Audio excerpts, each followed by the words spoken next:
Quick Transmigration Canon Fodder's Record of Counterattacks Chapter 3799 to Chapter 3885. Ningxu felt that the fruits she ate were quite good. Fruits had energy, and meat was also energy. They had the same energy, but the taste was different. Being forced to become a vegetarian, Ningxu felt that the stone man had a great influence on her diet. There was a shallow stream next to the temporary stop. Ningxu finished eating the fruits and washed her hands. More importantly, she wanted to see how she looked like. Ningxu carefully moved closer. First, she opened one eye, and it seemed okay. Then, she opened the other eye and felt that she was really cute. She looked like a loli, with long braids on her head, one on each side, and a small skirt. Looking at herself, Ningxu felt that her mentality had become younger, and all the weight on her body had disappeared. The tiredness and depression disappeared with her rebirth. This kind of wandering life, without knowing the passage of time, was carefree.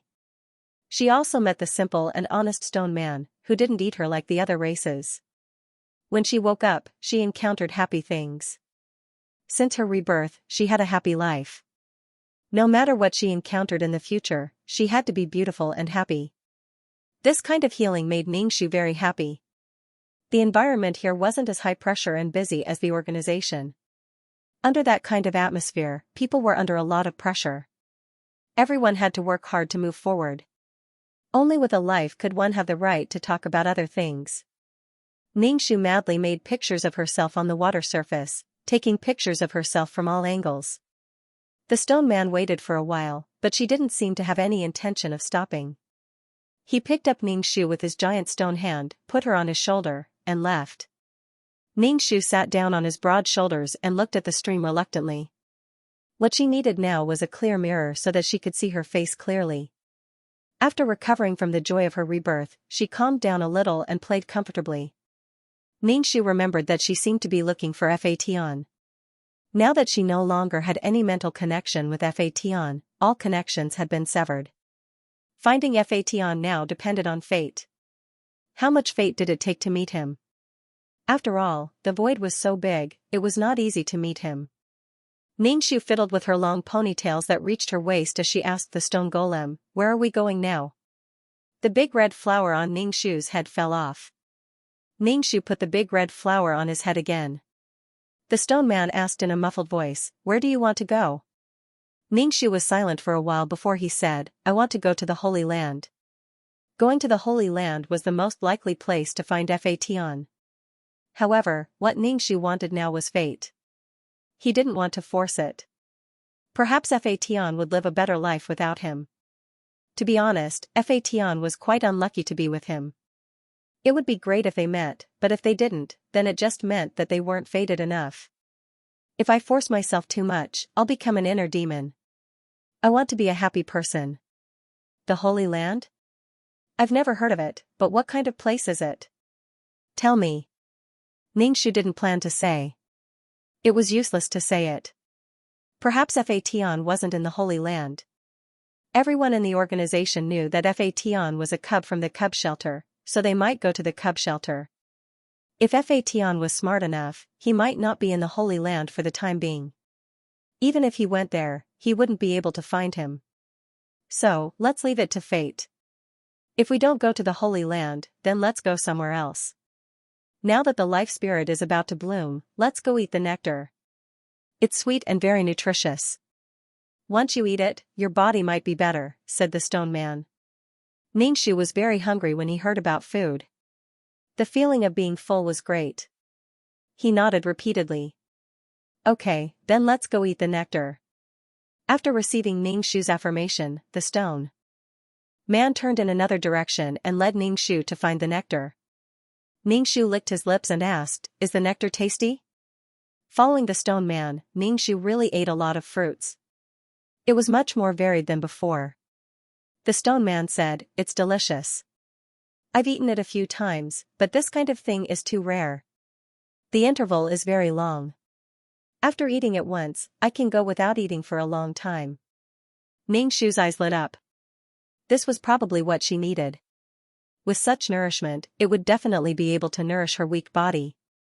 However, the distance was really too far. Anyway, Ningxu felt that they had walked a long way, but they also ate a lot along the way. Ningxu felt that his stomach was full at any time. He didn't need to walk. He lay on the stone man's shoulder and sat down if it was uncomfortable. The flower on her head changed into a rainbow-colored flower. It was beautiful and smelled good. The stone man put it on her head. She was in a good mood every day. There were fresh flowers every day. It couldn't be better. Although he still coughed frequently, these small problems were not a problem at all. Of course, as a companion for so long, under the stone man's care, Ningxu was getting fatter day by day. She also had to care about his situation. Ningxu asked the stone man, "Have you always been alone?" The stone man said, "No, I also have Zhou Hongzhu. I just like to walk around. It's easy to get bored if I'm in one place. We are the divine stone race. We are born with strong defensive abilities." Ningxu said, "Oh." It turned out that the stone man full of maternal instincts also had a race. He thought it was just one race. Of course, when talking about his own race, he couldn't help but talk about Ningxu. The power that gave birth to you is really too weak. Not only do you not have a race, but your body is also so weak. Ningxu, sigh, it was a pity that the peerless martial arts were so weak now, but it still gave her a body. At this time, Ningxu wouldn't despise this body for being weak. Otherwise, she would still be in a deep sleep, completely unconscious and unable to feel anything. As for her body, according to her current state of eating, she would definitely be able to recover. Ningxu asked, "How much longer?" "It's been so long." "Do you still remember where the nectar is?" "I remember the approximate location. I specially marked it. I just don't know if the living soul ran away this time. If it did, the approximate location wouldn't be accurate." "It could run? Could it be a ginseng?" Ningxu was looking forward to the nectar. When he reached the destination, he found that there were already many races waiting. There were all kinds of races. Some races appeared directly in their race form, and some races turned into human form. When the stone man appeared with his huge body, it attracted a lot of attention. When they saw the little girl on the stone man's shoulder, they all looked away. In their eyes, this cub was very weak. There were no energy fluctuations on her body. She could be blown to death by a breath. She was just that weak. To view the new chapter of Zue, please go to mobile address. The soul of life was a very large plant with long leaves, like a narcissus that had been magnified many times. There were large buds on the flower path. The flowers had not bloomed yet, but the air was already filled with the fragrance of flowers and a sweet smell. It was very tempting. Ningxu smelled this smell and felt that this nectar must be very delicious and fragrant. However, there were so many people, but not many buds. If it was divided equally, there would not be enough. She and the stone man would definitely not be able to get any. There was no other way. She could only take an unconventional approach. Perhaps she could get one. Such a large flower must have a lot of nectar. The flower was much bigger than a large water tank. There was an unknown amount of nectar inside. Ningxu could not help but salivate. The current peace was because the soul of life had not bloomed yet. When the flower completely bloomed, this peaceful situation would be broken. It would depend on who was stronger. As time passed, more and more races appeared here. Ningxu saw the person she did not want to see the most. Since her rebirth, or after waking up, she did not think about the past and did not think about the right and wrong. However, when she saw it, her heart still fluctuated. The grand-uncle felt a very sharp gaze. He turned his head and saw Ningxu sitting on the stone man. Ningxu's current appearance was completely different from before. No matter how weak she was still a void creature. She was not the Ningxu that could be crushed to death. She had an unchangeable physique. She was a chicken for life. Ningxu's throat was itchy, and she coughed. The stone man raised his other hand and blocked Ningxu on his shoulder. He looked at the grand-uncle and asked, "What are you looking at?" "You're making the cub cough." Ningxu, cough, cough, cough, cough, cough. The grand-uncle withdrew his gaze. Even the divine stone race felt pain when they hit him. Ningxu lowered her eyes to hide the coldness in her eyes. When she raised her head again, she was still a fragile cub that could be blown to death by a breath. Sooner or later, he would have to kill him. Didn't they say that sacrificing one person could save the general public? Sacrificing a small part to fulfill the majority's wish and kill the Grand Uncle. Without the Grand Uncle absorbing the power of the Sea of Law, the Sea of Law could last longer, the plane could last longer, and the organization could last longer. If she truly had the Sea of Law, and if she wanted Grand Uncle to die, she could consider diverting the flow.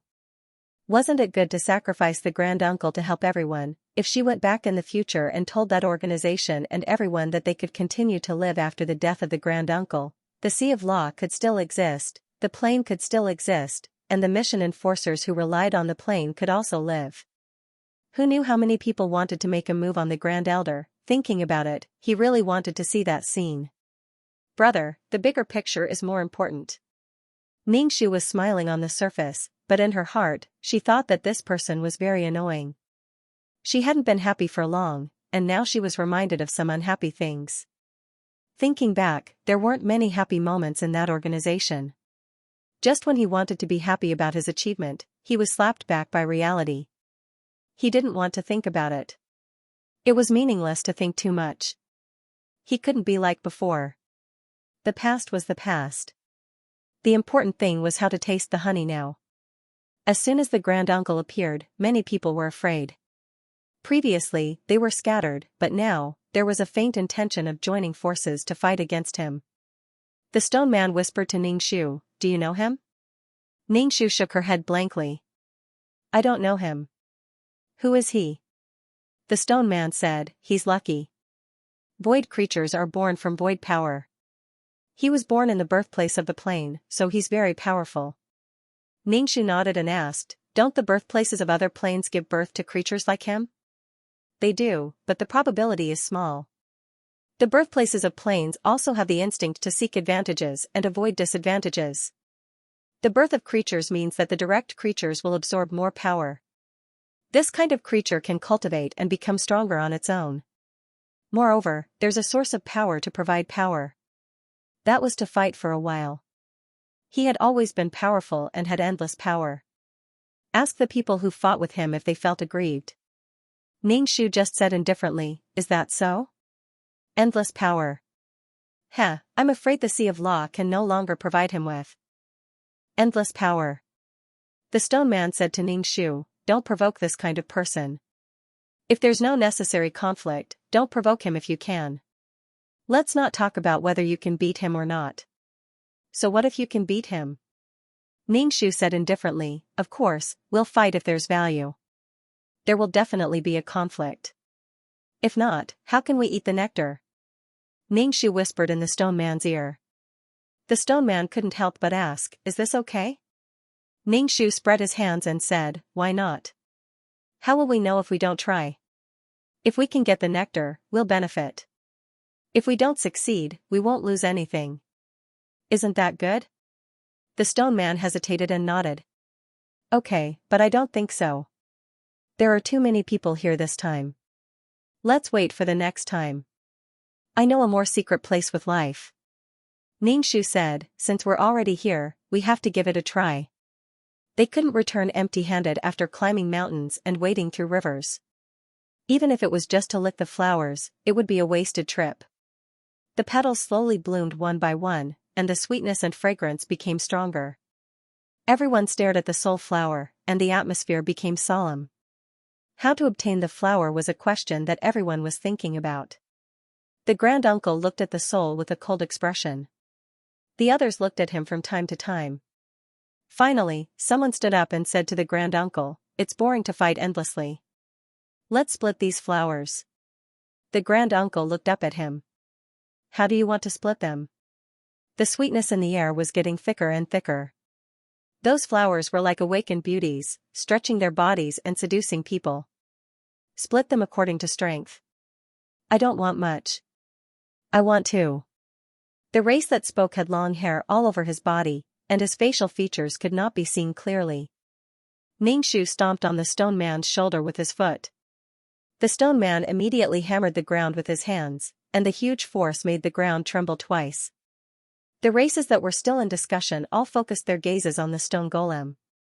You're not giving me, Xianxia, face. I'm standing here. Can't you see me? I want flowers too, the stone man said loudly.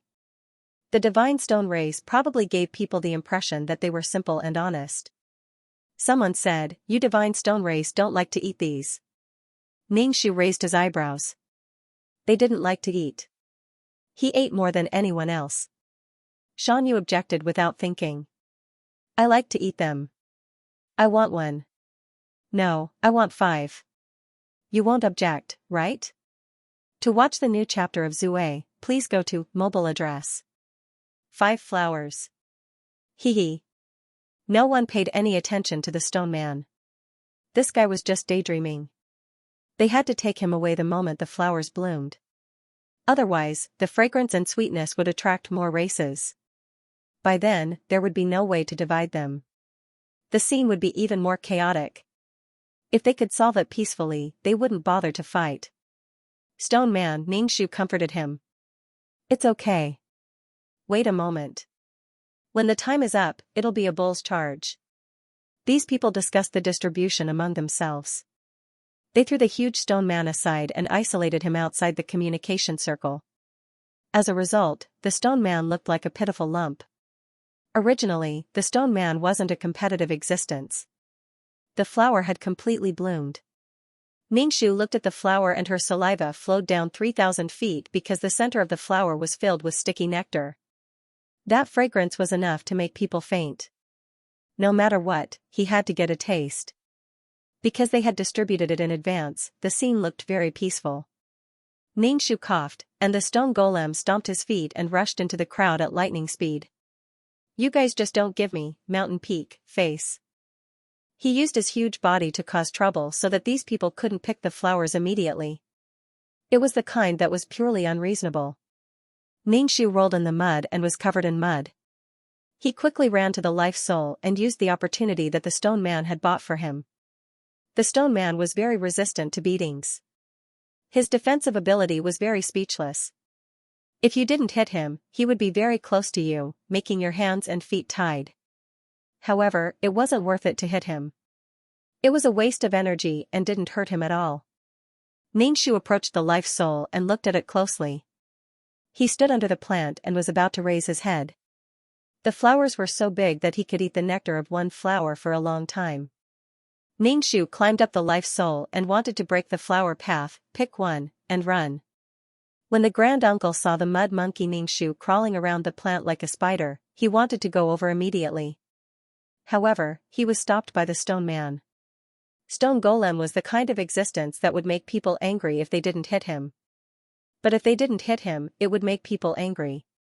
He had to stop stone golem, which caused a little trouble for grand uncle. Xianxia had no way to break the flower stalk. She even used her teeth to bite it. However, the flower stalk was thicker than 2 people. How long would it take to bite it with her teeth? With so many people, stone golem couldn't stop them. Xianxia was anxious, so he grabbed the grass and pulled it out. In the end, he pulled out the entire plant. Uprooted. Xianxia was stunned. His first reaction was that he had gone too far. He only wanted to pluck one flower, but he ended up plucking the entire flower. If he had a handy weapon in his hand, he could cut off the branches and run away with the flower in tow. It was acceptable for those people to lose a flower, but now that she had even taken away the pot, those who didn't gain anything had to chase after her. Xianxia immediately reacted and carried the huge object on his shoulder. He looked like an ant carrying a 40-meter-long broadsword. Xianxia shouted to the stone golem, "Hurry up and run."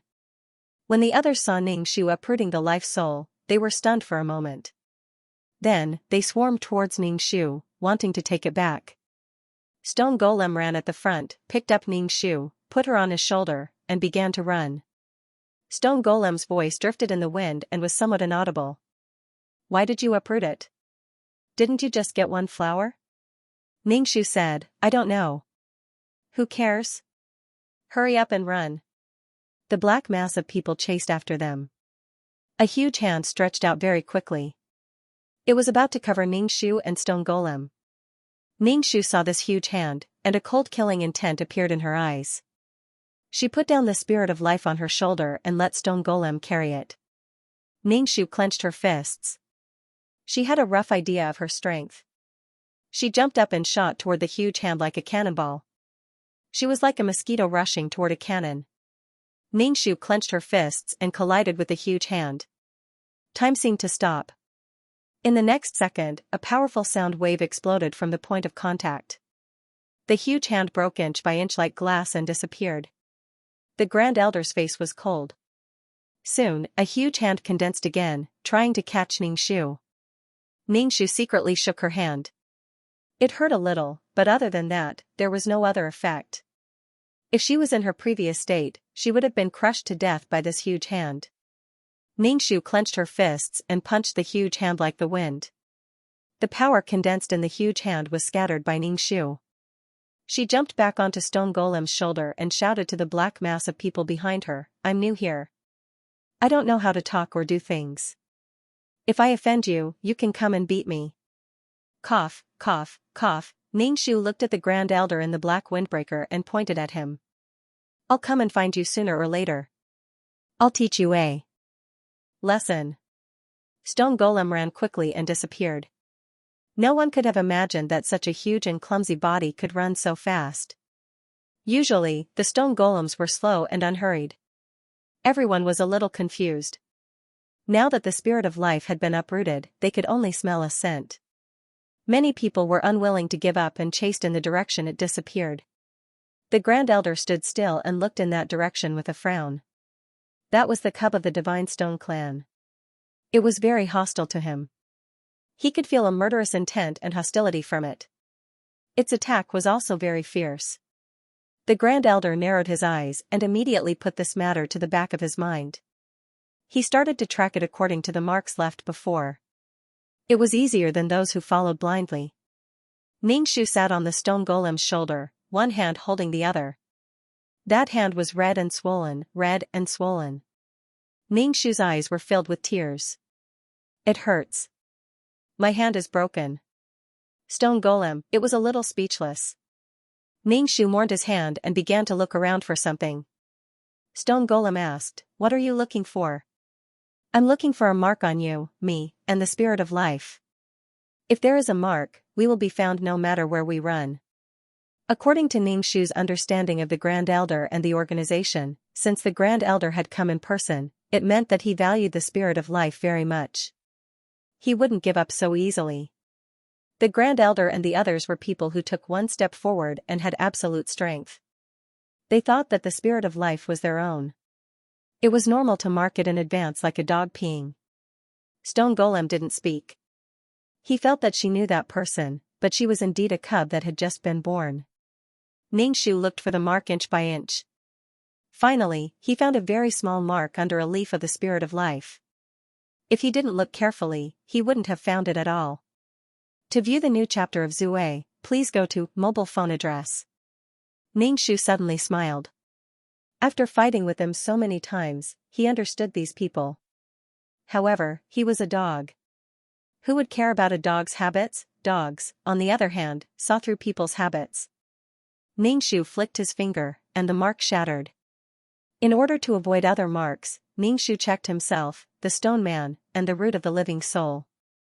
The Grand Uncle, who was tracking in the void, paused and stopped. He couldn't sense the mark anymore. They couldn't have run so fast that he couldn't sense the mark. The most likely explanation was that the mark had been destroyed. The Grand Uncle raised his eyebrows. This brain didn't seem to belong to the Divine Stone clan. The Divine Stone clan was made of stone from head to toe. Even their brains were made of stone.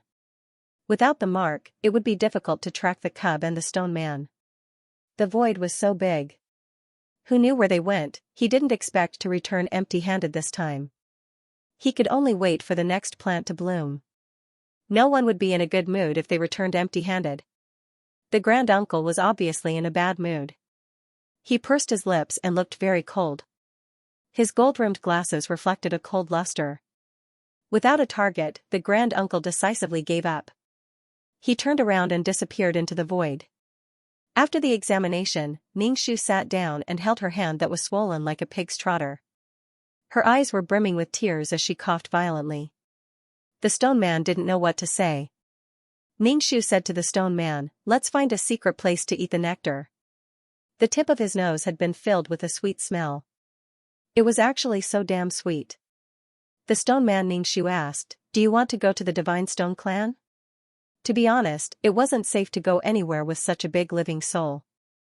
He had eaten living souls before, but why hadn't he thought of uprooting them? Ningxu tilted his head and looked at the stone man's side face. He asked, "Are they fierce?" "Not really. Some of the clansmen were stronger and bigger. They stuffed stones into their bodies. The harder the stone and metal, the higher the defense. The hobby of the clansmen was to continuously increase their defensive power.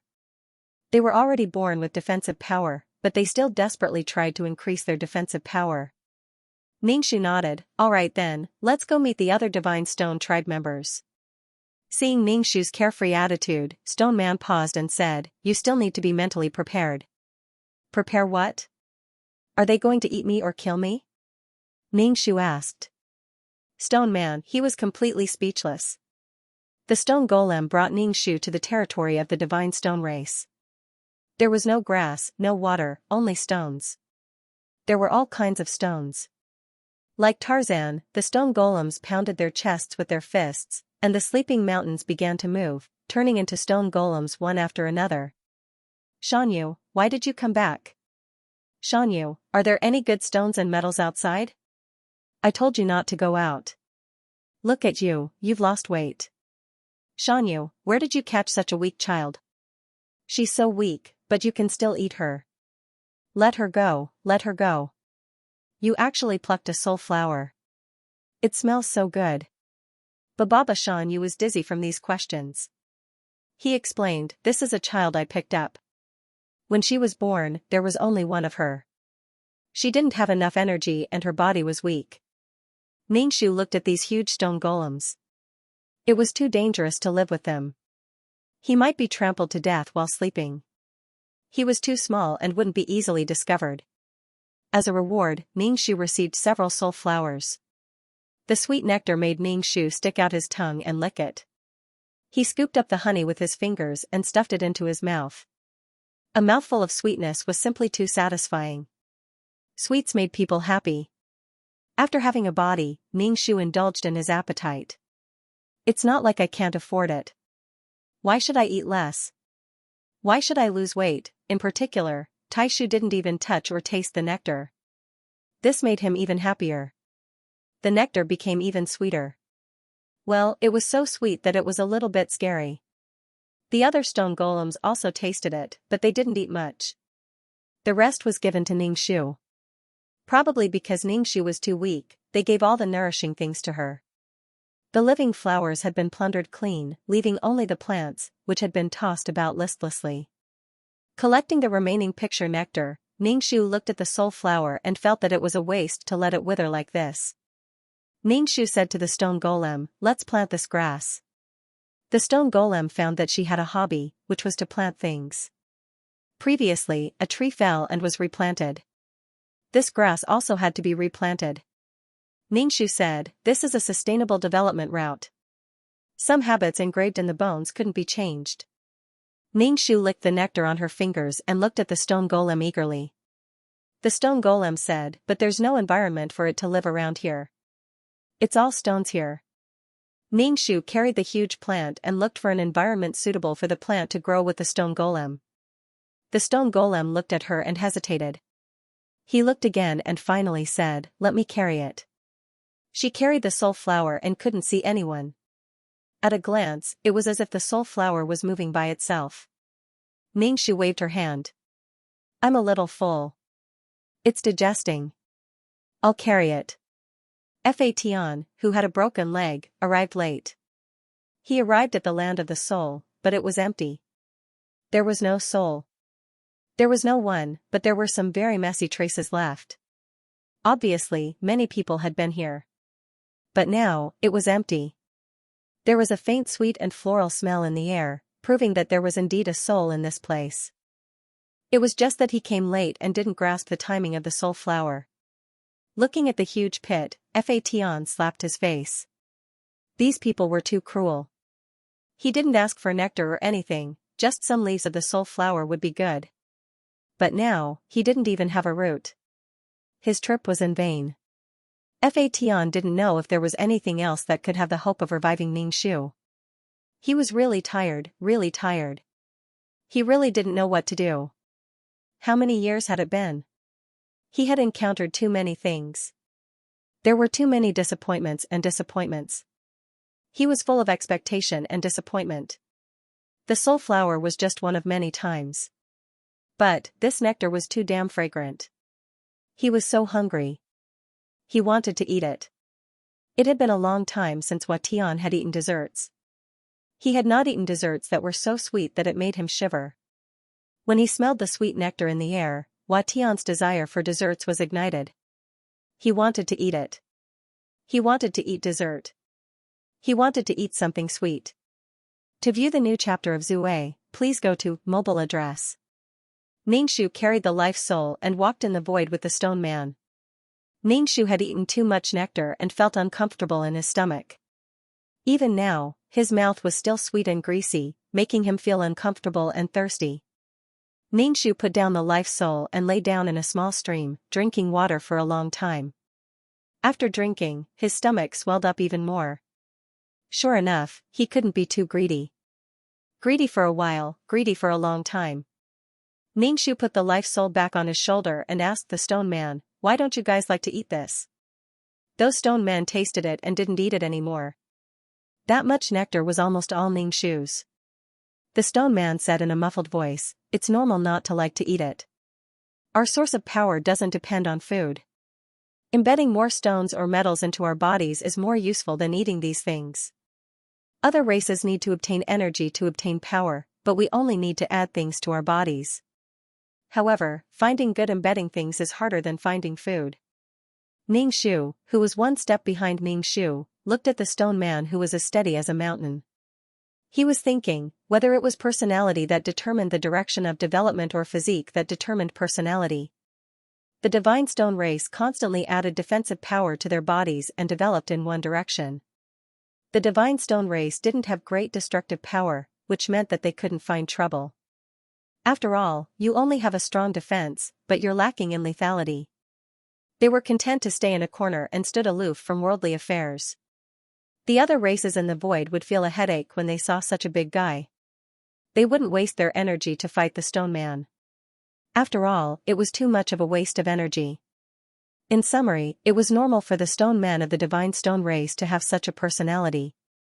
It wasn't like the environment she lived in before, where she had to equip herself with stronger strength. Ningxu felt that he didn't have much chance of winning against the stone man. The stone man was very strong and his defensive power was very high. It would be too boring to fight. Ningxu was very glad that he woke up and met an honest void creature that didn't have any bad intentions and didn't eat other races. Otherwise, he would definitely be eaten. The stone golem took him to many places and ate many things. The stone golem's sturdy and stalwart figure became even more stalwart in Ningxu's heart. She cherished the stone golem's kindness. After all, she wasn't a child of the godstone race, but he had taken care of her, allowing her to temporarily have someone to rely on in the void. More importantly, the stone golem helped her familiarize herself with the void bit by bit. In the past, the void that was incomparably dangerous in her heart and that she couldn't step into was slowly opening up before her eyes. After his rebirth, Ningxu was very happy, even though his body was very weak. Ningxu carried the soul of life on his shoulder and quickly caught up with the stone golem in front of him. He said, "Xianyu, you are such a good person." Xianyu's eyes were a little confused. "How did you know my name? Did I tell you my name?" "Ningxu, I think you guys just don't give me face, blah blah blah." "Did he forget?" Xianyu suddenly said, "Oh right, you don't even have a name yet. Why haven't I thought of giving you a name after such a long time?" "Ningxu, actually, I do." Xianyu suddenly slapped his head and said, "Since you like to eat nectar so much, you might as well call it nectar." "Ningxu, if I like to eat meatballs, then wouldn't I call it meatball?" Ningxu pursed his lips. I have a name. The stone golem said, Nectar sounds very nice. You are a female cub, many people will like you in the future. Ningxu's lips twitched. Hee hee. The stone golem paused and looked at Ningxu with some sympathy. You don't have your own race, how are you going to reproduce? If you are with other races, you will probably be bullied. Ningxu, most of the creatures in the void lived in the form of races. The more people there were, the more powerful they were. This was especially true for a race that was so powerful and had so many clansmen. It was simply intimidating.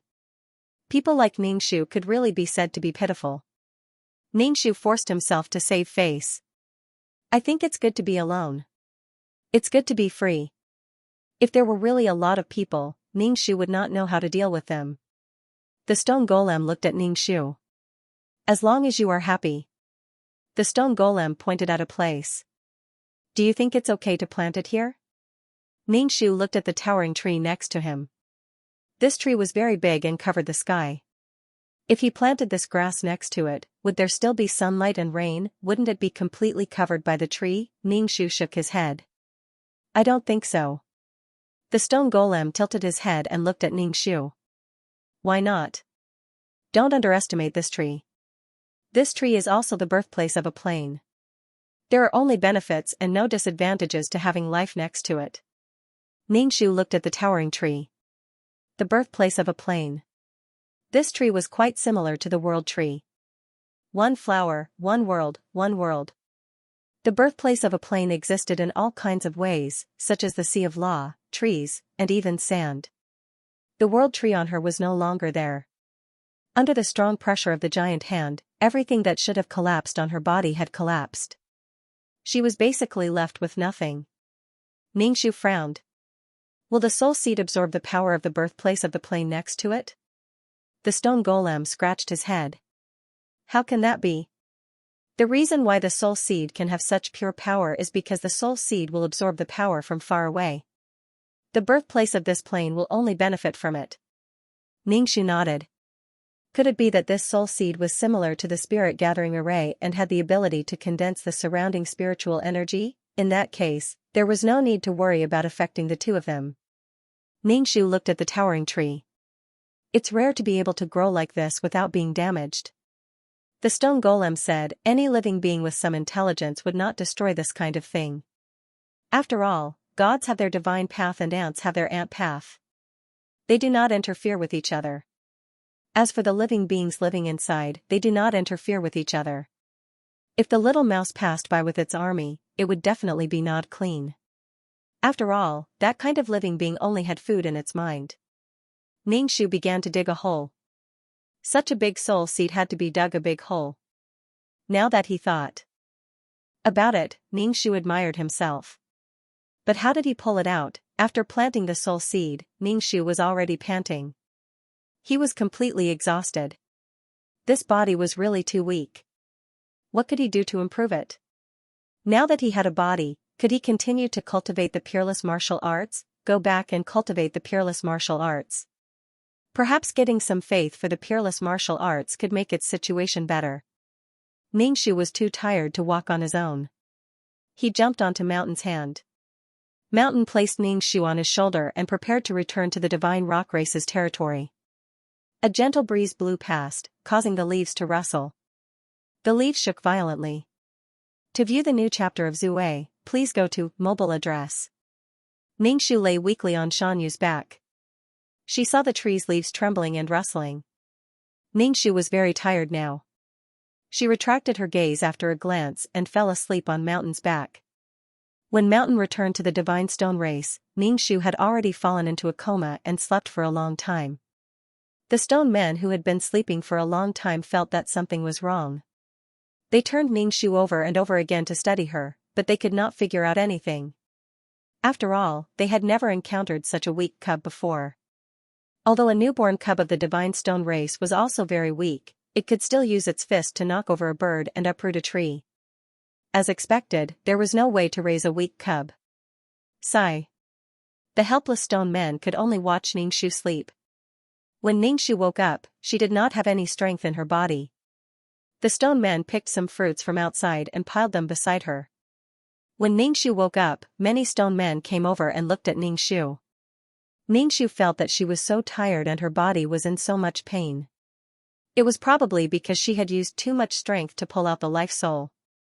Her body was exhausted and she did not have any strength left. It was not that she did not have strength, but the price to pay for using strength was very high. Moreover, eating the nectar had increased the burden on her body. It was like a baby eating meat, unable to digest it, causing her body to feel even more uncomfortable. After waking up, Ningxu did not have any strength in her body. Every day, she would lie on a huge rock like a pancake, flipping one side over and over again. She was like a salted fish. If she knew this would happen, she would not have used up her strength like this. The stone men gathered together and mumbled something.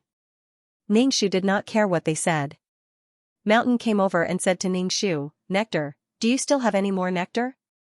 Ningxu did not realize that the nectar was calling her. She casually pointed at a place, "It's over there.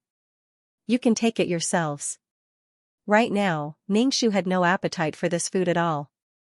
It was probably because she had eaten too much previously that she felt a little uncomfortable. She smacked her lips and still felt the sweetness in her mouth. Fatian probably liked to eat these things, but where was Fatian now? The void was so big that it was hard to find him. Anyway, she wouldn't eat this in the future. She would leave some for Fatian. The stone man took out a jar of nectar and said to Ningxu, "I need to take one jar out." Ningxu waved her hand nonchalantly. She couldn't stand the smell now. She was hurt. Xianxia took a small jar of nectar and left. The other stone golems told him, "Come back quickly, don't get lost." Ningxu was curious as to why Xianxia had gone out. However, she was too tired to be curious. Thinking about things took a lot of effort. Ningxu thought that he might as well go to sleep. Sleeping was useless anyway. Ningxu thought that he might as well cultivate some peerless martial arts.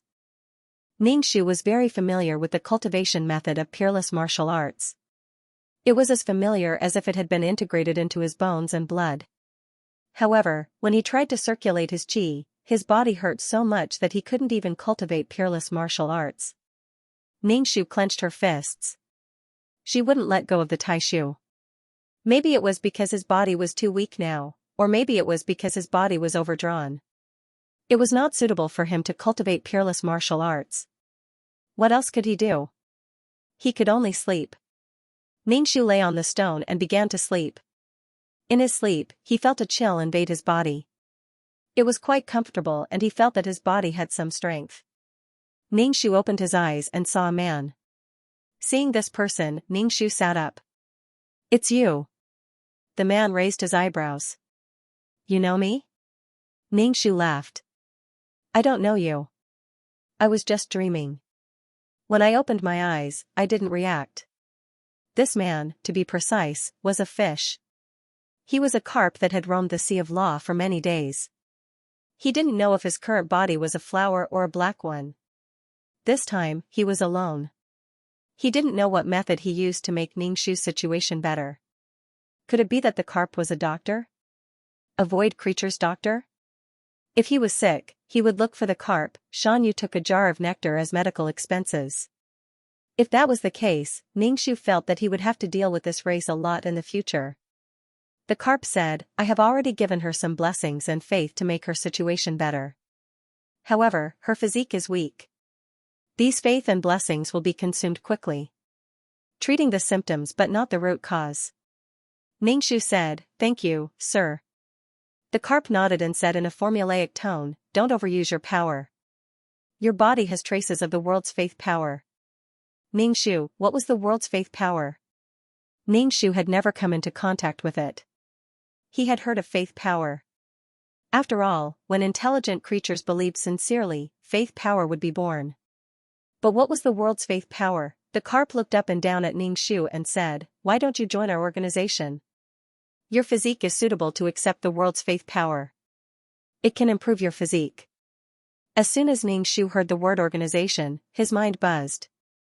He shouted sharply, "No, I won't, never." No one present expected Ningxu to have such a big reaction. Her facial features were distorted, her voice was sharp, and her whole body was full of resistance. The stone man looked at Ningxu holding his head and said, "If you don't want to go, then don't go. Why are you so agitated?" Ningxu came back to her senses and said with a pale face, "I'm sorry. I was too agitated and scared you." The stone man looked at the carp in unison. The carp twitched the corner of his mouth. "She's probably sick." The stone man was a little worried. "Then what's wrong with her?" The carp said uncertainly, "It's probably a mental illness." Ningxu felt that she might also be suffering from a mental illness. At least for now, that organization was still in existence that she could not let go of. This was undeniable.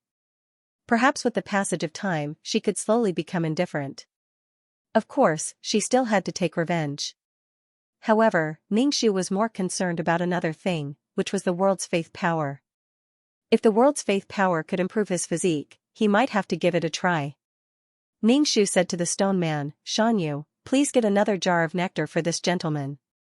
Xianxia looked at Ningxu and the carp, turned around and got another jar.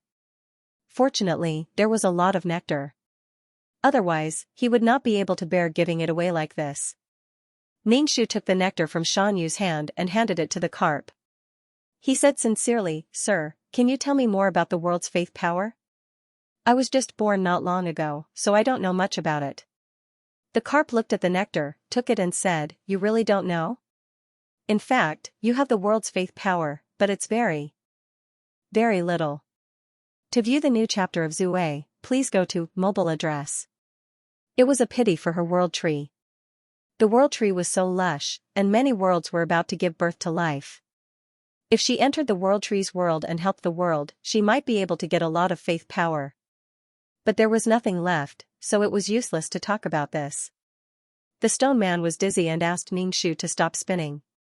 "What's wrong?" Ningxu touched her chin and thought about life. "I want to grow up, I want to change my physique, I want to become beautiful, I want to become strong, I want to do whatever she wanted." She heard that you can do whatever you want when you become strong. The stone man, and then? There's no then. Such a big tree, didn't even have a leaf that needed help? That was too illogical. Ningxu was a little depressed and wanted to complain. Just as she was about to speak, a white light flashed in front of her eyes. She covered her eyes reflexively. F*ck, my eyes. Then, she entered a dark place. It was so quiet that she couldn't see her fingers. Ningxu's voice was trembling. F*ck, my eyes are blinded. Otherwise, why couldn't she see anything? Ningxu whispered, "Xianxia." Only Ningxu's voice could be heard in the quiet space. Although she didn't know why it was suddenly dark, Ningxu was very cautious and released her spiritual power to check the surroundings. Suddenly, a white light hit her. Ningxu quickly covered her eyes. What was going on? Was it trying to blind her eyes? She opened her fingers and saw a movie screen in front of her. Unfortunately, the image was very rough and it was a silent black and white image. Ningxu put down her hand and looked at the image. As she looked, Ningxu laughed out loud. Although it was a little unnatural, she couldn't help it. She was also very happy because she was finally going to open her business. A world had found her. The world in the image was barren. It was obvious that the people in this world were not living very well. Their clothes were dusty, and their faces were dark. But in this barren world, there were a few girls who were like fresh flowers, making this black and white image look good. One mushroom was the life of a koi. Although it wasn't a real koi like the koi was used to describe one's luck. In an era when resources were scarce, one could catch big fish by walking along the river. Rabbits, pheasants, and wild boars would bump into one's arms in the mountains. A young lady had a large space. Inside the space, there was a spirit spring and soil. Everything grew faster and tasted better than outside. There was also Mushroom Cold who was reborn. She was going to lead her family on the road to riches once again at a poor age. There was also Mushroom who had transmigrated from another world. He was a doctor. In this world where medical conditions were extremely backward, doctors were a rare resource. This kind of mushroom would be the Heavenly Tao's darling in any world, but there were so many Heavenly Tao's darling gathered in one world. Moreover, they were all concentrated in one production team. It was like the 8 immortals crossing the sea, each showing their own magical powers. If there were women, there would be men. On the men's side, the distribution was uneven. Outstanding men were all popular goods, and it was inevitable that there would be all kinds of conflicts. Each of these people had their own fate, and at this time, it was a matter of whose fate was stronger. Ningxu rubbed his chin as he looked at the contents of the screen. He pondered in his heart. It was probably because there were too many people with fate in a world, and it was a huge burden to the world. If the heavenly Tao's blessings for living beings were limited, then this world had severely overdrawn its blessings. It was like there were too many children at home that needed to be raised. They couldn't handle it and ate until they were poor. So her mission was, moreover, she didn't have a soul now, so how was she going to do it? The strong sense of weightlessness made Ningxu feel as if he had been thrown off a plane. When the tips of his feet touched the ground, it was very painful. When he opened his eyes, he realized that he had arrived in this world with his back facing the sky. At a glance, he saw many people bending over to harvest wheat. The sun was so hot that it was difficult to open one's eyes. Ningxu was also sweating profusely from the heat as he stood on the crooked muddy road. At this time, the people's enthusiasm for production was very high, but they had no choice but to be high. After all, if they were lazy, they would be criticized and drag the group down. Ningxu pinched his own face and looked at his own hands. He realized that he had entered this world with his own body. Previously, he had fought with others, and there were scars on his hands. There were spots of purple that had not dissipated, and there were still scars on his hands. He looked at himself in the river. His face was still the same, but his face was black and yellow. It was not white and tender in the void. The clothes he was wearing were also full of patches. He carried a basket in his hand, and inside it was wild grass that had been baked by the sun. It was very suitable for the image of a child from a poor family. After all, many people nowadays had such an image. And it was still okay. In the past, he had entered other people's bodies. Now, it was his own body. He was now recognized by this world as a native, but he didn't know which family's child was arranged for him. There were several mushrooms, and he didn't know which one she was arranged to be with. Ningxu carried the basket and walked slowly. The sun was too strong. Someone come and bring him home. Xianxia, why are you still outside? Hurry and come home. A middle-aged woman stood in front of a door and waved at Ningxu. Ningxu sighed. He carried the basket and ran in the direction of the middle-aged woman. The middle-aged woman took the basket from Ningxu's hand and used her sleeve to wipe Ningxu's face. Her sleeve carried the smell of smoke from the stove. Clearly, this middle-aged woman was cooking. Ningxu wanted to use the toilet. He went to the backyard. The toilets in the countryside were all built at the back. He saw a mushroom who was fiddling with some mysterious things. From the information he had obtained previously, Ningxu matched her face with a name. The reincarnated girl, Xianxia. She stuffed some wild fruits into the jar and added a lot of white sugar. White sugar was considered a precious thing in this era. Only when a guest came to the house would they add some sugar to plain water. Adding so much really made one's heart ache. Li Hongxiao secretly saw Ningxu staring at her. Li Hongxiao hurriedly gestured to Ningxu to shut up. Li Hongxiao walked to Ningxu and covered her mouth. Don't tell anyone. When the time comes, I'll give you something to eat. Ningxu nodded. She looked at Li Hongxiao with a pair of bright eyes. She liked to fiddle with things and wanted to rely on her foresight to walk in front. Ningxu nodded and said softly, I won't say. Li Hongxiao didn't take the 4 or 5-year-old cousin seriously. After all, she was invisible and didn't have any sense of existence. After being reborn, Li Hongxiao was confused for a moment when she saw that she had a 4 or 5-year-old cousin. To view the new chapter of Zue, please go to mobile address. Did she have a cousin? Didn't second uncle only have 2 sons? Li Hongxiao thought about it and was still worried. She stuffed a fruit candy into Ningxu's mouth. Don't talk nonsense. Ningxu used his tongue to push the candy around in his mouth. It was sweet, but Ningxu didn't want to eat sweet things at all. Li Hongxiao dug a hole and buried the jar. After a while, something good would come out. Ningxu looked at Li Hongxiao. Although he had a prophet after his rebirth, just having a prophet was far from enough. After all, he had to take action. Whatever Li Hongxiao did, she would succeed. And behind this success, she had to exhaust her luck again and again. There were too many people with great luck. After burying the jar, Li Hongxiao patted the soil off her hands and brought Ningxu to the front yard. She repeatedly reminded Ningxu not to say anything about her burying the jar. Ningxu pressed a piece of candy under his tongue and couldn't say anything. He nodded. When he was washing his hands, there was a burst of noise outside the yard.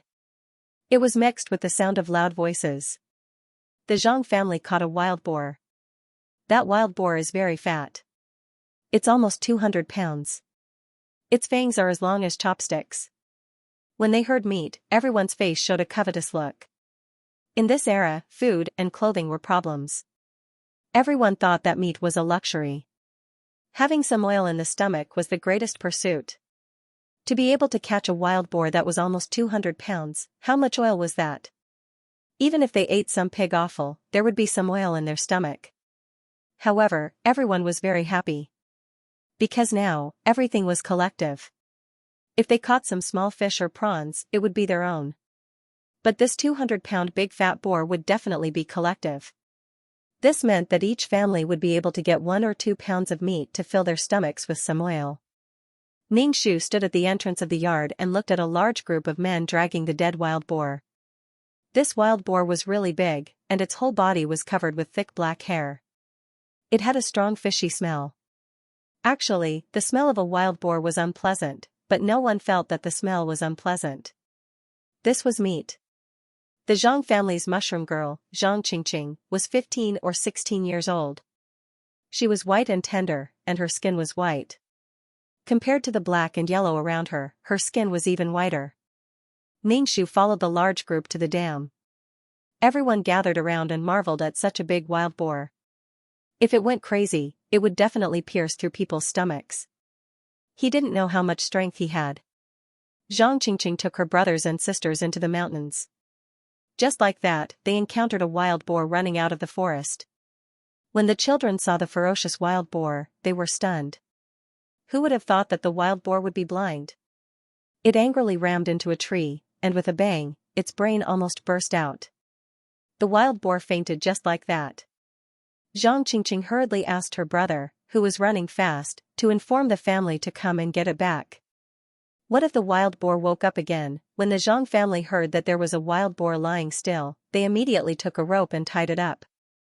Because they were going to slaughter the pig, the entire production team seemed to be in a jubilant mood. It was not that they would have meat to eat during the holidays. Many people were eagerly waiting for the meat. The wild boar was fat and strong. When its stomach was cut open, there was a strong stench. But the most delightful thing was that the fat was actually a finger thick. After getting the fat meat, it was good to go back and refine the oil residue. There was very little vegetable oil. Now, they all ate animal oil. No matter how coarse the food was, if they dripped 2 drops of lard, the food would be easier to swallow and more fragrant. After eating some oil, it would be easier to go to the toilet. In this era, there was very little processed food. They ate coarse grains. If there was no oil in their stomach, they would not even be able to poop. So they were simply too happy to be able to get meat. Ningxu looked at the bloody pig's head on the ground. How lame was this pig to be able to crash into a tree and run out of the forest for people to eat? She then looked at Zhang Qingqing. Her luck was really enviable. She did not need to do anything and it automatically came to her. She did not know what kind of good person she was in her previous life. Ningxu originally wanted to take a look at Zhang Qingqing's luck. Everyone's luck was different. However, what made Ningxu stunned was that Zhang Qingqing's luck was white. With such great luck, this kind of koi life was actually white. Generally speaking, one's life was rich and noble. Their luck was usually red and purple. Zhang Qingqing's white color represented ordinary luck. It was not very unlucky, but it was also not a person who was especially favored by the heavenly Tao. Was there a mistake somewhere? Ningxu changed her target and set her sights on Li Hongxiao. Li Hongxiao's luck was red. Red meant that Li Hongxiao was rich in her life. However, there was also a black line mixed in. It was probably because of her rebirth. More and more villagers came over to share the meat. Ningxu searched for the other two mushrooms in the crowd. Feng Min was a mushroom who had transmigrated. She was younger than Zhao Hongxiao and Zhang Qingqing. Ningxu was even more surprised when he saw her luck. This was because Feng Min's luck was mostly white with a hint of purple.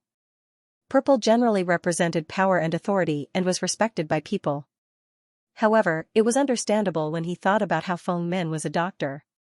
Her life providence was something she had. Regardless of whether she had learned medical skills in her previous life or in this life, she had to learn them herself. It was impossible to learn medical skills without reading medical books that reached the ceiling. There was so much medical knowledge that needed to be memorized. As for Zhang Qingqing's Kui luck, it was really fleeting. If this luck was gone one day, there would be nothing left. However, when this luck was still there, it was the most comfortable life. After all, the entire world was filled with kindness towards her. Li Tsuiyun was a mushroom who had a spirit spring space. She was Li Hongxiao's sister and was her grandfather's brother. Li Tsuiyun's luck was mostly white with some red. It was about the same as Li Hongxiao's. Everyone was still young. As for what their future development would be, they had no idea. Life providence also changed with the events that happened. If one were to say who had the best life providence, it would definitely be Feng Min. However, if the world couldn't bear the burden, it meant that the four girls would become even more powerful as they grew up. Their current life providence was nothing. This was the first time Ningxu had seen such a lively world. There were 4 mushrooms with great luck and one who was loved by everyone. He wasn't loved by everyone, but Tom Su, who was loved by all girls. However, it was just too crowded. That was why the world couldn't bear the burden. Especially when they were squeezed into such a small production team. The invisible interactions between them and the collision of luck would make the world unable to bear it. The impact of this collision was like a vortex that grew larger and larger. Ningxu was speechless. What's the use of looking for her? The world should separate these people. To view the new chapter of Zue, please go to mobile address. Old Master Sun was old and lived in a damp and leaky room. He usually did dirty and tiring work. His body could not take it, and his rheumatism was serious. He was tortured. Old Master Sun could reject meat, but he definitely could not reject a doctor. The pain in his body was unbearable. Therefore, Old Master Sun was more likely to accept Feng Min than Li Hongxiao. Li Hongxiao's food was not necessary for Old Master Sunday. A little food to fill his stomach every day could let him live, but the pain in his body was different. In terms of the battle between the two sides, Feng Min had the upper hand. The two of them snorted at the same time. Feng Min said coldly, "I like to go out at night. What can you do about it? Besides, when did I come out of his room?" Li Hongxiao, don't accuse me. Li Hongxiao looked at her meaningfully.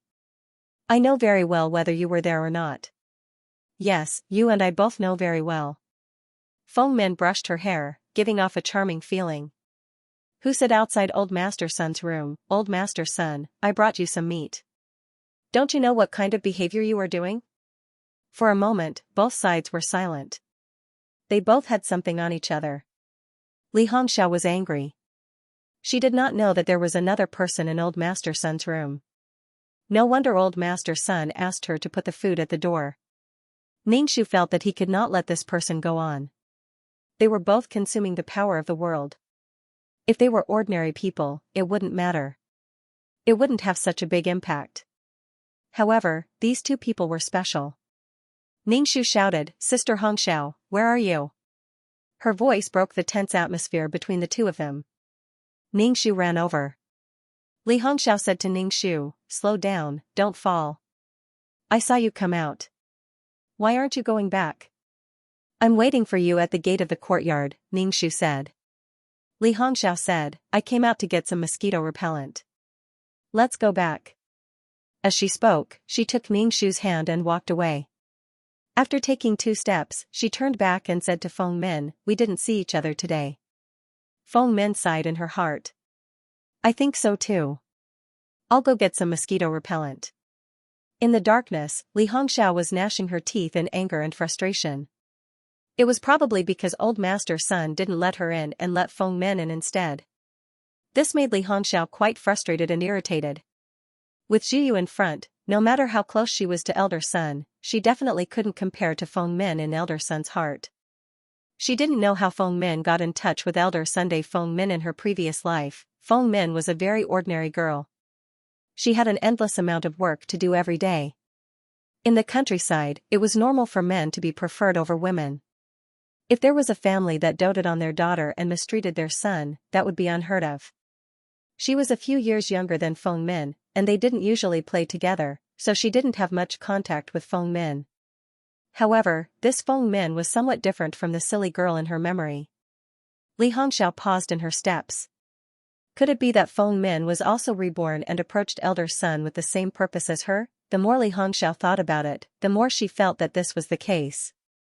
She couldn't help but feel irritated. If there was another reborn person, her advantage wouldn't be called an advantage at all. Ningxu looked at Li Hongxiao and asked, "Sister, what's wrong?" Li Hongxiao probably felt that the child didn't know anything and said, "It's so annoying.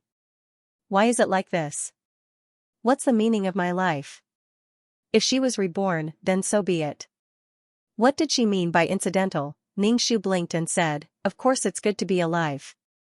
You can run, jump, eat good food, and do many things." She somewhat understood Li Hongxiao's feelings.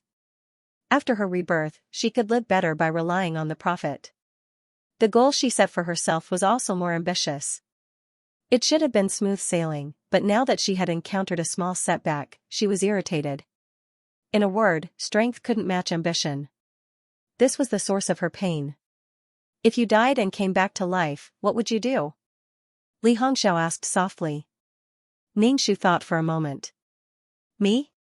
I don't know. Then I'll live well. After all, it wasn't easy to survive. To be able to come back to life was the greatest fortune. Actually, Li Hongxiao and Ningxu's situation was not much different. After waking up, Ningxu didn't set any ambitious goals for himself. He would do whatever he wanted. Instead, he worked hard to make himself relaxed and happy. He didn't want to live the busy days of the past anymore.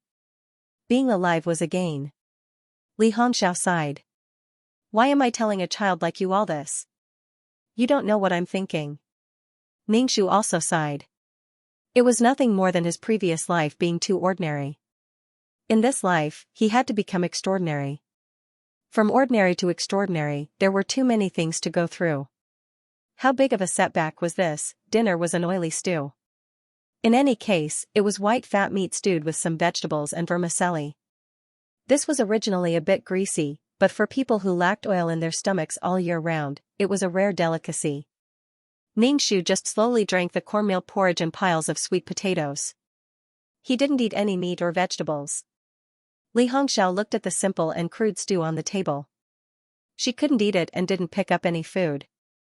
Without a separation, everyone ate from the same pot. It was really not up to her to decide how to cook the food.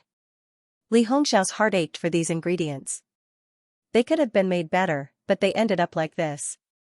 Now, Li Hongxiao was thinking about separating from the family. After separating from the family, she would have the freedom to eat. Moreover, she would definitely do business in the future. Without a separation, others would not agree at all. Moreover, even if she made money, it would be a mess of bad debts. Her grandparents were the kind of people who robbed the rich to help the poor. If a child was doing well, they would feel sorry for the poor child and help the poor child. She was really not used to such a big family, but it was not up to a little girl like her to talk about separating from the family. However, her parents were not the kind of people who were disobedient and unfilial. If she talked about separating from the family, they would definitely be angry. However, Li Hongxiao really didn't like this situation. No matter what, she had to hand over everything to her grandparents. Where could she find startup capital? Previously, she had used a little white sugar. When her grandmother found out, she scolded her. She thought that the child in the family secretly ate the white sugar. Li Hongxiao didn't dare to say anything and let her scold her. She was really annoyed. Ningxu chewed on the soft sweet potato and found that her face was full of annoyance and depression. Between her eyebrows was a knot that couldn't be untied. In fact, sometimes things in the future were not necessarily a good thing, because she had to compare the future with herself. Once the comparison was made, it was easy to lose mental balance and feel especially uncomfortable. Ningxu had also experienced such things. If she couldn't adjust her mental state, it would be very painful. To watch the new chapter of Zue, please go to mobile address. The goal was too vague, and the current situation made it difficult to move an inch. That feeling was too unbearable. Therefore, he should not set such a big goal for himself. When the time came, he would be the one suffering. Just like Ningxu's current goal was to repair his body as much as possible. If he really could not repair it, it was not impossible to live a leisurely life. If he could repair it, he could take revenge. If he could not repair it, then he would live a peaceful life. He could not give himself too much pressure. Now that there was no number of missions and no pressure to kill, Ningxu was happy to be a salted fish. Li Hongxiao was giving him too much pressure. To be able to start over was indeed a great blessing. Moreover, Li Hongxiao was an ordinary person. Don't get into a dead end and go against Feng Min compared to the two. Feng Min was hardcore and had medical skills. Although Li Hongxiao was not very clear about the details of the situation, she still knew the general direction. Li Hongxiao, on the other hand, had nothing in her hands. She was an ordinary farmer's girl. Ningxu felt that he was worrying too much. Was it not good to live peacefully, dear? The next day, Li Hongxiao was full of energy again. It seemed that she had thought it through, but Feng Min just had to come over again. When Li Hongxiao saw Feng Min, she felt very uncomfortable. She pulled a long face. Why are you looking for me? Didn't I say that it's best if we don't interact? Li Hongxiao looked at Feng Min inch by inch and found that Feng Min was clean. Even her shoes were brushed clean. Her little face was clean after washing, and her hair was combed very well. It was fluffy but not messy. It could be seen that her hair was not dirty. Many children did not wash their hair for a long time, so their hair was dirty and dusty. Regardless of whether something looked good or not, even if it was patched, as long as it was clean, it would not be ugly. When Li Hongxiao looked at Feng Min, her heart was in turmoil. Feng Min's self-control and self-discipline were the kind of spiritual world that transcended food and clothing. It was not something a child should have at all. As far as she knew, Feng Min's family was not rich. They were so poor that they struggled with food and clothing. They could not even reach food and clothing. Then, Feng Min was definitely not the original Feng Min. She was very unhappy. Of course, Li Hongxiao would not casually ask the other party, lest she expose herself. Feng Min said to Li Hongxiao, "Let's talk in the field." Li Hongxiao followed Feng Min. She wanted to see what Feng Min wanted to say to her. Ningxu, what was he doing? It had only been one night, and the two of them were meeting again. Ningxu could see with his naked eyes that the two of them were competing with their inner strength. He suddenly understood why this world was looking for him. It was really tiring. Ningxu also followed. When they looked over, Ningxu played with the mud on the ground. Feng Min said to Li Hongxiao, "I'll tell you the truth. I actually know a little about massage. Mr. Sun is not in good health. He has serious rheumatism and muscle soreness. Get something for Elder Sun to eat. You know that my family is very poor. If I treat Elder Sun's illness, we can cooperate." Feng Min felt that the safest thing was to have a community of interests. If two people had the same purpose and goal, they would not betray each other. Li Hongxiao looked at Feng Min indifferently. "How do you know how to massage? Where did you learn it? No one in your family studied medicine. I've never heard of you having medical skills before."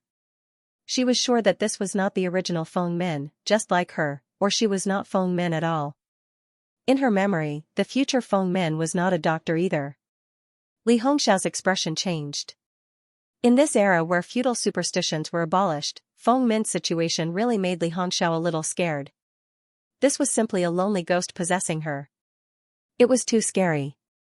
Li Hongxiao was a little afraid that this lonely ghost would do something to her. Feng Min was also helpless. She originally wanted to learn some medical skills from the barefoot doctor in the village so that she could have a complete explanation. However, when she told her family, everyone objected. They even said that she was a girl and had a wild heart. She even wanted to learn to be a barefoot doctor. Not to mention that the doctors in the medical center would not accept a girl. It was simply a dream to use this excuse not to work. In this backward and ignorant era, Feng Min also found it difficult to move an inch. She was even discovered when she secretly treated a patient. Li Hongxiao felt that she had to calm Feng Min down first and not let this lonely ghost discover her situation. She coughed and said, "Then that's it." Feng Min nodded. "Then let's high-five as an oath." Li Hongxiao hesitated for a moment. She quickly high-fived Feng Min and withdrew her hand. She wiped her palms behind her back. She high-fived a ghost. After Feng Min left, Li Hongxiao was trembling all over. Ningxu walked over and asked, "Sister, what's wrong?" Li Hongxiao wiped the sweat on her face and said reluctantly, "It's okay." She had seen a ghost. Then what about the original Feng Min? Was she eaten by this lonely ghost? Li Hongxiao was now in a difficult position. If she fell out with Feng Min, she did not know what that ghost would do. But if she pretended to be polite like this, who knew what would happen to her? Feng Min probably did not expect that her bottom line was seen through by a girl. It was probably because Li Hongxiao was still young that she let down her guard. In the end, she underestimated Li Hongxiao. She did not expect that Li Hongxiao's core was also an adult. Ningxu frowned and thought about this matter from the beginning to the end. First, the Koi ordered Zhang Qingqing to bring back a wild boar. Li Hongxiao, who got the meat, secretly gave some to Old Sunday. And Feng Min happened to be treating Old Sunday. A mountain could not accommodate 2 tigers, let alone so many tigers. This matter involved 3 people. The only one who was not involved was Li Tsuiyun. Li Tsuiyun, who had a space. To be honest, among the 4 people, Ningxu felt that Li Tsuiyun's space was the most dangerous.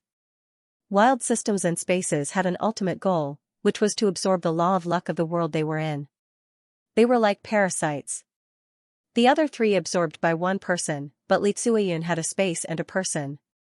In such an age of chaos, there was very little spiritual energy between heaven and earth.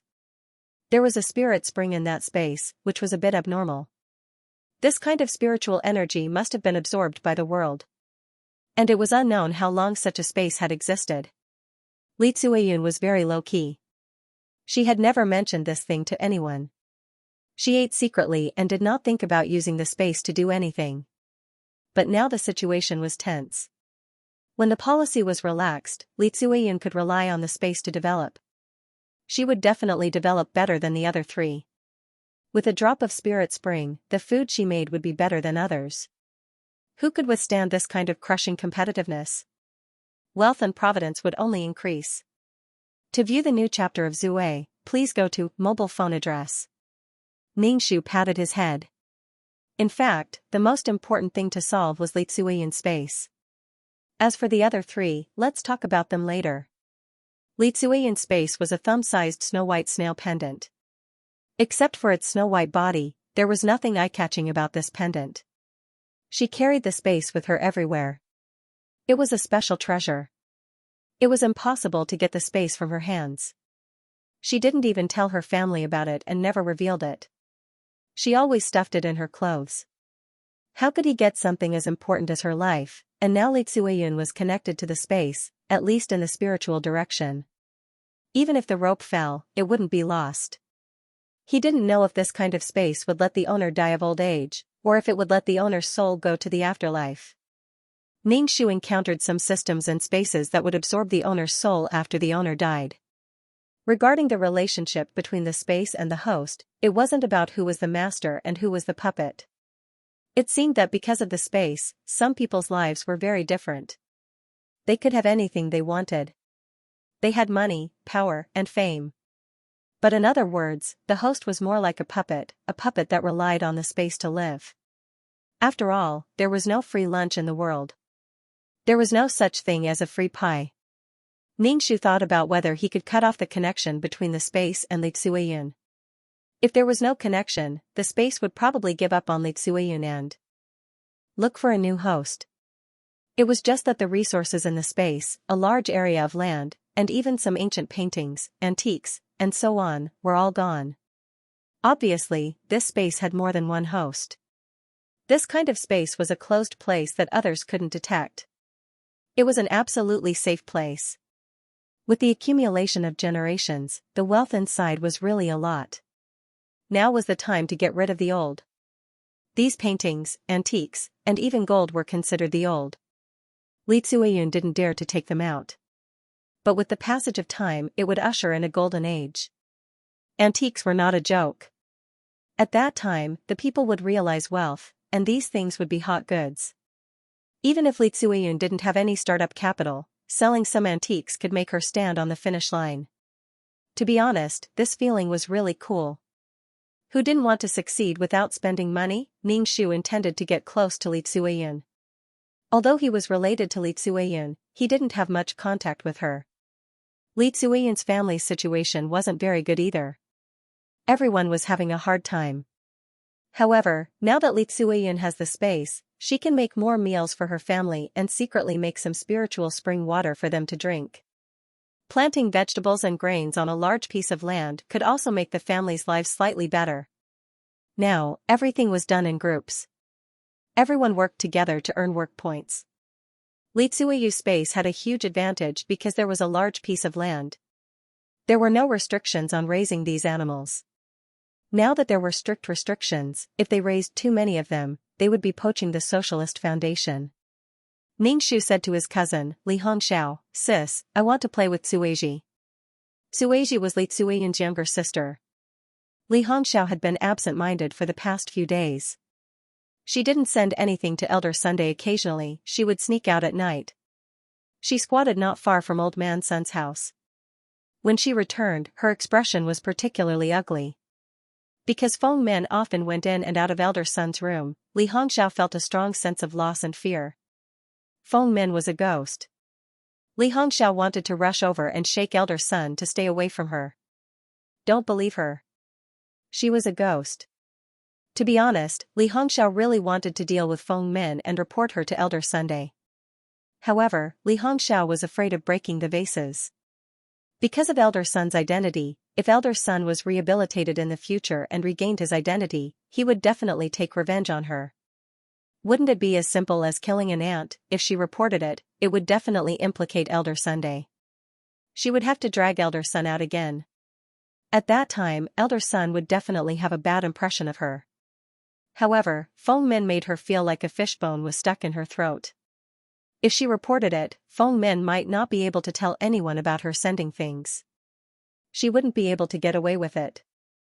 It was simply too difficult. Ningxu called his cousin again. "Sis, I'm going to play with Tsuiji. Are you coming?" Her state made Ningxu very worried. He was worried that the two children would bump into each other again. Li Hongxiao obviously found that Feng Men was abnormal. Feng Men had relaxed and thought that she had reached a consensus after negotiating with Li Hongxiao. It was likely that they had reached a consensus unilaterally. It was obvious from the fact that Li Hongxiao hadn't sent anything over recently. However, Feng Men ran to Elder Sun's place in the middle of the night. If these children didn't bump into each other, their luck wouldn't be depleted so quickly. Li Hongxiao came back to her senses. "Go ahead. Don't go to the water." As she spoke, she picked up the sickle and carried the basket on her back to cut the pigweed. Even though Li Hongxiao's heart was filled with thoughts and ideas, she still had to do this work. Ningxu arrived at Li Tsuiyun's house. Li Tsuiyun was feeding 2 chickens. Ningxu looked at the chicken coop. The 2 hens' feathers were especially smooth and bright. They were especially energetic. If it weren't for the lack of a comb, they would look like valiant and energetic roosters. "Sister Tsuiyun, your chickens are growing really well." Li Tsuiyun looked at Ningxu's little sister and asked her sister to play with Ningxu. Obviously, she didn't want to play with the overly immature Ningxu. Li Tsuiji was about the same age as Ningxu. Previously, due to malnutrition, her hair was sparse and withered. Recently, her condition seemed to be much better, and her face was a little chubbier. In a way, that space seemed to be an existence that sacrificed itself for others. The spirit spring inside could be used freely. The space could be used freely. Anything important could be placed inside. The space allowed the owner and the people around the owner to benefit. It was no wonder that the owner would carefully protect it. Ningxu played childish games with Li Tsueji while looking at the busy Li Tsueyin. Ningxu ran over to help grab the basket and said, "Sister Tsueyin, let me help you." When he touched Li Tsueyin's hand, Ningxu's consciousness followed Li Tsueyin's hand and drifted to the pendant. Li Tsueyin retracted her hand and said coldly, "No need, you go play with Tsueji." "Oh," Ningxu replied and turned to play with Li Tsueji. That consciousness rested on the pendant, but it couldn't do anything to the pendant. Even if this space was just a space, there were still space walls. It wasn't easy to enter at all. He didn't know how long this space was and how easy it would be to deal with it. After playing for an hour, Ningxu said goodbye to Li Tsueji. Before he left, he said to Li Tsueji, "Tsueji, you look better now. You've become fairer." To view the new chapter of Zue, please go to mobile address. Li Tsueji was small and innocent. She asked with stars in her eyes, "Really? Have I really become prettier?" Even a child would want to become prettier. Ningxu nodded. "You really have. Your sister has also become prettier." Li Tsueji was interrupted by her sister before she could finish. Li Tsuelan said to Ningxu, "I told her not to go out in the sun, so she's a little fairer. You have to play with her less in the future. She needs to take a nap at noon." Ningxu nodded. "Okay." After walking away, Ningxu could still hear the intermittent conversation between the sisters. Play with her less in the future. Don't interact with Third Grandpa's family. Third Grandpa was referring to Ningxu and Li Hongxiao's grandfather. "Why, sister?" "There's no why. Just be obedient. I'll make vinegar cabbage for you tonight." Li Tsueyin was very cautious. Even if it was a child like Ningxu, she was very careful. When Ningxu returned home, his cousin, Li Hongxiao, was carrying a big basket of pigweed. She was exhausted. When she saw the leisurely Ningxu, she couldn't help but say, "You're so lucky. You run around and play every day." Ningxu said, "Then I'll go harvest pigweed with sister next time." "Don't. If you can't do it well, I'll have to watch over you. Don't find things for me to do." Li Tsueyin refused without thinking. If she wasn't careful and the child ran away and fell into the ditch, her parents would eat her up. She wasn't her biological sister. Why did she have to bring her along? In the dead of night, Ningxu wanted to use that consciousness to enter the space. However, her power was now suppressed by the heavenly Tao. She couldn't even use the spatial laws. This was an ordinary world to begin with. It was impossible for Ningxu to enter this world with the power to destroy the heavens and extinguish the earth with a single punch. Ningxu's consciousness suffered a violent backlash from the space. It probably sensed the danger and desperately rejected Ningxu's consciousness. This made it difficult for Ningxu's consciousness to move. It was much more difficult for him to crack the space from the inside. Li Tsueyin slept very uncomfortably because the pendant on her chest was boiling hot. It was so hot that she couldn't sleep. She took the pendant off and didn't know what to do. With such a high temperature, wouldn't the chicken, duck, and fish inside die? What happened to the space? The space was Li Tsueyin's lifeblood. It allowed her and her family to live a better life. If she didn't have the space, Li Tsueyin wouldn't know what to do. It is easy to go from frugality to extravagance, but difficult to go from extravagance to frugality. Li Tsueyin wanted to enter the space, but she found that the space rejected her entry. In the past, she could enter the space with just a thought. Now that she couldn't enter, Li Tsueyin was completely dumbfounded. Her scalp went numb, and her first reaction was that the sky had collapsed. The reason why Li Tsueyin couldn't enter the space was very simple. It was because the space had sensed an invader. This invader wanted to break through the space's barrier. At this time, the space had to close the door to prevent the invader from entering. Once the door was closed, no one could enter, including Li Tsueyin, the host. The space activated its self-protection mode. When this crisis was over, Li Tsueyin could enter again. But Li Tsueyin didn't know what happened to the space. Why she couldn't enter the space all of a sudden. Things outside couldn't be taken in, and things inside couldn't be taken out. She was used to the convenience brought by the space. Without the space, how could she live, especially the spiritual spring inside, and the things she hid in the space? Without good food, how could she grow white and tender, tall and slender? The benefits brought by the spiritual spring were obvious. Li Tsuiyun held the scalding hot space. She was so anxious that tears fell out. She tried to calm down. How could she help the space now? Li Tsuiyun got out of bed, scooped up a scoop of cold water, and threw the scalding hot space into the water. She hoped that this could cool down the space. She hoped that the space would be fine. Otherwise, this barren life would be too hard to endure. If she didn't get the space, everyone would live the same life, and it wouldn't matter. But after enjoying it and then losing it, it was as painful as digging out her heart. Getting what she wanted was of course happy, but the most painful thing was to lose what she had and never be able to have it again. Li Tsuiyun didn't sleep all night. She stared blankly at the scoop, constantly changing the water for the space. But the space was always scalding hot. Li Tsuiyun wanted to cry. She begged in her heart. Nothing must happen to the space. Absolutely nothing.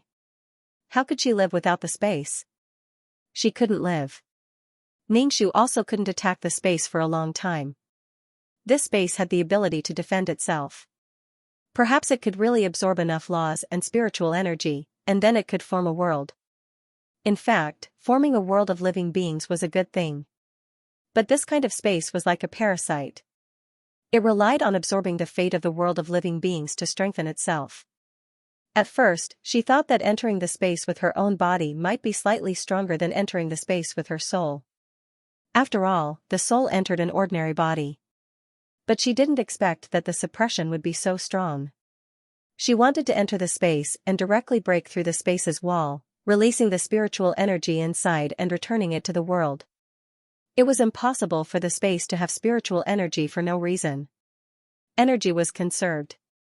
If there was more here, there would be less there. But she couldn't enter. But Ningxu found that at the same time that he couldn't enter, Li Tsuiyun also couldn't enter. In this way, half of the goal was achieved. After a long time, either Li Tsuiyun gave up on this useless space, or the space gave up on the host. The sealed space also didn't absorb the spiritual energy between heaven and earth. The laws were already destiny. Ningxu used his consciousness to disturb the space from time to time, so that the space would always be in a sealed state. But this made Li Tsuiyun anxious. The space had been close to her, and the quality of her life had dropped a lot. In the past, she could casually make any food or spiritual spring and it would taste good. But without the spirit spring, how could he casually make something that tasted good? What was the point of having a chef if it was so simple?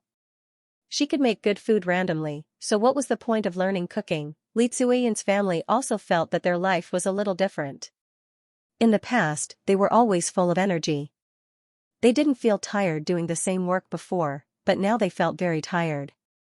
The food at home didn't taste good. If they forced themselves to eat other things, it would be a little painful. Anyway, the family atmosphere wasn't very harmonious. As the cook, Li Tsuiyun couldn't avoid being criticized. They said that Li Tsuiyun didn't cook as carefully as before. She casually made food, regardless of whether the taste was good or not. To view the new chapter of Zue, please go to mobile address. Li Tsuiyun felt so wrong that she wanted to cry. If she had known earlier, she would have brought out more spirit spring water. She never thought that anything would happen to the space. It was not safe to bring out more spirit spring water. If she wanted spirit spring water, she could go in and get it at any time. But now that there was a problem with the space, she was anxious, and her family was still blaming her. This made Li Tsuiyun feel that her heart, which was full of thinking for her family, was eaten by a dog. But even if there was a problem with the space, Li Tsuiyun did not intend to tell her family. Such a shocking thing, no one would believe her. Especially now that the space was broken, it was even more impossible to prove. Maybe the space would be fine. Li Tsuiyun tried to enter the space many times every day, but it was still not working. The space was always boiling hot.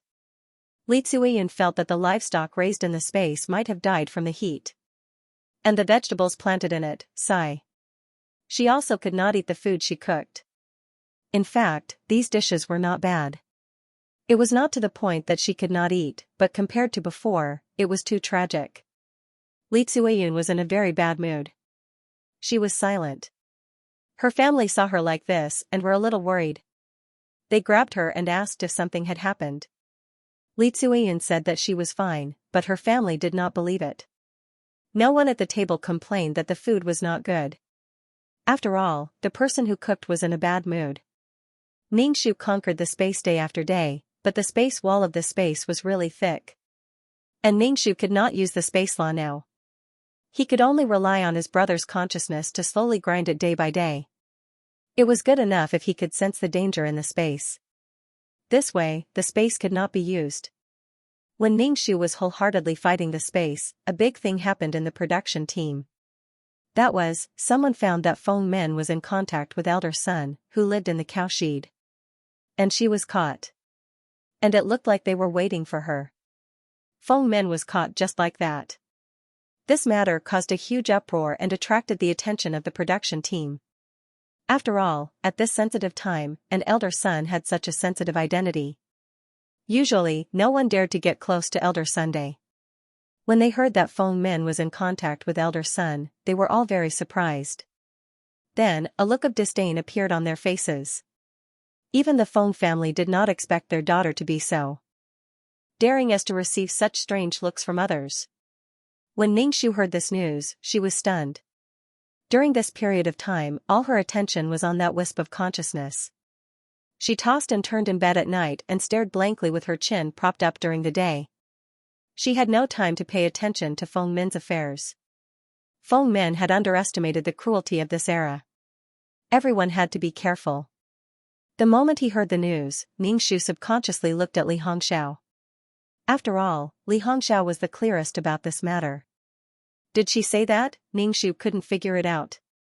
Even if Feng Men had curried favor with Elder Sun, what good would it do Li Hongxiao to report it? She knew that Old Master Sun's identity was not simple, but she still risked offending Old Master Sun to do this. Moreover, Feng Men might also bite Li Hongxiao. In terms of interests, Li Hongxiao really didn't have much to gain. Li Hongxiao frowned tightly. Her expression was a little ugly as she muttered, why was she so careless? In the end, she was still discovered. Li Hongxiao was very worried that Feng Men would tell others about the meat delivery. However, only the two of them knew about it now. Feng Men would definitely be the first to suspect her. Li Hongxiao cursed in her heart. The more she thought about it, the more she trembled. She felt that she had suffered an unexpected calamity. Ningxu raised his eyebrows in surprise. Could it be that Li Hongxiao really didn't report it? Then how could it be? Feng Men happened to be caught. It was simply premeditated and organized. It was so coincidental. Feng Men and Old Master Sun were taken to the wide bar where the production team was drying the grain. They were going to be educated. The two of them were in a very sorry state. Old Master Sun had experienced a lot and was able to remain calm in the face of such a situation. However, Feng Men was different. Although Xianxia was an adult, she was born in an era when she was living a good life. She had never encountered such a situation. Now that she was tied up and facing the entire production team, it was as if she was nailed to the rack of shame and had to accept everyone's disdain. This made her view of the world crumble. In the end, it collapsed with a bang. When did it become a crime to even treat someone's illness? She was going to be despised by others. No matter who the other party was, he was just a patient. Old Master Sun was tied up. He straightened his back and said to the team leader, "It has nothing to do with this little girl. It's because I saw that she could use herbs to treat my illness. The pain in my body was unbearable, so I forced her to treat me." Feng Men's eyes stung, and she almost cried. At this moment, everyone in her family wanted nothing to do with her. Because of such treatment, everyone was afraid. It was understandable. Now that Old Master Sun was taking all the blame, Feng Men's heart choked up. She scanned the crowd and fixed her gaze on Li Hongxiao. Just as Li Hongxiao had expected, Feng Men believed that Li Hongxiao was the instigator of this matter. Li Hongxiao was so wrong that she wished she could fly in June. Was her brain filled with *T? What good would it do her to push Feng Men out? Li Hongxiao was very afraid now. She was afraid that Feng Min would say something shocking. The production team leader looked at Feng Min. You know how to treat illnesses? He then looked at the Feng family. The Feng family members were also at a loss. When did their child know how to treat illnesses? Feng Min opened her mouth. She was a little unsure if this matter was good or bad for her. Could her knowing how to treat illnesses increase her bargaining chip? After all, medical treatment in this era was lacking. There was a lack of doctors. If there was someone who knew how to treat illnesses, it would undoubtedly be a good thing. However, where did her medical skills come from? It was a big problem. She couldn't possibly say that she knew medical skills out of thin air. Feng Min's mind was spinning. She could say that she had secretly looked at the doctors in the health center and learned some, but it was just blind learning. Feng Min almost swore to the heavens that it was blind. At this moment, Feng Min only wanted to clear her name. She didn't want to drag someone down with her. If she wasn't at the end of her rope, she definitely had to protect herself and not go all out. The onlookers didn't believe her and mocked Old Master Sunday. You're crazy. You actually let a child treat you. Old Master Sun, I have no choice. I'm afraid of the pain. Feng Min was, after all, a member of the production team. If this matter blew up, it wouldn't look good for the entire production team, especially if other people were involved. No one would be able to live in peace. This matter was settled just like that. The Feng family had many work points deducted. As the other party involved, Old Master Sun's treatment was even worse. Li Hongxiao heaved a sigh of relief. However, when she met Feng Min's hateful gaze, she felt terrible. To watch the new chapter of Zue, please go to mobile address. Li Hongxiao and Feng Min had become enemies because of this matter. In the future, they would be extremely jealous when they met. Feng Min had a deeper understanding of this era. After she successfully grew up, she had to be careful with her words and actions. Being stared at by Feng Min with hatred, Li Hongxiao's heart turned cold. What would a ghost do to her if she was stared at like this? Ningxu could clearly feel the collision of luck between the two of them, and it was quickly consumed. Feng Min's luck had a trace of purple. After all, she had gone through thick and thin with Elder Sunday. And Li Hongxiao's luck was suppressed. There was a difference between having a hard core and not having one. In the future, Feng Min would treat people in the production team because of her medical skills, and the situation would become better. There were still a few years before Li Hongxiao could develop. A few years was enough for Feng Min to get rid of Li Hongxiao. The better Feng Min's life was, the worse Li Hongxiao's life would be. Her luck was getting more and more suppressed. Coincidentally, the reason why Feng Min was caught was because the production team had been catching leeches at night recently. These leeches were very large and looked like slugs. These leeches only appeared at night. If one caught enough leeches, they could even earn work points. These leeches were very good medicine. Of course, the villagers collected them and gave them to the production team. They were also collective property. Elder Sun lived not far from the water, so he naturally walked there. Then, he was seen. Even though Feng Min later found out that it was not Li Hongxiao who reported it, her hostility towards Li Hongxiao did not decrease. Li Hongxiao was also angry. It was reasonable for a malicious ghost to occupy someone else's body. Since she had already offended her, she might as well offend her completely. The wisp of consciousness that Ningxu had placed in the space was about to dissipate, but he still could not open the space. Ningxu realized that this space could not be underestimated. Did he have to get close to Li Tsueyun? Not to mention getting close, Li Tsueyun was now a frightened bird. No one could get close to her. She was very vigilant. Even if the space was very hot, she still carried it close to her. Li Tsueyun would never give up on the space. Ningxu wasn't using his consciousness to attack the space. Instead, he was constantly harassing the space, making it think that he was in danger. When Ningxu went to play with Li Tsueji, he was chased away by Li Tsueyun. She said that Li Tsueji had to work for the family. Not every child was like Ningxu, who had nothing better to do. Since he couldn't get in touch with Li Tsueyun, Ningxu felt that he had to find another way. This space was really too tough. Li Tsueyun carried a big bucket to the waterside to wash clothes. Ningxu carried a small basket and a sickle and followed behind Li Tsueyun. They were cutting the pigweed beside the ditch where the clothes were washed. Because Li Tsuiyun had something on her mind, she didn't really respond when the young wife and auntie, who were washing clothes, talked to her. She was really annoyed, so she just gave a perfunctory reply. Li Tsuiyun lowered her head and bent over to wash the clothes.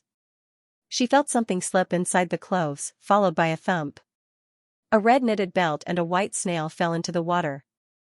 Li Tsuiyun's face turned pale. She quickly touched her neck, but she didn't find the space. Without thinking, she jumped into the pond. Although the weather was hot, the water in the pond was very cold. No one knew how deep it was. Seeing Li Tsuiyun jump down like a madman and sink, the women washing clothes on the shore panicked and quickly called for someone to save her.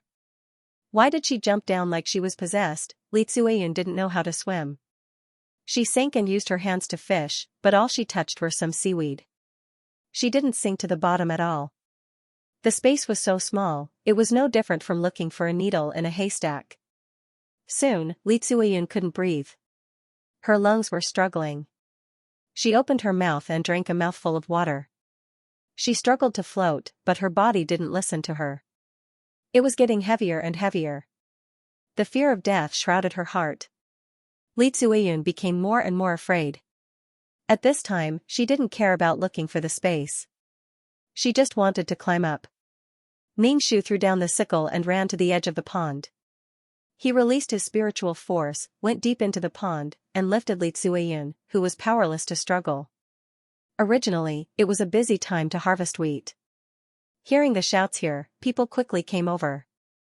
Hearing that someone fell into the water, some people who could swim jumped down to save her. Li Tsuiyun was rescued by an educated youth named Lu Yunzhan. Lu Yunzhan dragged Li Tsuiyun ashore wet. He was wet all over, his thick black hair dripping with water, and his clothes clinging to his body, outlining his strong body. Some young women blushed. Lu Yunzhan, who saved people, never touched Li Tsuiyun again. At this time, it was a big crime to be a hooligan, although it was to save people. Soon, a lot of people gathered here. Lu Yunzhan pushed the crowd away and left. Li Hongxiao, Zhang Qingqing, and Feng Men looked at Lu Yunzhan's back with flickering eyes. Lu Yunzhan was good-looking. Even if he had a buzz cut, he looked more handsome and burly than other men. In this era where everything was done manually, a burly and powerful figure was quite competitive. But the most important thing now was Li Tsuiyun. Li Tsuiyun's family rushed over and beat and cried Li Tsuiyun, who had just woken up. "What are you doing, you dead girl? Why are you not careful?" A talkative old woman next to her said she didn't fall by mistake. She jumped in by herself. Li Tsuiyun's family cried even more sadly. Li Tsuiyun's face was pale, and her whole body trembled. The fear of death and the pain of losing her space made Li Tsuiyun so anxious that she fainted directly. Li Tsuiyun, who was carried home, had a high fever. She was talking in her sleep, saying something about space and so on. Her family was waiting for her to talk nonsense. Ningxu looked at the pond. It was impossible for the space to fall like this. He had a spiritual connection with Li Tsuiyun, so it was not a big problem for her to fall. But Li Tsuiyun jumped down to look for the space without thinking. She had probably noticed something. Since the space did not let her enter, she guessed that she might lose her space. Because there was a consciousness around the space, Ningxu was very clear about its location. Since the space abandoned Li Tsuiyun, it was now ownerless. It would quietly wait for the next host, so that it could get rid of Ningxu's harassment. It felt that it was very dangerous to stay by Li Tsuiyun's side, so it had to give up on Li Tsuiyun. Ningxu used his spiritual power to catch the space. Holding the rope, the space shook, wanting to fly out of Ningxu's control. Li Tsuiyun's high fever had not subsided, and it was getting worse. Li Tsuiyun's family saw this situation and knew that they had to send her to the hospital quickly. If they delayed any longer, she might die. They borrowed a tractor from the brigade and prepared to take Li Tsuiyun to the county for treatment.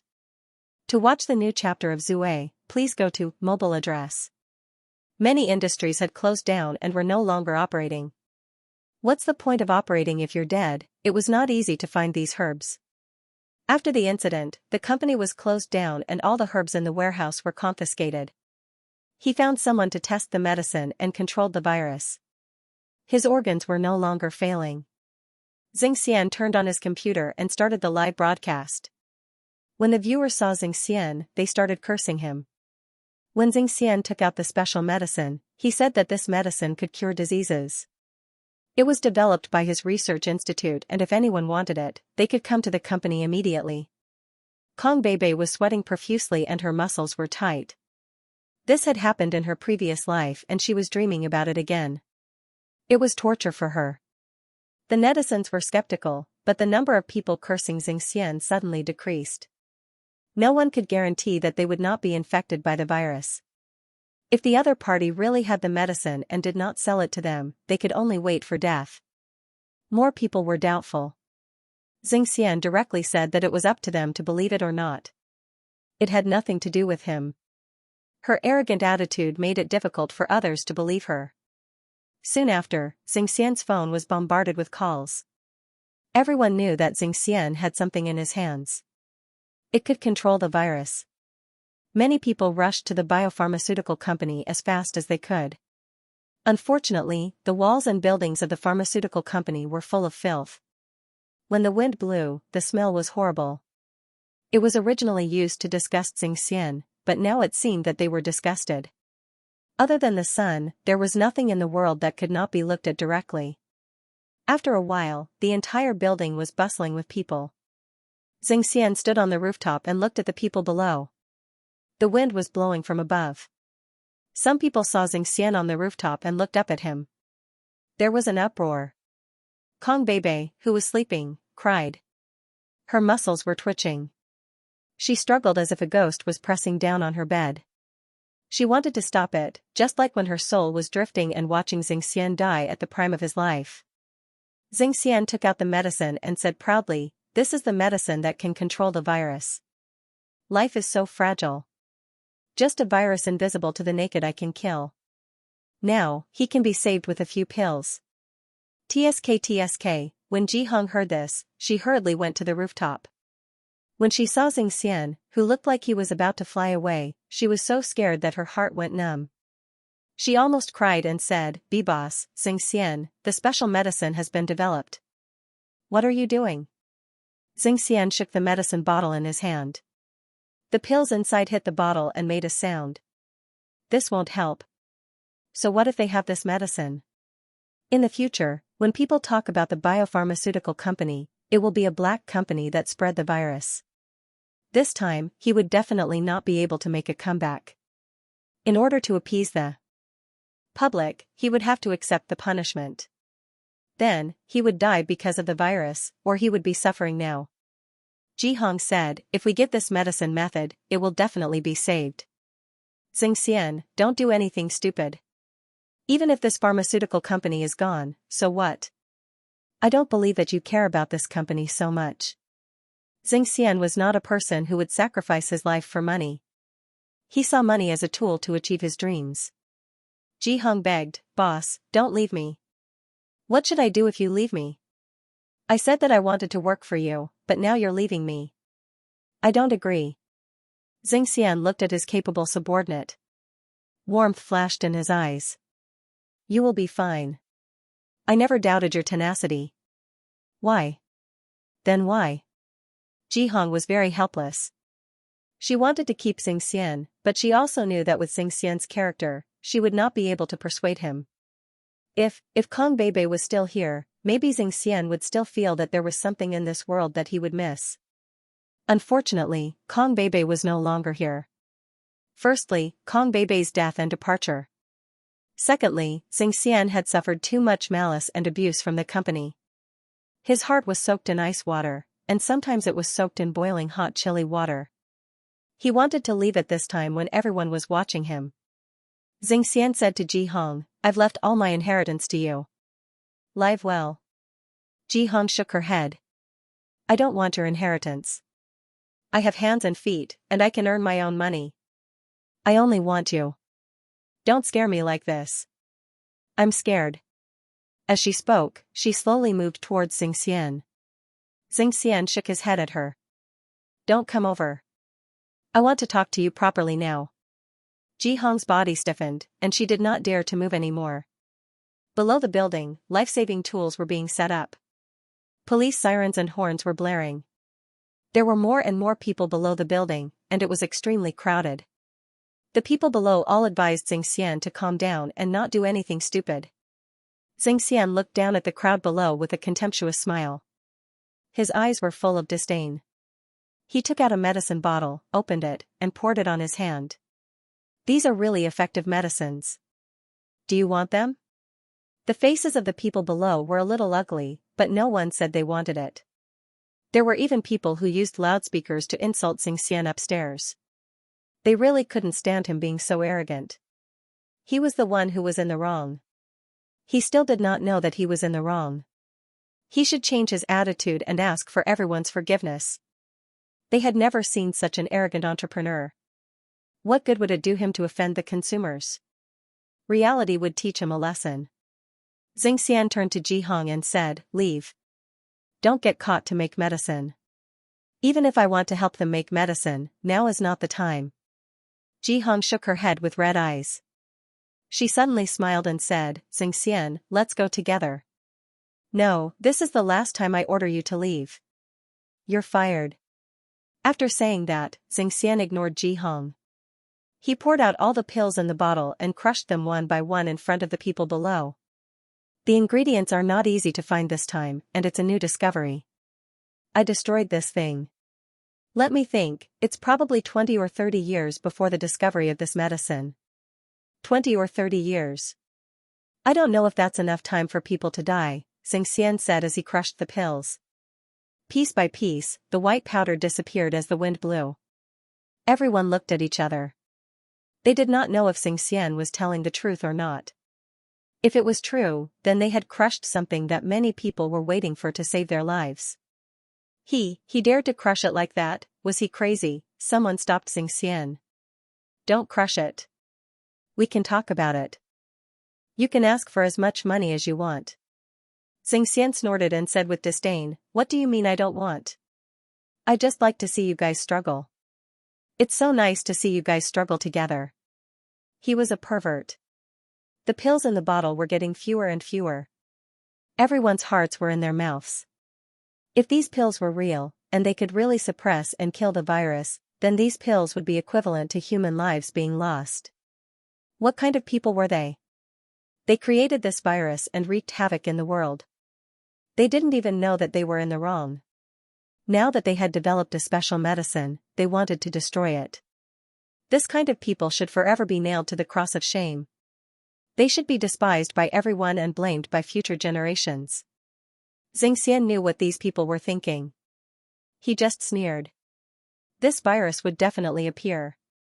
It was just that it would appear in his hands. Whether it was in ancient times or now, humans had always been suffering from the torture of diseases. Medicine had its limitations. It had been a long time since the development of herbal medicine to modern Western medicine. For example, the famous penicillin. If it wasn't for the discovery of this special medicine by a biopharmaceutical company, the discovery of this special medicine would have been delayed. It would definitely be discovered, but not now. The crowd below started to get restless. Everyone was trying to persuade Xianxia to calm down. Life was precious and he shouldn't joke around with his life. There was no hurdle that couldn't be overcome. Ji Hong smiled at Xianxia, but she was crying. "Look, they've forgiven you. You've already atoned for your sins by discovering the special medicine." Xianxia sneered. "Who needs their forgiveness? What did I do wrong? I didn't commit any crimes. I don't need their forgiveness. They are just lowly rats who are struggling at death's door and possess the most vicious thoughts. I feel insulted when I think of using my medicine on them." Xianxia's eyes were filled with disdain. The crowd below were all rats. Other than wasting resources, they were useless. They were waiting for someone to save them. Once something happened, they would immediately reveal their ugly faces. It made people want to vomit. Ji Hong was speechless. Although she knew that Xianxia was cold and didn't have any empathy or sympathy for others, she didn't expect others to be so unbearable and ugly in his heart. Yes, that's right. But you can't die for a group of rats, right? It's not worth it at all. Who would care about what rats say, right? Jihong followed Xianxian's logic. He hoped that Xianxian would not be impulsive.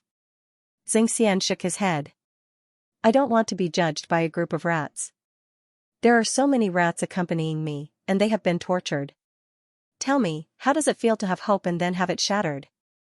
Jihong was speechless. She was anxious to death, but she did not know what to do. How could she make Xianxian give up such a dangerous idea? She liked him and didn't want him to die. Jihong shouted at him, don't you want to know how Kong Beibei died? Don't you want to know who killed Kong Beibei? Xianxian's face stiffened. As for the man who coaxed Kong Beibei, he had already gone to hell. That rat couldn't take the threat and confessed everything. He had taken a fancy to Kong Beibei's loneliness and took advantage of it. He had used sweet words to take Kong Beibei away. He had also taken a fancy to Kong Beibei's money. After causing Kong Beibei's death, he had taken away all of Kong Beibei's belongings. Could there be a mastermind behind Kong Beibei's death? Why didn't that man say anything? His tone was filled with greed for Kong Beibei. There was no mastermind. Jihong said with red eyes, you're wrong. It's not like that. I caused Kong Beibei's death. I was jealous of her. I was jealous that she didn't cherish you when she had you and made you sad. She had nothing to do. Other than making you sad, she didn't do anything. She kept making you sad, but you indulged her. What's so good about her? Jihong's voice was extremely hoarse. Her tone was filled with jealousy and sadness. Clearly, these were her heartfelt words. What's so good about her? She relied on you but was so fierce to you. When she was outside, she was so timid and needed you to protect her. If you didn't protect her, she might have caused trouble again. She would have been bullied again. If she had been as ruthless to you, she wouldn't have been bullied and cheated. She deserved to die. In the end, Jihong's tone was filled with disgust. She detested Kong Beibei. Xianxian had always been calm in the face of death and in the face of a group of people. But now, his face was stiff and his pupils were trembling. His lips moved. It's really you? Jihong nodded. Yes, it's me. I can see that your wife is someone else. I can see that you're happy. I just can't stand her trampling on you like this. Come here. Come here and kill me to avenge Kong Beibei. I killed your wife. Xianxian narrowed his eyes. He calmed down a little. It's not you. It won't be you. It's me. I was the one who found that man to get in touch with Kong Beibei. According to Kong Beibei's stupidity, she's so innocent and naive. She'll believe whatever others say. She won't believe anything you say. It's too easy to fool her. Jihong sneered. I don't regret it at all. I just didn't expect you to be so sad. What's so good about her? Jihong questioned Xianxian like a jealous woman. She's just so stupid and annoying. Do you know how happy I was when I found out that she was dead? But I had to suppress the ecstasy in my heart to comfort you. The more Jihong spoke, the more she went overboard. Her vicious face was unbearable to look at. It was too ugly. Xianxian was silent for a moment. It's not you. Jihong smiled. Should I thank you for trusting me, or should I say that you're stupid and underestimate a woman's jealousy? Come and avenge Kong Beibei. Even if you don't, come and drag me down with you. Jihong's face was full of provocation. If I didn't say it, you probably wouldn't even know who killed Kong Beibei. You're so stupid. Oh, my stupid friend, Xianxian understood that Jihong was trying to provoke him and make him go over. If that was really the case, she didn't say it in the past because she wanted to keep it a secret. Xianxian looked at Jihong. Are you serious? Of course I'm serious. But I didn't expect that you'd rather die. You'd rather die with Kong Beibei than live. Jihong gritted her teeth. If I had known, I would have let that woman live. I would have let you see her true colors. The true colors of a selfish woman. The living couldn't win against the dead. Because the dead were constantly beautified in the hearts of people with intentions, their shortcomings were almost forgotten. But the living kept coming into contact with the dead, and those shortcomings were constantly magnified. Xianxia frowned. I'll ask you one last time. Was it you? Even if these people knew that Feng Min's situation was a little strange, they would still choose to believe Feng Min because it was beneficial to them. What was the benefit of going against Feng Min with Li Hongxiao? Ningxu hoped that Li Hongxiao would stop going against Feng Min. Her luck would be suppressed more and more, and this would make Li Hongxiao in existence like a supporting female character. She was destined to be trampled under Feng Min's feet. There was no grudge between the two of them. However, if Li Hongxiao continued to provoke Feng Min, it would be easy for something to happen. However, if she held back her anger and insisted on going against Feng Min, then the local reincarnated girl would become a supporting female character. Li Hongxiao's reincarnation was already very lucky, but if she did not cherish it, it would be a pity. Ningxu cherished his reincarnated life more, and his life was very comfortable. Even a weak body was not enough to make her worry all the time. Li Hongxiao could develop silently on her own, and there was no benefit in exposing Feng Min. Ningxu said to Li Hongxiao, "Sister, why don't you like Feng Min?" "I think many people like Feng Min because Feng Min can treat everyone." Li Hongxiao felt stifled. The people around her were traitors. "You like her too?" "I don't know," Ningxu said. "You don't like Feng Min, but there are many people who like Feng Min. You can't win against them." This was the most stifled part of Li Hongxiao's heart. She had bewitched too many people, and relied on her strange medical skills to treat people. These people were not afraid of dying from the treatment. Feng Min did not even study much, and she could not recognize all the words. Suddenly, she could treat people and even talk about some herbal knowledge. She was AF** King literary star. Li Hongxiao was so angry that her heart hurt. She wanted to see how long Feng Min could last.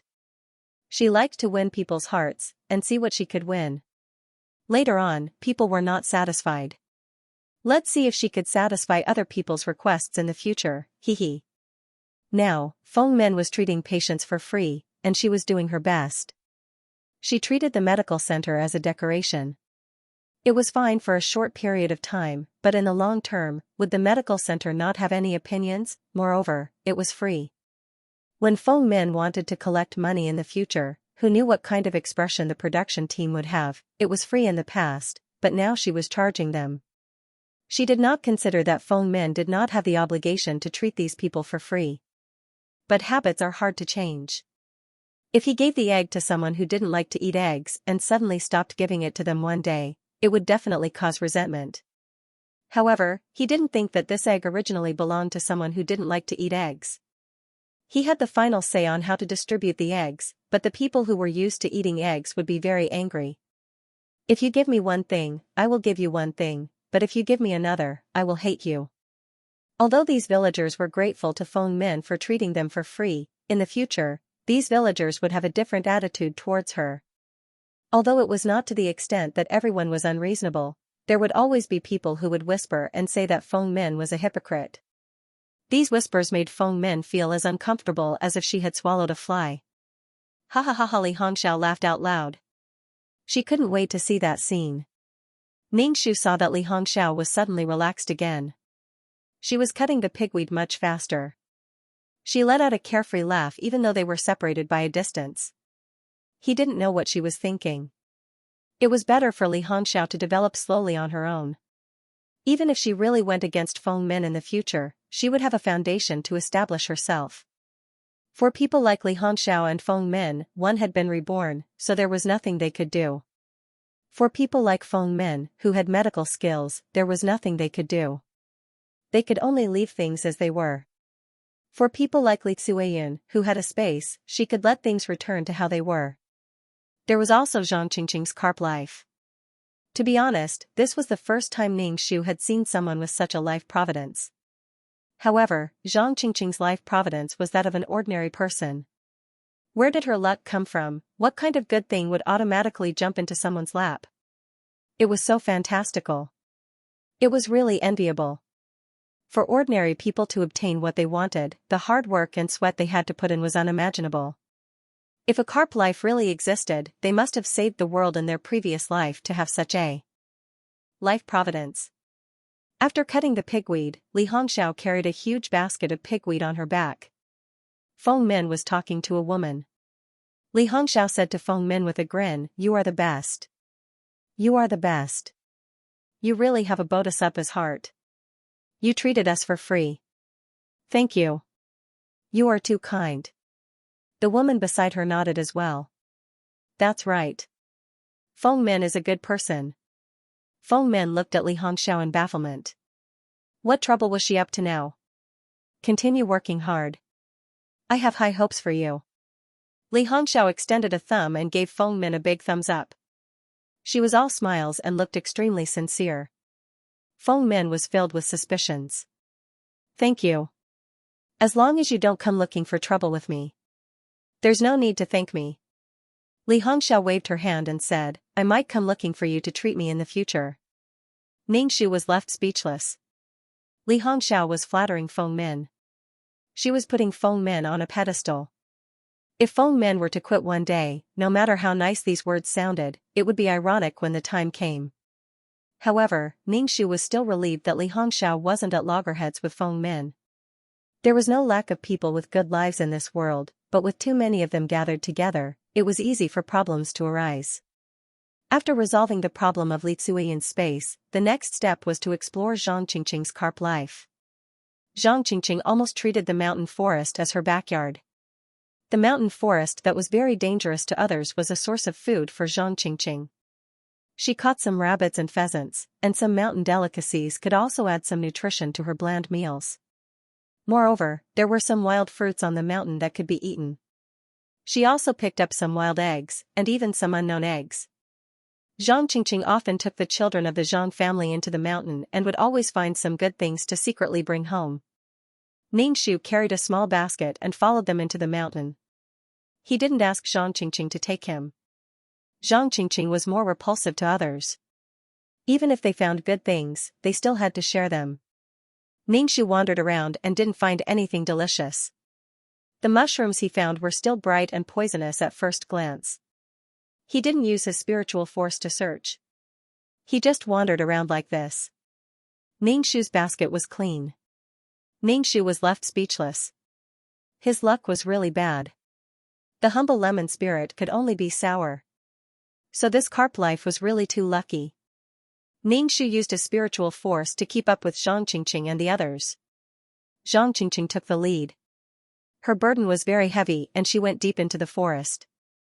The Zhang family behind her was more convinced by Zhang Qingqing and followed her footsteps. At this time, the forest was still very dangerous. Not to mention wild boars, it was said that there were also wolves and bears. If they encountered them, these children were really not enough to fight. Ningxu kept up with the team in front of him. In order to avoid being discovered, he still kept a distance. To watch the new chapter of Zue, please go to mobile phone address. He carefully studied Zhang Qingqing's koi life. Speaking of which, Ningxu could wander around aimlessly because she wasn't from this world. When she was outside and didn't return home, her nominal parents didn't seem to remember that they had such a daughter. When they saw Ningxu, they seemed to realize that this was their daughter.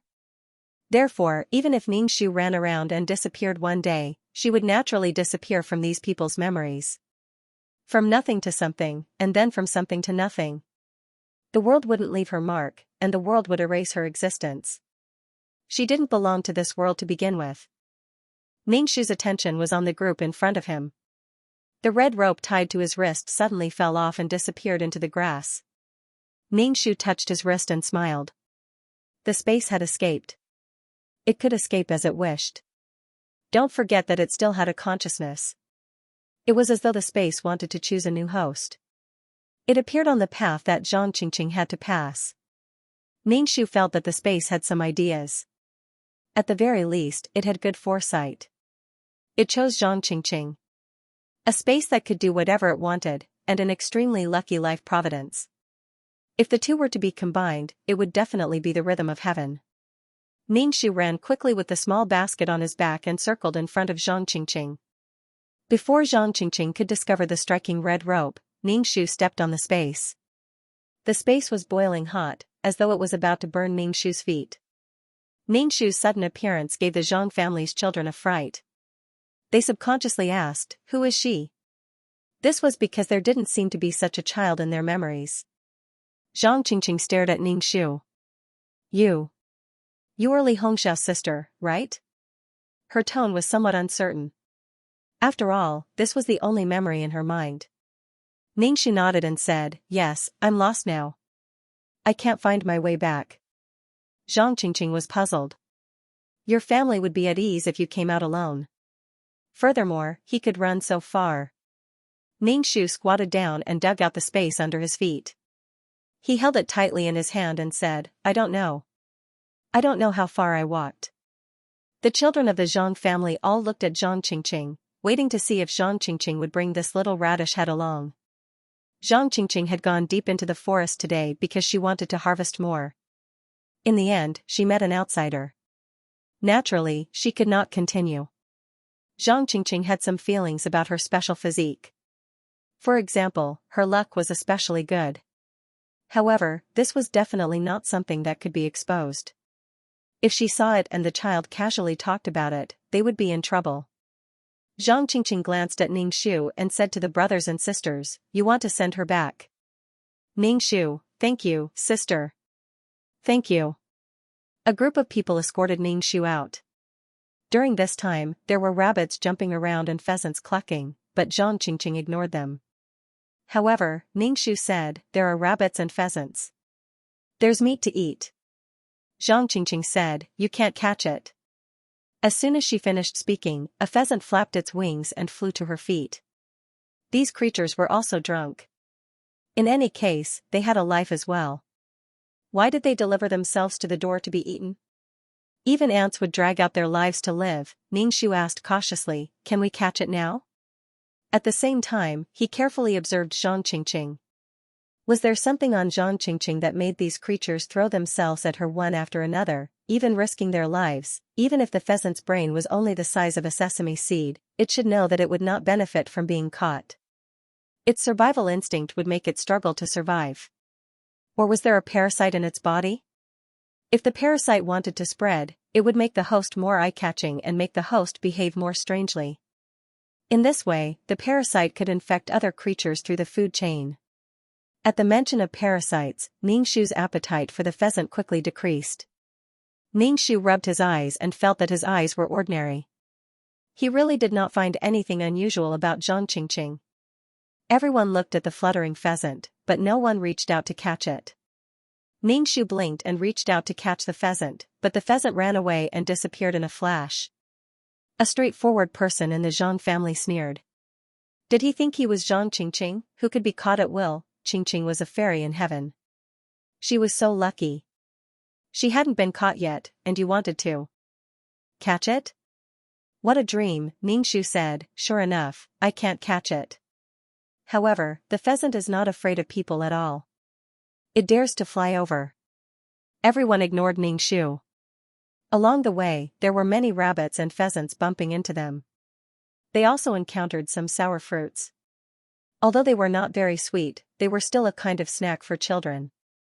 Although there were rabbits and pheasants flying over, Zhang Qingqing did not reach out to catch them. The Zhang family stood still when they saw the meat. It was mainly because of Ningxu, an outsider. Ningxu used her spiritual power to scan Zhang Qingqing inch by inch like an X-ray. She wanted to know what was on her body that made these animals rush to her without fear of death. The space in his palm was boiling hot. This space could not wait to fly into Zhang Qingqing's hand. It was normal to be lucky. Some people could turn misfortunes into blessings. It was as if the heavens were helping them. However, to let these animals fly to their deaths like this was simply showing off. Could it be that there was a trap in Zhang Qingqing's body? Like a moth flying into a flame, using light to trap insects? To solve this problem, Ningxu felt that he might have to become an animal to know what Zhang Qingqing looked like in the eyes of animals. Ningxu thought for a moment and used a wisp of consciousness to invade the mind of a rabbit and look at Zhang Qingqing with the rabbit's eyes. In the end, Ningxu was stunned. This was because in the rabbit's eyes, Zhang Qingqing was a fruit that emitted spiritual energy. She was a huge peach. Since it was such a good thing, it would definitely pounce on it and take a bite. However, this peach was surrounded by a kind of astral wind. Could it be that Zhang Qingqing was really a fairy? At the very least, she was a peach fairy. Ningxu retracted his consciousness and looked at Zhang Qingqing again. She was completely an ordinary person. There was no spiritual energy or astral wind around her. Whose eyes have been deceived? Whose brain has been deceived? Zhang Qingqing must have had some fortuitous encounter to create such a strange physique. Ningxu was inclined to believe that this physique was targeted at animals. If it was a human, he had not seen anyone run in front of Zhang Qingqing and kill themselves. This situation was not easy to resolve. With the passage of time, it could be said that Zhang Qingqing's physique was of little use. With society developing, people didn't need to go deep into the mountains to hunt. A life like hers was useless. However, it wasn't completely useless. When she went to the river to fish, she could catch more than others. After carefully looking at Zhang Qingqing's life providence, it was indeed an ordinary life providence. To view the new chapter of Zhuwei, please go to mobile address. Could she not care about Zhang Qingqing? If Zhang Qingqing opened a farm in the future, the chickens and ducks would all go into suicide mode the moment Zhang Qingqing appeared. Zhang Qingqing's advantage would become a disadvantage. If this kind of koi life only targeted birds and beasts, what if it evolved to target humans? The so-called koi life meant that if one was on good terms with Zhang Qingqing, there would be benefits. If one was on bad terms with Zhang Qingqing, they would automatically be unlucky. Ningxu only had this thought in her mind. She lost her footing and twisted her ankle. The pain was like being pricked by needles. She would not die in front of Zhang Qingqing, but it was true that she would be unlucky. Especially those who had ill intentions towards Zhang Qingqing. They would definitely be unlucky. She wanted to get rid of Zhang Qingqing's koi life, so it was normal for her to be unlucky. She clearly did not have a life of great wealth. If she did, she would not have been born in such a poor mountain village. Or maybe Zhang Qingqing's parents were someone else. In fact, Zhang Qingqing had been lost when she was young. Or maybe she had been abducted by human traffickers and sold here. To be honest, at this time, girls could not be raised. Some people would just throw them away, not to mention spend money to buy a girl. Although she sprained her ankle, Ningxu snorted and continued walking. As she walked, she sprained her other foot as well. Then, both her feet were crippled. She swayed like a duck when she walked. It was painful. Zhang Qingqing looked at Ningxu and asked, "What's wrong with you?" Was there something wrong with him? Ningxu smiled while trembling. "I'm fine. Nothing happened. It's just a pity for those pheasants and rabbits." Zhang Qingqing said indifferently, "You will be able to catch them when you grow up. If you really want to eat meat, get your family to go to the supply and demand cooperative to get some meat." Ningxu grunted. She saw rustling in the grass. There were definitely rabbits inside. There was a strange feeling that these rabbits were like wooden stakes waiting for rabbits to show up. When they were waiting for her, she would crash into them. The space in her palm almost turned into magma. It burned through Ningxu's hand, but she still held the space expressionlessly and refused to let go. It was probably because the space was too precious to Zhang Qingqing, and Zhang Qingqing's physique could perfectly provide shelter for the space. After sending Ningxu back to the Li family, Zhang Qingqing handed Ningxu over to his nominal parents and informed Ningxu's parents that she had run off into the woods alone. When Ningxu's mother saw Ningxu, she was stunned for a moment. Then, she seemed to realize that it was her daughter and immediately picked up a broom to hit her. "What are you doing in there alone? There are wolves inside. Let's see if they won't bite you." Seeing that Ningxu was small, he didn't kill him. Then he thanked Zhang Qingqing. Otherwise, he didn't know when he would be able to find her. Zhang Qingqing waved her hand and left with her brothers and sisters. Ningxu sat down and rubbed his ankle. It was swollen, and he probably wouldn't be able to walk normally for many days. His mother scolded and went into the house to find some medicinal wine for Ningxu. Then she rubbed Ningxu's ankle. Ningxu was in so much pain that he cried like a ghost and howled like a wolf. After Zhang Qingqing left, the temperature of the space in the palm of his hand gradually dropped. It was probably because his heart was dead like ashes. Ningxu opened his hand. His palm was covered with a string of blisters. Even his skin was rotten. The snail stuck to his skin and flesh, and it was very painful when he pulled it. He was really unlucky to meet Xianxia. Ningxu picked up a stone and rhythmically smashed it on the space. Although he couldn't break it, he still wanted to let the space know his feelings. Ningxu smashed the stone, but the space was stable and motionless. Anyway, Ningxu wasn't in a hurry. There were plenty of opportunities to deal with the space. The space was now a coward. When he left this world, he wouldn't even have the chance to be a coward. Ningxu wouldn't keep this world by his side. If he left this world and really obtained the heavenly Tao's power of faith, it could improve his physique. He had to frequently enter the world, and then this world would follow him into the world and absorb the spiritual energy and laws of the world. It was so beautiful. The wound on his hand attracted his mother's roar. She took a needle and broke it one by one. Then she applied some medicine that he couldn't tell what it was. Ningxu wanted to say that it was easier to get infected if it was broken, but children didn't have the right to speak. While she was busy, she said, "How could I have such a lively child like you?" As she spoke, her face was a little blank. Obviously, she fell into the doubts that she had this child. It was Ningxu who called out to her, bringing her back to reality. Ningxu felt that this heavenly Tao was a little perfunctory. In the future, if he met someone with a higher IQ and more confidence in himself, he was afraid that they wouldn't believe Ningxu's fake identity at all. "How did you get this injury? Did you grab the fire tongs or the fire stick?" his mother asked. "Ningxu, that's it." His mother glanced at Ningxu. Could it be that he was a fool? Because his hands and feet were injured, Ningxu was kept at home by his nominal parents and couldn't go out. Because he was careless and met Xianxia this time, he wasn't prepared. Ningxu felt that he should be more prepared. Whoever met him would be unlucky. This physique was simply untouchable. It was fine. Ningxu used a needle to poke the snail every day. He would catch a point and grind it desperately. There would be a day when he would grind it through. Although he couldn't use the spatial laws, he could at least feel the location of the spatial node. He would do it at that location. The blisters on his hand were suppurating. It was a little painful. He could obviously pull out life, but why was he scalded like this by a little temperature? It was very pitiful. The space felt the danger and closed itself even more tightly. It didn't dare to poke its head out and shrank back. It was rare to have such a thick spatial wall.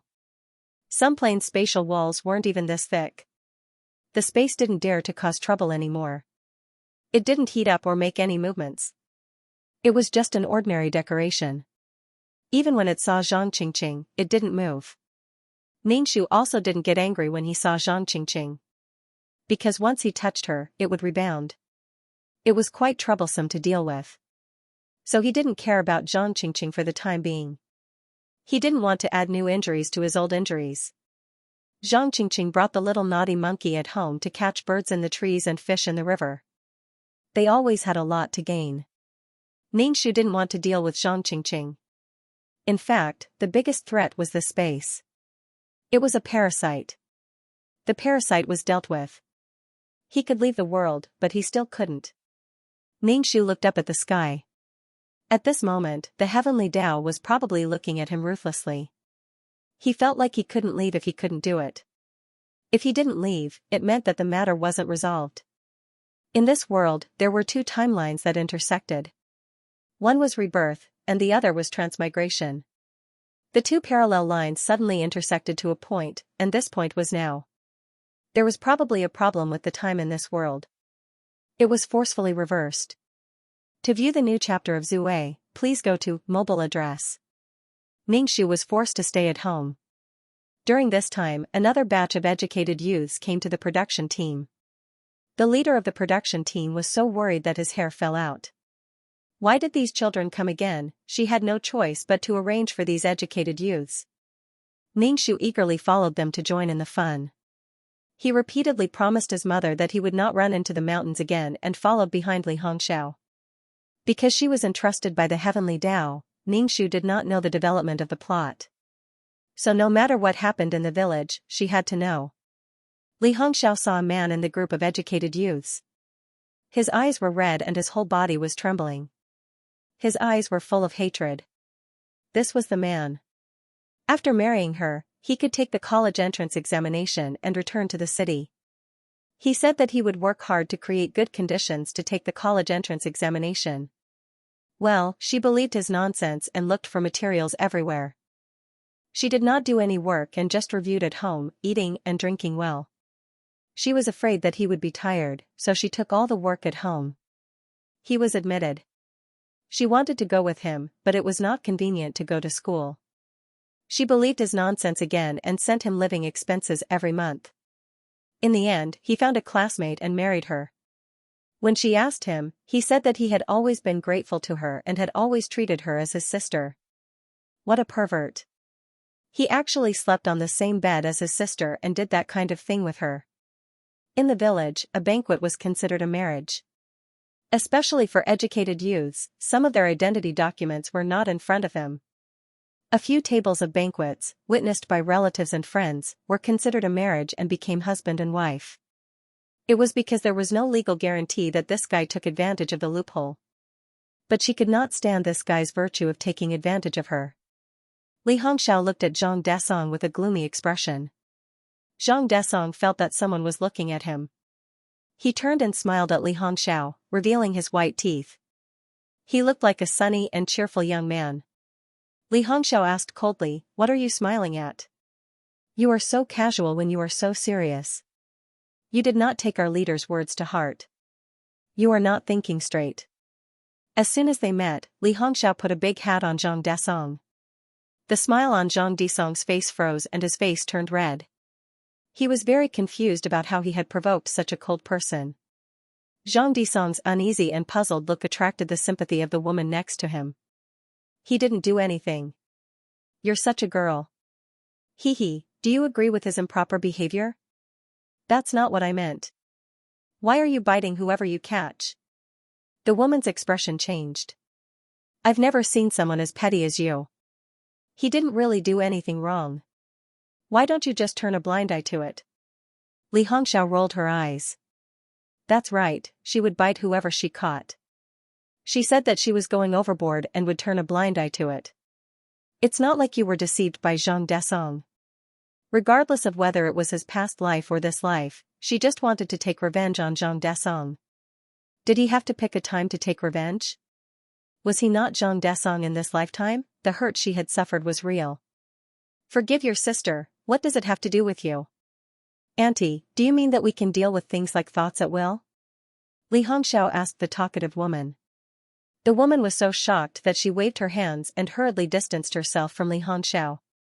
Once she was involved in this kind of thing, it meant endless trouble. Zhang Desong didn't expect that he would be forced to endure such a storm of false accusations just because he had smiled. Just because he smiled a little, he had improper thoughts. Was there really nothing wrong with this girl's brain? However, Zhang Desong, who had just arrived, chose to endure it. He would find an opportunity when he was more familiar with this place. She was just a little girl, and a mushroom from a small village. He didn't care about her at all. On the way back, Ningxu was held by Li Hongxiao. He held her scalded hand. It really hurt. Li Hongxiao's attention was all on Zhang Desong. It was obvious that the two of them had a grudge in their past lives. Every reincarnated girl had a tragic story in her past life. After being reborn, it was natural for her to take revenge on the scum of her past life. It could be considered a characteristic tragedy of this era. Ningxu was too lazy to care about what grudges the two of them had. As long as these four mushrooms didn't collide with each other, it was fine. Ningxu's hand hurt. His brain exploded. He thought that maybe it was because Zhang Qingqing had contributed to this plane that she was bestowed with such a physique. Just like how she once had such an experience that made people jealous. Heavenly materials and earthly treasures drilled into her bosom. If that was the case, Zhang Qingqing was a person protected by the world. There really wasn't a good ending for anyone who went against her.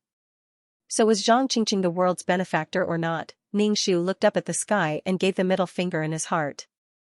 In any case, finish the plot. How long would it take to guess like this? With enough information, he could cut the Gordian knot. Many of the newly arrived educated youths were somewhat unable to bear the heavy farm work. They faced the yellow soil with their backs to the sky. Zhang Desong was a city dweller through and through. Although his family's conditions were poor, living in a tube-shaped apartment, a dilapidated house, and a noisy and crowded environment. When had he ever done such heavy work? On the first day, Zhang Desong was paralyzed with exhaustion. On the second day, he couldn't get up at all. It was impossible to ask for help. The other people's work hadn't been finished. Only then did Zhang Desong feel that going to the countryside was really not that simple. On the first day, he had the intention to retreat. Li Hongxiao stood outside the door and shouted, "Is there anyone who hasn't gotten up yet?" Zhang Desong said in the room, "I'll be right there." Li Hongxiao ran to the leader and directly complained, "Zhang Desong is still in bed and hasn't gotten up. The others have already harvested a row of wheat, but he still got up. This is slack thinking." Zhang Desong, who had endured the soreness all over his body, ran over hurriedly. When he heard Li Hongxiao's words, his face darkened. He hurriedly explained, "It's not that I don't want to work. I just got up a little late." "A little late? The other educated youths all got up. You're the only special one. Why don't you be the young master of a capitalist?" Zhang Desong's face turned pale. "I'm a civilian through and through. Don't accuse me so casually." The leader of the production team was not in the mood to watch the two people arguing. He shouted to Zhang Desong, "Why are you still in a daze? Why don't you get down to the field?" Zhang Desong hurriedly went to work. Under the hot sun, it was simply better to die. His eyes were dazzled, and his whole person was not good. When he got off work, he stopped Li Hongxiao, who was carrying the pigweed. "What did I do to offend you? Why are you so against me?" "Against you? You think too much. I'm like this to everyone. When you do something wrong, you say that others are against you. So what if I'm against you? I'm against you. If I don't take revenge, it's a pity that I'm reborn." It's still early. Xianxia was now a little afraid of calling his parents. He was not afraid that his parents would beat him, but he was afraid that his parents would beat his teachers. If it happened again, Xianxia felt that the school would no longer tolerate him. As for the students who had a conflict with him before, they were probably reprimanded by their parents when they went home. When they saw him, their faces were full of resentment and disgust. But they did not rush up to do anything. To Xianxia, this kind of level was like an itch. He did not care about it at all. Xianxia was the kind of person who lived in his own world. He was not so sentimental and did not have the fear of being hated by others. It was good that they did not come to find trouble with him. Fear did not exist. On the contrary, Xianxia was a little afraid of Ningxu. Once she encountered something, her mouth would not stop. It was as if there were countless sharp arrows piercing his face. It was very uncomfortable. Xianxia began to collect information about Kong Beibei. He learned about Kong Beibei's family, including family members, home address, and her parents' profession. According to the information obtained, this was a well-respected, glamorous family. They were rich and powerful. They were the upper class of the city. And he was just a low-class person. Xianxia clicked his tongue. In the future, he would be able to climb up to such a rich family. How did he do it? He even let their daughter marry him. Interesting. During the weekend, Xianxia rented a broken motorcycle, got a chamois hairstyle, and got a one-time tattoo on his neck. He looked like a gangster. Then he rode the rented broken motorcycle to a high-class villa. However, Xianxia also knew to avoid the traffic police on the road. He went to a more remote place. It happened to be Sunday. Maybe Kong Beibei's parents were at home. Since it was a high-class villa area, of course, the security was quite good. When Xianxia rode the broken motorcycle and wanted to go in, he was stopped by the security. "What are you doing?"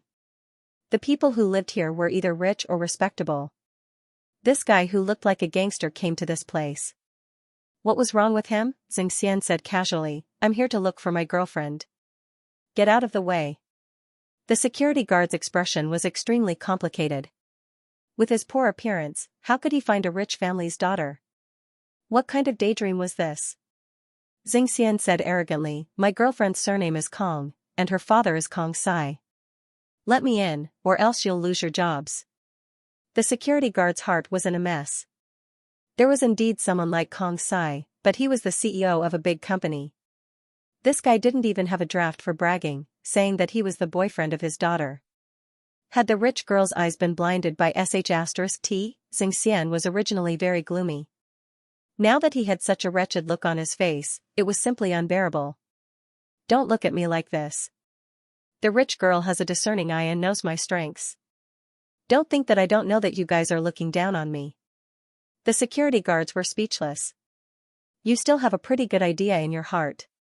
Let's not talk about who I am first. You should inform the Kong family and confirm whether it's true or not.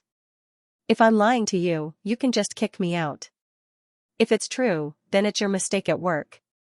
Xianxia said to the security guard. Then, the security guard was convinced by Xianxia. He thought that it was just a matter of making a phone call. What if there really was a rich girl who was blind? Girls, once they fell in love, there was no way to reason with them. So he made a phone call. The housekeeper in the villa answered the phone, and then he went to Kong Bei's room. There's someone outside looking for you. It's a boy. He said his name is Xianxia. Kong Bei's eyes lit up.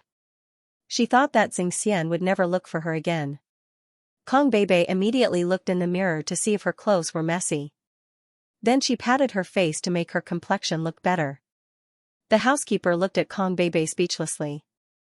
Kong Bei walked out of the room and bumped into Kong Bei's mother. She asked, "Where are you going?" "There's a friend outside looking for me. I'll be back soon," Kong Bei said. The housekeeper hesitated for a moment. She couldn't help but say to the hostess, "Miss has been very strange recently. And the person who came to look for her is a boy." Kong Bei's mother immediately frowned. Her well-maintained face flashed with disapproval. Her well-behaved daughter was fooling around with a boy behind her family's back. How could her precious daughter be entangled with a strange boy? She had to ensure that her daughter was pure and clean. Not just anyone could get close to her. In the future, it would be a stain in her daughter's life. Kong Bei's mother immediately followed her out. Kong Bei walked quickly in front of the door. When she saw Xianxia, she didn't dare to recognize him at first. Xianxia was really a pervert. It hurt people's eyes to look at him. Kong Bei walked over and asked, "Why are you looking for me?" Xianxia looked at the woman behind him. It was a rich lady. She looked over and met Xianxia's eyes. She looked away and walked to the side. Xianxia saw her gloomy face and smirked. Xianxia said, "Nothing. I just wanted to have some fun with you. Do you want to go out and have some fun?" Kong Bei looked at his frivolous face. "Did water get into your brain?" "It was too abnormal." Xianxia shrugged. "I was muddle-headed before. It's my honor that a rich lady like you likes me." Kong Bei felt a sense of disgust. When Xianxia didn't accept her, she was anxious and anxious. But now, she didn't want Xianxia to be like this. Kong Bei didn't want him to be like this. Kong Bei was happy that he didn't talk much. Even if in the eyes of others, he was a demon and an abnormal person, he still gave her all the tolerance and love. Kong Bei said, "You can go out and have fun, but you have to change your outfit. It's too weird." Xianxia touched his sideburns sneakily. "Don't I look good?" "I specially did it." Kong Bei sighed. "Okay, but I have to take you to wash it off. You're not suitable for this." Xianxia glanced at the woman and nodded. Okay. I'll listen to you." Kong Bei felt a little numb in her heart, but she was happy. She was about to leave with Xianxia and get on the dirty motorcycle. Mrs. Kong was furious. Her delicate daughter was about to get on that dirty motorcycle. She couldn't bear to look at it. Mrs. Kong immediately coughed and quickly walked over to Kong Bei. "Where are you going?" Kong Bei saw her mother and her face turned pale. Her mother had discovered Xianxia without warning. Xianxia was now a poor boy with no capital. Her mother definitely wouldn't like him. The counterattack of the cannon fodder supporting female lead. How much love and hate was concentrated in such a small village? The undercurrents were like the fluttering wings of a butterfly. It didn't feel much here. But on the other side of the world, it had a huge impact. The reincarnated girl and transmigrated had always been at odds with each other. Li Tsuyin had sunk into depression after losing her space. Even now, she still couldn't adapt to life without her space. Ningxu was a little vexed. The space could suppress Zhang Qingqing's physique, but the space could absorb the world's light from providence through Zhang Qingqing. This was a benefit that came knocking on the door for the space. The space couldn't stay in Zhang Qingqing's body forever. He had to resolve Zhang Qingqing's Kui life as soon as possible. She originally had an ordinary life providence. This life providence was a result of her physique, or perhaps something had been done to her soul before she was reborn. Ningxu, who was doing such a mission for the first time, felt numb.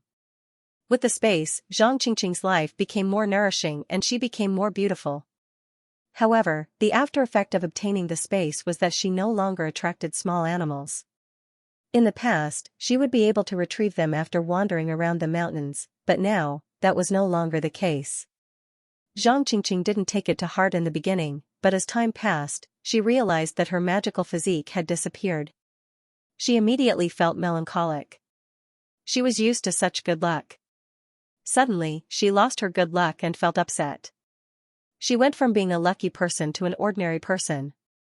In this era, there was a lack of food and clothing. Through her magical physique, Zhang Qingqing was able to let her family eat meat. Now that there were no wild animals, life became more difficult. Without meat, the food didn't taste good. Although there was a spirit spring, it was water. It didn't have any taste. After a long time, it was inevitable that the taste in her mouth would be bland.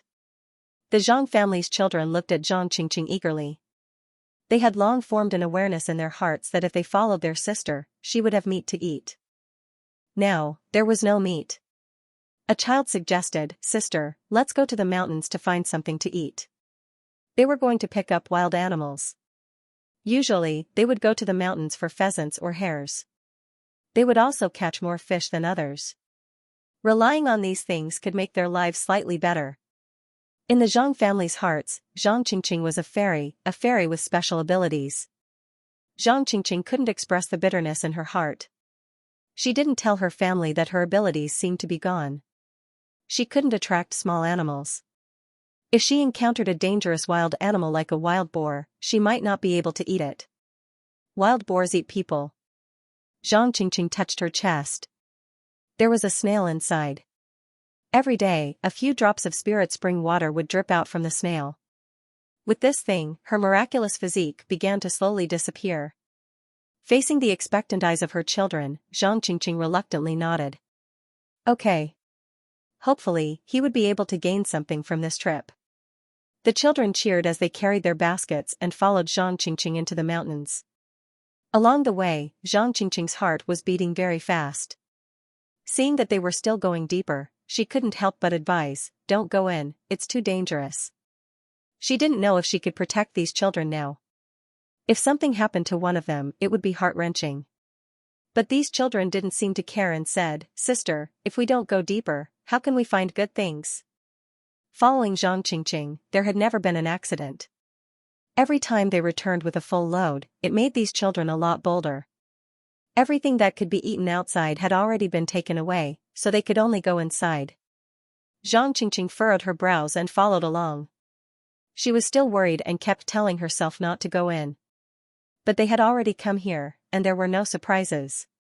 The children were unwilling to give up and still wanted to go deeper. Zhang Qingqing's face was cold. "If you want to go in, you can go by yourselves. In any case, I'm not going. It's not like you don't know how dangerous it is inside." She clutched her chest.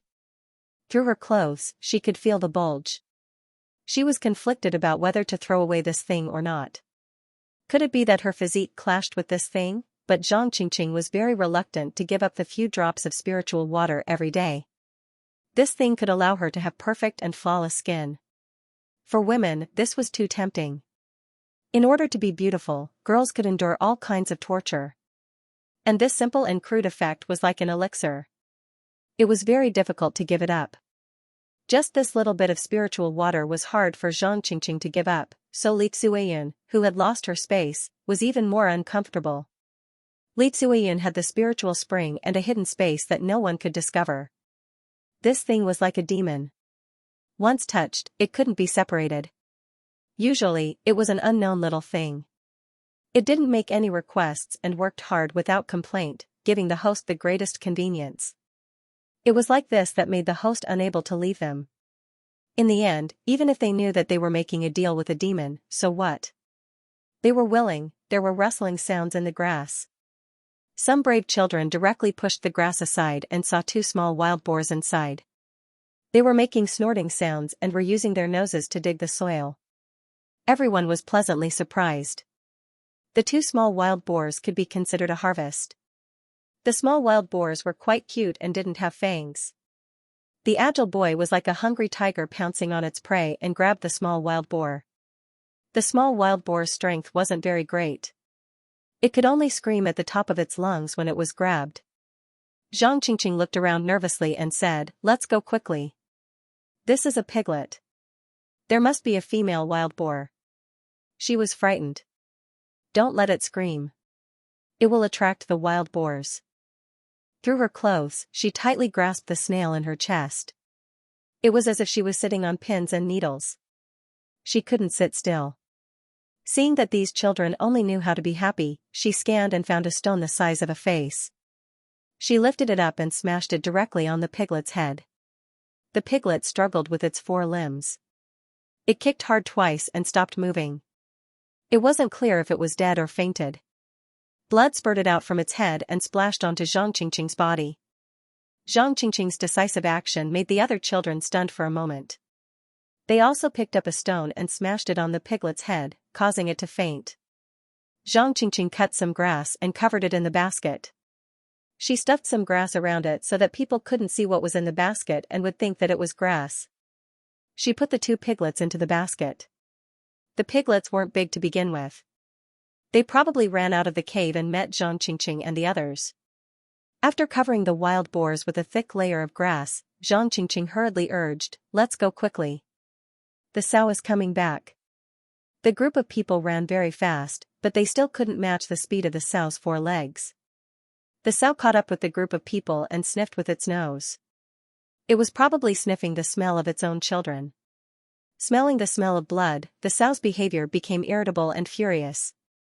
It directly rushed towards the children carrying the basket. The sow was very big, and its whole body was covered with standing pig hair.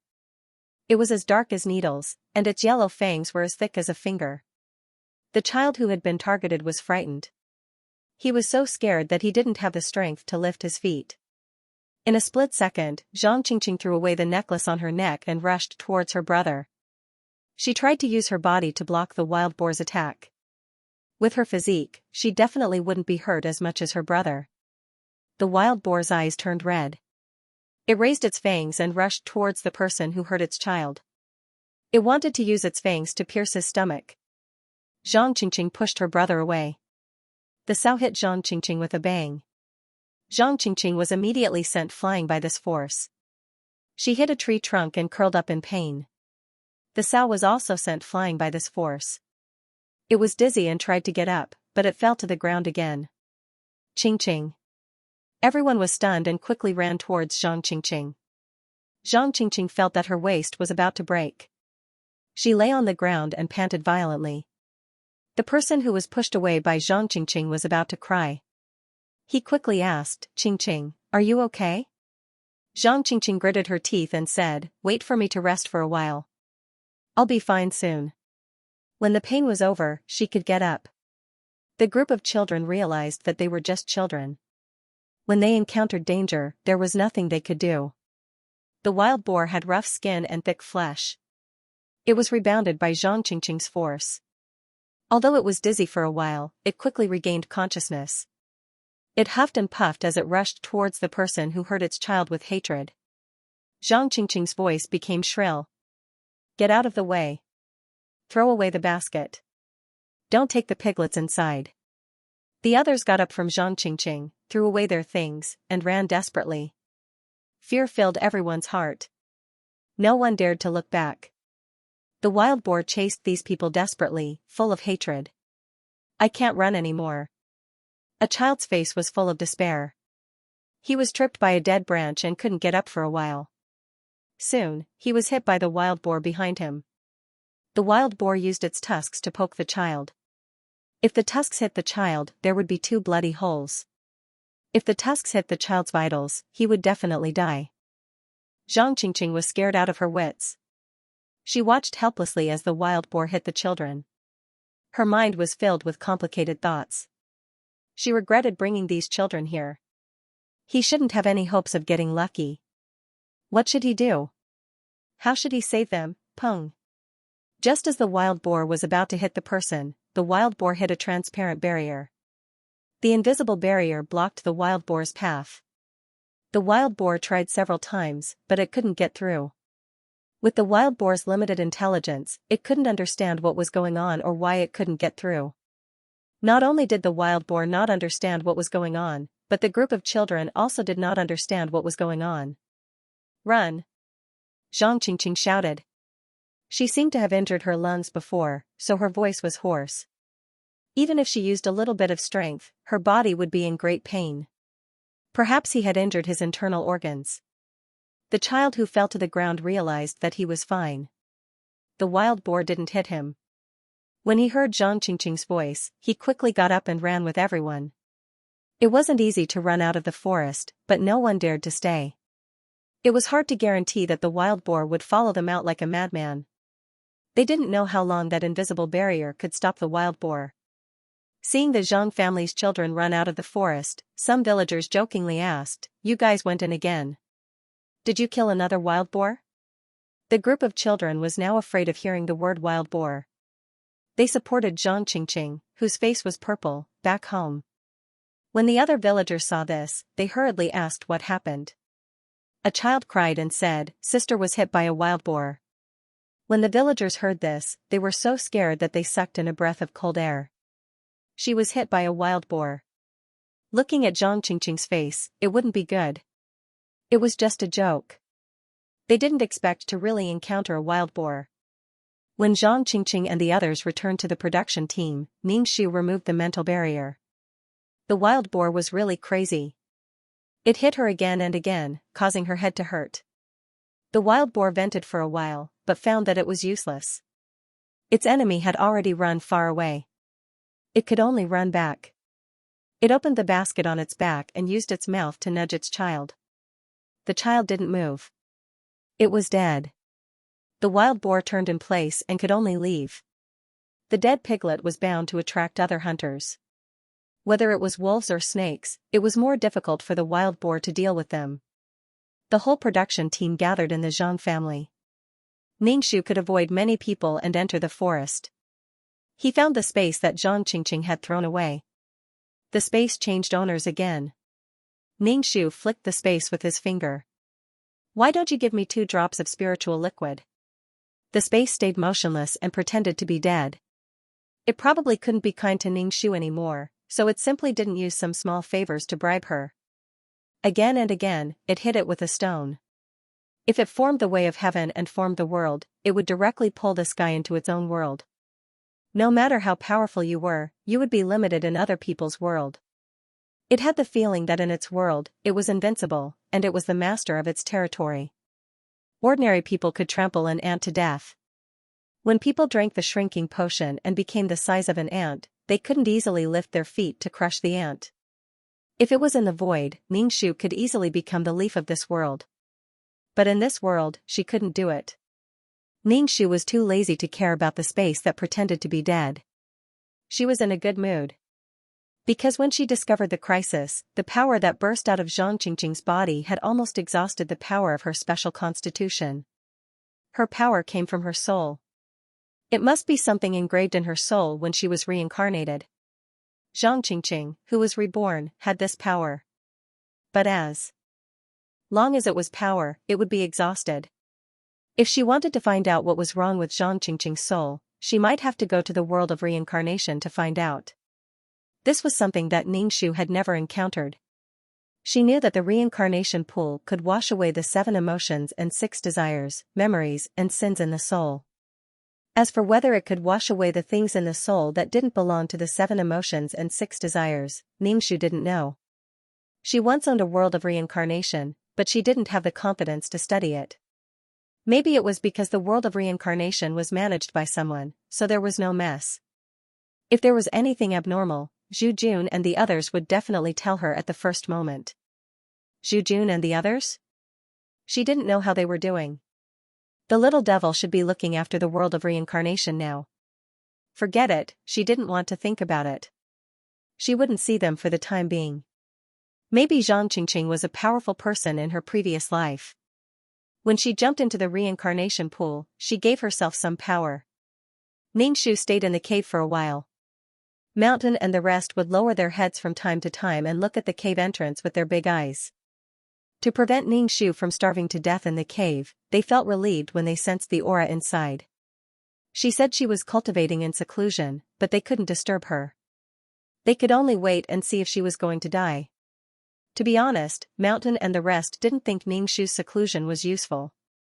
Since she had found something to do, then let her do it. She didn't have to worry about her body. The more she worried, the sooner she died.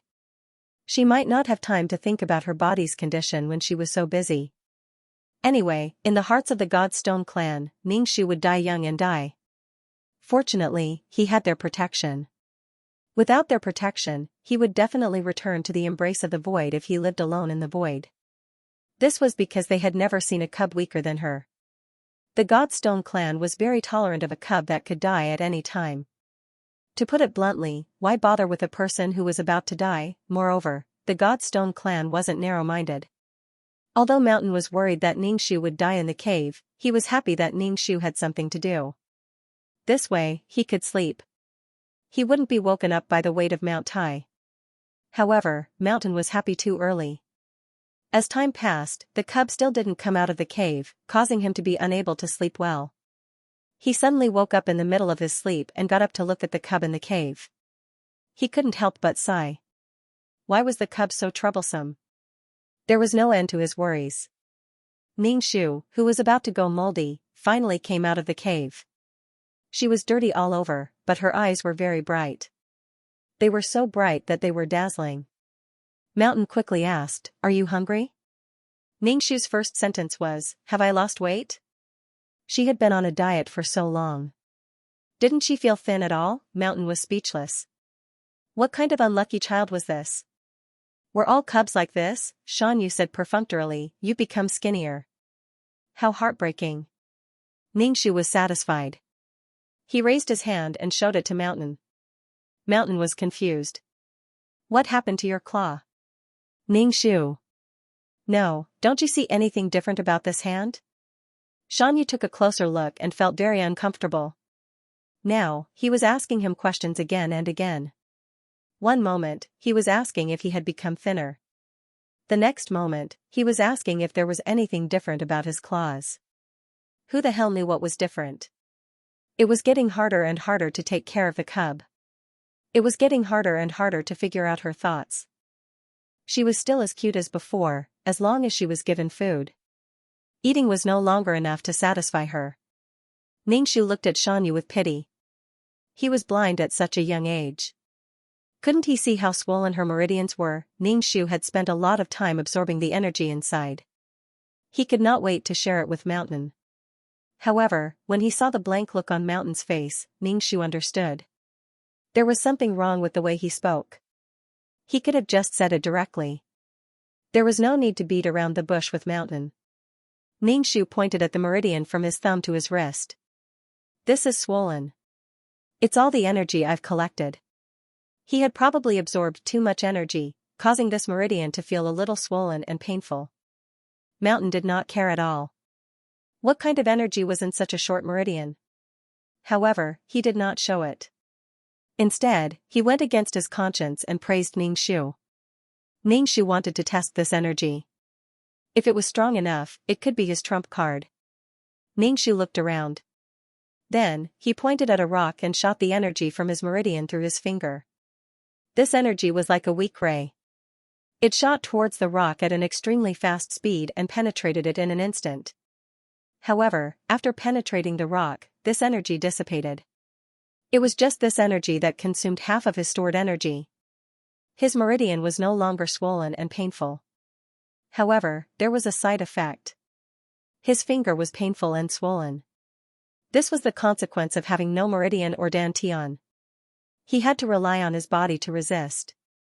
When Mountain saw that such a thick rock was pierced through, he burped. He looked very surprised. After all, he had always treated Ningxu's actions as child's play. He walked over to observe the hole. The hole was not very big, but it was very lethal. However, it was not a big deal to pierce through this rock. This rock was not very hard. In order to test the attack power of this attack, Mountain patted his body. Then, he said to Ningxu, "Come, hit me." Ningxu was stunned. "This is not good. What if I hurt you?" Ningxu did not know much about this energy because he did not know if it would cause any damage to Mountain. Perhaps the attack power was not enough to cause any damage. If the attack power was off the charts and caused damage to Mountain's body, it would directly penetrate Mountain's body. It would be like piercing through a rock. Mountain said directly, "My body is definitely the best tool to test my strength. I have fused with the stick stone. My body's defense is needless to say." In the entire race, his defense was probably the highest. It was mainly because he used 2 stick stones that his defense had a qualitative breakthrough. "Come, attack me," Mountain said. Ningxu nodded. Okay. He would try not to attack the vital parts. Ningxu raised his hand. He did not know which part of Mountain to attack. He definitely could not attack his head, stomach, or limbs. He felt that his entire body was a vital part. Mountain stood and waited for Ningxu to attack. However, when he saw how conflicted she was, he patted his shoulder. "Attack the shoulder." Okay. Ningxu aimed at the shoulder and used the last bit of energy in her meridians. The light beam hit Xianyu's shoulder near his arm. After a crisp ding sound, Xianyu stood there steadily without any reaction. However, in the next second, his whole body flew out and fell to the ground with a thud. It was clearly the effect of this energy. Ningxu's fingers hurt even more. However, she ran to Mountain and asked, "Are you okay?" The other people looked over and asked what had happened. They were sleeping soundly and were suddenly woken up. Mountain, who was as tall as Mountain, fell to the ground with a bang. It was like an earthquake. Mountain coughed and struggled to sit up. He moved his shoulder and hissed in pain. Blood flowed out of the hole on Xianyu's shoulder. It was only a small amount of blood, and it wasn't a serious injury. Xianyu and the others' bodies were covered with stones and metals, which provided them with a strong defense. However, they would still be injured if this defense was broken. Ningxu's attack had broken through the surface defense and injured their flesh. However, Xianyu's defense was very strong, and the attack couldn't penetrate his defense immediately. As a result, Xianyu was sent flying for a long distance. Ningxu was also a little shocked. The energy she absorbed from the void was not spiritual energy, nor was it the energy of an ordinary small world. Clearly, the energy in the void was more astonishing than the energy of an ordinary small world. Ningxu saw a glimmer of hope. A broad road was laid out in front of him. If his body was repaired, his meridians were reforged, and he could practice peerless martial arts, his strength would advance by leaps and bounds. Xianyu was also shocked. He seemed to have the stick stone, but this energy still penetrated a little. An ordinary master would definitely have been penetrated directly. Xianyu clearly realized that Ningxu's power couldn't be underestimated. He said to the worried Ningxu, "It's okay. It's just a little painful. It's good that you have such power." This wasn't a small matter. The Divine Stone tribe was known to have the best defense in the void, but they were a little weak in the face of this kind of attack. However, it was very difficult for this kind of power to kill them. After all, it could only attack one place. Ningxu's thumb was already very red and swollen. It was very red and painful.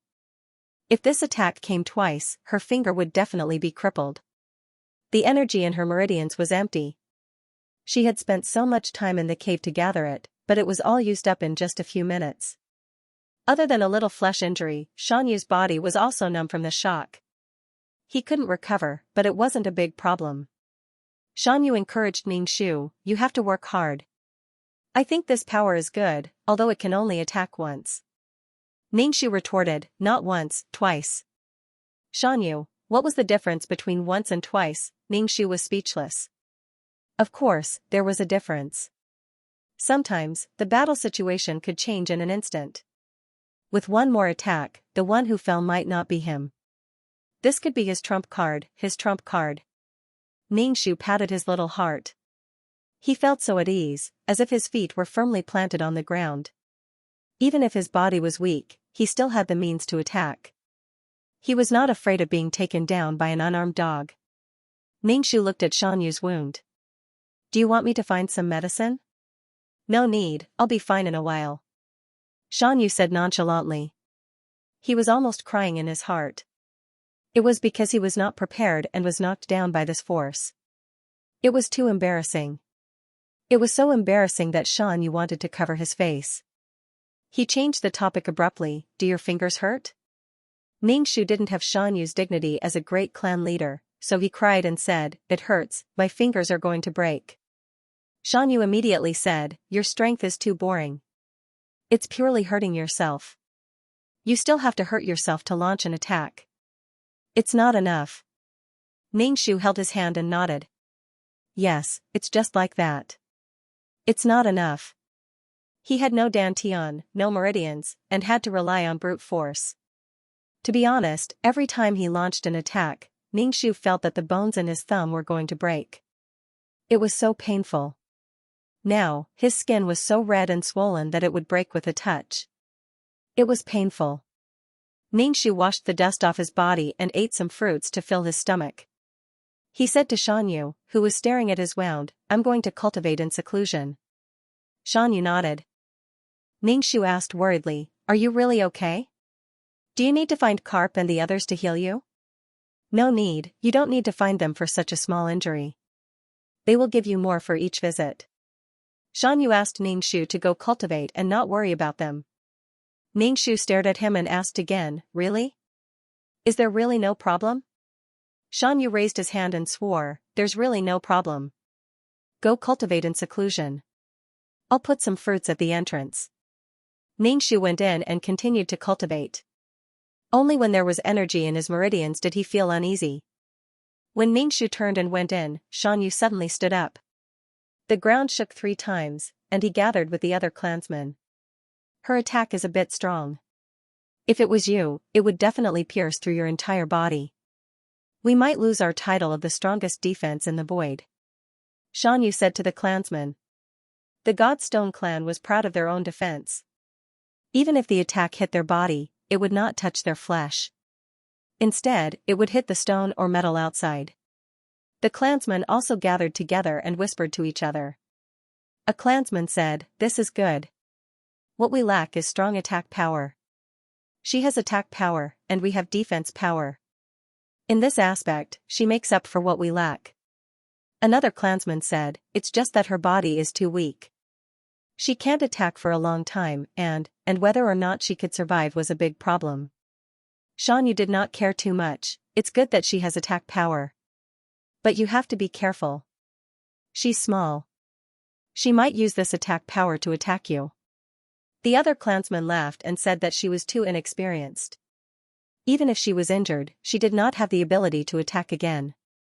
On the other hand, they could kill her with a finger. Ningxu's attack had brought some fear to the Godstone clan. After all, it was not a small matter to be able to pierce through their defense. But now that they thought about it, they knew that her attack power was not a threat at all. It might be a threat to the lives of other clansmen, but it was only 1 or 2 attacks. In the end, it was still very weak. After Ningxu entered the cave, he began to cultivate. He did not know what was going on outside, nor did he know what the Godstone clan was thinking. Even if he knew, he would not say anything. He would just laugh it off. She had never thought of attacking the Godstone clan. The Godstone clan did not do anything to her. Moreover, they were very kind to her. They treated her as their own clan. She would not attack anyone but the Godstone clan. Moreover, with the Godstone clan's character, Ningxu felt that he would not have any conflict with them. First, the resources they obtained were not in conflict. The Godstone clan needed hard stones and metals. Ningxu did not need these. She would not walk the same path as the Godstone clan. Second, Ningxu had always been under the protection of the Godstone clan. Ningxu took out the space. It was suppressed too much in the world of living beings. Now that he was in the world of reincarnation, he didn't feel such suppression. He used the strength Vajra finger to crush this space. He had to make some preparations before crushing it. After crushing it, spiritual energy would seep out. This spiritual energy clashed with that of the world of reincarnation. He had to collect it and return it to the world of living beings. Ningxu pinched the snow-white snail. The space seemed to have sensed danger and kept on shaking. However, it was unable to break away from Ningxu's fingers. The space became extremely hot and tried to use the high temperature to break free from Ningxu's control.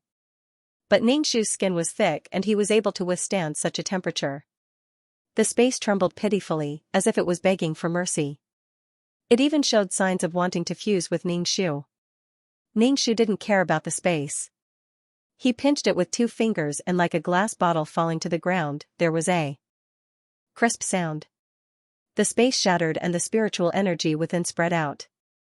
Ningxu collected the spiritual energy and said to Gozi, "Let's go out." Then, Ningxu didn't know how to get out. When he entered, he could help himself but he didn't know how to get out. Did he have to jump into the reincarnation pool? That wouldn't do. Gozi raised his head and stuck out his tongue. His black eyes stared at Ningxu. Since there was no way out, then he would just barge in. Ningxu reached out and tore open a space crack like he was opening a door. He walked out from the crack. Gozi took 2 steps back and burped. Ningxu stepped out of the world of reincarnation. He turned his head and said to Gozi, "Let's go. When the time comes, I will help you and send you back to the world of reincarnation." Gozi followed Ningxu. After the 2 of them left, the crack closed once more.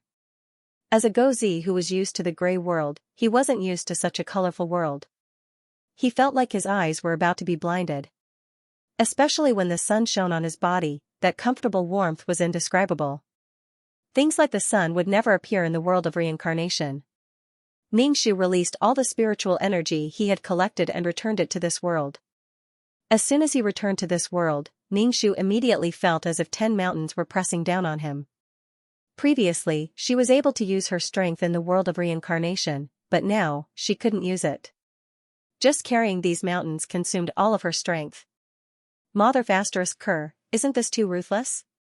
What good is it for you to suppress it so ruthlessly? If I were to die in this world, what good would it do for you? Ningxu felt that even if she had to do missions in the future, she could not allow the heavenly Tao to suppress her power as it pleased.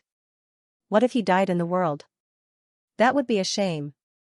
If he had the strength but couldn't use it, he would die a tragic and funny death. Gozi stretched out his paw and played with the bristlegrass by the side of the road. He was very careful. When the bristlegrass moved, Gozi was so frightened that he jumped back. Why are you here?" Ningxu's nominal mother saw Ningxu squatting by the ridge with a dog, and her face was a little blank. "Where did you find this dog? Is it burnt?" Mother asked. Ningxu looked at the blank mother and felt a little sympathy. As long as they saw her, many people would have a blank look on their faces. The main thing was that there was no such person in their memory, but they were suddenly stuffed with a strange memory, and they could not merge it together at all. Ningxu said, "I'll go home immediately." She ran and then called Gozi, "Let's go back." Gozi ran behind Ningxu. It looked really dark.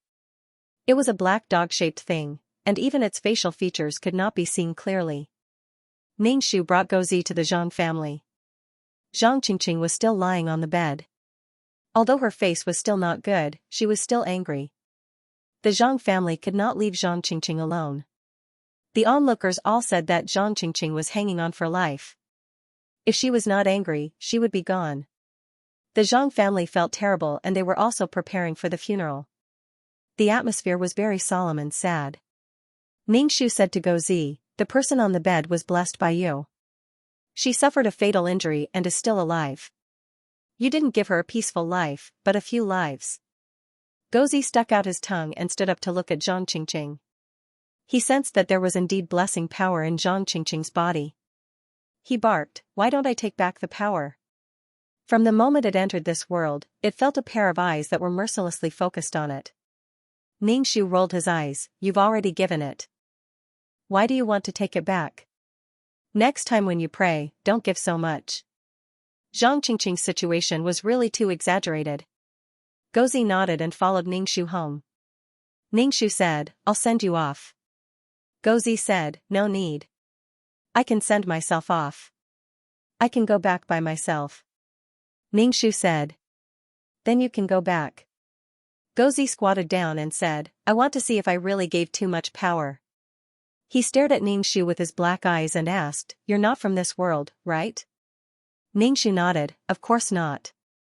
I came here because of some things. Gozi was sunbathing in the courtyard. He turned over and revealed his black belly. He was very comfortable. Zhang Qingqing, who had been lying in bed for half a month, pulled through. She could slowly eat some liquid food and gradually got better. Occasionally, she could even get out of bed and walk a few steps. Everyone was surprised. She was clearly going to die, but she was still alive. She was really lucky. Everyone thought that Zhang Qingqing was a lucky person. She was injured like that, but other than the doctor from the health center who came to take a look, she recovered without spending much money. Zhang Qingqing's parents were so happy that they cried. They had already prepared for the worst, but they were so surprised that their daughter could recover. The joy of regaining something that was lost was indescribable. During this time, Feng Min came to take a look. When she saw that Zhang Qingqing had really recovered, she was very confused. She had seen the situation at that time. The chances of Zhang Qingqing surviving were very small. She vomited blood with blood clots. Her injuries were very serious. But now, she was fine. This made Feng Min suspect that this Zhang Qingqing was not the Zhang Qingqing she knew. She was like her, with a different core in her body. But she was so seriously injured. Even if there were other souls in this body would not be able to support life activities. She would still die. Also, Zhang Qingqing was not dead. She didn't suddenly come back to life. She transmigrated into Feng Min's body because Feng Min's soul had already left the body. Zhang Qingqing, who was not dead, should not be taken over by other souls. Then, this idiot became popular among the students, and all kinds of jokes were created. Xing Tingting was speechless. She asked her mother, do you know what happened on the internet? What happened? Ningxu asked nonchalantly. Is that thing you created real? Xing Tingting asked. Ningxu nodded. Of course it's real. In less than half a month, your appetite will double. Xing Tingting was speechless. Who wants to become a rice bucket?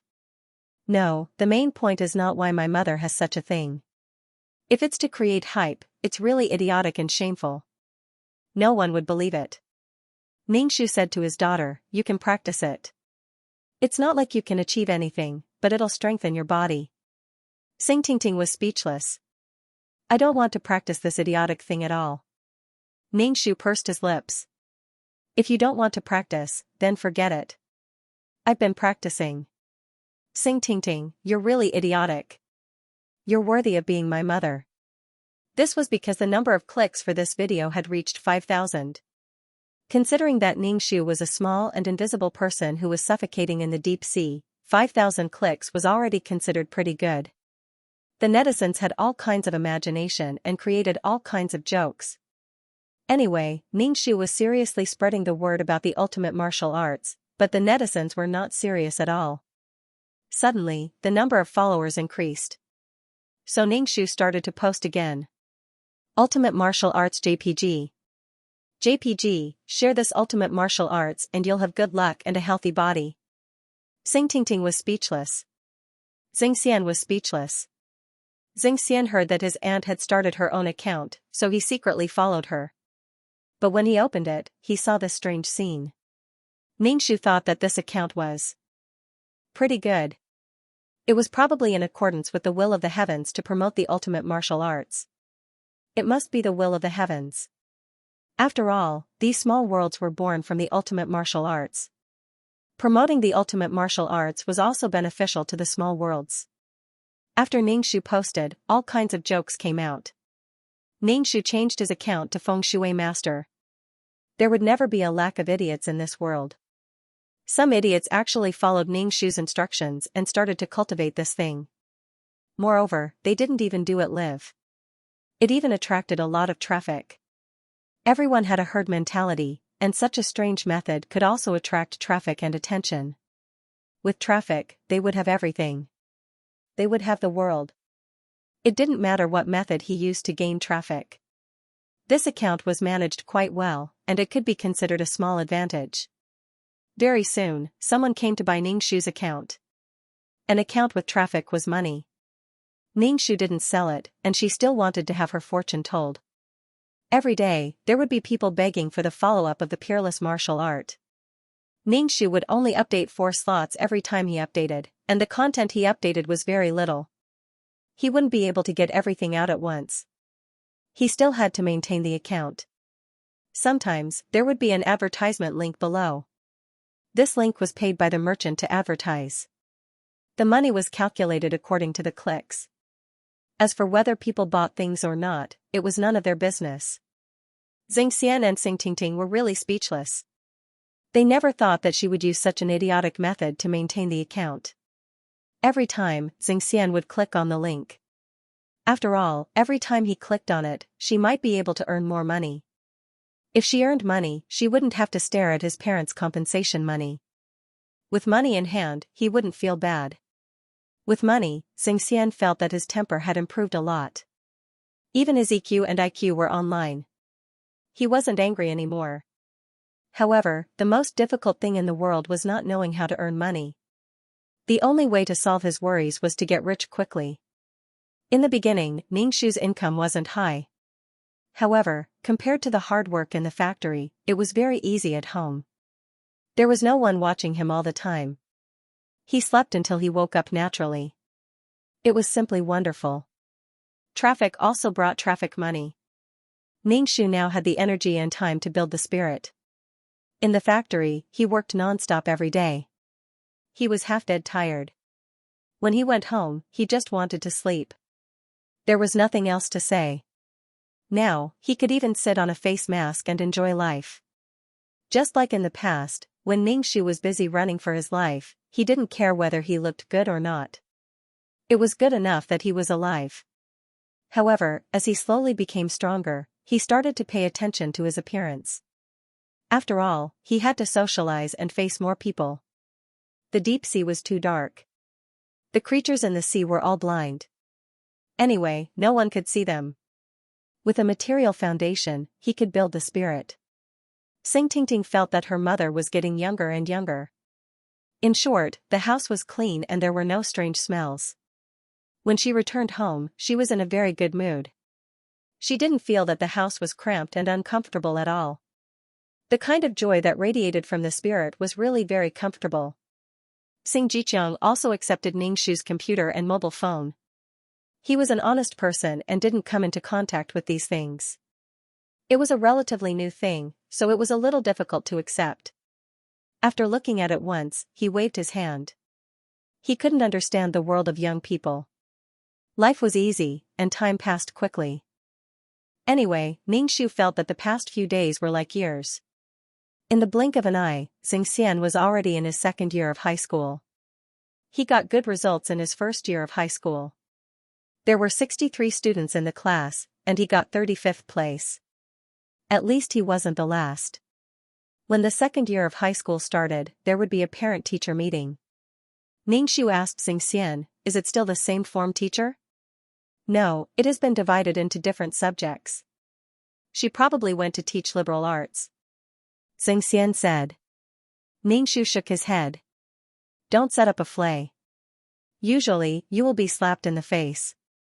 In the end, when they saw Teacher Zhao during the registration, Xianxia and Teacher Zhao's expressions became a little indescribable. She didn't want to teach Xianxia anymore. Although Xianxia was now studying hard and improving himself, she still felt annoyed when she saw him. There was no other way. Especially when she saw Ningxu, her expression became even worse. Ningxu acted as if nothing had happened. He smiled very brightly at Teacher Zhao. Teacher Zhao, it's really fate. It's still you teaching our child. Please take good care of him. He has already been educated by me. He definitely won't be like before. Don't worry. Teacher Zhao, haha, do you remember what happened in the past? Teacher Zhao wanted to stretch her face out in front of her. Do you still remember? Heh, can I still choose my students? Teacher Zhao said coldly. Ningxu's expression turned cold. Without any warning, Teacher Zhao was shocked. She stopped talking to Ningxu and talked to the other parents. She was afraid that she would suddenly go crazy. No matter how angry Teacher Zhao was, she couldn't deny that there was a shadow in her heart. Ningxu didn't expect Teacher Zhao to take care of Xianxia, but she shouldn't always hold on to Xianxia. She should just ignore him. It was impossible to be fair. It wouldn't be fair in this lifetime. After all, people's hearts were crooked. Xianxia wasn't likable. After settling Xianxia's matter, Ningxu started to enjoy life. Now, Ningxu basically didn't need to go to school once a semester. Xianxia's grades were getting better and he was gradually catching up with the current classes. As Xianxia's tutor, it was time for Jihong to retire. Although Jihong felt it was a pity, she had completed her task. It was her first time being a tutor. Fortunately, her employer was good and she was able to earn her own living expenses. Next, it was time to earn tuition fees. The tuition fees were a big problem. She scrimped and saved as a tutor, but she still couldn't earn enough tuition fees. She still had to work part-time. Xianxia said, I'll look for you if I need anything in the future. Jihong said with a smile, okay, boss, you can look for me if you need anything. I'm always waiting. This conversation was a little weird. She felt like something was wrong, but it wasn't a big deal. She didn't care about these details. Ningxu's business was just SOSO. It was enough to support the family. The only thing that made Ningxu uncomfortable was that no matter what she said, these idiotic netizens would create a lot of idiotic jokes. She was really promoting the peerless martial arts. It was a very serious matter to get some power of faith for the peerless martial arts. Why weren't they serious? However, the Xing family's life was more comfortable. Although the house was a little small, it didn't look poor or cramped at all. Even Xianxia would come over when he was free. After dinner, he would talk to Xing Jiqiang. He probably wanted to talk to Ningxu, but Ningxu didn't care about him at all. Whenever Xianxia stuttered, Ningxu's face would be filled with murderous intent. During this time, Xianxia received a call from an unknown number. It sounded like a girl's voice. It sounded like Kong Bei's voice.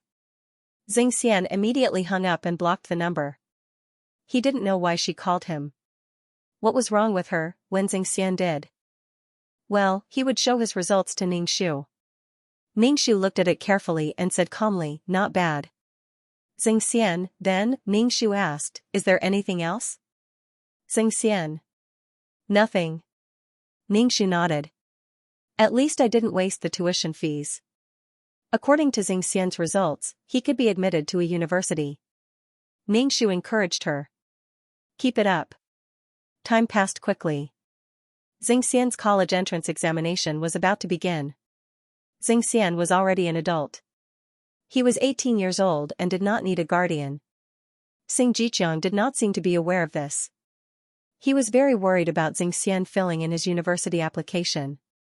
He went around asking for information about which major was better and how it would be easier to find a job after graduation. She couldn't sleep well the entire night, tossing and turning. Ningxu's faint voice sounded in the darkness, if you don't want to sleep, then get lost. Xing Jiqiang was obviously used to Ningxu's harshness. He went straight out of the room and sat in the living room smoking. Ningxu rolled his eyes. What was there to worry about? Xianxia was someone who knew what was going on. He would make the decision himself. Sure enough, when filling in his university application, Xianxia did not inform the rest of the Xing family. He filled in biological manufacturing. It had something to do with chemistry. Xing Jiqiang was upset when he found out about this. What major is this? Why didn't you tell us? Why didn't you fill in a teacher's degree? It would be great to be a teacher in the future. Being a teacher was a stable career. Xianxia, being a teacher, he might beat the students to death. Therefore, being a teacher was not a stable career. What's the purpose of this major? There were thousands of jobs in the world. As someone who worked in a closed factory, he would not be exposed to all aspects of society. Therefore, this major was very unfamiliar to him. It was obviously an unpopular major. He had never heard of it before. Would he be able to find a job after he graduated? After going around in circles, Xianxia still had to go down this path. He did not know if the same fate would befall him. Would he still go down the same path? Ningxu felt that the heavens had to put all the pressure on a mentally unstable person. The result was naturally unexpected. Normal people would think of ways to remedy the situation. However, Xianxia wanted to die together with his enemy. He did not care about his reputation. Such a fearless person was actually very scary. He might not be able to control him. The human heart was changeable and complicated. For things like viruses, even if they were not spread through drugs, there would be other ways to spread them. Xianxia had the ability to develop special drugs. Xianxia said, she can find a good job. Xianxia was still very dissatisfied. However, Ningxu said directly, what does it have to do with you? She is now an adult. She can make any decision by herself. She is not your daughter. You have no right to interfere. Ningxu's words were unpleasant and inhumane. It was very difficult to accept. Anyway, no one liked the truth. Xianxia could not help but say, we are her elders. How can we harm her? Ningxu said, we won't harm her, but she doesn't want to hear it. If she was your son, you could still use force. She was not your son. Even if she was your son, using force was very annoying. Xianxia did not expect Xianxia to listen to him. However, his suggestion was to listen to him a little. Anyway, Xianxia was very uncomfortable. He was very uncomfortable in his heart. However, no one cared about his feelings. Some people liked to be touched by their own feelings. Moreover, when their contributions were not rewarded, they would be very resentful. Now, Xianxia was very resentful. Ningxu didn't want to face this tanned, old, and not handsome face at all. She was in a bad mood. However, after Xianxia was depressed for a period of time, he knew that what was done could not be undone. There was no chance to change it. However, he always said that he felt that his efforts had been wasted.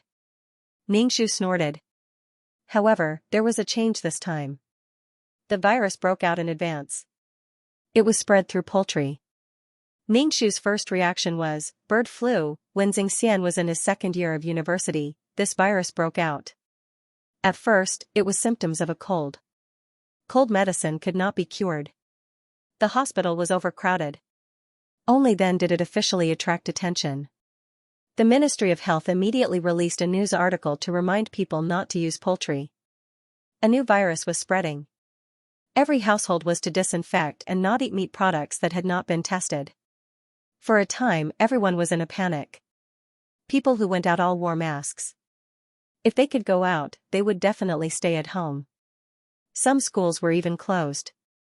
The hospital was overcrowded, and some of the medical staff were infected. Ningxu disinfected his house and stored a lot of food and vegetables. After thinking about it, he spent money to buy a big freezer. He bought some fruits and vegetables and kept the freezer full. This virus had been raging for a long time. However, compared to the diseases that humans had not been able to solve, at least there was a special medicine for this virus. Ningxu explained what he had been doing all this time. Mountain squatted in front of Ningxu and listened to Ningxu. After Ningxu finished, Mountain nodded and said, that's good. If it can improve your physique, you can do it. You have to rely on yourself. Others can't help you. I thought you evaporated when I saw you disappear. Instant death, how could Mountain think of that? Ningxu held Mountain's pillar-like leg and said, Mountain, I have a partner. He's my weapon. We've been through life and death together. I don't know where he is now, so I want to find him. Mountain said, huh? Life and death together? Partner? Where did that come from? Didn't you follow me when you were born? Did you meet him in the small world? Ningxu found that Mountain was not very sensitive when he should be smart, but when he should be vague, he was very sharp. How am I going to explain my complicated and bitter past to Mountain you? Ningxu said, I want to find a weapon. Mountain nodded in understanding. Yes, you need a weapon. Otherwise, it'll hurt your hand when you're barehanded. Ningxu was speechless. Was the point about hurting his hand? Mountain asked, what weapon do you want? Ningxu said without thinking, a whip. Mountain retorted, why a whip? A whip is light and has no strength. Use a hammer. We Godstone clan all use hammers. Mountain said as he took out a stone hammer from his body and smashed it on the ground. The entire ground shook as if there was an earthquake. Did you see that? The strength of the hammer is great, Mountain said. Ningxu said, not only do you have defensive power, but you also have offensive power. Coupled with the huge size and strength of the Godstone clan, this hammer strike was a bit too much for them to bear. Why didn't he take out a big hammer and hit Taishu? Half a jar of honey, my honey. The honey was all left for Fation. It was very uncomfortable to have it fall heavily into his stomach. Her mouth was filled with a sweet and greasy taste. It was so sweet that she wanted to vomit. However, it was Mountain's choice whether to fight or not. There was no need to have a conflict with someone close to him because of Granduncle. It's all right. Don't tell anyone. Outsiders only know that we're made of stone and don't have any means of attack. We don't fight, so attacking methods are secondary. Getting a weapon is also to prevent people from going too far and beating people up. Ningxu immediately said, I won't tell anyone. Don't worry. Every race had their own way of survival. In fact, the Divine Stone race was good at both offense and defense. They were not only good at defense. Xianxia put the stone hammer back into his body and asked, where are you going to find a weapon? A whip? It's not easy to find a whip. I don't know. Maybe we'll run into them if we go out for a walk. Let's go out to avoid them. I have a feeling that Granduncle is up to no good. That old man was very bad. Mountain grabbed Ningxu on his shoulder and said something to his people.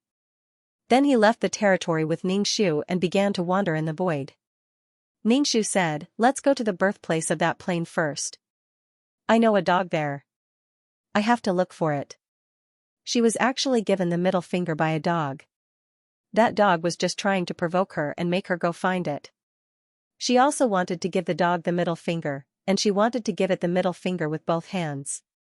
Xianxia used the tone of an old father and said with gratification, you've made friends so quickly. Not bad. It was not bad. She had to go and pinch that dog. Mountain took Ningxu to the birthplace. Mountain could see far because he was tall, and Ningxu could see far because he was standing at a high place. From a distance, they saw something lifting its butt and pulling out the whole life. Good, they finally caught the thief. Not only did he pull out the leaves, but now he even pulled out the whole life. He's too much. F*CK, Ningxu roared, thief, look at the stone. He grabbed the broken stones on Mountain and threw them in that direction. The thief carried the huge life and ran away. Mountain immediately ran up and stretched out his gigantic hand to grab Life's soul. The grass thief ran even faster. Ningxu stepped on Xianxu's shoulder and used the momentum to charge forward like a cannonball, directly hitting Xingpa. The thief and the life were knocked over by this force. Fation, who had a broken leg, was knocked over several times. He looked at the life, bit his lip, and decided to give up. He turned and ran. Ningxu looked at the barbarian Fation and was stunned. Seeing that Fation was about to run, he immediately shouted, Fation, don't run. Fation's footsteps paused. He turned and looked at Ningxu warily, who are you? How do you know my name? Seeing Xianxia striding over, he wanted to turn around and run again. Ningxu quickly grabbed him, why are you running? I'm Ningxu. With the help of a peerless martial art, I came back to life. Fation's body stiffened. He stared at Ningxu with round eyes, I don't believe you. It's impossible. His voice was choked. After such a long time, he was about to give up hope. His leg couldn't even grow back. Ningxu said, you like to eat desserts. You cut off your leg yourself. Fation's mouth twitched. He cried, you're finally alive. Otherwise, I would be a cripple for the rest of my life. It's too ugly. I don't even have clothes now. Ningxu said. It's okay. You can have clothes. You can have a leg. If you appeared a little earlier, the nectar would have gone into your stomach. Ningxu wanted to dig his throat and vomit the nectar in his stomach to Fation, but it was too disgusting. At this moment, Fation's guilt disappeared. After all, Ningxu had blocked for him. He had been trying to find a way to revive her, but there was no progress. Now that she was alive, Fation was not only happy, but also relieved. He sat on the ground in a sorry state. His body was covered in mud, his face was dirty, and his hair was also messy. Ningxu twirled his hair. Why are you so dirty? No matter what, you have to live a good life. Clean yourself up, and your mental appearance will be different. Fation didn't want to talk about this kind of life anymore. He had to go through wind and rain, climb mountains, and wade through rivers. He didn't care about whether he was clean or not. Fation looked at Ningxu. Has your body changed? Ningxu said, they all say that I'm a void cub, but I don't know if it's because my body has changed. However, because my peerless martial arts were damaged, my condition is also very weak. Fation said, it's good enough that you're alive. Don't ask for anything else. Your body can slowly improve. Previously, he had the ambition to get many good things for the clay Ningxu. And he would never agree to this condition. How could something that they had painstakingly found become someone else's? It seemed that they couldn't come to an agreement. Xianxia didn't want to take advantage of these people. He just wanted to test them. But what Grand-uncle said next made Xianxia's face turn green. Grand-uncle said to Anhe, take this river. Xianxia, the Divine Stone clan, Ningxu raised his eyebrows and looked at them. Are you guys pretending to be reasonable with us? Now you want to take the river? What are you doing? The Divine Stone clan suddenly felt that they had been fooled. You guys wanted to take the river in the beginning, then why did you guys talk for so long? Were you bored out of your mind? Ningxu was very calm. If they could really take the Styx River, they would have done so long ago. Why wait until now? And even if they did take the river, how would they deal with it? These were all big problems. It would be convenient to take the Styx River. They wouldn't have to run around in the void. But why didn't the organization take it? The Styx River was very corrosive. Dealing with it was a big problem. The Styx River had existed here for a long time. The soil here could already withstand the Styx River. Did the organization have to send people here to dig mud every day? Rather than that, they might as well leave the Styx River here.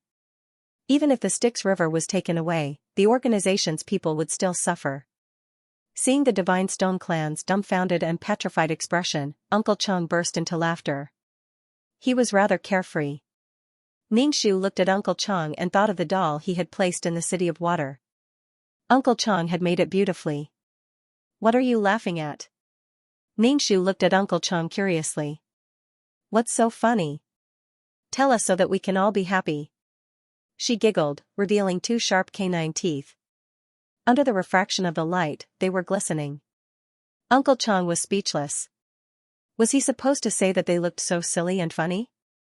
He was afraid that he would be attacked by the crowd. He touched his nose awkwardly. Ningxu sat on Xianxu's shoulder and leisurely swung his short legs. He said with some interest, didn't you want to take away this river? You actually have such an ability? Show us. She looked as if she was sitting below the stage and watching the people on the stage perform. Her round eyes stared at them. Her eyes were clear and filled with curiosity. For a moment, the atmosphere became a little strange. Right now, they were no different from sideshows. Xianxia also came to his senses. He changed his dumbfounded expression and said with interest and admiration, you guys are really amazing. You can actually take this river. Heh, the Netherworld River was here. If he changed the location, it was still unknown whether the Netherworld River stone could be formed. The Styx River stone was formed by the right time and place. Once one of them was destroyed, the Styx River stone would no longer be formed. If they were tired, they would end up with something useless. Let's see who's worse. In any case, they had nothing to lose. They didn't have any Styx River stones in the past. At worst, they wouldn't have any Styx River stones in the future. There was no difference. Now, let's see who's more embarrassed. Ha ha ha ha, Xianxia wasn't someone who could keep things in his heart. Right now, he was laughing so hard that his face was scrunched up. Those who didn't know would think that he had encountered something good. This made he and Uncle Chang feel bad. Uncle Chang felt that he had just laughed. Now, the situation had reversed. This girl, Uncle Chang, looked at the smiling Ningxiu.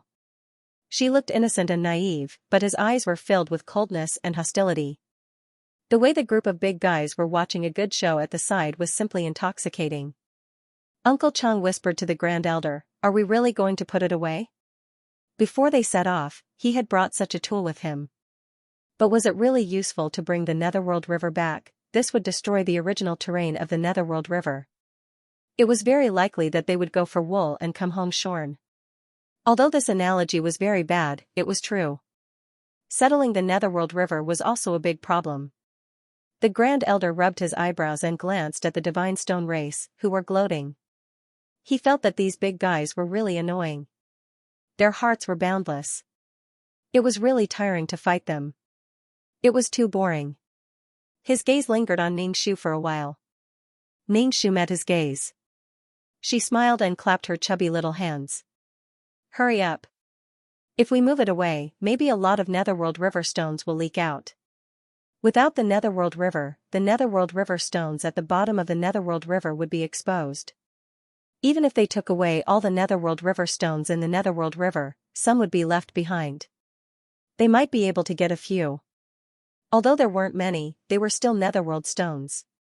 Therefore, the Divine Stone race looked at the Grand Elder and the others like lanterns. They were very bright. Someone even urged, "Hurry up and put away the Netherworld River. Let us see it." They really didn't mind the Grand Elder taking away the Netherworld River at all. They couldn't wait. The Netherworld River was here, and they didn't dare to go down. Even if they guarded the Netherworld River, they might not be able to get the Netherworld River stones at all. But now that the Netherworld River was gone, they would snatch a few Netherworld River stones. "Hurry up and do it. What's wrong with you? Are you going back on your words and not taking away the Netherworld River?" Everyone was speechless. How did things develop like this? What was going on? Why were they more eager to take away the Netherworld River than they were? Were these big guys completely shameless? What was going on? It was simply intoxicating. Now, the Grand Elder and the others felt like they were being roasted on a rack. If they really tried to take away the Netherworld River, there might not be any benefits. The location of the Netherworld River was also a big problem. But if they didn't take away the Netherworld River, they would lose face. The Grand Elder glanced at Ningxiu and the Divine Stone race and said, "The void bestowed the Netherworld River. If I take away the Netherworld River, wouldn't I be violating the void's bestowment?" Xianxia said directly, "Shut up. Take it away." The Grand Elder said, "I won't." He suddenly raised his hand and pointed at Ningxiu. "This girl's physique is not good. She's useless with you." Ningxiu was stunned for a moment. She didn't expect the Grand Elder to poach her at this time and focus on her. Xianxia rolled his eyes. "We were talking about the Netherworld River.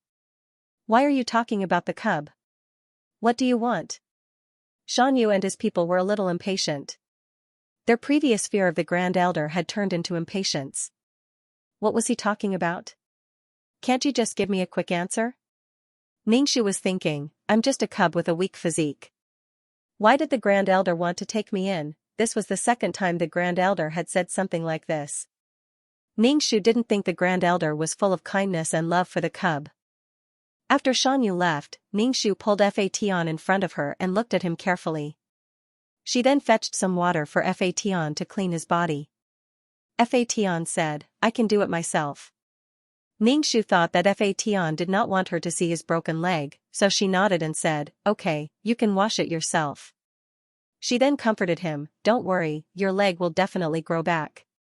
Fatan looked at Ningxiu carefully comforting him and said with a grin, actually, I don't care that much. You, on the other hand, care a lot. Do I look really ugly without a leg? Ningxu hurriedly shook her head to express her attitude. No, I'm just worried that you'll feel bad. I don't dislike you no matter what you look like. Besides, it's not like your leg won't grow back. Fatian nodded, so, it's not a big deal. On the contrary, he felt unprecedentedly relaxed. She was finally alive, otherwise, he did not know how long she could have held on. It was really too tiring and bitter to carry the burden of life forward. A huge mountain had been removed from his body. Fatian only felt happy and relaxed. He did not feel sad at all. It would slowly get better, as long as there was someone here. Ningxu told Fatian everything that had happened since she was born. Fatian listened quietly. After she was done, Ningxu asked Fatian, "What have you been doing all this time?" "I've been running around in the void, looking for materials that could stabilize your clay sculpture. In the end, I couldn't revive you." Ningxu sighed, "It's been hard on you. But I'm in a soul state, not a void creature. I can't be revived." She was not a void creature and did not possess the characteristics of a void creature. The Heaven Punisher could resurrect other void creatures, but he could not resurrect her. She knew that there was no hope, but she was still so persistent. How torturous it must be. Ningxu rubbed Fatian's head and said, "I'm so touched by your actions. Just thinking about it makes my eyes water again." Fatian. "It's not all for you. It's also to make me feel better." Ningxu chuckled. I know. Fatian's expression became more and more serious. "Do you have any contact with Senior Uncle? Did he recognize you? If he did, then some things can be confirmed. He can confirm that what you have is what they want." Ningxu waved his hand. They didn't recognize it. It was inevitable that they bumped into it when they were fighting for the life souls. They wouldn't have thought in that direction. Now that he had to develop in a wretched manner, it was useless to say anything without strength. In the face of absolute power, no matter if it was words of justice or words of evil, they could not be spoken. Without strength, so what if he rebuked angrily? It was useless. Fatian frowned. "So, if I want to stay with you and they find out, it's very likely that they will suspect your identity." Ningxu had changed his appearance, but he didn't. He couldn't rule out the possibility that he would be caught. "Ningxu, can't we go together because of them?" Fatian said, "I'll leave after a while." Ningxu quickly asked, "Where are you going?" Fatian touched his broken leg. "I need to find energy to make my leg grow back." He also needed to be strong. Previously, he wanted to find all kinds of things that could revive Ningxu. Now, he began to look for energy that could repair his broken leg. "You're busy with your own things. Don't tell me you're also busy improving your physique. Let's do our own things. It's useless to stay together. It's a waste of time. Also, you care about my leg a lot." Ningxu shook his head. I'm not. You're overthinking." Ningxu felt that Fatian's thoughts were normal. It was indeed useless to stay together. They might even be exposed. Now, Senior Uncle and the others always thought that she was the child of Xianxia and another man. "Okay, but we have to keep in touch. Otherwise, we won't be able to find each other," Ningxu suggested. "You hold a wisp of my consciousness, and I'll hold a wisp of yours. If there's anything urgent, we can contact each other." Fatian gave a wisp of his consciousness to Ningxu. Ningxu also exchanged their consciousnesses. He solemnly put it away. Whether he could meet Fatian again in the future depended on this thing. Ningxu asked, "You really don't need me to spit out the nectar?" It was a pity that he had met Fatian earlier. He would have poured all the nectar into Fatian's stomach. Fatian's expression was a bit complicated. "Forget it. Leave some for me next time." Ningxu quickly nodded. "I'll definitely leave some for you next time. Let's go catch some birds and make some jerky for you to eat." Apart from this, Ningxu really didn't know what dry food to get for Fatian. Fatian nodded, his eyes slightly brightening. "That's a good idea." Xianxia pulled out a fruit tree and threw it in front of Fatian. "Eat it." Ningxu felt a pity. How could a good tree be pulled out so easily? He didn't know if it could survive after transplanting. Fatian didn't hesitate. He picked the fruit with both hands and stuffed it into his mouth. Ningxu helped to pick the fruit and put it next to Fatian. He could reach out his hand. Fatian was full. His complexion looked a bit better, although he still looked like a refugee. Ningxu still felt that the fair and tender Fatian looked good. Fatian used to be a child, but now Fatian had experienced a lot. He had been wandering for a long time. Between his eyebrows, there was determination and vicissitudes. Ningxu couldn't bear to look at a little brat with such a vicissitude face. In the days when he wasn't around, he couldn't understand what Fatian had gone through. After eating the fruit, Ningxu took Fatian to catch some birds and made some jerky for Fatian. Looking at the flock of giant birds, the corners of Fatian's mouth curled up at a speed visible to the naked eye. It turned into a black whip. Ningxu grabbed the whip and wrapped it around the giant birds. The whip tightened, and the giant birds cried out. All the bones in their bodies were broken by the power of the whip. Holding the whip, Ningxu felt that Fatian's strength was different from before. The current Fatian seemed to be more powerful. When he threw out the whip, it carried a majestic force, whistling through the air. Although the god-beating whip in the past had the same strength, it wasn't so restrained. It was a kind of power that flowed on the surface. Fatian looked pitiful, but in reality, he was much stronger than before. This way, Fatian could walk in the void and search for energy without worrying so much. Fatian lived until now not because of luck, but because of the strength he gained through experience. Holding the whip, Ningxu felt that this wasn't the effect of 1 + 1 = 2. It was completely 1 + 1 greater than 2. Her body was weak now. Once her body improved, their combined attack power would definitely be stronger. She became more determined to improve her body. After catching a bunch of giant birds, the next step was to make jerky. Then, Ningxu realized that he did not have the law of water, so he could not absorb the moisture in the bird's meat in an instant. If he dried it naturally, it would take a long time. Fatian did not mind. It's okay, we can do it slowly. Anyway, we don't know when we'll meet again. Ningxu nodded, and the two of them began to make jerky. Xianxia could not do such delicate work, but his huge body provided a place to dry it. He placed the cooked jerky on Xianxia and the other Divine Stone clan members. They fell asleep, and when they woke up, the meat was almost dry. The jerky could not be made too dry. If it was too dry, it could not be chewed, and it would be boring. Also, it could train the masseter muscles and become a generous face. Ningxu did not want Fatian to become a generous face. That would be too annoying. Now, Ningxu was very worried that Fatian would become a generous face in the future, because Fatian seemed to like eating jerky. It was unimaginable. Ningxu said to Fatian sadly, "You should eat less of such hard things in the future, for the sake of your looks. Although we are all people who have broken away from vulgar tastes, we still like beautiful things, right? Fatian? I usually keep it in my mouth, I don't chew it," Fatian said. Ningxu, he was sad, but he also hoped that Fatian would chew it in big bites. However, he was worried that Fatian's looks were more than his stomach. After all, looking at people was not about looking at their internal organs, but their looks. That's right. If you can keep it in your mouth, don't chew it, or your face won't look good, Ningxu said. Of course, if you liked someone, you would like their face. If not, you would like their internal organs. If he really took out his internal organs, they would be steaming hot and he would spit them out in minutes. Ningxu touched his cheeks. He had to be more careful in the future, in case he ate too much and turned his face red. He could not eat things that were too hard to chew. So what if he was strong? There were ugly people in the void as well. Fatian was silent for a while. If I'm not good looking, you won't even look at me? You can't say that. Even if you're really not good looking, after a long time, my brain will automatically beautify your existence. You're good looking in my heart, but that might not be the case in other people's hearts.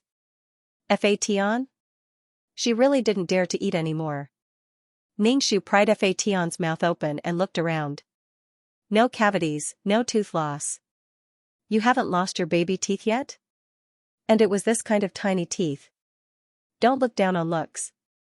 Things like looks can be added bit by bit. You can't look down on details. The meat jerky was almost dry, so it was time to put it all in the mess in space. He also put a lot of water in the mess in space. This way, he would have something to quench his thirst when he was thirsty. When everything was ready, it was time to leave. Before leaving, Ningxu found a lot of fruits for Fatian. It's enough. You don't have to get more. There's plenty of food in the void. Fatian said. I'm leaving. Be careful. When you meet them, run if you can. Don't fight them head on. I survived this time. If it happens again, I'm afraid I won't be so lucky. Ningxu nodded. I know, I understand. You know that I've always been a picky person. I won't joke around with my life. Be careful outside. Will you go to the Holy Land? Ningxu asked. Fatian, the Holy Land. I haven't been there since that incident. But I still have to go back and see the old man. I still have to ask the old man about my broken leg. The old man has lived for so long. He must know something. Be careful when you go to the Holy Land. Don't get caught. Maybe they don't care about you now, but you can't be careless. Ningxu reminded. The two of them repeated the same words over and over again. After talking for a long time, they still didn't seem to have any intention of leaving. Xianxia asked, Are you still going? Why don't you stay for a while longer? Fatian shook his head. He looked up at Xianxia and said, Thank you for taking care of me. Thank you for taking care of Ning. Nectar. Xianxia didn't care at all. With or without her, it's the same. She doesn't affect me much. She doesn't cause me much trouble. Fatian said, No matter what, she's been taken care of by you. Then he turned to Ningxu and said, If you can solve something yourself, don't trouble others. It's a waste of feelings. The moment he opened his mouth, he was asking for favors. Once or twice, feelings would be exhausted one day. Ningxu. I know. I know the ways of the world. Fatian said, Oh. He glanced at Ningxu. Perhaps it was because she was too young now. She was still a child. He couldn't help but give her a few more words of advice. Appearances were too deceiving. Even if he knew in his heart that Ningxu was an adult in the past, he would naturally have the mature look of an adult. But it was different when he was a child. Fatian tidied himself up. He waved at Ningxu and left without looking back. He turned into a small black dot. Ningxu stood on his tiptoes and waved. He felt a little melancholy. When a child grew up, he would eventually have his own world. Although Fatian was a weapon had a mind of its own, just like a human. He was a living creature. There was nothing in the world that could be forced. A person's heart couldn't be forced. At most, it could change. Ningxu hoped that he and Fatian wouldn't be like the sand that Jean clutched tightly in his hand. The tighter he clutched, the faster he would lose it. If there were no accidents, he would spend a lot of time in the small world in the future. Was he going to let Fatian follow him to the small world? Besides, the benefits of Fatian following him to the small world were too small. There was no need at all. So when Fatian wanted to leave, Ningxu agreed without hesitation. He sincerely hoped that Fatian would have a bright future. He hoped that Fatian's legs would grow back. Xianxia comforted Ningxu. If you don't have this weapon, you can change to another one. Ningxu shook his head. Actually, it's not a problem with the weapon.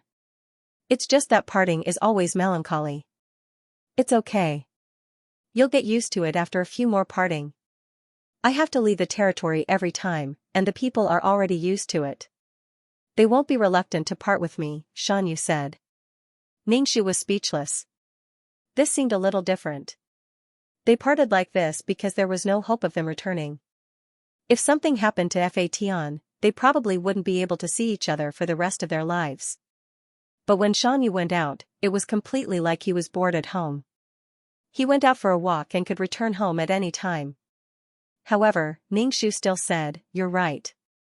It's like that." He didn't have any tools or ingredients on hand.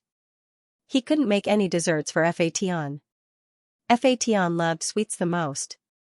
When he went to the small world in the future, he definitely had to bring some cooking tools and ingredients from the small world. When it comes to eating, the void creatures aren't as reliable as us humans. The study of food is endless. However, it was okay to coax those who didn't know about them. But even if they went, they would investigate. Once they did, they would be exposed. However, they didn't steal or rob. How could they wear a fake diamond necklace? Ningxu drove directly to the city hall and found a staff member. He said that they had found a way to suppress the virus. Although the staff member didn't believe it, he still took Ningxu and the others to see the leader. Xianxia was a little nervous. After all, he was just a 20-year-old young man. It was inevitable for him to be nervous in this situation. However, when he saw Ningxu walking in front of him in her high heels, it was as if the staff member was leading the way for her. Xianxia felt a little relieved. The others followed behind Xianxia.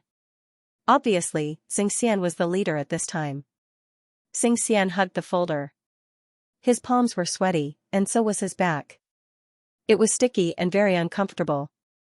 Soon, they arrived at the office. Ningxu walked in very rhythmically. The man on the desk raised his head and asked, "Madam, what's the matter?"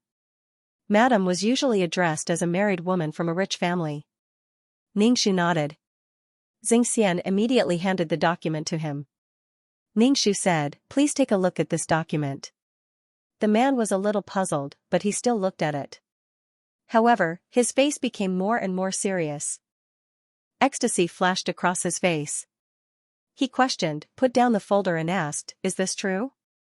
Xianxia, as the leader of this group, naturally had to stand up and say, "It's true. We have conducted many experiments. You can also experiment." "Wait, I'll make a call." The man quickly acted and asked the people outside to pour tea for Ningxu and the others. Ningxu didn't drink tea.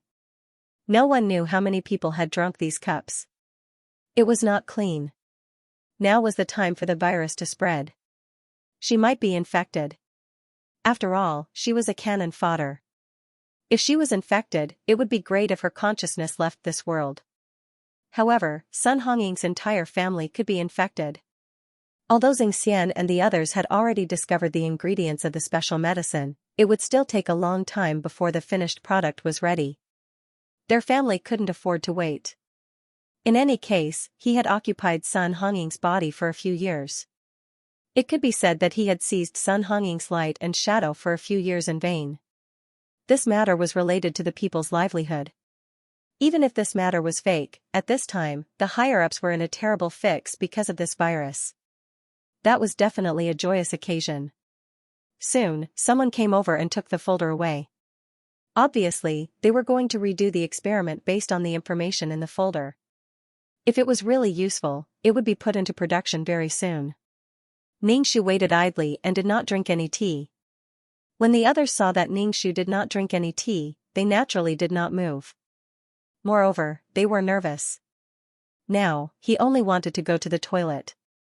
How could he want to drink water? The laboratory quickly started to operate according to the data and things in the document. The atmosphere was very tense. Everyone in the laboratory was waiting for the results.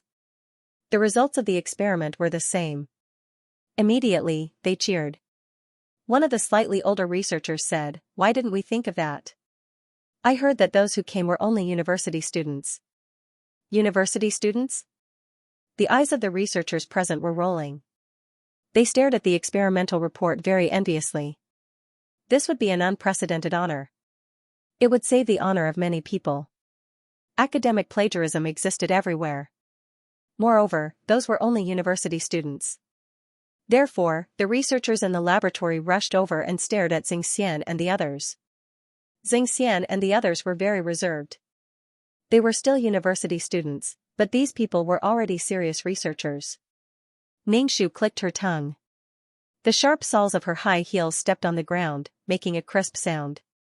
"Tell me if you have anything to say." Ningxu faced these researchers. The researchers looked at Ningxu. They were intimidated by her aura. Then, they looked at the dazzling diamond necklace. The confidence in their hearts to buy it with money was not so strong. The older researcher said, "Did you come up with these research results from your experiments?" Xianxia gritted his teeth. This was obviously their work. What was there to be afraid of? He stood up and said, "We came up with it. Here's the thing. Our Xianxia Research Institute feels that the results of this experiment are not satisfactory. There is still a chance for improvement. However, these are the results of your hard work. We don't want to use your experimental results. So, we're going to give you 5 million to sell this to us. How about we do it tonight?" Ningxu clicked her tongue. This was a great honor. It was reasonable for these researchers to want to buy it. However, they wanted the title of a savior for 5 million. Moreover, they could make more money by making drugs. 5 million to buy an egg that could lay a golden egg. They should at least pay a higher price. Moreover, once something was linked to the country, it would be smooth sailing. It was as if the heavens were helping them. Getting the support of the country would have a rocket-like effect. Compared to Ningxu's calmness and even rolling her eyes, Xianxia and the others breathed a little faster and opened their mouths to offer 5 million. Xianxia looked at Ningxu and saw that his aunt did not seem to think much of it. Obviously, she felt that the money was too little. He immediately calmed down. Even his aunt, who had always loved money, did not care about this amount of money. This meant that the price was indeed too low. Xianxia said, "Sorry, we're not selling it. This is to be handed over to the country to save more people. If the country wants to give this task to your research institute, we have no objections." The researcher frowned and said, "If you buy this out to our laboratory, you can participate in the research. Even if other people had already figured out something, it would be a great charity for them to use their things and give them some money to let them participate in the research." This thing was something that they had worked hard to develop. Ningxu said, "Then whose name should this research result be under? If you buy it out to us, it'll naturally belong to Xianxia." Xianxia decisively handed the document to the leader in the office. "We'll hand this over to the country. We don't want any rewards. We just want our names to be on this thing." When the leader saw how anxious researcher Xianxia was, he knew that this was probably true. Hence, he said with a smile, "Don't worry, I'll report this to the higher-ups right away. If it's yours, it'll be yours. The country has seen and remembered what you've done." Xianxia let out a long sigh. "That's great. The information I took can be passed down to future generations. I'm also someone who has contributed to the country." The leader's expression froze. In the end, he did not say anything. Ningxu thought, "You're really smart, you even know how to threaten me." The counterattack of the supporting cannon fodder. The counterattack of the supporting cannon fodder. If he didn't know how to ask, why did he have to make trouble for others now? How could there be such a shameless person in the world? Mo Ming, who was greeted by everyone's gaze, was speechless. When Xianxia saw the stick stone in Mo Ming's hand, he felt uncomfortable. How did he find it? He wanted to snatch it away. Mo Ming saw Ningxu, whose face was black and red. His skin was burnt and his flesh could be seen. He quickly took 2 steps forward, then stopped and asked, "You're injured?" Ningxu didn't want to speak because it hurt. And he breathed a sigh of relief. Because of Mo Ming's appearance, the atmosphere was not so tense. It was as if a string had been broken. He was relieved. Probably because of Mo Ming's beauty, this little girl wouldn't do anything to him. Mo Ming said to He, "Do you have any medicine on you? Let this mushroom cool down." And he was speechless. It was true that girls were extroverted. And he shook his head and said, "No, there should be some medicine in the organization." Ningxu ignored Mo Ming and He. He jumped onto Xianxu's shoulder and said to him, "Let's go back." She did find some stick stones, but she would never show them in front of him. She shouldn't show off her wealth. Mountain turned around and left. Step by step, his footsteps caused the ground to tremble slightly as he left. And he couldn't help but stare at Mo Ming. Was Mo Ming really so beautiful that he could get what he wanted with his beauty? Why was that unreasonable little witch so tolerant of him? From a man's perspective, and he was indeed handsome, but he was not at the level of being seductive. And he touched his face. He didn't look bad either. Why didn't he encounter such a good thing? He also wanted to use his beauty to turn misfortunes into blessings. Those who were lucky were really lucky. Mo Ming saw that and he was staring at him strangely. He handed the stone in his hand over and said, I want to go back and get some medicine. And he took the stick stone and waved his hand. He said irritably, let's go, let's go. He didn't need to think to know who the medicine was for. If Mo Ming could build a good relationship with this race, it would also be beneficial. Otherwise, these people would stare at them with their boss eyes every time they came. Mo Ming left without another word. And he sighed. Boys are also extroverted. She was just a little girl. On the way back home, Xianxia could not help but ask, what happened to you? How did you get hurt so badly? This was no longer a blister. His skin had been damaged. The previous blisters were nothing compared to this. Ningxu took a deep breath and said, I ran a little far. My clothes were torn when I came back. Xianxia sighed. Why are you working so hard? Ningxu took out a pile of stick stones. Look. Xianxia turned his head and glanced at it casually. Then, he widened his eyes and looked around like a thief. Put it away quickly. Don't let anyone see it. This was the first time he had seen so many Styx River stones. How exciting! That kind of excitement was definitely like having a big box of cash in front of you. Xianxia asked anxiously, you were too late to find these stones. Ningxu said, yeah, I was lucky. He could not imagine what he looked like now. His arms and body were all burnt, not to mention his face. He was F*** disfigured. Ningxu felt that he should use the earth method next time. He should use the mud from the swamp and sand from the beach. This kind of prop was not very sturdy. If one part of it was broken, it would be over. Water would be poured into it. With that kind of mud, if one part of it was broken, it would only damage the skin in that part. Ningxu counted the stones. There were 24 of them. The small ones were very small, only the size of a finger. The big ones were actually the size of a basin. It was so irregular that it took some effort for Ningxu to hide these stones. Although he had obtained the stones, Ningxu was still a little depressed. He asked Xianxia, how do you think we should divide these stones? If there were not enough stones, some people would be able to get it, while others would not. Moreover, the sizes were not the same. This was bound to cause some people to get bigger stones, while others would get smaller stones. It was a troublesome matter to not worry about the scarcity but about the uneven distribution. Xianxia was a little surprised. He asked, are you going to distribute these stones to my people? Ningxu said, what else? Why would I want these stones? To throw them at people? Xianxia thought for a moment and said, you don't have to give them. Just keep them. If anyone needs one, just give one.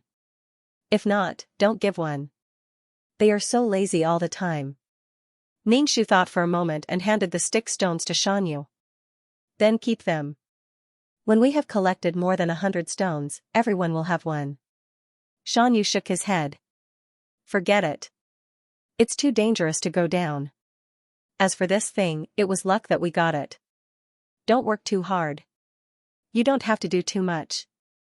Don't worry, even if you don't do anything, we won't chase you away. We can still raise a cub. Xianxia felt that Ningxu was working so hard because she was a cub and had no tribe. She was afraid that they would abandon her, so she felt insecure. She worked so hard to please them. Sigh, she was such a pitiful cub. Ningxu was speechless. Although he didn't know what Xianxia was thinking, Ningxu didn't plan to go down the river for a long time because his skin hadn't recovered. Ningxu was a little worried.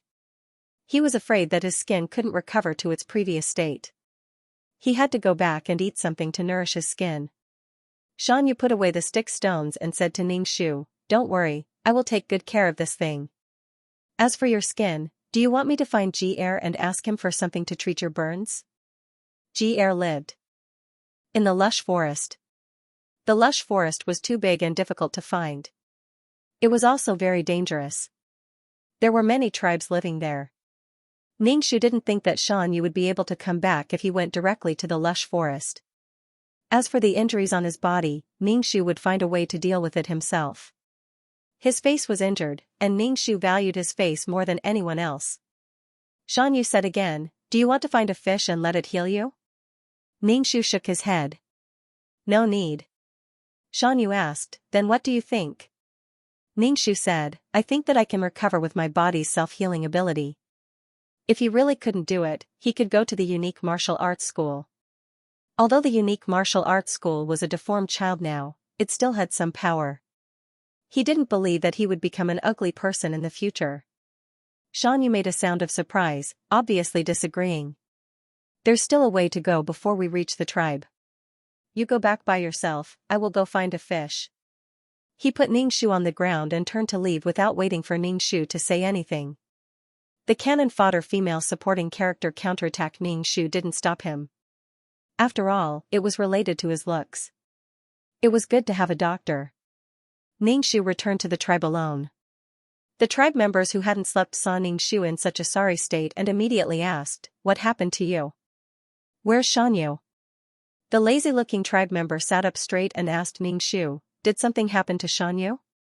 For example, the Divine Stone tribe had never lost a tribe member. If something really happened to Xianxia, it would be a great loss to the tribe. Moreover, they had been together for a long time. Ningxu quickly explained, "He's fine. I fell into the Styx River and my skin became like this." He went to find fish. The tribe member immediately nodded and relaxed. He said, "How did you fall into the Styx River? Wasn't Xianxia watching you?" Ningxu said, "I went into the river to touch the Styx River stone. I was careless and became like this." The tribe member said, "Why did a cub like you go into the river?" "We didn't go into the river." "Why did you go into the river?" Ningxu was speechless. Even if you were sleeping or strolling, you would never go into the river. "Go down and look for fish." Ningxu said obediently, "Yes, I know. I won't fall into the river next time." The tribe member nagged Ningxu a little more. Seeing that there was nothing else, he lazily went back to sleep. Ningxu returned to the place where he cultivated in seclusion. He took out the fruits given by the sharp-eared tribe and ate some of them. There were also detoxifying fruits. Ningxu smelled the rotten skin on his arm. He felt that the Styx River was poisonous and needed to eat something to detoxify it. There was a burnt smell and the smell of barbecued meat. Needless to say, Ningxu was a little craving for meat. Xianxia hadn't returned. He was quite a distance away from the Donglan Sea. Ningxu made a comfortable bed for himself and planned to sleep. Just as he fell asleep, his consciousness floated into the ultimate martial art. He was swimming comfortably inside when a tribe member's voice sounded outside. "Cub, are you inside? Someone is looking for you outside." Ningxu returned to his body and walked away. He was a little grumpy after being woken up. Holding his breath, he asked, "Who's looking for me?" Did he not know that disturbing someone's sleep was a very immoral thing to do? He had just fallen asleep, his consciousness was in the sea of law, and he could not feel any pain in his body. But as soon as he woke up, he felt a burning pain all over his body. At first, he only felt pain. Now, the symptoms seemed to be more serious. His entire body was burning up. It was probably due to a fever. As expected, the Styx River was slightly poisonous. Now, he had a headache and a fever. When he woke up, he felt dizzy and his mood was even worse. Ningxu walked out of the cave and asked, "Who's looking for me?" She was baffled as to why someone was looking for her. She didn't even know anyone. The clansman blocking the entrance of the cave pointed in that direction. Ningxu followed his finger and saw Mo Ming. Ningxu raised his eyebrows and pulled at the wound on his face, causing him to gasp in pain. Mo Ming looked at Ningxu. Ningxu walked over and asked coldly, "Why are you looking for me?" Ningxu looked at Mo Ming with a cold and unfamiliar gaze. This was normal, because as a creature living in the void, it was normal not to recognize Mo Ming. Mo Ming took out a bottle and handed it to Ningxu. She said, "I saw that you were injured, so I gave you some medicine." Ningxu stared at the bottle. "Why are you giving me medicine?" Mo Ming said, "Take it as repayment for saving my life. This is the best medicine I made for you. Try it." Ningxu nodded and took the bottle. Saving you was something I did in passing. I don't need you to repay me. To you, it's something you did in passing. To me, it's something that saved my life. It's very important to me. Mo Ming did not get angry because he said it was something he did in passing. They were not related to each other. She just helped him. I'll take your medicine. Don't mention saving my life in the future. It's so mushy. I have goosebumps all over. Ningxu curled his lips. Do you have anything else? If not, you can leave. Mo Ming saw that Ningxu's face was swollen. The burn wound was red and swollen, and water was seeping out. She could not help but ask, didn't you treat your wound? I'm waiting for someone to come back. Ningxu did not think that Xianxia was making a fuss about finding carp. The wound on his body did need to be treated. If it was not treated, it would get worse. Ningxu did not dare to be stubborn when it came to his looks. Although he did not want to admit that the item was of inferior quality, it did have a weakness. It could not last for long. If he went a little further, something would happen. However, if he searched in that place, no matter how many Styx River stones there were, they would all be found. Mo Ming clicked her tongue. She hesitated and said, do you want me to help you apply some? Don't worry. This medicine is the right medicine. Back then, a soul was corroded by the Styx River and could not be stopped. This was the medicine used. When Ningxu heard this, he had some confidence in the medicine. Now, he had no confidence at all. One is a soul, and the other is a body of flesh and blood. Are you sure this is the right medicine? Ningxu's face twitched as he spoke. It hurt even more. Mo Ming looked at Ningxu's ferocious face. She could not bear to look at it and looked away. She hesitated and said, it should be the right medicine. However, Ningxu was indeed in pain. He passed the bottle to Mo Ming and said, help me apply it. Just apply it. Ningxu felt that his skin was very important. He definitely could not apply it on his face. Finally, he lifted his leg and said, apply it to my calf. Mo Ming looked at his badly corroded calf and said, you can apply it yourself. She was afraid that the medicine she brought was not enough. Ningxu raised his hand. His fingers were also corroded. It's not easy. Didn't you say that you would apply the medicine for me? Mo Ming was a little helpless. She took the bottle. Ningxu sat down and put his leg on a stone. Apply it. Mo Ming was about to apply the medicine when Ningxu suddenly shouted. Mo Ming was so frightened that her hand trembled. What's wrong? I haven't applied it yet. Ningxu said, I shouted in advance so that you could be mentally prepared. Be gentle. If it hurts too much, I might hit you. Mo Ming was very helpless. She felt like she was facing an unreasonable child. She was indeed a child. Mo Ming started to apply the medicine and gently covered the wound. Ningxu felt a cooling sensation at first. Then, he felt a burning sensation. It was as if a handful of chili was sprinkled on his face. It burned even more. Oh my God! What kind of torture was this? Was the medicine so strong? Ningxu immediately cried out, don't apply it, it hurts like hell. Luckily, she did not apply it on his face. If she did, his face would have been ruined. The counterattack of the cannon fodder supporting female lead. Although Xianxia was still studying, there were already many well-known research institutes that had already extended an olive branch to him. However, Xianxia did not agree to any of them. His reason was that he still needed to study and had no intention of working for the time being. When some research institutes heard this reason, they gave up. Some research institutes were probably desperate for fame and directly gave Xianxia a very generous reward. He would receive a salary every month and would not have to work. After graduation, he would be able to enter the research institute. The treatment was very good. When Xianxia heard such generous conditions, he was stunned. He would receive a salary even if he did not have to work. After graduation, he would not even have to worry about his job. He would be able to study peacefully and would not have to worry about money. Of course, there was a price to pay. If he was not strong enough, even if he entered the research institute, he would still be kicked out. It would be too embarrassing to pack up and leave with his tail between his legs. Xianxian went home and discussed it with Ningxu. Jiqiang was very happy and felt that Xianxian could accept it. After graduation, he would have a job and stability.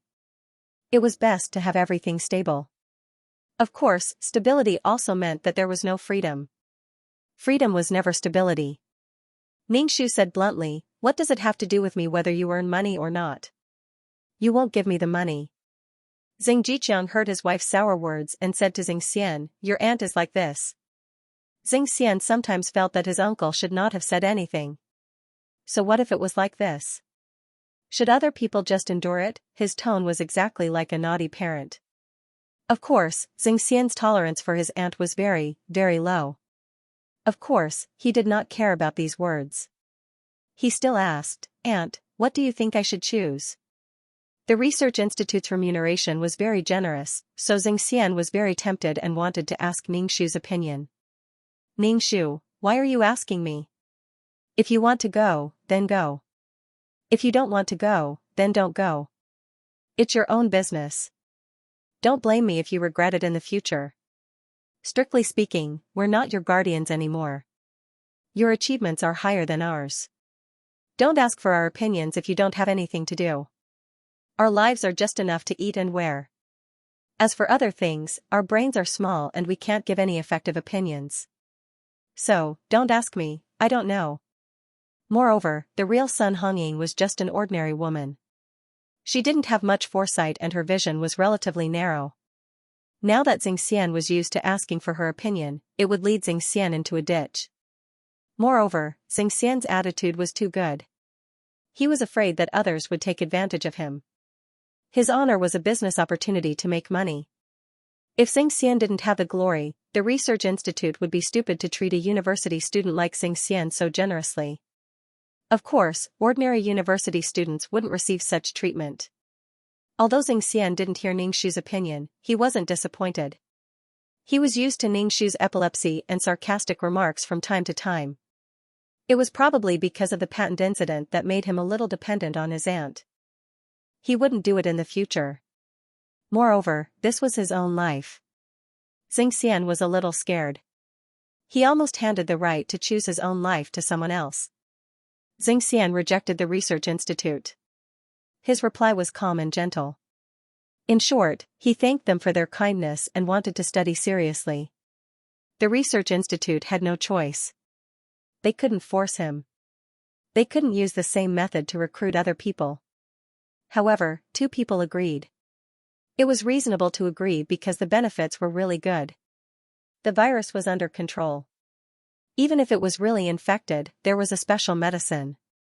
So far, the virus hadn't developed resistance to the special medicine.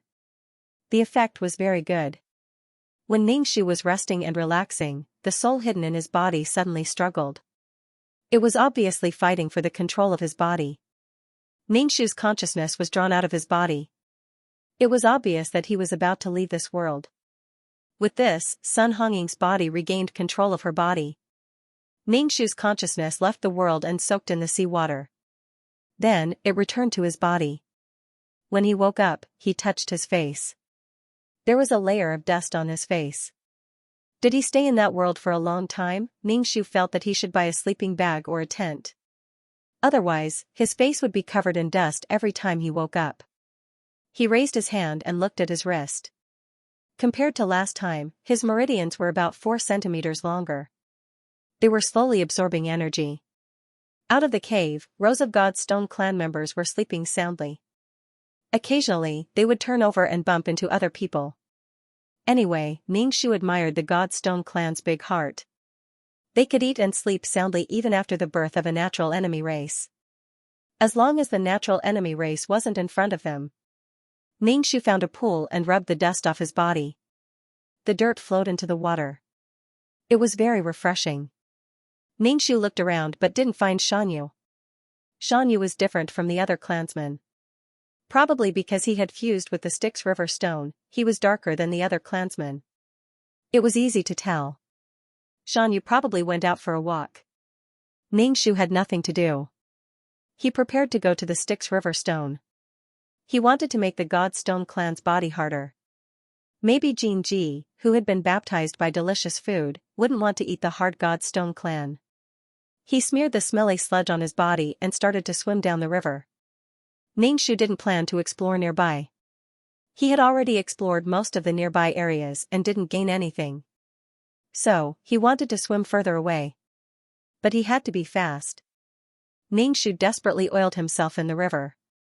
However, with the dry sludge on his body, he couldn't swim fast. The bolder one's heart was, the greater the yield. Ningxu swam further away and collected a small pile of Styx river stones. However, his skin was still burned. But it was much better than wearing the clothes given by Fragrant Wind Guy. After washing, his skin was red. Every time he was scalded like a pig, he would meet people he didn't want to see. And he looked at Ningxu. Ningxu looked at him from the corner of his eyes. "What are you looking at?" And he thought, female warrior. Ningxu saw that and he had brought another group of people over. "What's going on? Why are you here again? I thought that after what happened last time, you wouldn't be so thick-skinned and come here again. Can you be more shameless?" And he was indifferent to Ningxu's words. He didn't want to listen. Ningxu pursed his lips. He didn't care about Anhe. According to Anhe's protective clothing, they could only wander around. If they ran far away, they would definitely end up like her last time. They would be burned to a crisp. Their souls were even more fragile.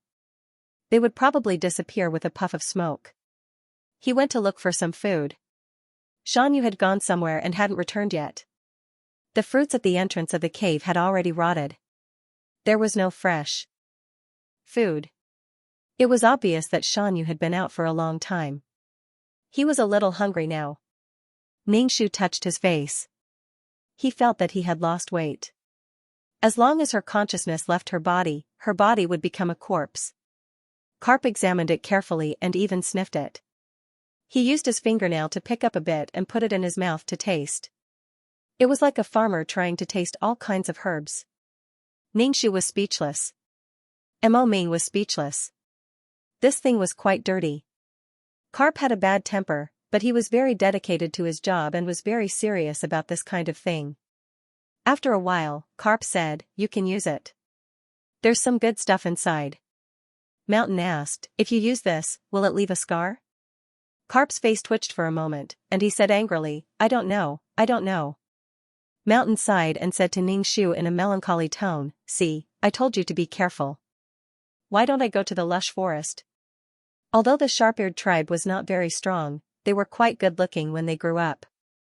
There were many strange fruits and spring water in their tribe.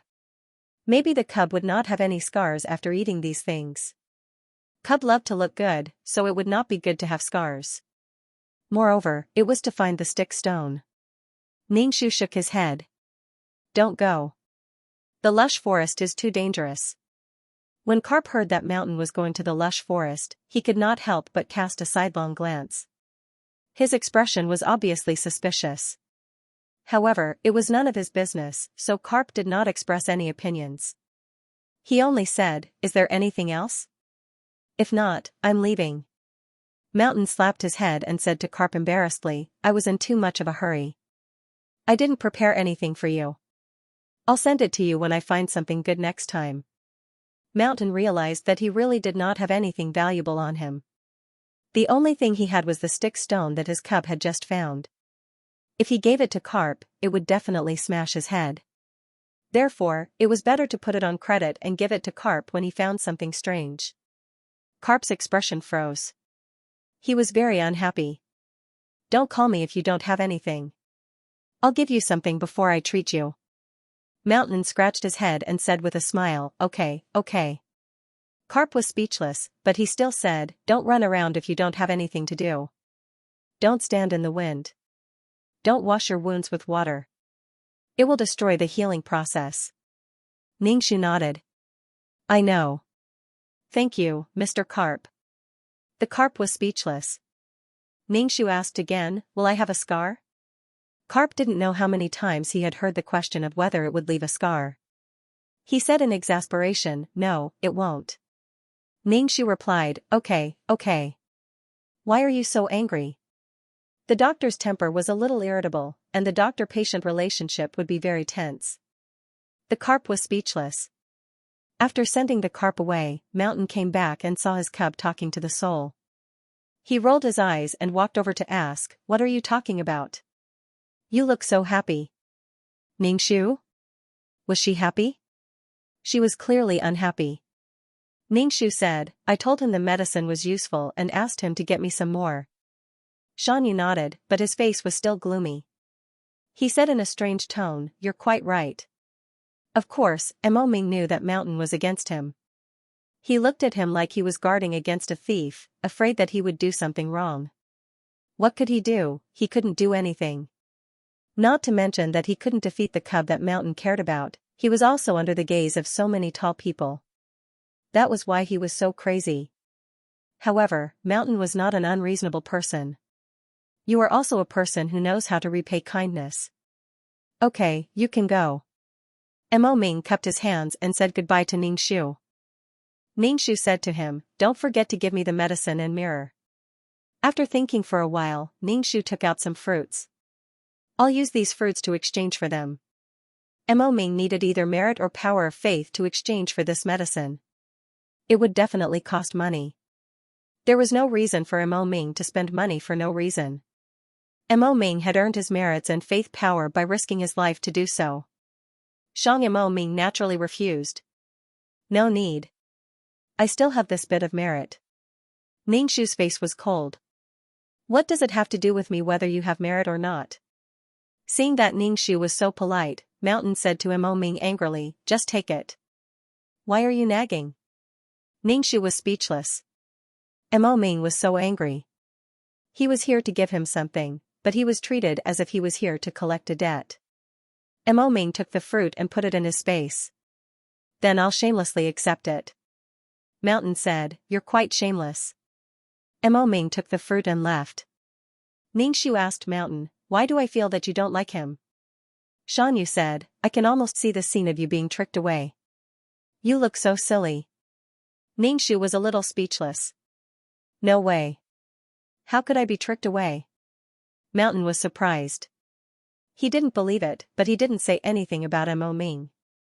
In the end, Mo Ming was just a soul. He couldn't do anything. If the cub really liked him, it wasn't impossible to catch him and play with him.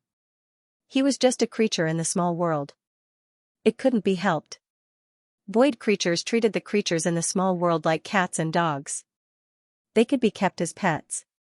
They could also be used as tools like Taishu and the others. As a creature in the small world, Ningxiu felt a little guilty. She was a creature born from peerless martial arts. She couldn't be counted as a void creature. Everyone thought of her as a void creature's cub, but she didn't deny or admit it. She didn't care what they thought. It didn't matter what she was. What mattered was that it felt so good to be alive. "Go stay in the cave.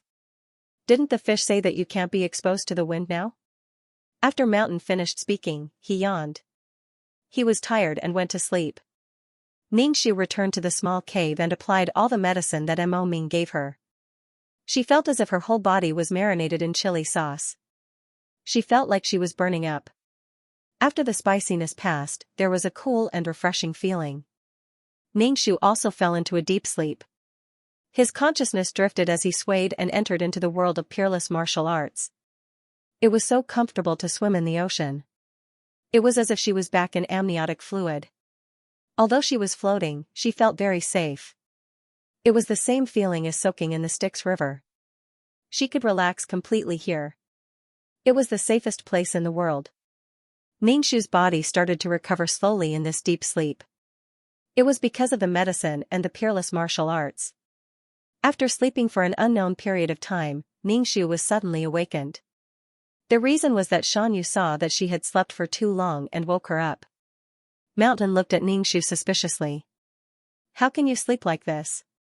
You've woken up so many times, but you didn't wake up at all. Could it be that something went wrong?"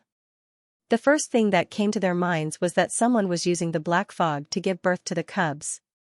Or was the birth of the cubs a conspiracy? However, their senses would not be wrong because there was indeed a race being born here. The black fog surged even more violently, and the attacks became more frequent. And he and Mo Ming were also in a difficult situation. They took out all kinds of items to defend against the attacks. The other souls were getting fewer and fewer under such attacks. It was only a matter of time before they were all wiped out. With the help of the items, and he and Mo Ming were also in a bad situation. Everyone was caught like a turtle in a jar. Ningxu closed his eyes and emptied his mind. He tried to use his mind power to check the situation. Although the black fog could devour mind power, it also needed time to do so. This required the flexibility of mind power.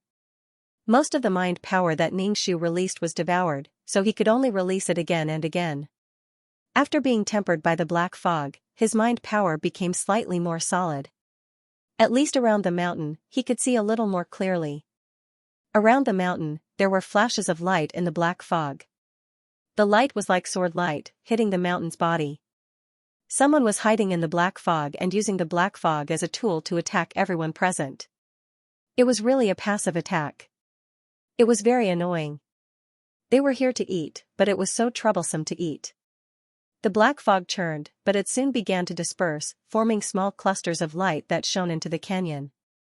The people shrouded in the black fog were suddenly illuminated by the strong light, and they all reflexively squinted their eyes. Without the black fog, Ningxu's mind power was not obstructed. It crawled out of the mountain's ear and looked at the situation in the air. In the air, the thick black fog turned into balls. Countless balls of black fog surged and wriggled. There seemed to be something inside. It gave people a disgusting feeling. As expected, the void creatures who saw this showed a look of disgust. They were here to eat, but the appearance of things affected their appetite. Such a wriggling thing, and it was black, really made people lose their appetite. Without the black fog shrouding them, everyone's situation could be seen clearly. Many of them had injuries on their bodies. There were scratches on their faces as if they had been cut by something. Ningxu thought of the flashes of light in the black fog. Those flashes of light were the result of an attack. In the air, the black fog was still wriggling. It slowly extended and elongated, forming many humanoid creatures. These creatures were completely in the form of mist. They had no physical body and no facial features. The smoke-like creature was completely in human form with a slender body. Obviously, it was not a cub. Ningxu was speechless. Heh, everyone at the scene was screwed over. This time, it wasn't a cub that was born. It didn't even have a physical body. Ningxu guessed that even if he used a weapon to cut it open, it probably wouldn't have any effect on the smoke and it could condense again. F***ck, this kind of physique is really invincible. Weapons were useless against this type of physique. At most, they would disperse the smoke, but the smoke could gather again. It was similar to Xianxia's state, but Xianxia was too weak. It's not a cub. It's a race. He grew up directly? F***ck, it's disgusting and he's in the adult state. I came here for nothing. Ningxu felt that the void wouldn't always spoil these races. Over a long period of time, too many newly born races had been exterminated. Now, they were being punished. These smoke-like creatures slowly formed black sickles in their hands. They were sickles in the shape of a figure 7. The sickles represented harvest and death. Ningxu felt that this matter wasn't over yet. The races here today wouldn't be able to leave. There were many races here, but not all of them were here. However, to the void creatures, the loss of a race was a huge loss. After all, everyone didn't like to reproduce. Ningxu clenched his teeth and felt a little sad. How did the situation change so coincidentally? The era of the cub being devoured was probably over. The smoke-like creatures holding the sickles disappeared instantly. It was a speed that even spiritual power couldn't capture. One by one, they appeared behind everyone. The sickles were placed on their necks. Before they could react, the sickles slashed and their entire heads were cut off. Even if they were void creatures, they wouldn't die immediately after losing an important part of their body. However, they wouldn't be able to unleash their strength. The smoke-like creatures floated behind everyone like the Grim Reaper harvesting lives. Ningxu touched her neck in shock. It felt very cold. A sickle was placed on her neck. The coldness of the sickle and the cold killing intent caused goosebumps to rise all over her body. The danger made her tremble uncontrollably. The aura of death surrounded her as she waited desperately for death. Ningxu didn't hesitate and grabbed the sickle. If her head was cut off, she would definitely die. The sickle moved towards her neck with a huge force. Ningxu grabbed the sickle and blood flowed out from the blade and her knuckles. Using all her strength, Ningxu gradually gained the upper hand. At least she wouldn't let the sickle cut her head off. Mountain reached out his huge hand and slapped the black fog on his shoulder, hoping to save Ningxu. The black fog disappeared instantly along with the sickle. Mountain had to stop his hand to avoid slapping Ningxu. In an instant, the black fog appeared behind Ningxu again. It was so fast that Ningxu didn't have time to react. Ningxu turned around and punched the black fog. The black fog was scattered by Ningxu's fist. However, it quickly gathered again and changed its position rapidly. Ningxu's eyes and spiritual power couldn't capture its speed. Suddenly, Ningxu's shoulder was hooked, and the sickle stabbed into her shoulder. Ningxu was dragged away like a prey being dragged away. Mountain reached out to grab Ningxu. However, the speed of the black fog wasn't something Mountain could catch. Ningxu grabbed the sickle. The sickle that was deeply embedded in her skin seemed to be poisonous. The black poison spread along the wound. Ningxu didn't have a good time. It was the same for the other races. Facing an unknown race with such fast speed, physical attacks were useless. They couldn't find a way to deal with it. They either had their limbs cut off or their necks slit. Blood of different colors splattered everywhere. This was a scene of massacre. It was a one-sided massacre. Just like how the other races treated their cubs. Ningxu felt bitter. I haven't eaten other races before. I haven't swallowed their cubs. This time, they were only here for some energy. Mountain and she didn't think of swallowing the cubs. When one was unlucky, even water would be stuck between one's teeth. The void probably couldn't take it anymore. It could be said that the void creatures present were rarely innocent. These smoky creatures were all emotionless killers. They didn't say a single word. They raised their sickles and chopped down as if they were chopping melons. Ningxu was dragged deeper and deeper by the scythe. The venom on the scythe made him unable to move. Even his senses were starting to become blurry. This scene left him speechless. He was here to eat and replenish his energy, but he ended up losing his life here. Moreover, there were quite a number of people from many races. They suffered heavy losses. Ningxu felt that his race was also quite heavy. After all, if he died, the entire race would die too. When the mountain saw that Ningxu was being dragged away, he immediately ran. He ran until the ground shook and he reached out to grab the mist-like creatures. However, the speed of the mist-like creatures wasn't something that the mountain could catch. The mountain was the one who was exhausted. The mist-like creatures didn't attack the mountain. Firstly, their bodies were too big. Secondly, their defensive abilities were too strong. They couldn't be killed in one hit. These mist-like creatures relied on their speed and were unpredictable.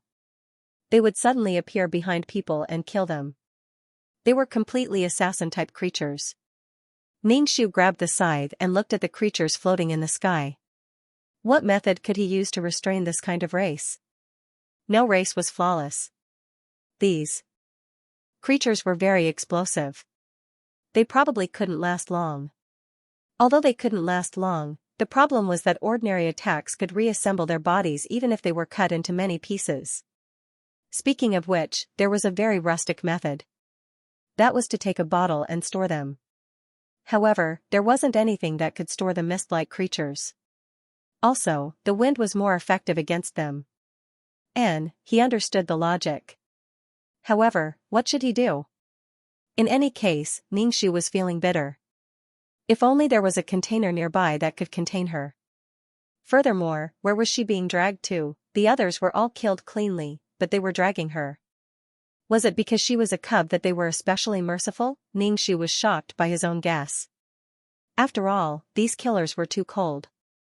Container, where could he find a container? If he still had the peerless martial art, he could have used it to store this creature.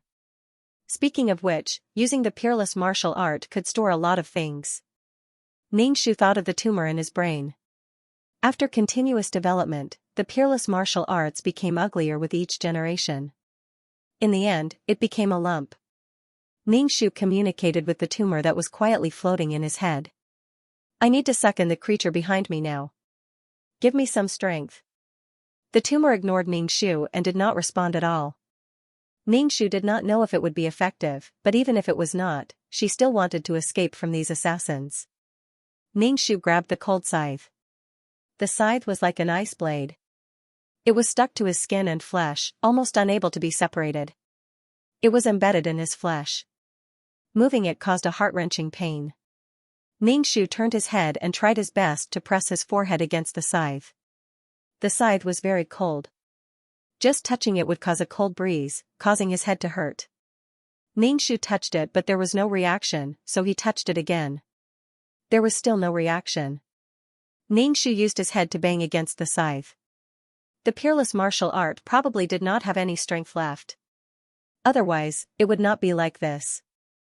Just as Ningxu was disappointed and was thinking of another way, a thumb-sized black hole slowly rotated between his eyebrows. It had a huge suction force. First, the scythe was forced to be sucked in.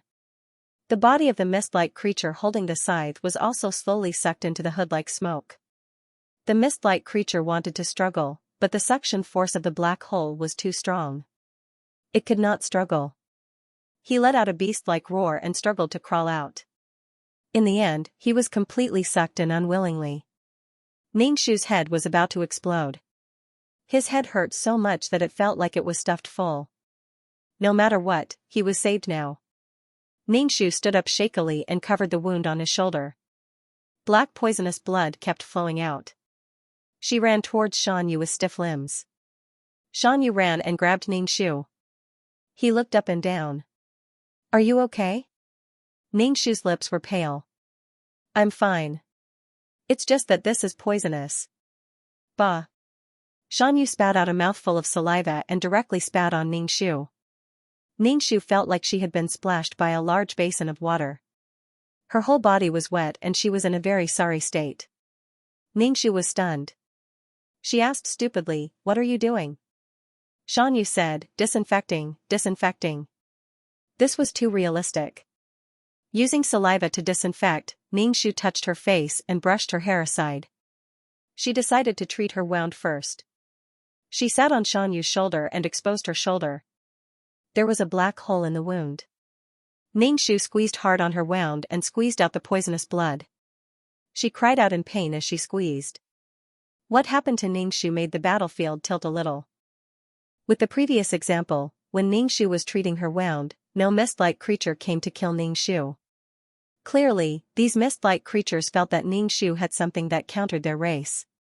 Xianxia was also a big guy, so it was difficult to fight him. On the battlefield, the other races slowly moved towards Ningxu's side. They defended against the attacks while attacking Ningxu. A race with sharp ears took out a fruit and threw it to Ningxu. This is the antidote. Eat it. This meant that they wanted to cooperate. Ningxu grabbed the fruit. This fruit was covered in lumps and looked extremely ugly. It also had a foul smell. It looked more like poison than anything else. Ningxu didn't recognize this fruit. He held it up for Xianxia to see. Xianxia stared at the fruit for a while. I don't recognize it either. Hearing this, the ears of the pointy-eared race trembled. Do you think I still have the mind to harm you at this time? Ningxu thought about it and agreed. Xianxia said, not necessarily. After all, you are so ugly. Ningxu looked at the pointy-eared race. Their faces were angular, and they had a pair of blue eyes. They were not ugly at all. The pointy-eared race was so angry that his eyes changed color. It was unknown whether it was because he was questioned or because he was called ugly. Eat it or not. If you don't want it, then forget it. Although he said this, he didn't leave. Ningxu knew what he meant. However, he didn't know how many times he could use this ability. He might not be able to use it. Until now, Ningxu's head was still buzzing. It was very uncomfortable. If it was used a few more times, it would probably explode. You just had to treat your wound, so you ate the ugly fruit full of lumps. Seeing Ningxu eat the fruit, the pointy-eared race flew to Xianyu's shoulder and sat down next to Ningxu. After eating the fruit, the bleeding of the wound was also relieved. Every time he saw Fatian, Ningxu couldn't help but feel sorry for him. Whose eyes were he trying to torture by making himself look so miserable? The story of conquering the heavens was much simpler. In any case, he just had to keep looking for things. He had to look for anything that could allow him to grow legs. Fatian felt so miserable. He kept looking for things. Previously, he was looking for things that could revive Ningxu. Now, he was looking for things that could help him grow legs. He had suffered so much. He hugged himself with heartache. Ningxu wanted to reach out and pat Fagin's shoulder to comfort him. However, when she saw how dirty his shoulder was, she decided against it. Fatian almost burst into tears. Are you looking down on me? No, no. I'm already so ugly. Why would I look down on you? Don't think too much. Ningxu laughed. Fatian rolled his eyes. Ningxu said, I found you the accompanying energy of a void cub. I heard that it can help you grow legs. Fatian raised his eyebrows, looking doubtful. Heard? Who told you that? Ningxu. Xianyu. Fatian snorted. I don't really believe it. We'll know if it's useful after we try. There's no harm in trying. Ningxu didn't know if this thing was useful or not. If Xianyu said it was useful, then let's give it a try. Fatian didn't object. After all, it was all for his legs. When they returned to their new clan land, Fatian looked left and right. For the sake of that river, I'll change clan land. This place was really barren. The Divine Stone tribe was really thrifty. Ningxu, the world is so big. Anywhere is home. Seeing Ningxu return, Xianyu heaved a sigh of relief. I thought something would happen to you. Ningxu smiled. How could something happen? She wasn't there to fight. Here, this is the accompanying energy. Ningxu gave the energy to Xianyu and asked, do I just eat it? Xianyu nodded. Eat it. Half of the accompanying energy is to help the cub grow taller. It has an extension effect. It will replenish whatever is lacking. Xianyu smacked his lips. If it still doesn't work, it's probably because the accompanying energy is too little. Ningxu, luckily, it's a lot. Ningxu looked at Fatian. Hurry up and eat it all. Oh, Fatian replied as he absorbed all the accompanying energy. Then, he looked at his legs. Ningxu asked, how do you feel? Heaven Punisher muttered, it's itchy. In the beginning, Fatian could still tolerate it. However, in the end, he could not help but want to use his hands to pinch it. The itch was unbearable. It was as if 10,000 ants were crawling on his skin. It was both itchy and numb. Oh my god, this feeling is really awesome. Ningxu looked at Fatian's legs and was confused. Why didn't it grow back? Xianyu said angrily, it's just a leg. How can it grow so fast? Fatian couldn't help it. It's so itchy. Is there something wrong? Xianyu, it's itchy because it's growing. Ningxu, Fatian, it doesn't seem to be the same thing. Fatian regretted eating it so hastily. Who knew it would be so itchy? Fatian, it's so itchy. Ningxu, bear with it. Ningxu probably felt that he was too cold and heartless. He softened his voice and said the most heartless words in the softest voice, bear with it. Fatian went to lie down in the cave. He was afraid that he would roll around in public if he stayed outside. It was really too itchy. Ningxu found something for Fatian to eat. However, if Fatian's itchiness lasted for too long, it would make people wonder if this thing would work. He didn't want it to end up not growing back after suffering. However, Ningxu didn't dare to show his melancholy in front of Fatian. Instead, he said very firmly, it will work. Ningxu turned and left the cave. He ran quickly to find Xianyu. Why do I feel like something is wrong? Do you want Carp to come over and take a look? Please don't let anything go wrong. Even though Fadian only lost a leg, I hope he doesn't lose his life. Ningxu asked, is there racial segregation? Can't different races absorb each other's energy? Xianyu's eyes widened. There's such a thing? Ningxu, Xianyu waved his hand. I don't think so. It's just that the energy isn't classified yet. There's no problem with energy. It's about. Ningxu hurriedly asked, about what? Xianyu, it's probably an allergy. He hasn't absorbed this kind of energy before. Ningxu's face went numb. Was there such a thing as an allergy to energy? He was speechless. Ningxu explained, he didn't have any energy when he was born. Fatian was a whip. He had a consciousness, personality, and intelligence. He didn't have any energy. Oh, no wonder. He just absorbed it. There must be something wrong. Do you want me to ask Carp to come over? I'm telling you, Carp won't come if he doesn't have something. He still owes you the last time, Xianyu said. Ever since he had the cub, Xianyu felt that he had met the doctor too many times. Ningxu didn't have anything precious on him that Carp would be interested in. However, if he didn't ask Carp to come over, Fatian's situation would make him anxious. Ningxu still decided to ask Carp to come over. Just as he was about to speak, Fatian called out to Ningxu in a hoarse voice. Ningxu entered the cave and saw Fatian staring blankly at his legs. Ningxu looked over and found that Fatian's legs had really grown. However, there was a big problem, and that was that his legs had grown to his ankles. His legs hadn't grown out yet. This situation clearly meant that there wasn't enough energy. Ningxu immediately regretted it. If he had known, he would have gotten more energy. Fatian was very happy. He turned his head and grabbed his messy curly hair. He looked tired.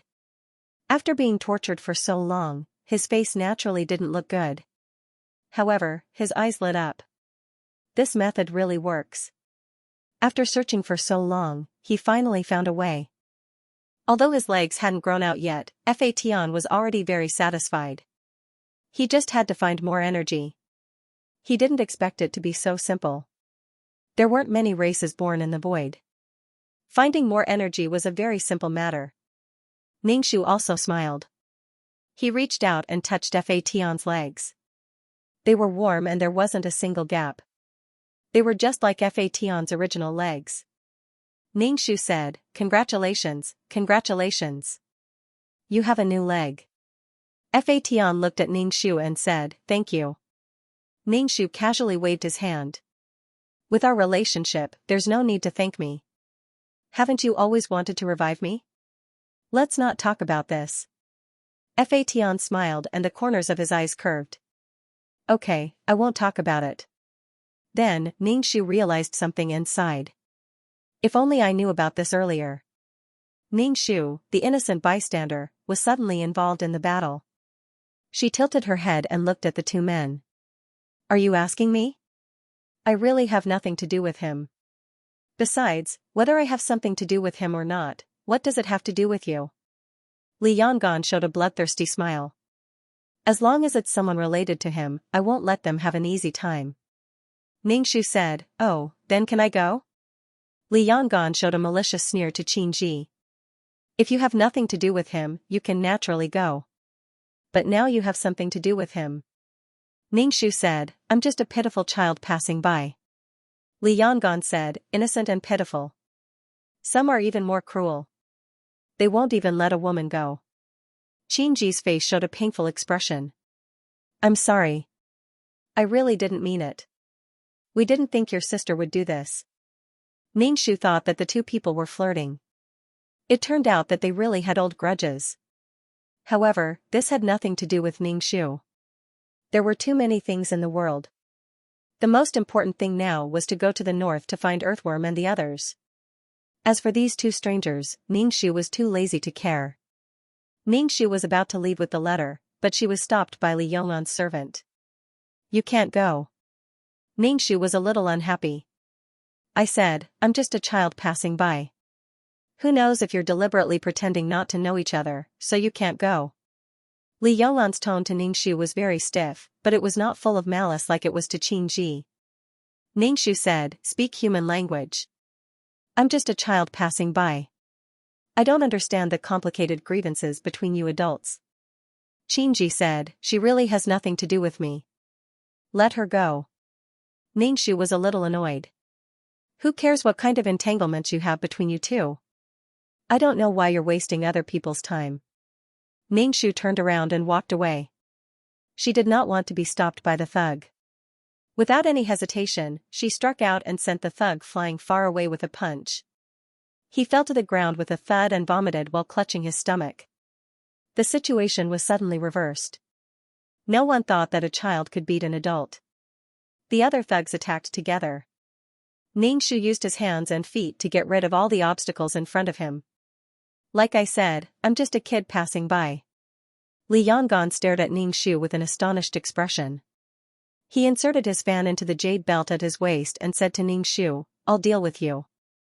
As he spoke, his fist flew towards Ningxu like a gust of wind. Ningxu tilted his head to avoid Li Yonglan's fist, grabbed his wrist, and threw him over his shoulder. Ningxu pounded the ground back and forth as if he was holding a stick. Li Yonggan had many close contacts with the ground. All the bones in his body were dislocated. Ningxu let go of Li Yonggan. "I said, I'm just a kid passing by. What does your matter have to do with me?" Li Yonggan was in so much pain that he couldn't get up. All the bones in his body were dislocated. What kind of kid was this, poor kid, who was more pitiful? Li Yonggan couldn't move. He said to the thugs, "Why aren't you coming over to help me?" There was no way to stand up with his own strength. The thugs were also unbearable. They got up and carried Li Yonggan away. Ningxu patted the dust on his hands. He didn't want to fight. Qin Ji's expression was very apologetic. "I'm sorry, I implicated you." "Ningxu, it's good that you know." Qin Ji cleaned up his stall and followed Ningxu out of the city. He quickly caught up with Ningxu and said, "Actually, this is all my fault." "Ningxu? What does it have to do with me?" Qin Ji said very desolately. "Li Yonglan's sister was indeed killed by me. There were feelings between us, but I'm just a scholar without any scholarly achievements. How am I worthy of her?" "Ningxu, if you know you're not worthy, then don't provoke her." Qin Ji froze for a moment. "You're right. Unfortunately, I'm a selfish person. I know there's no result, but I still provoke her." Ningxu curled his lips. This kind of person obviously couldn't give the girl a future. He couldn't suppress his inner feelings, which led to terrible consequences.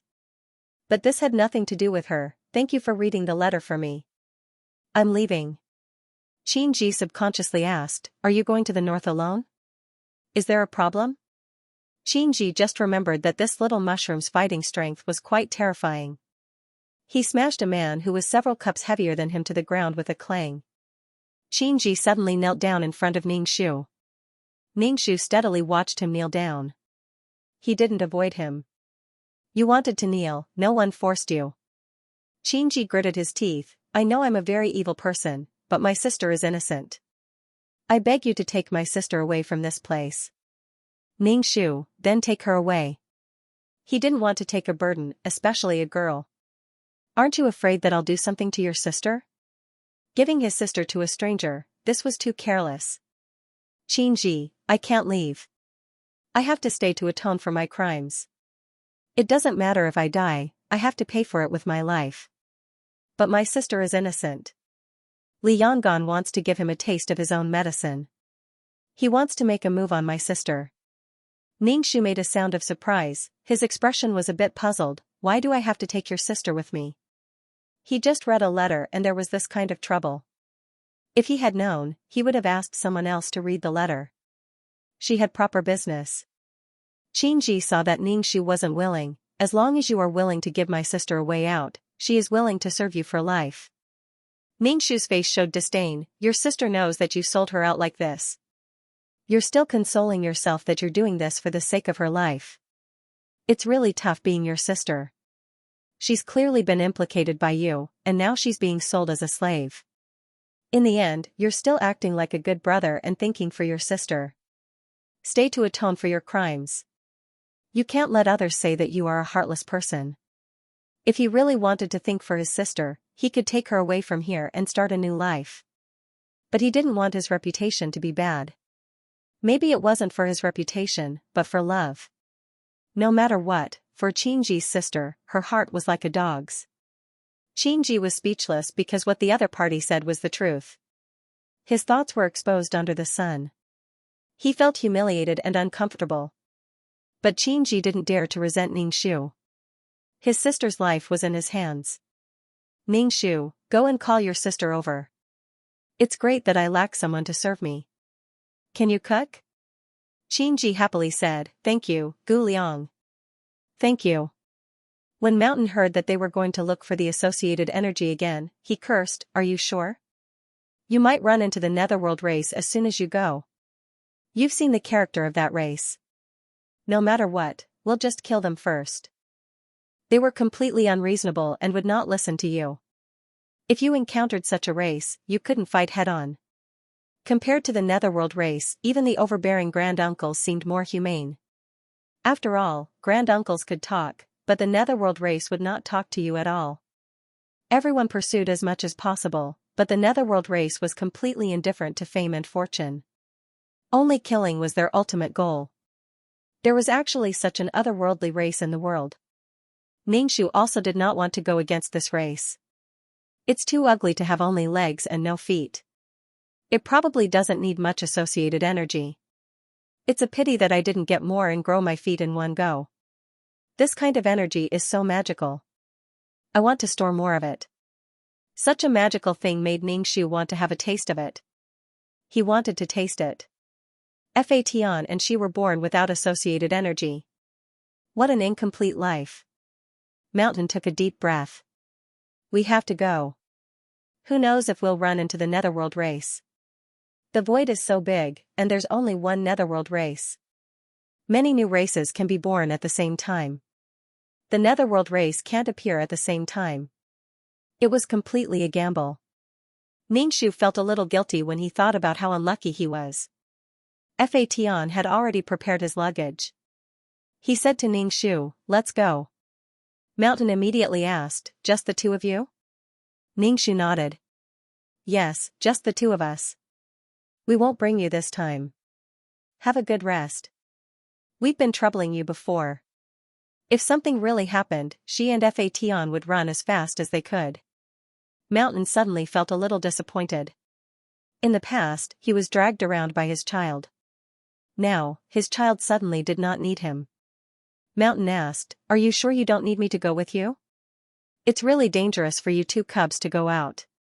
With my figure, I'll be a deterrent even if I stand in a crowd. Moreover, Xianxia wanted to follow him. She couldn't stay at home anymore.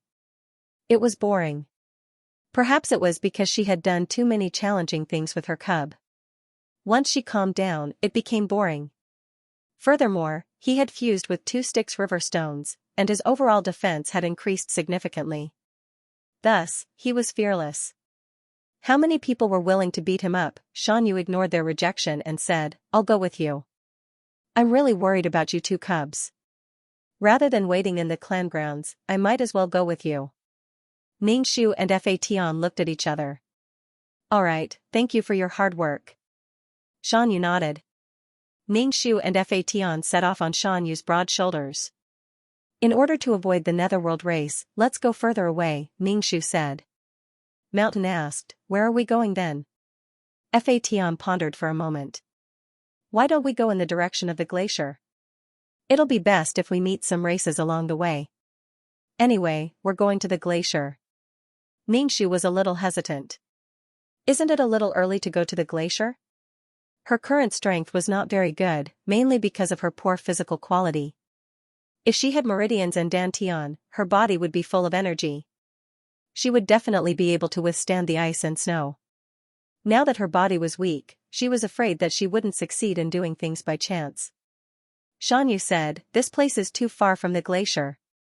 One of us is in the south, and the other is in the north. It'll take a long time to get there.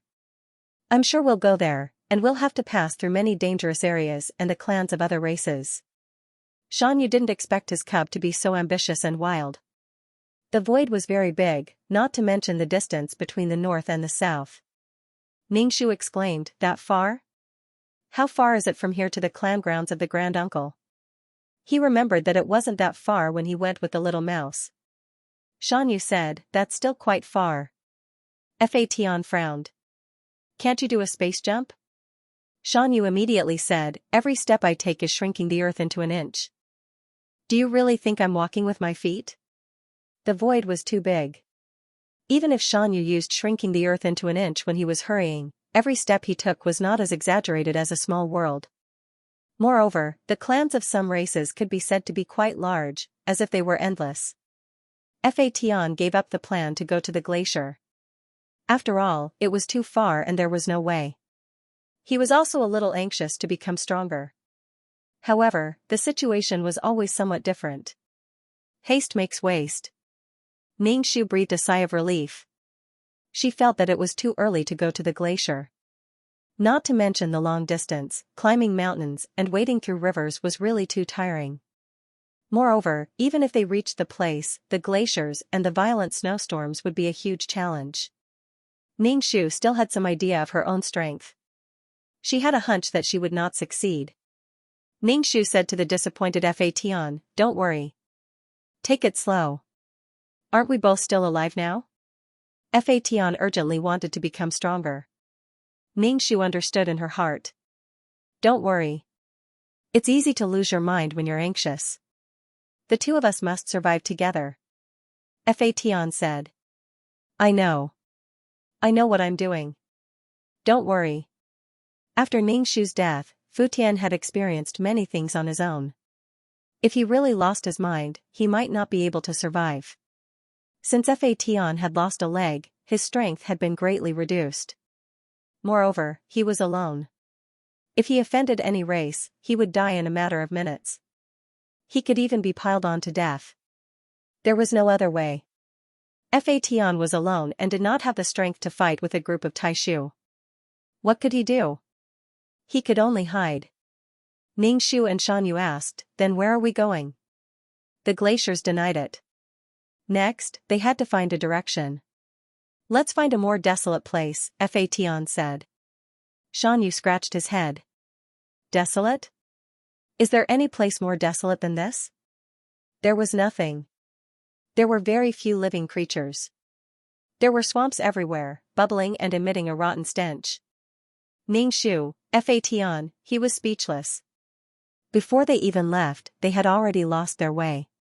Xianxia asked, "Shall we go to the lush forest?" Ningxu shook his head without thinking. "The lush forest is too dangerous.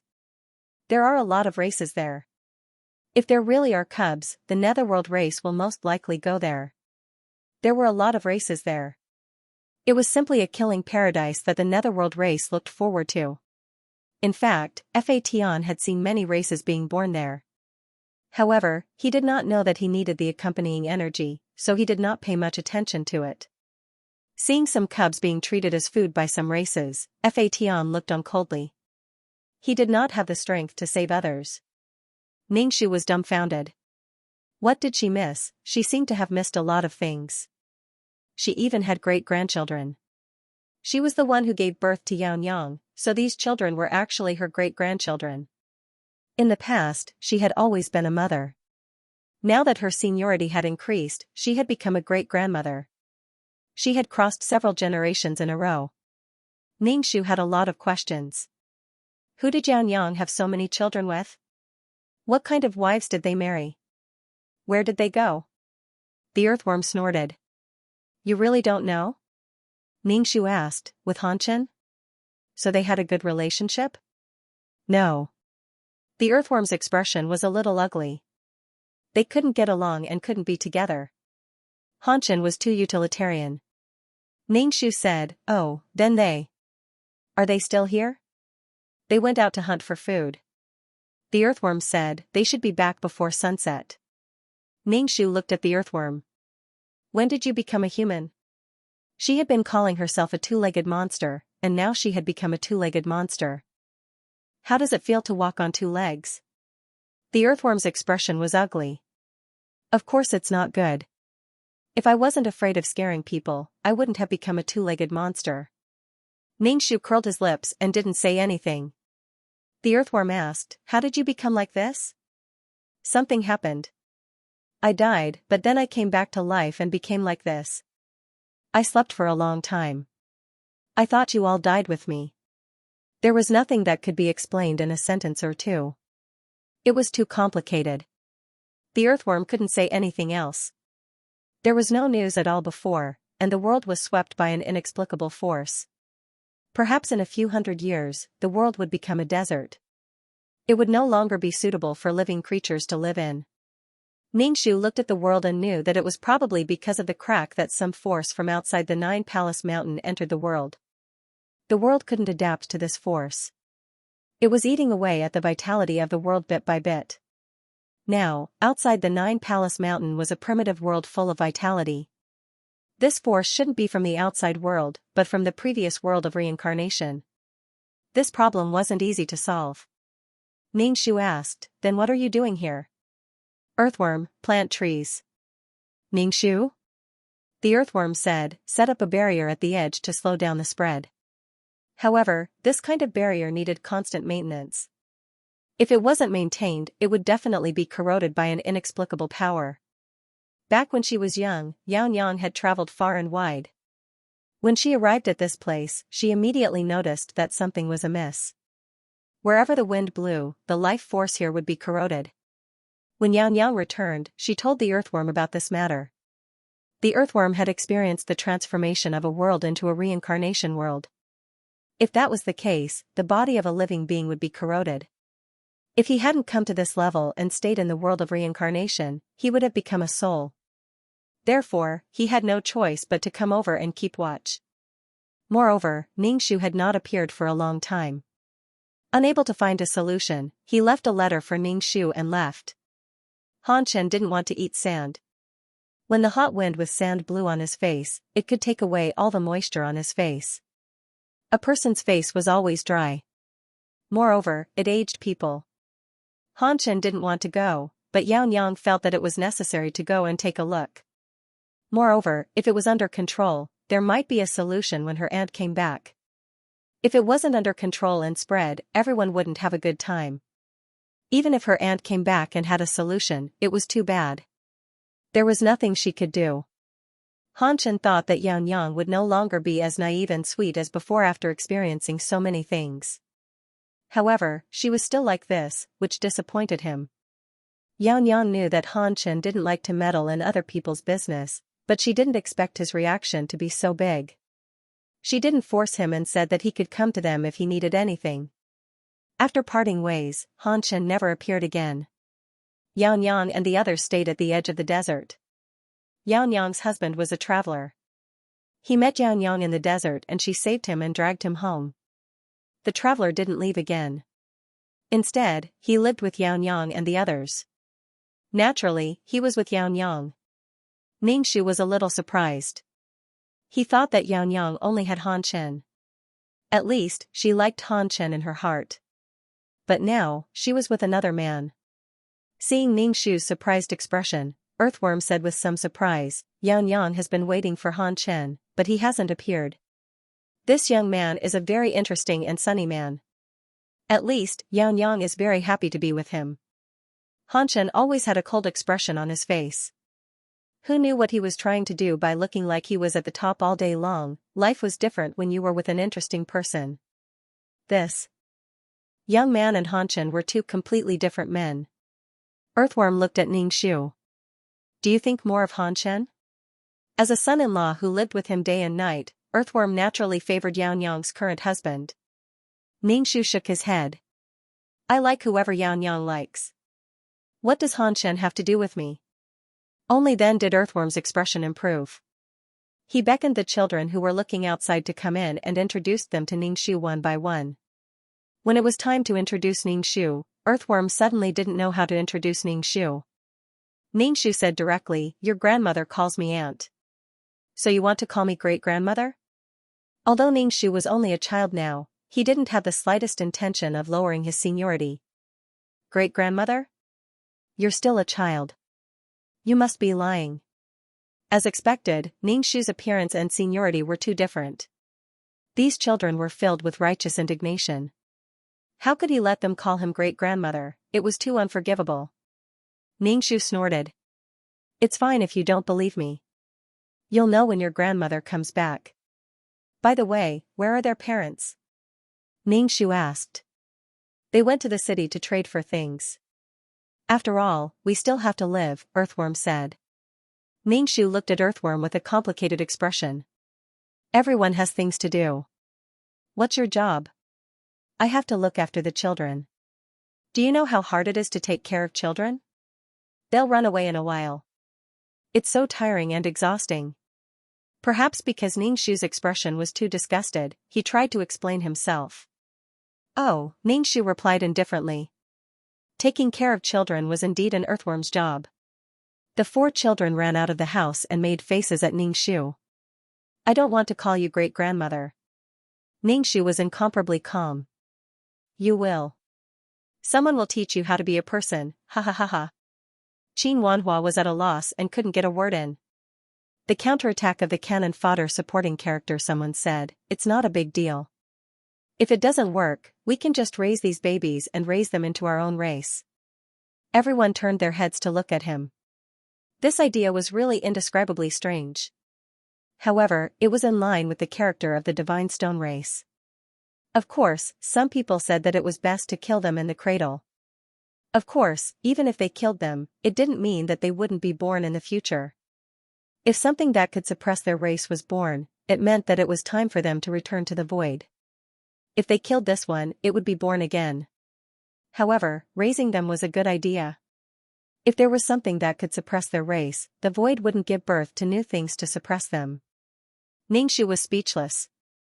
Could it be that he could see a scene of natural enemies living in harmony in this lifetime? After such a noisy discussion, the atmosphere was not as tense as before.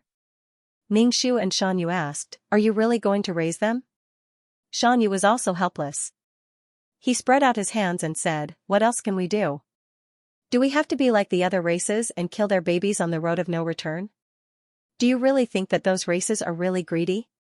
Even if we kill them once, new ones will be born. We have no choice but to keep killing them. But the void is so big. If the babies that suppress our own race are born far away, we won't be able to make it in time. So everyone helps each other. No matter who they suppress, we kill them first. If we kill them indiscriminately, even if the babies that suppress our own race are born far away, there will be others helping. Ningxu was speechless. In the face of death, all races and living beings were the same. No matter if they were strong or noble, or weak or lowly. They were all resistant, fearful, and struggling. The divine stone race would probably live in fear of death in the future. In fact, they wouldn't die immediately. Even if there was a race that could suppress them, these babies would need a long time to grow up. If there was a conflict, they would definitely be crushed. No one liked to be crushed, especially now that these races were still babies. It wouldn't be right if they didn't kill them in the cradle.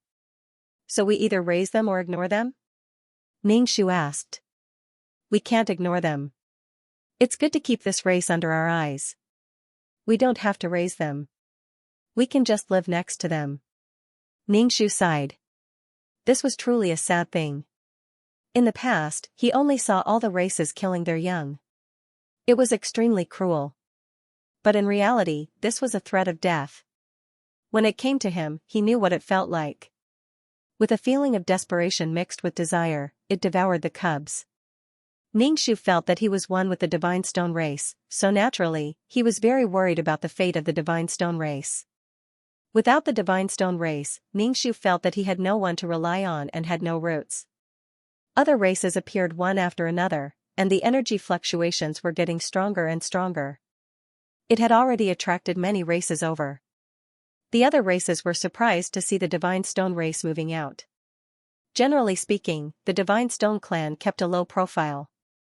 To put it bluntly, they were lazy. They didn't move much and didn't kill their young. This time, all of them moved out, leaving everyone extremely shocked. Soon after, there were some intelligent clans that thought of something, looking at the Divine Stone clan meaningfully. When it came to the fate of their race, no matter how lazy they were, they would still move. No one wanted to die. When Xianxia saw other races appear, his expression was not worried. If they killed their young, the unlucky ones would be their race in the end. They would constantly give birth to cubs that targeted their race. Xianxia felt that not only could they not kill, but they also had to protect the cubs. Ningxu also felt a headache coming. Xianxia was already protecting the unborn race under his wings. Fatian didn't care about this matter, as long as he could get a little bit of accompanying energy and grow his leg back. The energy fluctuations were getting stronger and stronger, indicating that the cubs were about to be born. Who knew what kind of race would be born in such a desolate place? The Divine Stone clan gathered together and whispered in each other's ears, discussing how to deal with the cubs that were about to be born. Every time he saw the Divine Stone clan's clan meeting, Ningxu felt a little like a primary school student in a class. One by one, they raised their hands to speak, and in the end, there were usually several opinions. In any case, Ningxu felt tired just by watching and listening to them. In summary, they were divided into two factions. One faction decided to raise the newly born race, and the other was too lazy to care about the race and let it fend for itself. Regardless of whether he was eaten by the other races or survived, he would just let nature take its course. Whatever happened would happen. In the opinions of these two factions, they didn't say that they wanted to kill the race with their own hands. Ningxu listened to these people and sighed in his heart. This was really a lazy and kind race. Fortunately, Ningxu was able to live until now because of them. As for these cubs, the Divine Stone clan didn't think about killing them. The Divine Stone clan occupied one side. Their large size and large number squeezed the other races to the side. They stood in the narrow space, feeling wronged. However, the Divine Stone clan didn't notice at all. They were discussing how to deal with the newly born cubs, and their saliva was flying everywhere. In the end, they couldn't come to a consensus. Xianxia asked Ningxu, "What do you think? What was the point of kicking the ball to others?" Ningxu didn't want to make a choice. "I think it's good, very good." Xianxia said, "You're so unreliable." Then he asked for Fatian's opinion. "What do you think?" Fatian raised his head silently. There was a shadow between his eyebrows. His tone was a bit gloomy. He said ruthlessly, "Why don't we kill all of them?" Xianxia was surprised. "I shouldn't have asked you." In the end, Xianxia said, "Then we'll see. If there are many of them, we won't care. If there are few, we'll raise them." A clansman asked, "You said the opposite." "If there are many of them, we'll raise them. If there are few, we won't care?" Xianxia choked. "It's the same. As long as you understand." Ningxu was speechless. The meaning was completely different. The energy waves were getting stronger and stronger. The cubs were about to be born. Everyone present was nervous. They didn't know what to feel about the newly born race. Everyone waited in the desolate place for the cubs to be born. Ningxu was very curious about what the race that restrained the Divine Stone clan looked like. The energy waves were surging. Even Ningxu, who couldn't feel the energy waves, felt his ears ring. Gusts of wind blew into his ears. His ears were very uncomfortable. Everyone was ready. Xianxia was even pacing back and forth. He looked like a father waiting for a newborn at the door of the delivery room. Ningxu was thunderstruck. He didn't know if they were looking forward to this race or hated it. Ningxu was worried about the wound on his shoulder. He did not know what kind of poison it was, and it was not easy to detoxify it. Ever since he was poisoned, his body had been weak and he could not summon any strength. It was a good thing that the black fog wanted to reclaim the poison. Mountain, who was standing in front of Ningxu, paused for a moment and then moved aside. However, he still looked at the black fog warily and said to Ningxu, "You are too careless to let him detoxify the poison. What if he cuts your neck?" Ningxu said, "Who knows? Let's see." The black fog floated in front of Ningxu. She looked at the black fog nervously. The black fog reached out its sickle. Ningxu saw the sickle and gulped. He said, "Be gentler." Before he could finish his words, the scythe pierced his wound mercilessly. There was no hesitation at all. It was a clean and efficient move. If the black fog had a face, it would probably have a cold and emotionless face. Ningxu could clearly feel that the scythe had pierced deep into her body, causing a second wound on her shoulder. Soon, the black fog indifferently withdrew the scythe. Blood flowed out of the wound. It was red and no longer black. It meant that the wound was no longer poisoned. The sickle had really reclaimed the poison. The Black Fog tribe was really thrifty. Ningxu grimaced in pain. He wanted to apologize, but the wound was too painful. He was angry and did not want to thank the Black Fog. You poked me like this and you still have to thank me. I am so angry. The Black Fog reclaimed the poison and then stared at the Divine Stone tribe. Everyone who was stared at could not help but feel nervous. They all had a creepy feeling. The atmosphere was heavy. It seemed that the Black Fog wanted to kill the Divine Stone tribe. The Black Fog was born to kill. Now that it saw the Divine Stone tribe, which was not a cub, its desire to kill was stirred up. Mountain stood in front of his tribesmen. He looked at the Black Fog and shouted, "I tell you, you can't beat us alone." Mountain did not know if the Black Fog could understand what he was saying, or if it knew how to judge and analyze the current situation. Although Black Fog was alone now, with his special physique, Mountain felt that he could single-handedly defeat their entire tribe. After all, the Divine Stone clan was clumsy and heavy, while the Netherworld clan was extremely fast. The Black Fog might not be able to kill them, but the Divine Stone clan couldn't do anything to the Black Fog either. Ningxu watched from the side without saying a word. The Netherworld race's intelligence wasn't very high, and they might not necessarily be obedient. Not killing the cubs did not mean that they would absolutely not kill the cubs. A thick murderous aura condensed in the air, and a battle was about to break out. Xianxia said to Ningxu solemnly, "You are hiding. It seems that there is going to be a fight." The Netherworld race was too aggressive. The desire to kill was carved into their bones. Ningxu was too weak to be of any help right now. He ran a little further away and stood on a rock to look over there. He thought that after releasing the Black Fog, it would leave to find its own people. Who would have thought that the Black Fog would challenge the Divine Stone clan alone? Convinced, Ningxu shouted to Xianxia and the others, "You guys be careful." Xianxia stretched his muscles, and the rocks on his body creaked. He laughed and said, "Don't worry, the defense of our clan is no joke. We haven't fought for a long time. We also need to understand this clan, so that we can be prepared for the future." Since the birth of the Netherworld race, many clans had been preparing for war. The Black Fog was very fast. It disappeared almost instantly and reappeared behind Xianxia. It raised its scythe and slashed at Xianxia's neck. The scythe and the rock and metal on Xianxia's body created sparks, and a series of sparks flew. Xianxia touched his neck and laughed. He was very happy that his strong defense had allowed him to avoid the fatal attack. The Black Fog changed its target and attacked the other clansmen. After attacking several people in a row, the Divine Stone clan survived because of their strong defense. Although the Black Fog didn't have a face, it made people feel that it was a little lost. Obviously, it hadn't found a way to break the defense of the Divine Stone clan.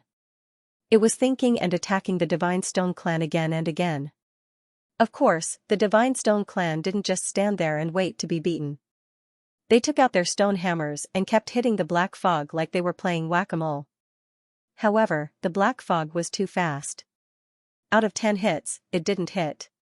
Even if it hit and scattered the Black Fog, it quickly gathered again. It was the same as before, and it didn't seem to cause any damage to the Black Fog. Instead, it kept hitting the Black Fog with the hammers, and it was so tired that it was panting. Ningxu carefully observed the situation of the battle between the two sides. Indeed, neither side could do anything to the other. One had a strong defense, and the other was fast. Even if the Black Fog was hit by the hammers and its body was scattered, it didn't show any signs of pain. Could it be that the Black Fog couldn't feel pain? Could it be that it was in the form of a fog, without a physical body, or organs, so it couldn't feel pain? This was a very scary thing. Not only was the desire to kill strong, but it also didn't feel pain. This was a very scary thing. Feeling pain would limit one's actions and thoughts. Without pain, there was nothing that could stop the Netherworld clan from killing. The two sides fought fiercely. In the beginning, Ningxu was still very nervous, worried that someone from the Divine Stone clan would be killed. However, as time went on, the two sides fought back and forth. They fought for a long time without any accidents. It was a bit like they were having fun. Both sides hit each other, and in the end, Ningxu propped up his chin and yawned as he watched the two sides fight. The black fog stopped attacking. The Divine Stone clan was also tired and panting. They almost stuck out their tongues. After attacking so many times, they still couldn't kill a single person.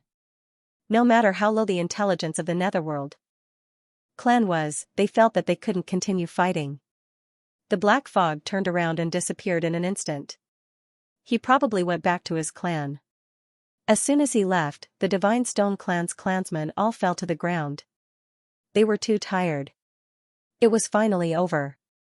Xianxia panted. "Oh my god, I'm so tired. It hurts so much." Everyone was grimacing in pain. Some of the clansmen were lying on the ground, moaning.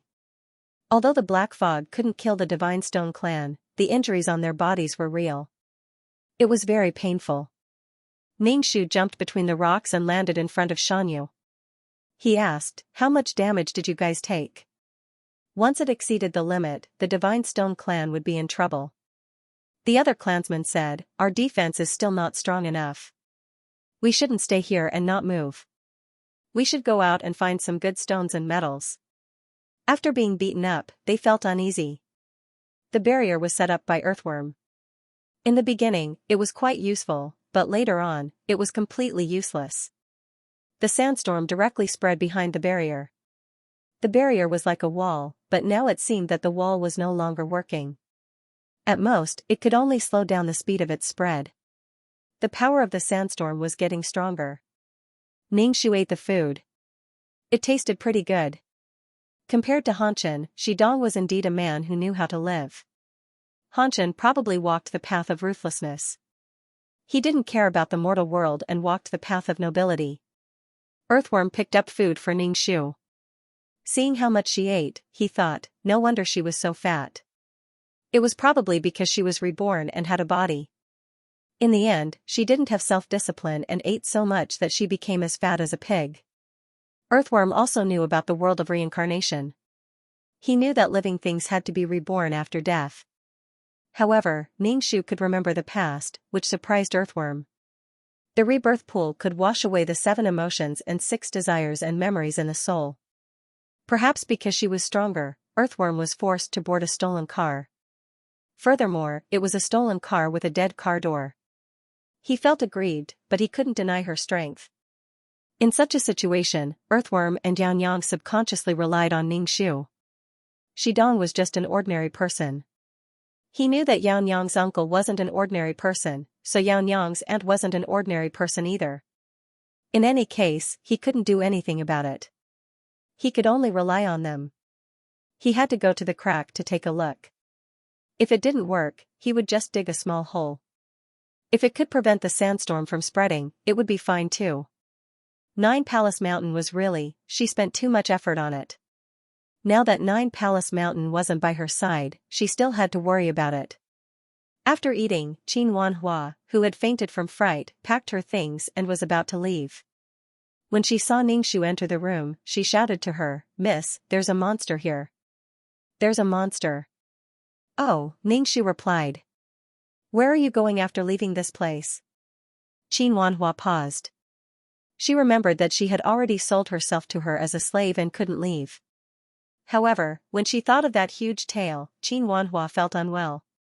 Her body couldn't help but tremble in fear. Ningxu could understand. Qin Wanhua was just an ordinary person. She would definitely be afraid when facing such an extraordinary existence. Instead of living in fear, it would be better to leave this place. There were some things that couldn't be accepted, so there was no need to force it. Then leave. I never wanted you to serve me. I'll leave soon. Let Xianxia take you away. Ningxu told Xianxia about this matter. Xianxia frowned as she looked at Qin Wanhua. Don't tell me that you've spread rumors about my uncle. He has sharp ears and eyes, and he can hear things from far away. Qin Wanhua quickly shook her head. No, I won't. Her worldview had collapsed. Everyone who lived here was Xianxia's family, and she didn't wish for an outsider to live here. Since she was leaving, Xianxia was actually happy. If she couldn't accept it, then she wouldn't force it. Xianxia's chi energy was in the form of a fiery bird. Its entire body was burning with flames, and it was very large. Xianxia grabbed Qin Wanhua's collar and jumped onto the back of the fiery bird. Qin Wanhua fainted again. Ningxu shook his head. She was too timid. It was getting late. Ningxu decided to get a good night's sleep and go to the crack the next day. Ningxu was very calm when he was with Earthworm and the others. Such a peaceful life was indeed very calming. After a good sleep, when he woke up for breakfast, Xianxia had already returned. Breakfast was made by Shidong. It was a big pot of century egg and lean meat porridge. There were so many people, including a few children. Everyone ate to their heart's content. There were delicious pickles on the table. Ningxu asked Xianxia how she had arranged for Qin Wanhua. Xianxia said, actually, I know some people outside. I sent her to a sect to be a handyman. For my sake, her life shouldn't be too difficult. Ningxu nodded. He had already done everything he could. He and Qin Wanhua were just strangers who had met by chance. Ningxu drank 2 bowls of century egg and lean meat porridge. He wiped his mouth and said, I'm going to take a look. You guys eat slowly. Earthworm put down his chopsticks. I'll go with you. The children immediately asked, Great-grandpa, where are you going? We want to go too. Xianxia stopped the children. Stop fooling around. Your great-grandpa has something important to do. Shidong prepared a large amount of water for Ningxu and Earthworm. Crossing the desert was not an easy task. Moreover, the desert was windy all year round. Back then, he was blown away by a tornado. Fortunately, he met Xianxia. Otherwise, he would have died. Seeing that Ningxu seemed to have eaten a lot, he prepared some dry biscuits and brought them along. Ningxu saw that Shidong had prepared so well. He looked like an elder who was gratified. You're good. Very good. She was just a little radish head. It was a little funny for her to act like this. Of course, these things were carried by Earthworm. The family sent Ningxu and Earthworm to the edge of the desert. A hot wind blew over, carrying the sand. Ningxu opened his mouth to speak and was caught off guard and ate a mouthful of sand. Even in the morning, the sand was boiling hot. Ningxu spat out the sand in his mouth, and his teeth chattered. Ningxu and Earthworm stepped into the desert and disappeared into the wind and sand. Ningxu stepped on the sand with one foot and the heat waves rolled. In just a short while, Ningxu felt that the water on his face had been sucked dry. His face hurt. Ningxu asked, How long are we going to walk for? Why don't we just do a space jump? The biggest problem with a space jump was not knowing the direction. Why don't they just leave the world and dig a hole outside Nine Palace Mountain? Earthworm, it was fat and delicate. After it was born, it became so delicate after it had a body. Earthworm returned to its original form. It was a big black earthworm with pitch-black scales all over its body. Come on up. It'll be faster. Ningxu jumped onto Earthworm's back without hesitation. The earthworm quickly began to move like a snake. It slithered across the sand, leaving behind a series of curved tracks. It was very fast, but Ningxu didn't dare to open his mouth. If he did, his mouth would be full of sand. Earthworm's speed wasn't slow either. Occasionally, it would stop to replenish its water. Ningxu was shocked. So much of the desert has become desertified? It had only been a day. According to Earthworm's speed, at least 1/5 of the world had become desertified. Earthworm nodded. Yes. Previously, there was a barrier that could slow it down a little, but now it's useless. Ningxu sighed. He didn't know if his method would work. Moreover, if it was dug through, would the outside world also become desertified? However, when the stellar stone was almost completely corroded, it would also be connected to the outside world. It was only a matter of time. The Cannon Fodder female supporting character counterattack. The Cannon Fodder female supporting character counterattack. There were too many perverts in the outside world. Why were the cubs now like this? Why were the cubs now so powerful? They were all about to ascend to the heavens. The old races in the void felt that the sky was about to change. They were about to be eliminated. The new races were each more strange and perverted than the previous. Perhaps they were used to peace and were used to a long and dull life. The new races were obviously not peace-loving. This made them very uncomfortable. They were forced to be nervous and anxious. Everyone looked at this cub as if they were looking at a monster. He ate everything, whether it was stones or other things. It was as if there was nothing in the void that he didn't eat. But after eating so much, why was he still yellow and emaciated? Oh my God, terrifying. Such a cub was too terrifying to live like this. In front of everyone, this cub finished eating an arm, but he still shouted that he was hungry. I'm so hungry, I'm so hungry. His expression became more and more distorted. He was filled with irritation and uneasiness. Because he was hungry and couldn't get satisfied, he became abnormally anxious and violent. When Ningxu saw this cub, he couldn't help but have a toothache. This was simply a bottomless pit. He didn't know when he would finish eating. Probably when he felt full, he would return to the embrace of the void. Seeing that this cub was about to explode in anger, he looked very scary with his teeth bared. Fatian protected Ningxu behind him and whispered, "Hide at the side. You will probably be very tender to eat like this." Ningxu was speechless. "Please don't be like this. I'm not a steamed bun." He made it sound like she was food. But in this cub's eyes, she was indeed food. Everything was food. This was really, seeing that Ningxu didn't believe him, Fatian whispered, "Don't doubt it. Among this group of people, you have the most energy. Since it's food, he will definitely pick the one with more energy. It's just that there are so many people and he hasn't noticed you yet." Ningxu thought of the tumor in his head. That was an ultimate martial art. In terms of energy, it definitely had more energy. Thinking of this possibility, Ningxu immediately shrank to the back of the crowd, trying to reduce his presence. She didn't want to be eaten. Xianxia took out a stick stone and handed it to the refugee child who was crying piteously for food. "Eat this." The refugee child was stunned for a moment. Clearly, he did not expect that someone would take the initiative to give him something to eat. What he meant was to eat something with energy in the void. Earth was also a type of energy, but it didn't have a good texture. The energy he had just eaten had a soft texture. The refugee child took the Styx River stone and bit it. With a cracking sound, a crack appeared on the Styx River stone. It seemed to be a little strenuous for him to chew, but at least he was chewing slowly.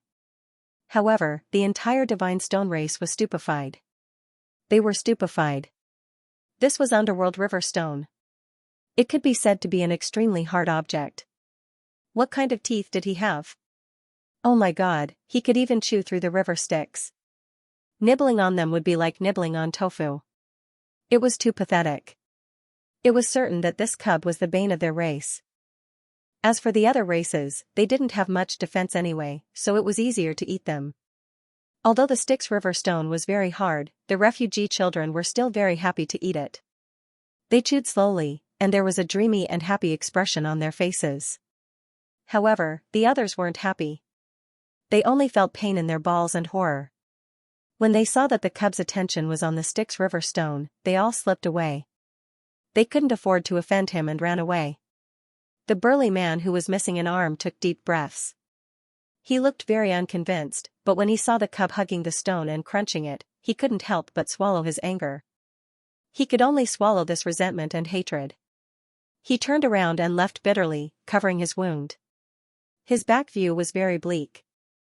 It was because of this emptiness that only the divine stone race was present.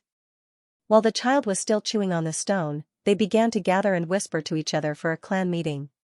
Clansmen A, oh my God, if we raise this plaything, it'll be like a mouse falling into a rice jar. When it's hungry, it'll bite us. I can't stand it, I can't stand it. Clansman B, yes, let him eat others. Don't bring him back.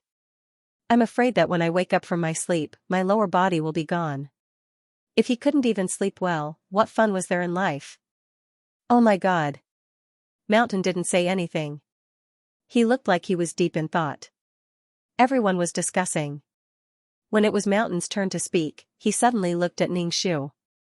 The love in his eyes was almost overflowing. Ningxiu's black face was filled with question marks. What was going on? Be normal. This was a big matter for the race. Mountain said to Ningxiu, with this cub as a comparison, I think you're really good. You're like an angel. Without comparison, there would be no harm. Without comparison, there would be no happiness. Ningxiu was speechless. What was going on? Ningxiu, you want to keep this cub? Mountain took a deep breath. It was as if he had a toothache. He was very conflicted. Obviously, Mountain wanted to keep this child. But it was just as his clansman had said. If he kept this child, it would be very dangerous for his clansmen. It would be very unfair to his clansmen. He couldn't disturb the peace of his race because of an outsider. To Mountain, the most important thing was his clansmen. Mountain sighed. In the end, he gave up on adopting this child. It was very dangerous, but he couldn't keep lay with him. Mountain gave the child a stick stone. The stick stone was very hard and could be eaten for a long time. When his attention was on the food, they could run. Seeing that Mountain was wasting the stick stone, the clansmen's eyes bulged. They stared at Mountain but didn't say anything. Thus, everyone started to count to 3 and started to run. The tremors caused the ground to tremble. The cub held the stone and stared blankly at the clansman. Then, he staggered and followed. The clansmen in front of them were running wildly. When they saw the child behind them, he staggered and looked like he would fall to the ground in the next second. He looked helpless, weak, and pitiful. But the Godstone clan in front of them looked like they had seen a ghost. They sped up, but they couldn't get rid of the cub behind them. Why don't you fall? Why don't you fall and cry? Why are you stumbling? How can you run so fast? The Godstone clan was really desperate. Very desperate. Some clansmen had tears in their eyes. Don't ask me why I'm crying. It's because I'm scared. The cub kept chasing but couldn't catch up. Then he really started crying and shouted, I'm so hungry. The newly born races were beautiful and cute. More importantly, they were very clean. Not only were they not stained with blood, but they also gave off an ethereal feeling.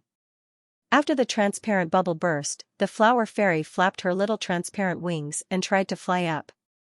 This kind of clean and beautiful race looked very appetizing and delicious. Ningxiu and Mountain also swallowed their saliva. It was not because they were hungry, but because of other reasons. Especially when they saw the eager and drooling faces of the races present, Ningxiu and Mountain could not help but want to cover their faces. They could not bear to look. Doing this in front of the Netherworld race was really courting death. More and more cubs were born. The sky was filled with beautiful cubs. Some people could no longer hold back and took the initiative to catch the cubs. When the newly born cubs saw this situation, they were all frightened and flapped their wings. The cubs who were caught were so frightened that they turned pale and trembled. They closed their eyes and waited for death. The races present were all tempted. They were afraid that the cubs would be snatched by others if they were too slow. The cubs flying in the sky stumbled and tried to avoid being caught. When they saw their own clansmen being caught, they all cried and sobbed softly. They wanted to go forward and save them, but they were incomparably afraid. At this time, the Netherworld race began to move. In an instant, those who were still standing in the same place disappeared. When they reappeared, they had already raised their scythes and cut off the necks of others. The head and the brain were separated from the body. They were still holding the cubs that were struggling powerlessly. Their faces were full of hunger. In an instant, a life was lost. Many other races fell down one after another. Fresh blood spurted out and splashed on the grass. The grass was pressed down, and drops of blood dripped from the tip of the leaves. The sudden situation stunned many people. Some of the races that were still alive retreated a few steps. They did not go to catch the cubs immediately. Instead, they were on guard against the Netherworld race. What's wrong with you? Why are you killing people instead of snatching the cubs? This was simply crazy. In this situation, instead of snatching the cubs, you killed people. It gave people the impression that you could not snatch the cubs and then killed them out of anger. What the hell, what kind of race was this? They did not know the rules and did not have a body. What kind of monsters were they? Basically, as long as it was a void creature, it would always have a body, and those without a body like this were monsters. All the void creatures present looked at the netherworld race with disdain. It was as if they were looking at a handicapped person. It felt a little strange. It was simply underdeveloped. Mountain, I can't even bear to watch. The next scene would definitely be bloody, and his young heart would not be able to bear it. Ningxu, oh my god, the world of adults is so scary. I don't want to grow up anymore. The netherworld race's reason for massacring them was to protect their cubs. If they wanted to kill their cubs, then they would kill them. If nothing unexpected happened, the netherworld race would be strolling around the entire void, and they would even appear at the place where their young were born. At that time, the name of the netherworld race would resound throughout the entire void, and countless races would be slaughtered. Eating cubs would become a thing of the past. Eating cubs meant that they would be slaughtered by the netherworld race. Was life more important, or was it the desire for good food and a little bit of pure energy? Of course, their lives were more important. Under this kind of pressure, no living being dared to treat their lives as a joke. Although they had lived for a long time, once they died, they were completely dead. Not even a trace of their corpses was left behind. From all the signs, it seemed that the birth of the netherworld race was a method of controlling the void. The living beings present relied on their numbers and faintly joined forces to fight against the netherworld race. They felt that the netherworld race was new and wanted to reason with them. This was not how they snatched things. They were completely unreasonable. If they did not know the rules, then they would teach them the rules. The netherworld race did not listen to these people at all. They simply slaughtered the races under their control. Any living being targeted by the netherworld race would definitely not be able to escape. Hey, what's the matter with you guys? The situation was somewhat unexpected, and these people did not expect it at all. Although there was a lot of blood splattered on the black scythe, it could not be seen. Layer after layer of blood shrouded the scythe with a thick aura of death.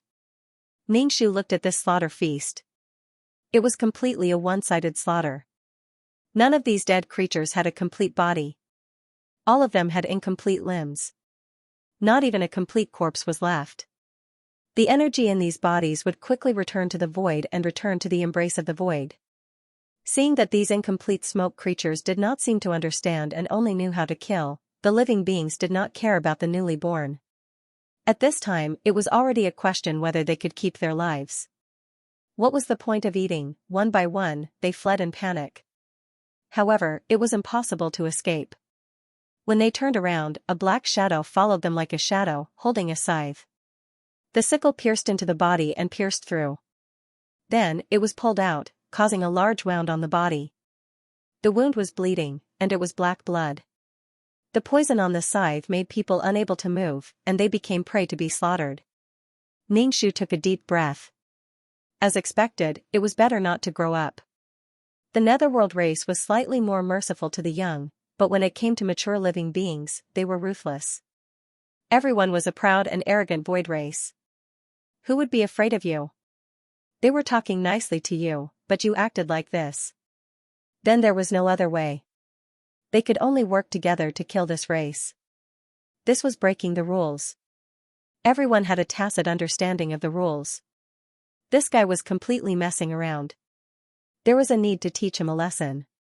No matter how weak the void race was, they still had innate skills. It was impossible to give birth to a useless race. Seeing that the situation was getting worse, this new race was very reckless. They did not care about what others said and only knew how to kill. They did not care about rules or unspoken rules at all. They felt like they were beating an old master to death with their fists. They could only work together to kill this race. The place where birds sang and flowers were fragrant suddenly became bloody. Corpses were everywhere, and the earth shook when they fought. The netherworld race was very fast. Their figures could not be seen clearly, and they did not feel pain. Even if they were hit, they would disperse the smoke and quickly condense again. It was the kind that could not be killed. It was really very despairing. Exhausting people to death and exhausting their energy, but in the end, nothing happened to the other party.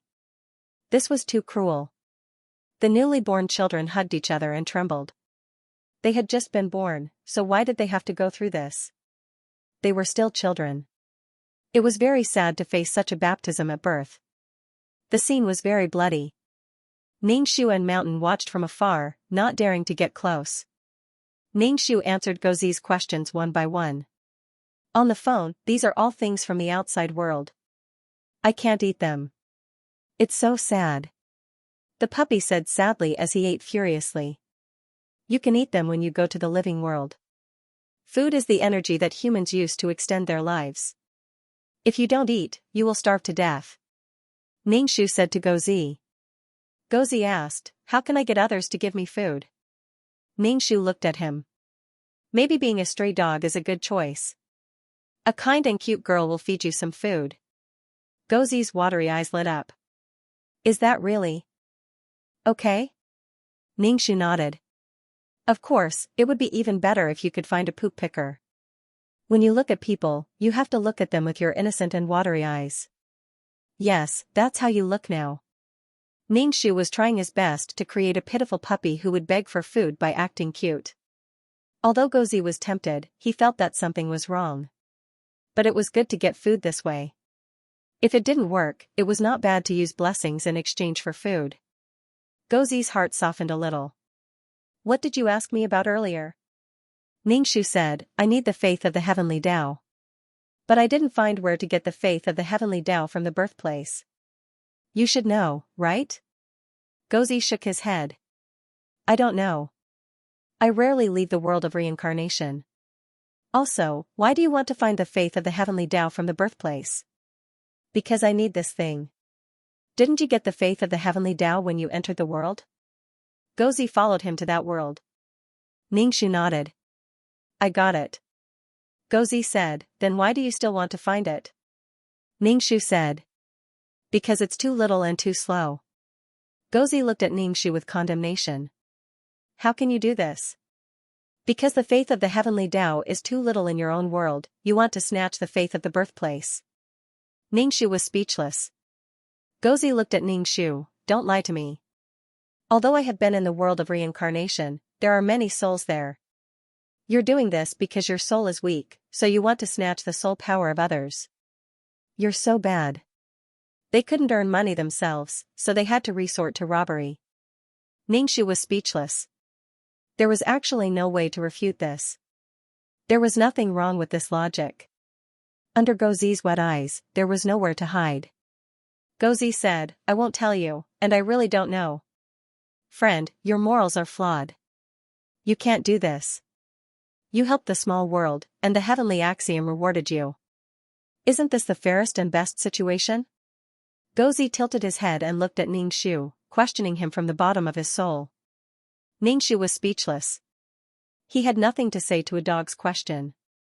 Sun Qi, what do you think? Ningxiu. I think you're right. Gozi, then are you still looking for the faith power of the heavenly axiom? The small world is born in the place of birth, and the small world gives the faith power of the heavenly axiom to the place of birth. Isn't that natural? What right do you have to snatch from others? Ningxiu was speechless. I'll go back and look for the ultimate martial arts. The ultimate martial arts will be mine anyway. Ningxiu took away all the food in front of Gozi. You want to eat my food? Dream on. Gozi looked at Ningxiu with an innocent gaze. How can you do this? He turned his face mercilessly. Ningxiu snorted.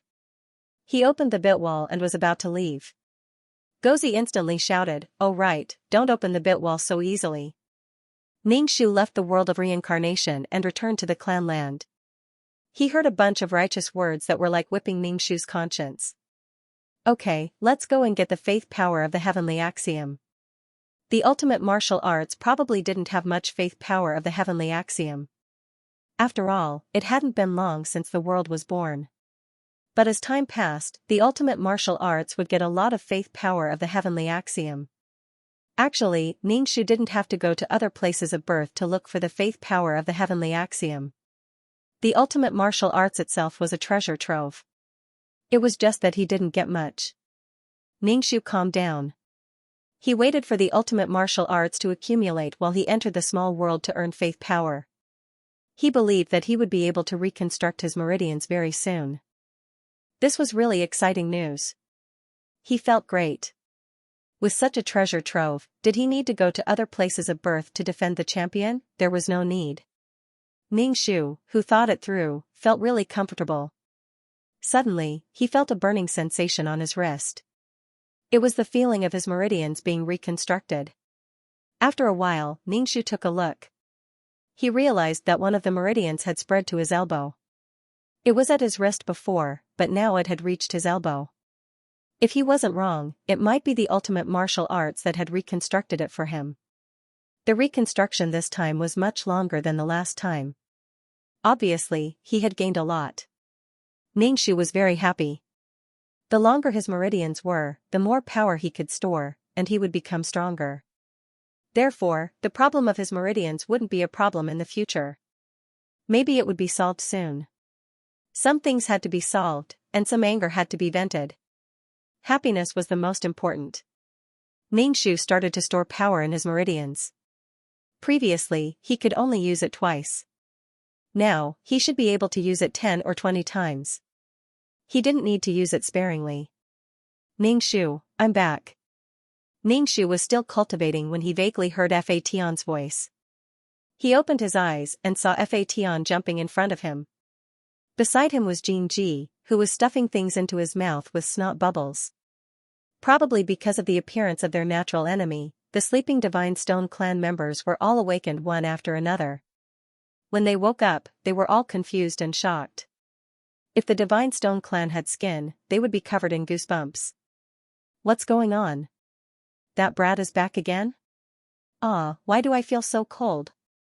Ningxu said happily, you guys are here. Why did you suddenly come back? Xianxia was still so sallow and skinny. His small neck supported his big head. When he saw Ningxu, he smiled, although the smile wasn't very nice. Fa Tian sat down. I found a good place, but it's very dangerous. Ningxu said, wealth comes from danger? Things that were easy to get weren't so precious. Ningxu asked, what did you find? Fa Tian said to Xianxia, you tell him. Oh, okay. Xianxia started to stutter. During this time, he wanted to stuff things into his mouth countless times, but Fa Tian looked at him, so he could only give up. He couldn't speak clearly.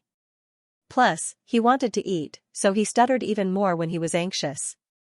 The counterattack of the cannon fodder supporting female lead Ningxu looked at Xianxia, who was drooling all over the floor. He wanted to say something, but he couldn't say anything clearly. Fa Tian looked at Xianxia in disappointment. He said to Ningxu, he's not like this usually. Fa Tian thought that Xianxia had been taught well. At least, he was like a normal child, but he was still like this.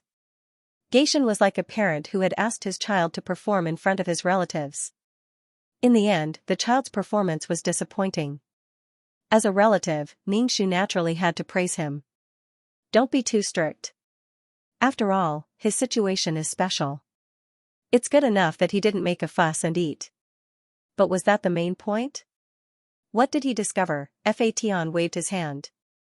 Xianxia immediately heaved a sigh of relief and started stuffing food into his mouth. When Fa Tian looked over, he slowed down his chewing speed. He couldn't wolf down his food. He had to be elegant and calm. He had to eat well. Ningxu was speechless. How did Fa Tian teach Xianxia? However, Xianxia now looked like a very greedy child. He wasn't as scary as before. He looked green and wanted to eat everything. He was much more pleasing to the eye now. Son, are they back? Outside the cave, Xianyu asked Ningxu. Ningxu said, yes, they're back. Mother Shan exclaimed and her footsteps faded away. She obviously didn't want to go near the cave. Ningxu asked, what happened to you guys? Fa Tian said, we found an abyss. There's something strange in the abyss. I think there's some living thing inside. Ningxu waved his hand. Fatian, can we not court death? This kind of place was very dangerous at first glance. Fatian said, I sense the aura of an energy body outside. The aura inside is very mixed. There's death aura and life aura. Ningxu hammered his palm. Of course we have to go there. How can we court death if we want to find out the truth? Fatian, you can go and take a look, but you can't go unprepared. Fatian explained the abyss to Ningxu in detail. When the abyss trembled, there seemed to be a beast roaring inside. In any case, this abyss was very dangerous. Ningxu listened carefully. Then he looked at Fatian and said, will it be harder to obtain those energy bodies than the ice mountain?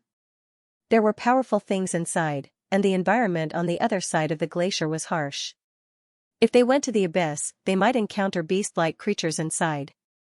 If it was an ordinary beast, it would be fine, but if it was some powerful beast, it would be a little difficult. Fatian said, more or less. Anyway, it's not easy. How's the reconstruction of your meridians going? Ningxu sighed. It's alright. It's a bit slow now, but it should be faster in the future. When do you plan to go to the abyss? Fatian, why don't we wait for a while? It's indeed a bit difficult now. Ningxu asked, can't we bring Xianxia along? Xianxia could rely on his teeth to defeat 60% of the races in the void. Fatian looked at Xianxia. How can he look like on the battlefield now? Other than eating, that's all he can think about. Ningxu shrugged. There was nothing he could do about it. He was born this way. Ningxu asked Fatian, how's your strength now? Fatian, it's okay. I've been storing energy. It's about the same as before, but it's still not enough to go against the Grand Uncle. Ningxu, I think the Grand Uncle has begun to suspect my identity and is testing me. Fatian raised his eyebrows. He looked a little surprised, but there was no fear. Why would they suspect you? I haven't even contacted you. At least they hadn't appeared in public. They hadn't appeared in front of the Grand Uncle organization. It stood to reason that they shouldn't be suspected. Ningxu shook his head. I don't know. God knows why they would suspect me. They probably put some kind of mark on me. Fatian, your body has been rebuilt. Your previous soul has been annihilated. There's no mark on you. Fatian and Ningxu thought about it. Anyway, they couldn't figure it out. Since they couldn't figure it out, they were too lazy to think about it. So what if they know? Now that I have the power to fight, I'm not very afraid. Fatian didn't care at all. Ningxu looked at Fatian. Why do you still look like a child? She had been asleep for so long and had been born for so long. Fatian hadn't grown up yet. To be precise, Fatian hadn't grown much since he was born. Wasn't this growth period too long? Fatian. It lacks nutrition. Aren't you small too? Being called small, Fatian didn't feel good. He refuted her without thinking. Ningxu, I'm still a cub. Are you still a cub now? Fatian didn't bother to talk to Ningxu. Ningxu began to prepare the things to go to the abyss. He couldn't go to the abyss unarmed. He had to take a look first. If his strength didn't allow it, then he would think about it later. Ningxu found the Godstone clan. He found a large group of them locked together and tried to stay away from the cave. Whoever was in the cave was Xianxia, so they stayed away from Xianxia. Ningxu told Xianyu about the abyss and asked the Godstone clan for help. Of course, they didn't need to go the first time. Instead, Ningxu and Fatian went to explore the depths. Ningxu asked Xianyu, do you know about this abyss? Xianyu shook his head. The void is so big. There are many things I don't know. Also, there are many dangerous places. I don't recommend you go to dangerous places. Ningxu also knew that Xianyu was doing it for their own good. However, Fatian needed to grow and become stronger. In order to obtain this power, he had to take risks. I'll go with you. As for the other clansmen, they're too big of a target. It's not suitable. Ningxu smiled and nodded. Thank you. I'll let you know when it's time to leave. Xianxia hesitated and asked, is that cub going too? The cub he was talking about was Xianxia. Of course. He's now cultivating his personality.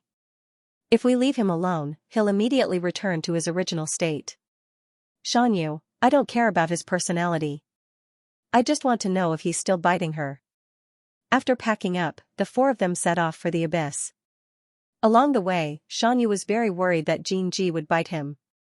When they approached the abyss, they bumped into a group of people. The scene was very quiet. The Grand Elder narrowed his eyes and looked at Ningxu and Fation. He was probably certain now. Previously, he had been suspicious. Now that he bumped into them, he was 100% sure. Fation looked at the Grand Elder calmly as if he was a stranger. Ningxu tilted his head and asked, Grandpa, where are you going? We're going to the abyss. Where are you going? If you're going to the abyss, we can go with you. The Cannon Fodder girls counterattack. The Cannon Fodder girls counterattack. Ningxu invited Senior Uncle Taishu enthusiastically. Grandpa, do you want to come with us? If something happens, we can take care of each other. She was like a good child, especially naive. The world was beautiful, and she was eager to help the old man cross the road to prove that she was a good child. She was eager to help people, and her whole body was shining. Fation was speechless. Could it be that she was reborn, and her brain was also reborn? However, Fation wouldn't embarrass Ningxu in front of others, especially in front of enemies. Crunch, crunch. The sound of Xianxia chewing was quite obvious in this quiet atmosphere. Senior Uncle Taishu looked at Xianxia, who was like an African refugee, and then looked away at Ningxu. You were indeed reborn. Ningxu smiled slightly. I don't understand what you're talking about. Senior Uncle Taishu continued, at that time, that world already had a strong vitality and initial power, enough to give birth to a person. Ningxu was expressionless. Fation frowned. In other words, Ningxu's birth might have been expected by Senior Uncle Taishu. The only thing that was uncertain was what she would look like after being born. Now, it should be confirmed. After being reborn, she might have memories, or she might not. It all depended on the meaning of the place of birth. Ningxu suddenly understood. Senior Uncle Taishu and the others didn't think that she had no memories. As a newly born creature, it was normal to have no memories. It was a brand new beginning. But she had memories. This was really fun. Ningxu looked at Senior Uncle Taishu blankly. What are you talking about? I don't understand. What birth? I don't have memories. I don't have the past. Fation covered Ningxu's ears from behind. Don't listen to his nonsense. He's an old liar. Fation understood what Ningxu meant. He wanted to give the other party the wrong information, thinking that Ningxu had no memories. Ningxu turned to Fation and asked, what is this grandpa talking about? I don't understand. Fation pursed his lips and comforted her, you don't have to understand. Don't care what he says. Just don't believe him. You just have to trust me. The Grand Elder silently watched the self-directed performance of Ningxu and Fation. His face was indifferent, and no one could tell whether he believed it or not.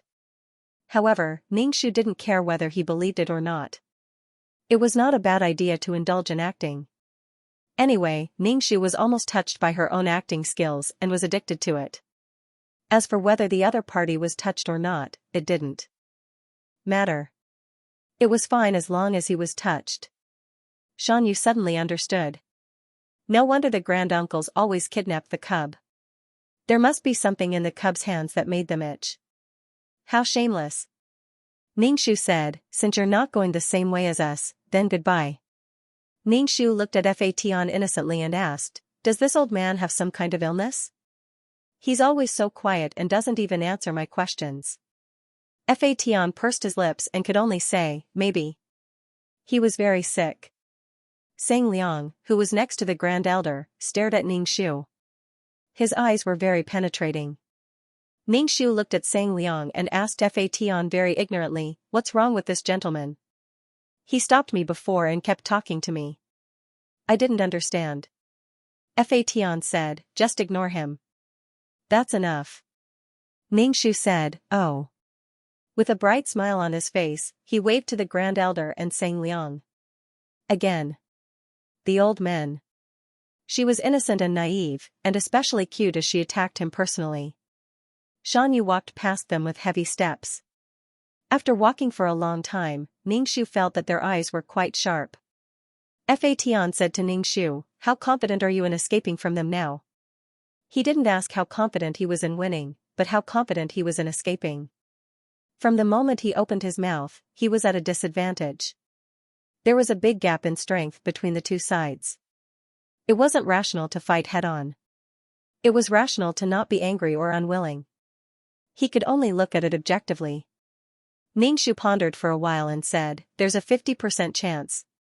If we catch them off guard, we might be able to hurt them." With the strength in his arm, if he attacked them when they weren't prepared, the heavy blow would be too much for them to bear. At least he could make them feel pain.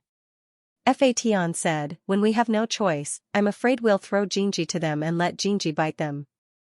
Ningxu? Was Xianxia a weapon? Throw it over, regardless of whether Xianxia lived or died? Ningxu nodded crazily. That's a good idea. Xianxia's black face was full of question marks. What are you talking about? Of course, this didn't stop Xianxia from eating. Her mouth never stopped. Although Taishu and the others brought pressure to Ningxu, they didn't think of going back. There was no reason not to go to the abyss because of them. And looking at Taishu's direction, it seemed to be the abyss too.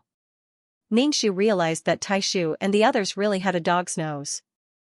Wherever there was good stuff, they would be there. Since Taishu had gone, they had to go too.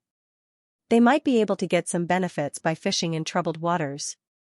Even if they couldn't get any benefits, it would be good to go and cause trouble. She was happy to see that they were unhappy. Taishu's team was very fast. Soon, they would overtake Ningxu's team. Ningxu said innocently and cutely, "Are they sick?" I asked them where they were going but they didn't tell me. Then they followed us. Fa Tian said, "Maybe they really are sick." Fa Tian wanted to vomit. Inside this small bag was an old woman. "Don't pretend to be cute." Ningxu greeted Taishu and the others. "Grandpa, let's go together." Her expectant eyes were like an old man who needed to be helped across the road. She hoped that the world was peaceful and the world was beautiful. Taishu probably couldn't stand it. He looked at Ningxu. "Are you retarded?" Ningxu smiled. "I am. It can't be cured." "What's wrong with that?" He didn't bother with her. He sped up and soon disappeared in front of him. Xianxia asked, "Should we speed up too?" Fa Tian wasn't in a hurry at all. "Let's walk slowly. It's not like we can get something if we run fast." Xianxia didn't want to get anything. He probably had no desires and didn't worry about gains and losses at all. Anyway, ordinary things, even the most precious things, were not rare to Xianxia. Ningxu and the others arrived at the abyss at a uniform speed. This abyss was very magnificent. The whole earth seemed to have been split open by a huge axe. It was dark and unfathomable below. Taishu and the others had already arrived and were standing beside the abyss. Ningxu and the others walked over and poked their heads into the abyss below to take a look. It was dark and there was a whistling wind in their ears. The wind was mixed with roars. The wind brought out the movements of the creatures below. After such a long time, Ningxu had not seen a living creature. After Xianxia left, Ningxu kicked the sand with his feet. There was a faint white color in the sand that reflected a faint fluorescent light under the light. Ningxu grabbed the sand and played with it. The sand flowed out from between his fingers. Ningxu was puzzled. If the Styx River was fixed, it would not ebb and flow. But what was with the sand on the beach? Generally speaking, sand was washed by seawater. The sand in the seawater would settle on the beach. Ningxu ran to the side of the Styx River and made a mark. He could not see the Styx River moving with the naked eye, so he made a mark. If the sand was spat out by the Styx River, then it should be the remains after being corroded by the Styx River. In other words, the sand was also abnormally strong. It was not comparable to a large piece of Styx River stone, but its hardness was about the same as a Styx River stone. The sky darkened, and a strange aurora appeared in the sky. It shone on the Styx River, making people feel as if some demon was about to crawl out of the river. Xianxia had been gone for a long time, which made Ningxu a little worried. He could not help but light a fire. However, this kind of flame was dark blue, which made the environment even more gloomy. Ningxu was not afraid.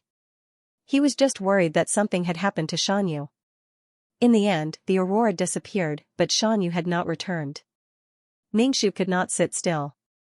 He released his mental power and prepared to find Xianxia. Xianxia was tall and heavy, so it was not difficult to find him. All they had to do was to follow his footprints. Ningxu held a stick in his hand and followed the footprints while shouting for Xianxia. After walking for a long time, Ningxu's throat was a little dry from shouting. Finally, he heard Xianxu's voice. Ningxu pushed aside the thick thorns and saw that half of Xianxu's body was in the swamp. There was no way for him to get up. Xianxia did not dare to move at all. He was too heavy. If he moved, he would sink faster. It was his fault for not paying attention and stepping into the swamp. Ningxu found a big stick and put it in front of Xianxia. He said loudly, "Hold the stick, I'll pull you up." Mountain remained motionless. "Don't. You can't move me." How could a cub that wasn't even the size of his finger pull him up? Not to mention his weight, the suction force of the swamp was very strong. Ningxu said, "Stop talking nonsense. You're already up to your neck. If you keep sinking, you'll be buried." Xianxia had no choice but to pull the big wooden stick. Ningxu sank his chi into his dantian. His toes clenched tightly on the ground as he began to exert his strength. The mountain, however, did not dare to move. If it moved, it would sink even faster. It allowed Ningxu to pull it up bit by bit. Ningxu used a lot of strength, and the blood vessels in his body bulged, almost bursting. However, this kind of situation had to be done in one go. Otherwise, the mountain would soon be submerged by the swamp. Ningxu used too much strength. When he pulled Xianxia out, he was dizzy and sat on the ground. Xianxia was covered in sticky swamp mud. Xianxia looked at Ningxu. "How can you be so strong?" Ningxu waved his hand weakly. "I can't. My body can't take it if I use too much strength." Xianxia immediately said, "You have to find a way to fix your body. Otherwise, you will always be weak in the future." Xianxia felt that this child was so strong. The Divine Stone clan treated every day as their last day. Now, he thought that it would be good to have a few more days.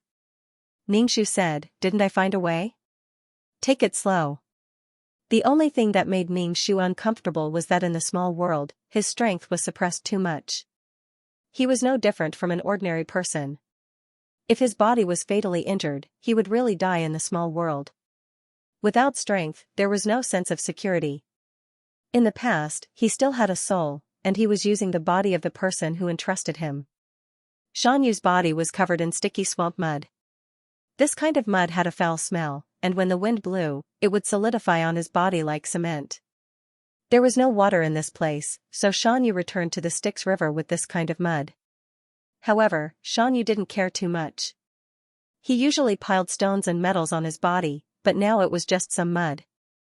However, Ningxu couldn't stand it because the mud was too smelly. All kinds of things fell into it, including leaves and even some creatures that fell into the swamp, and were swallowed by the swamp. All kinds of things fermented in the mud, and one could imagine the smell. Ningxu used too much strength and his body was weak. When he was hit by the deadly smell, he immediately became very fragile. Xianxu's nose didn't seem to exist. He couldn't smell it at all. He kept leaning toward Ningxu. Ningxu shivered. "You are really too smelly. Don't come over. I will hit you. I will really hit you." Xianxia raised his arm and smelled his armpit in an extremely indecent manner under Ningxu's gaze. "It doesn't smell good. Ningxu, help." Xianxia saw that Ningxu was really uncomfortable because of the smell, so he moved away from her. Bit by bit, he tried to remove the mud on his body, but the mud solidified on his body and couldn't be removed. When the mud was completely dry, Xianxia found it difficult to even take a step. His body below his chest was covered in mud. Seeing him like this, Ningxu endured the smell and went over to remove the mud. However, once the mud was dry, it was especially firm. Some sharp parts even cut Ningxu's fingers. Xianxia said, if it wasn't for the inconvenience and the smell, I wouldn't have bothered. This thing's defense is quite high. Ningxu, don't. This is too uncouth. It's too ferocious. Ningxu was sweating profusely after removing the mud for a long time. He picked up a large stone and smashed it at the mud on Xianxu's body, but sparks flew. It was obvious how strong the defense of this layer of mud was. Ningxu's eyelids twitched. He said to Xianxia, ordinary methods won't work. Why don't you try sticking your hand into the Styx River? Xianxia was shocked and shook his head reflexively. He looked very obedient. Forget it. Although there's no water, I can't bathe in the Styx River. Moreover, Xianxia and the others didn't bathe. Sometimes, they would wake up with a tree standing on top of them. As for moss, it was very normal. Ningxu, I'm not asking you to jump in directly. Just touch a little bit and see if the Styx River can corrode the mud on your body. Xianxia felt that this method was better, but he still had to try. After all, it was a big problem for him to walk. Like a penguin, he moved to the edge of the Styx River with difficulty. Looking at the dark Styx River, he felt guilty and carefully stretched out his hand. He felt like he was on the verge of death. He was afraid. You can't just call me hungry, right? Ningxu said to him, why don't I give you a name? We'll call you by your name in the future. You can call me Flower Honey. Ningxu was still very cautious in front of the cub. If this cub made a fuss and shouted Ningxu's name everywhere, wouldn't her identity be exposed? Although others might not care, she had to keep her cover well. The cub chewed on the jerky in his mouth and mumbled, Flower Honey. Ningxu then introduced Fatian. Fatian shook his head at Ningxu and said to the cub, I'm Sky Law. Ningxu was confused. Sky Law, this name, was intoxicating. He's called Xianxia. After introducing everyone, Ningxu asked, what name do you want to be called? The cub was very confused. I don't know. I'm so hungry. Ningxu was speechless. Why don't I give you a name? Ningxu asked. I'll definitely rack my brains to come up with a good name for you. The cub nodded. He didn't care about the name at all. Ningxu thought hard for a long time. How about Jinji? Thinking of the name Xiaoming in the past, this name sounded so much better. Fatian said, Jinji is a good name. Let's call him Jinji. Xianxia said, although I don't really understand, this name sounds good. Ningxu said to the cub who kept eating, from now on, you'll be called Jinji, understand? Jinji still looked confused. Even Xianxia said, why do I feel like he's an idiot? There's a big difference between him and the two of you. Xianxia never thought that it would be so difficult to take care of a cub. With this comparison, he praised Flower Honey again. Not only did he not make people worry, but he also gave them ideas and could even go into the river to touch stones. What kind of immortal cub was this? This Jinji really made one's head go bald. Along the way, he became more and more familiar with Jinji. At least he knew that the two words Jinji represented him. Once she called out Jinji's name, he would have a reaction. Moreover, he would restrain himself slightly when it came to eating, but only slightly. Strong instincts were not easy to control. This cub's instinct was to eat continuously. Fatian was slowly understanding Jinji's power. Everything Jinji ate seemed to turn into defensive power, giving him a very strong defensive power. The Divine Stone clan relied on piling up hard stones and metals to increase their defense, while the cub Jinji relied on eating to absorb energy. Although he was thin and weak, he seemed to have copper bones and iron skin. After eating so much, Jinji's face was still so yellow. His face was sallow and his body was emaciated. Could it be that he was going to be like this his entire life? This is a little ugly. Ningxu preferred to stay with people who were more good-looking, and her mood would be happier. Especially Jinji's appearance, it was frightening. Not a single bit of flesh had grown. It was very frightening. Ningxu felt that the skeletons in the world of reincarnation were more pleasing to the eye than Jinji. Skeletons were clearly white skeletons, but Jinji was different. He looked deformed. If he used food therapy, why didn't his condition improve after eating so much? Ningxu was very worried about Jingji's appearance. Jingji was a veritable omnivore. He would eat anything in the entire void. He just didn't know if he would eat small worlds. But thinking about it, he even ate soil. It was normal for him to eat some leaves. Mountain said to Ningxu, "Why don't we go to the lush forest?" Ningxu refused. "The lush forest is too dangerous. Even if a new clan is born, we may encounter the Netherworld clan." Mountain said, "I also want to find the sharp-eared person and ask him to give me some things. There are many people to feed now." With Jingji with a huge stomach, for his own life, he had to let this guy have something to eat. Once his mouth was empty, his eyes would fall on him and he would want to bite him. This cub was worthy of his name. He didn't give his mouth a day off. Not a day off, but a second off. Ningxu thought of the nectar and various fruits that the sharp-eared person mentioned. The rich resources of the lush forest were very attractive. But the resources were rich, but the problem was that it was dangerous. Ningxu looked at Fa Tian. "Are you going to the lush forest?" Fa Tian's main point was, who is the sharp-eared person? Ningxu, it's a bit troublesome to explain.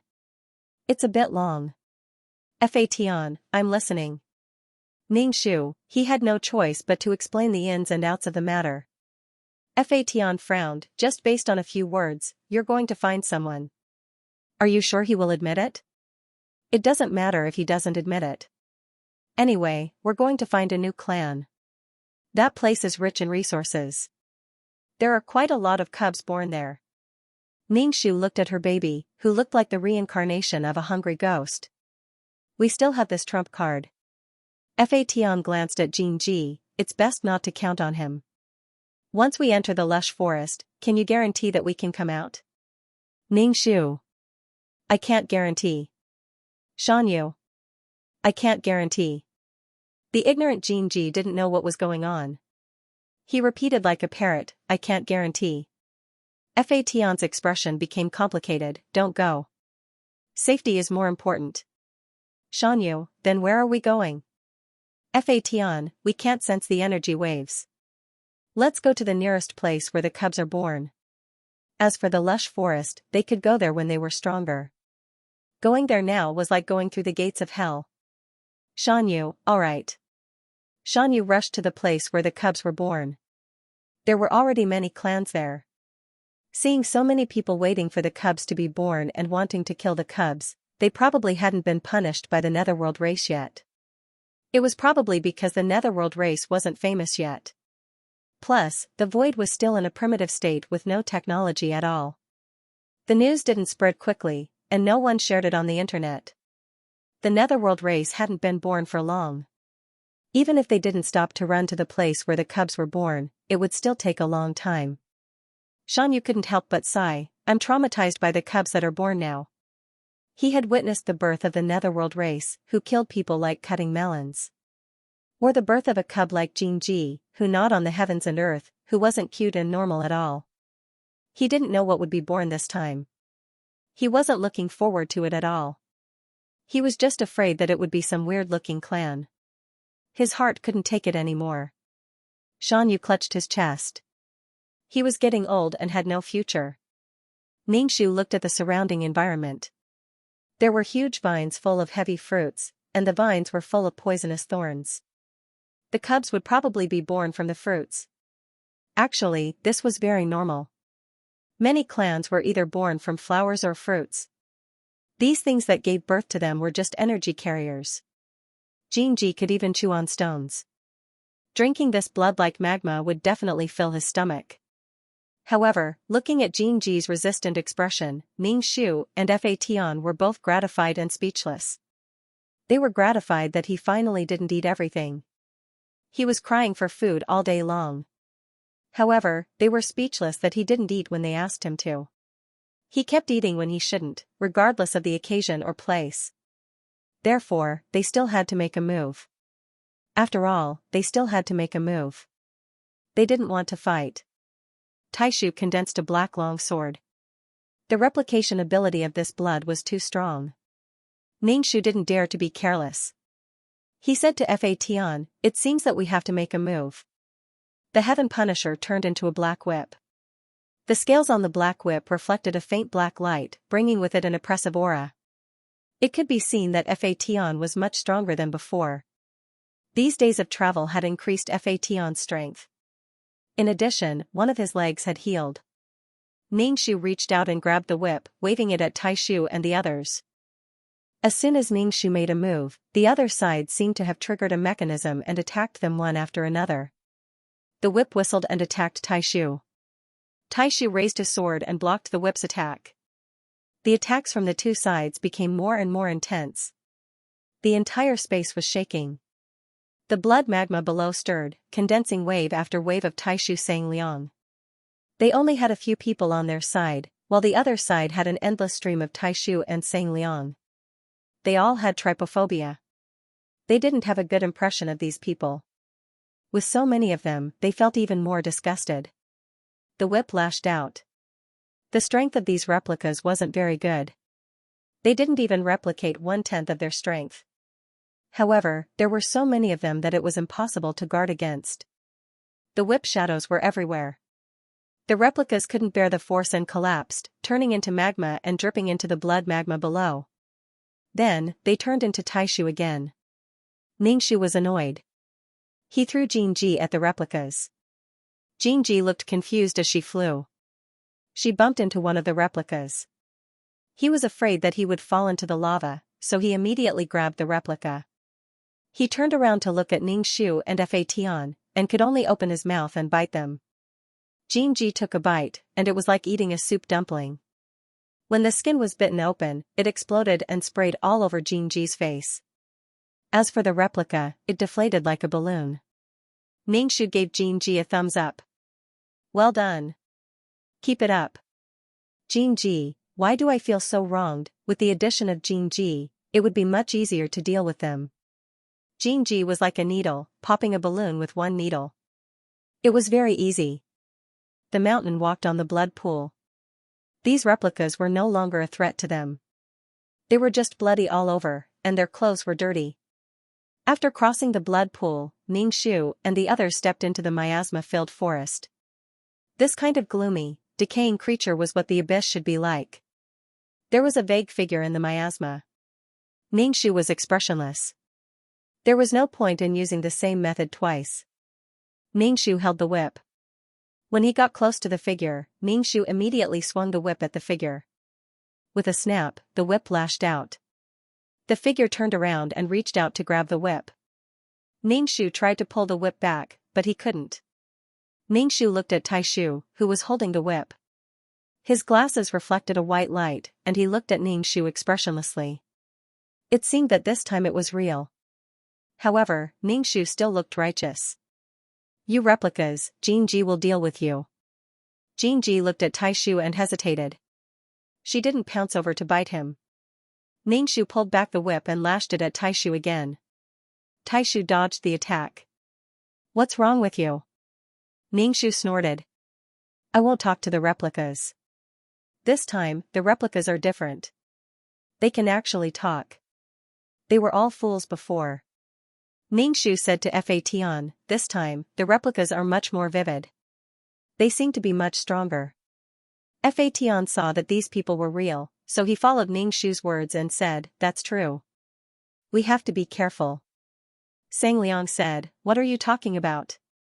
Ningxu immediately covered his ears. "I'm not listening. This time, the replicas can talk. They're trying to confuse people." Everyone, King Retard, Xianxia and the others didn't encounter any replicas because they were the first to pass by the magma. The blood pool had the ability to replicate, but there had to be an imitator. Most likely, the next time someone came here, they would encounter the replicas of Ningxu and her group. It was better to ignore this kind of stupid person who couldn't be communicated with. If she wanted to act, let her act alone. Taishu and the others completely ignored Ningxu, causing Ningxu to lose interest in acting. He sat on Shan Yu's shoulder and looked at Taishu and the others, who didn't move forward. They seemed to be waiting for something. Ningxu took out a fruit and nibbled on it. He waited with Taishu. Anyway, he just had to follow Taishu's footsteps. So far, they hadn't gained anything. They hadn't even smelled any energy bodies, let alone seen one. The only gain was probably a pile of fruits. Xianxia was very happy. What were Taishu and the others waiting for? What were they waiting for? Since Taishu and the others were here, they were also waiting. Maybe they would gain something. The miasma in the forest began to change slowly. The breeze stirred the air and made it even more stinky. When the breeze blew, it didn't bring a fragrance. Instead, it brought a rotten smell. It smelled like various things fermenting together. This smell was really amazing. Ningxu looked at Taishu gloatingly. Who didn't know that Taishu was obsessed with cleanliness? In this case, the stench followed him like a shadow. Let's see how he could love cleanliness. Taishu's body was covered with a layer of black light film, isolating the smell outside. Ningxu curled his lips. Your smell might not be better than this miasma. The wind in the forest was getting stronger and stronger. The trees were swaying like wheat waves. The strong wind was mixed with the miasma, making people dizzy and uncomfortable. This seemed to be some kind of entrance ceremony, waiting for something to appear. And Taishu and the others were waiting for this thing. Ningxu felt some danger. His heart was pounding. This thing that was about to appear might not be something they could deal with. Ningxu looked at Fa Tian. Fa Tian gave her a comforting look and then looked at Xianxia. Xianxia? He was at a loss. He couldn't understand the eye contact between Ningxu and Fa Tian. Obviously, Xianxia couldn't reach this kind of tacit understanding. He could tell what the other party was thinking with just one look. Something happened at home. I can't update for a week. I'm taking a week off.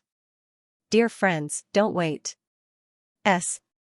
Ningxu was enraged by Anhe's gaze. Such a handsome young man would probably cry for a long time after being beaten up. Sensing Ningxu's unfriendly gaze, and he stopped looking at Ningxu as if he was watching a good show. This kind of girl was the most capricious and demonic. Who knew what she would do again, in the void, and he did not want to cause any trouble. This big and small were both void creatures after all. If they got into trouble, it would be troublesome. Although he was not afraid, there was no need to. If she was a vengeful person, he would chase her to the organization. And he coughed and said, the Netherworld River is very corrosive. Why didn't you prepare before entering the river? Ningxu would not say that he had smeared mud on his body and let Anhe think that he had entered the river directly. Ningxu spread his hands, raised his chin slightly, and said proudly, what do I need to prepare? I don't need to. Beside him, Mountain just listened and did not say anything. The cub wanted to save face. He could not embarrass the cub in front of so many people. Although the cub was bragging, at this time, he still had to accompany the cub to brag. He had to ensure that the cub grew up healthy mentally.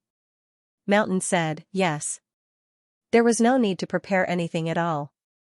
And he looked at the mud on Mountain and did not say anything. He ordered his subordinates to prepare to enter the river. They took out something similar to a spacesuit and wrapped themselves tightly. Then, they entered the river. Ningxu smacked his lips. This should be a prop made by Uncle Zhang and the others. They could absorb a lot of high-tech things from the small world. As for void creatures, they were born with powerful strength and did not want to develop any technology at all. As a result, the entire void was very primitive now. Mountain looked at these people entering the river like dumplings. Ningxu said, I'll ask them for some of these things so that I don't have to smear mud all over my body. Ningxu nodded. I think beating them up is good enough. Mountain sighed. That's not good. We can't find a reason to beat them up. The soldiers who had sunk into the Netherworld River quickly floated up with a few stones in their hands. They said happily, I found a lot of stones. Me too.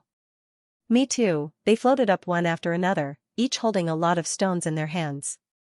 What the F***ck? You actually picked up the stone that I just threw in. What's the meaning of this? Are you deliberately making things difficult for me? Mountain was infuriated. He immediately found an excuse to jump up and down, causing the entire beach to tremble. Many of the stones were thrown in by Xianxia, and they had not been corroded yet. At the same time, Xianxia was very confused. What was going on? I didn't put them here. Why did they change positions? And he took the stone from his subordinate's hand and squeezed it hard. The stone turned into slag. Originally, these stones had not directly decayed into dregs. They only had the appearance. With this pinch, the insides of the stones became like a honeycomb, with many holes. Xianxia appeared to be very angry. It wasn't easy for me to throw these stones in, and now you're taking them out. Do you know how hard it was for me to find these stones? And he replied. I know. Xianxia stomped his foot. No, you don't know. And he looked indifferently at the unreasonable Xianxia. Even if these stones had not been fished out, they would not have become stick stones. Ningxu said from the side, you've made our patriarch sad. Do you know how much hope he had for these stones? Everyone was speechless. We don't know. Ningxu said, do you know that you've destroyed his dream? Everyone was speechless. Destroyed, dream, what kind of bullshit was this? Ningxu said, do you know what this means to him? Everyone was speechless. We don't know anything, and he was speechless. The phrase heartless, unrighteous, and unreasonable was used to describe these two people. They were utterly shameless. Don't you have any idea what these stones are like? And he asked, what do you want? Xianxia covered his face and whimpered, we don't want anything. We just want our stones. This is my dream. What the f***ck was he whining about? It was so disgusting. He was so big, yet he was whining. Then Xianxia said calmly, give us some of the clothes you're wearing. There was no whining at all. There were no dreams or dreams. And he rolled his eyes and chuckled in his heart. If you want them, just say it.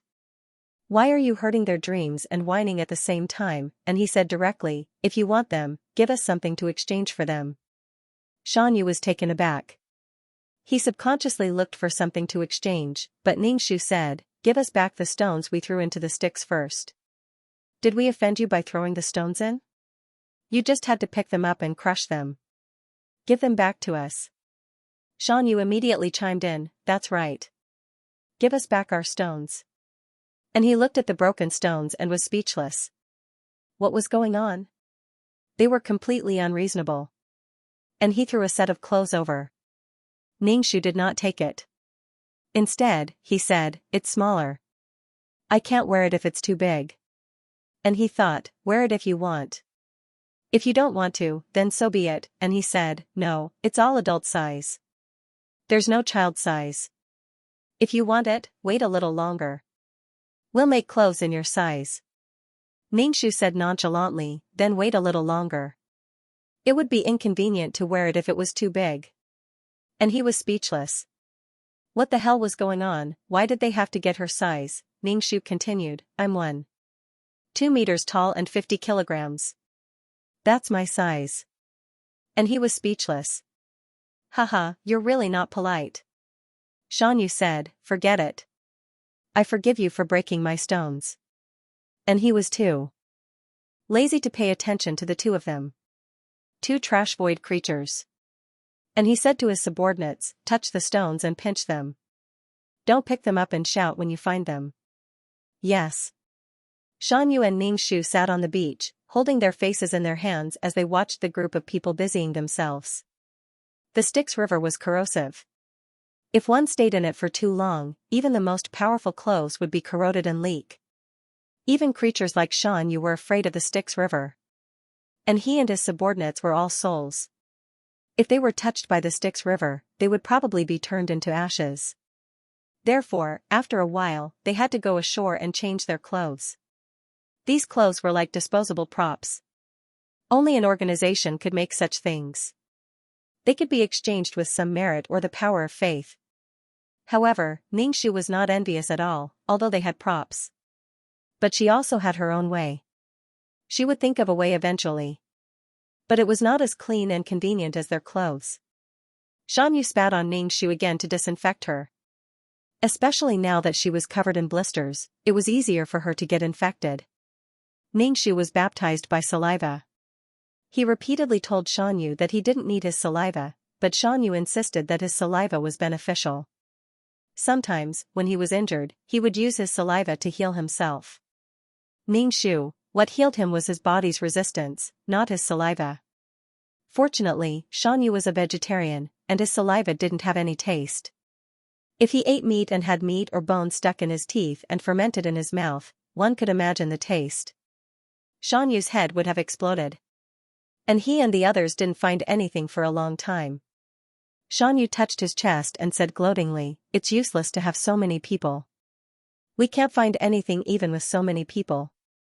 TSK, TSK. The conditions for the formation of the stick stone were very strict. Naturally, it was rare. It was normal that they couldn't find any. Ningxu also spent a long time finding one. Xianxia had probably forgotten the scene where days felt like years on the beach. He would laugh at he and the others now. And he and the others searched every inch of the area. They also marked the areas they searched so that they wouldn't search again.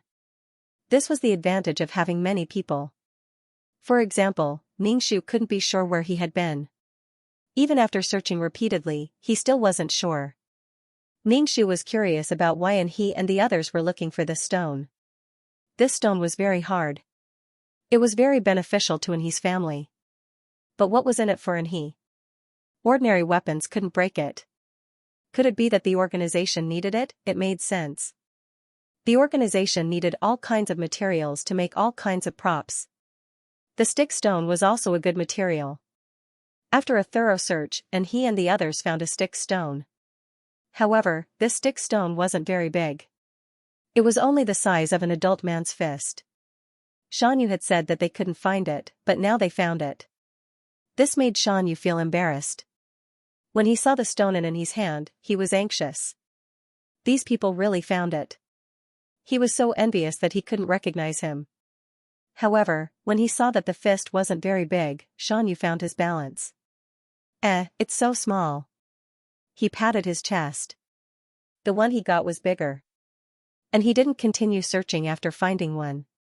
Firstly, it was because everyone was very tired from the stick stone. Secondly, the props they brought were almost used up. I can't keep looking. And he and his group were about to leave when Ningxu called out to he, "Remember to give it to me the next time we meet." And he sneered. "Haha, Ningxu, if you don't give it to me, I'll go find you." And he, "Sure." Ningxu made a sound of surprise. "Don't tell me you're thinking that I'll rush straight to your base camp to look for you?" "Of course not. I'll only wait for you to be alone. When you're alone, I'll put a sack on you." If she were to rush straight into the organization, she would be seen as provoking the organization and would be destroyed. Right now, he was just a weakling. He couldn't beat the Taishu and the others, let alone such a huge organization. And he was speechless.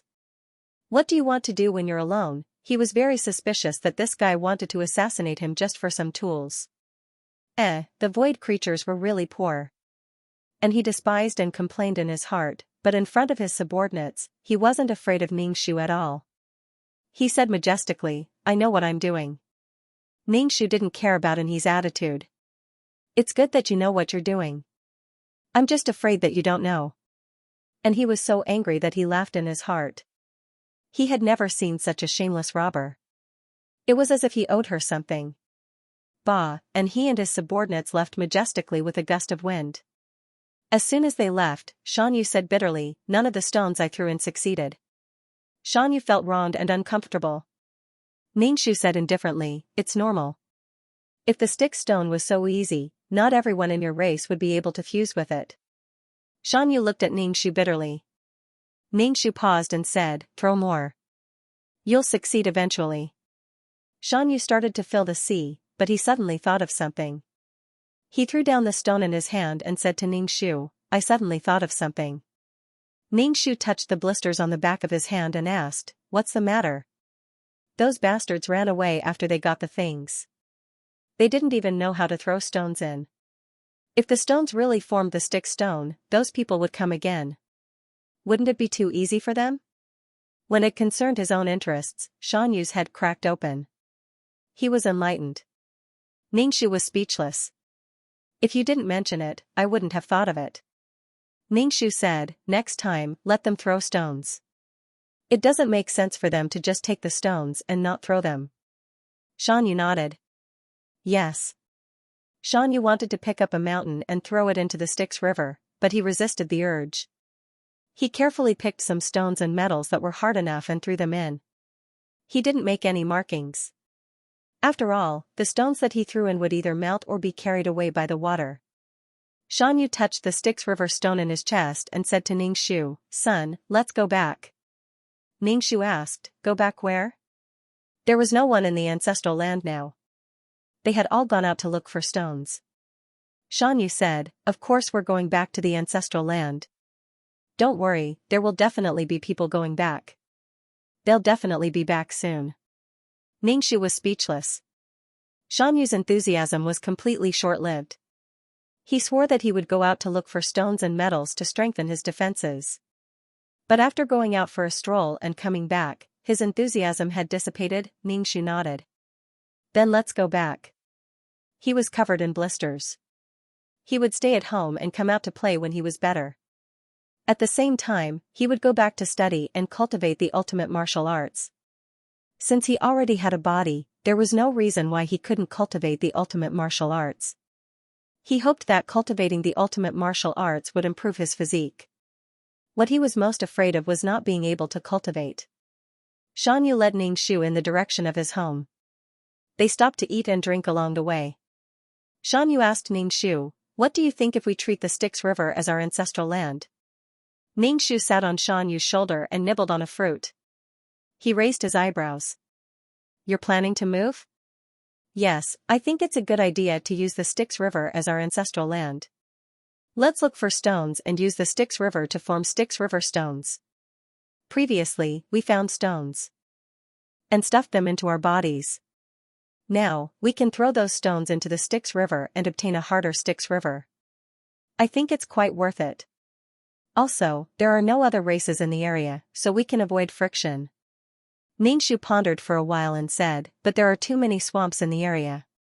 If we move here, won't we step into the swamps every 2 or 3 days?" Ningxu didn't mind, but the Divine Stone clan was too big. It wasn't easy to deal with them. Ningxu was just rubbing salt in the wound and adding insult to injury. He saw that the other party's body had been split in half and even asked if it hurt. But Xianxia was different. He dipped his finger in it and tasted it. Ningxu deeply felt that it was because he wasn't perverted enough and Gij wasn't part of this group. He couldn't integrate into this group. Sigh, did he have to go with the flow and break his bottom line? Ningxu asked Xianxia curiously, "Is it delicious? How does it taste? What flavor is it?" The Chunibu Emperor, who was trying hard to merge his body, trembled. What were these lowly people doing? Were they treating him as food? He was too angry. His self-esteem was crushed into mud and he lost his dignity. "How dare you? Damn lowly people." The 2 pools of lava wriggled and didn't pose much of a threat. They were like 2 pools of mud. Xianxia shook his head and said, "It doesn't taste good. It's pungent." There was a strong smell of sulfur. His body was lava to begin with. Ningxu said disdainfully, "Your body is so disgusting. What right do you have to live in this world? Your body is your capital." The Chunibu Emperor had just been born and didn't know much about the outside world. His body was invincible and he was born with strong self-confidence. To a certain extent, he was an invincible existence. Now, he was despised by others as if he was a useless piece of trash. To the Chunibu Emperor, this was definitely a fatal blow. He was proud of his body. Did he have to be despised just because it didn't taste good? What kind of logic was this? No, he was a high and mighty person. He was a noble living being. He wasn't food. How could they judge him based on whether he tasted good or not? After being dragged into the ditch, he almost had an inferiority complex. He laughed coldly. "What do you lowly things know?" Fatian was also speechless. He said, "Why are you talking so much to 2 pools of water? You won't be able to keep up." No one cared about the Chunibu Emperor, who wanted to blind everyone when he was born. After all, when they saw the 2 pools of lava wriggling, they couldn't feel any respect. And it was a little disgusting. Xianxia, who could stuff such a thing into his mouth, was also a warrior. What did you say? 2 pools of water? You lowly commoner, do you know? Before he could finish his words, he was left with 3 weak, helpless, and pitiful figures. He was completely ignored. The miasma in the forest had been blown away by the wind. Now that they were in the forest, they didn't feel suffocated. Without the miasma, they could see things much more clearly. Although they had spiritual power, it would be very tiring to expend spiritual power. Xianxia walked very fast, and he was very big. The trees were like weeds under his feet. Standing on Xianxia's shoulder, Ningxu and the other 2 children had a very wide field of vision. They could clearly see senior uncle and the others in front of them. Ningxu and Fatian asked, "What do you think they are looking for?" Fatian said, "Both the grand uncle and that beast in human clothing have appeared. There must be something good. As for what it is, I don't know." Ningxu stroked his chin and pondered. What was the most important thing for the grand uncle now? Of course, it was the issue of the vitality of the Sea of Law. This was a matter of life and death. They wouldn't have come here to sightsee or pick fruits. Speaking of fruits, Ningxu was a little hungry.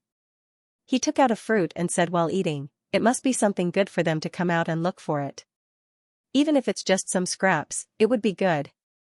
If they could snatch something from the grand uncle, it would be best." Fatian was silent. They didn't have any advantage in snatching. First, they had fewer people. Second, they had an unfathomable grand uncle with unfathomable strength. Although there was a problem with the Sea of Law now, if they underestimated the grand uncle, they would return to the embrace of the void. Moreover, they had been killed by the grand uncle once before. They had suffered heavy losses and could only beat around the bush. They might not have a chance of winning if they fought head-on. It wasn't a possibility, but definitely no chance of winning. Just like Ningxu, the grand uncle and the others didn't suffer any losses and couldn't be bothered to deal with him. However, if he touched the grand uncle and the others' benefits, he would definitely be beaten up. Fatian was suddenly very worried. He was surrounded by heartless people, and he was so worried that his hair was about to fall off. He realized that after Ningxu was reborn, she wasn't like before. She wasn't working hard or trembling in fear. Now, if she could lie down, she wouldn't stand up. Probably because there wasn't a life-threatening sword hanging over her head and she didn't have such a strong sense of crisis, she looked much calmer, less tired, and less sharp. This was a good thing, but the problem was that she had become heartless. When it was his turn to worry, he realized that worrying really made one feel haggard. Why did it suddenly become a matter of worry? Previously, he had been wandering in the void for a long time, looking for a way to revive Ningxu. However, now that Ningxu was fine, he was still so worried. Fatian said weakly, "Let's just watch from the side and act according to the situation." Ningxu looked at Fatian's tired appearance and asked, "Is the poison of that Chinibu emperor corroding your body?" Fatian said, "No. I'm mentally tired." Ningxu asked again, "Then what's wrong with you? You don't look well." Fatian didn't want Ningxu to keep asking, so he could only cheer up. "No, I'm just thinking about something." Ningxu patted him on the shoulder and said with a smile, "It's okay. There will be a way when the car reaches the mountain." That was how heartless she was. Fatian felt even more tired, but he still had to maintain his smile. Fatian said, "You're right. They came here for the energy." They vaguely felt that there was an energy body below. They couldn't go to the ice mountain for the time being, so they might be able to gain something here. As for meeting the grand uncle and the others, it was completely unexpected. Maybe the grand uncle and the others also came for the vitality energy. If there was a dispute, it would be troublesome. Xianxia sped up because the grand uncle and the others in front suddenly sped up. Ningxu sniffed hard. "I smell it." As for Jingji, he was already drooling. His eyes were staring blankly, and he was probably dumbfounded. Fatian nodded. It was full of the smell of vitality, and it was extremely rich. Just by smelling it, he felt refreshed. Ningxu relied on the advantage of her vision to see a bubbling pool of water in front of her. The surface of the pool was covered in mist, but this mist was filled with dense vitality. This pool of vitality was full of vitality. Ningxu breathed desperately, wanting to breathe more vitality into his body. Jingji, who was next to him, was eager to try. He wanted to jump into the spring. The granduncle and the others stood next to the pool. Obviously, their goal was this pool of vitality. Fa Tian's expression was unclear as he stared at the granduncle. How infuriating! Ningxu was so angry that her tears fell.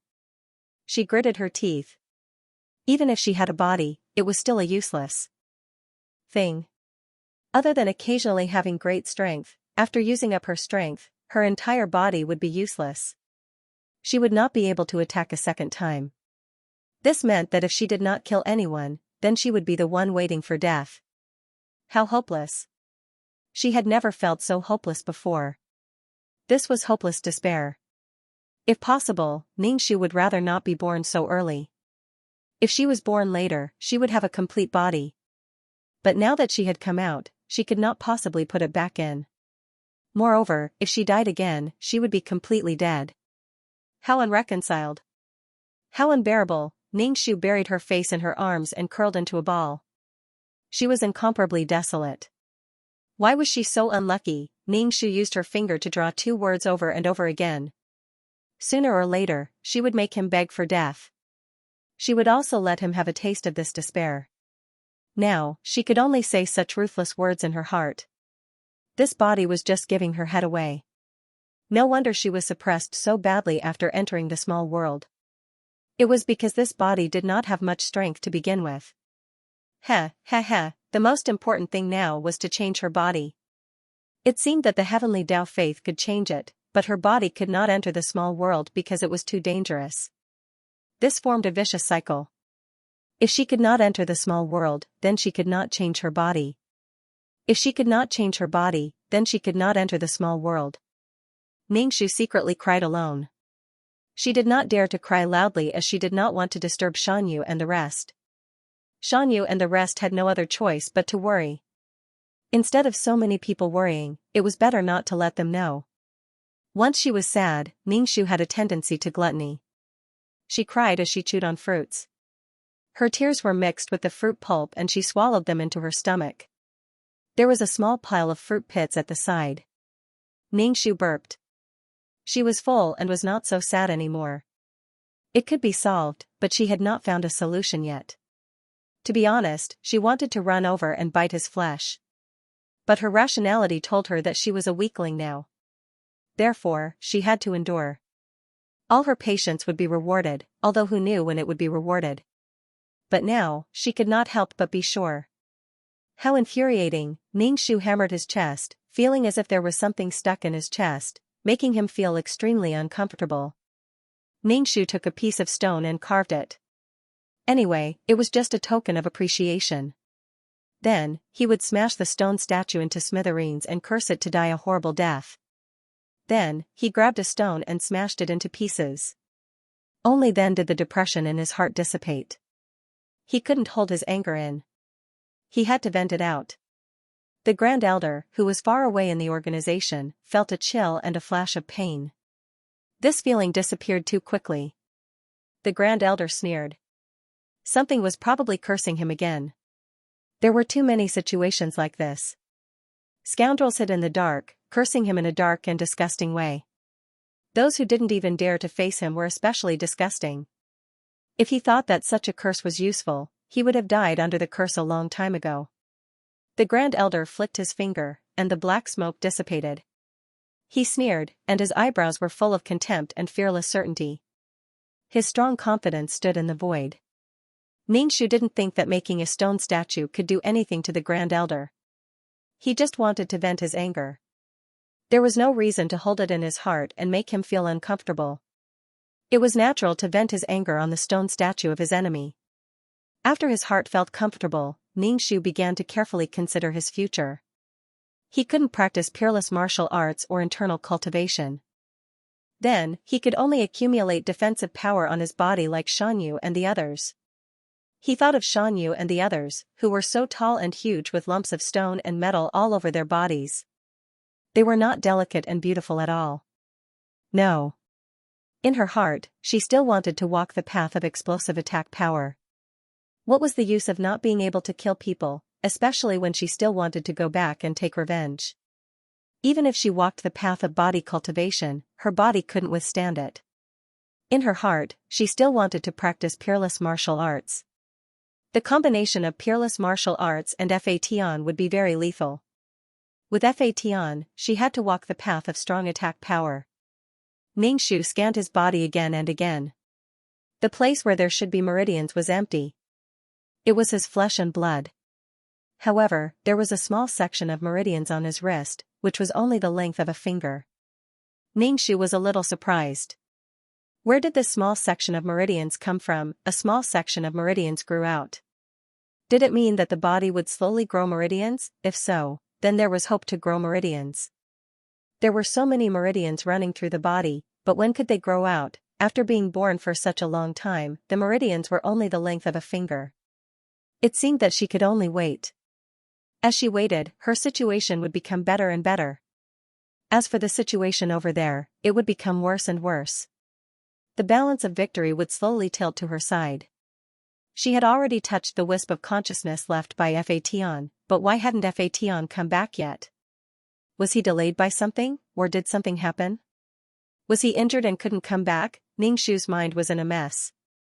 Xianxia woke up and called out to Ningxu, "Kid, wake up. We're moving." Ningxu said, "Oh."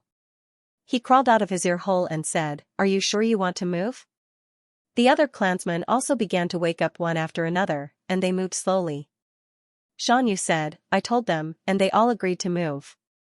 Anyway, it doesn't matter where they sleep." Ningxu naturally had no objections. "Okay." Xianxia turned to look at Ningxu and looked carefully for a while. "You're crying. What are you crying for? Who bullied you?" Her nose was bright red, and her voice was muffled and nasal. Ningxu said, "I'm uncomfortable. The blisters on my body haven't healed yet. It's very uncomfortable. Will it leave a scar and make me look ugly?" Xianxia didn't quite understand where her obsession with beauty came from. He could only comfort her, "I don't think so. It'll be fine soon. Besides, there are so many beauty products in the void. Even if you're really ugly, I won't despise you. Appearance really doesn't matter." Ningxu said dejectedly, "But I think it's very important. After all, I'm happy that I'm beautiful." Xianxia said, "Kid, are you feeling a little inferior? Being ugly really doesn't affect your life." Ningxu shook her head, "It's not that I'm inferior, it's that I'm proud. This way, I can confidently call others ugly, and they can't call me ugly in return." Xianxia exclaimed, "That makes sense. It's like this. It won't leave a scar. Why don't you go to the lush forest and ask for some fruit from the pointy ears and some nectar from the living ones?" Going to the lush forest, which was so big and full of dangers, just for some nectar? Forget it. He wasn't worried about the blisters in the first place. Instead, he was worried about something more serious. Ningxu shook his head and said, "Let's move first. We'll talk about going to the lush forest later." The lush forest was one of the few large-scale forests in the void. Even the primeval forests in ordinary small worlds were extremely dangerous, let alone in the void. If he went in, he would definitely be eaten by the flowers and plants, not to mention the creatures living there. Xianxia noticed that Ningxu was not in a good mood, so he asked, "Did something happen?" Ningxu shook his head, pursed his lips and said pitifully, "Mountain, what should I do if I'm always so weak? I also want to cut water with a knife and cut a mountain with a knife." Xianxia was already prepared for the worst-case scenario regarding Ningxu's physique. He had even expected her to die, so he said casually, "That won't happen. Even if you remain weak, you can just follow us. There are so many of us, we can't protect you. Besides, we Godstone clan are all lazy. We are lazy to use our bodies and brains. Why don't you be our brain?" Ningxu was speechless. How could he say that he was lazy in such a righteous manner without any psychological burden? Moreover, he wanted to continue being lazy and lazy. Ningxu said, "I can't be your brain. I'm afraid I'll lead you into a ditch." Being a brain was too worrisome, especially when he saw such a big lump. He only knew how to sleep all day. It was so worrisome. Mountain said carelessly, "We can't lead you into a ditch. Even if you want to do something, we won't have the energy to move. Ningxu was speechless. I'm really drunk. They started to move one after another. The Godstone clan was not small. Ningxu counted the number of his clansmen with his little finger. There were about 100 of them. Together with the physique of the Godstone clan, they could form a continuous barrier. More than 100 people were not considered a small number in a race. Of course, Liqua's race was an exception. The Divine Stone clan were all mature, and there was not a single young in the clan. Of course, she was an exception. Could it be that the Divine Stone clan was too lazy to even reproduce? Ningxu asked, have you not given birth to a single cub since you were born? Ah? Cub? Mountain was a little confused. What's the point of giving birth to a child? Everyone is very busy. Besides, even if we don't reproduce, the void races won't go extinct. Mother Void will give birth to a new race. It could be said that the Divine Stone clan had no intention of passing on their bloodline, ideals, and expectations to the next generation. In fact, this made perfect sense. The lifespan of ordinary humans was too short. What they couldn't achieve in this lifetime, they could only pass on to the next generation. He wanted to leave something behind in this world to prove that he had existed. How could he prove it? His child was the best proof. However, the lifespan of void creatures was too long, so long that they could do anything. As long as they did not seek death, they could do anything, and there was no need to give birth to the next generation. Mountain said, aren't you just a cub? Do you want other cubs? Ningxu knew the difference between humans and void creatures. Since he was in the void, he couldn't use human methods on the void creatures, and he wouldn't ask Mountain and the others to give birth to the next generation. Giving birth to the next generation wasn't beneficial to the void creatures. Instead, it would thin out their bloodline. Moreover, the next generation wouldn't be strong, and it would be easy for them to be hurt in the void. After a new race was born, it might not give birth to a cub until it went extinct. The large-scale migration of the Divine Stone clan attracted the attention of some other races, and they were very vigilant. With so many Divine Stone clan members moving, the entire ground shook as if there was an earthquake. When they passed by the territories of some other races, these races stared at them covetously. However, they didn't attack the Divine Stone clan rashly. Not to mention that the Divine Stone clan would be troublesome to fight, there were many of them. If they fought, it might destroy their territory. Even if the Divine Stone clan members fell, they might be smashed into a pit. Fighting would be too boring. If they died, they would have to deal with such a huge corpse. Mountain said proudly, I didn't expect that so many races would send us off when we move. Mountain looked so proud that he almost waved his hand to show his respect. Ningxu looked at the vigilant faces of these races and didn't say anything. He just let Mountain think that they were sending them off enthusiastically. The area around the sticks wasn't suitable for living. Otherwise, there wouldn't be any other races around. When they reached the place, some of the Divine Stone clan members stepped into the swamp in 2s and 3s. It was a chaotic scene. It wasn't easy to find a place where everyone could lie down together. It wasn't far from the sticks. Looking at the dark sticks, someone asked, is it okay to live here? What if the sticks floods and washes us? Ningxu, isn't it a little too humid? I can't sleep when I see the sticks. Ningxu, that's true. I feel like I'm going to lose sleep too. Ningxu suggested, then why don't we move back? In his heart, he didn't want to pluck carrots for no reason. It was very tiring. With the size of the Divine Stone clan, they would sink very quickly if they fell into the swamp. The swamp didn't look very dangerous, but with the Divine Stone clan, even if they wouldn't die immediately, it would take a lot of effort to get them out. Mountain didn't agree. It's okay. If there are more swamps, we can fill up some swamps and leave some swamps. It's simple. Now, the sticks is ours. Mountain raised his hand and shouted excitedly. Oh, hee. The Divine Stone clan members' reactions were very calm. They yawned and went to sleep. After such a long journey, they were very tired. It was time to sleep. As for the sticks, it was naturally theirs.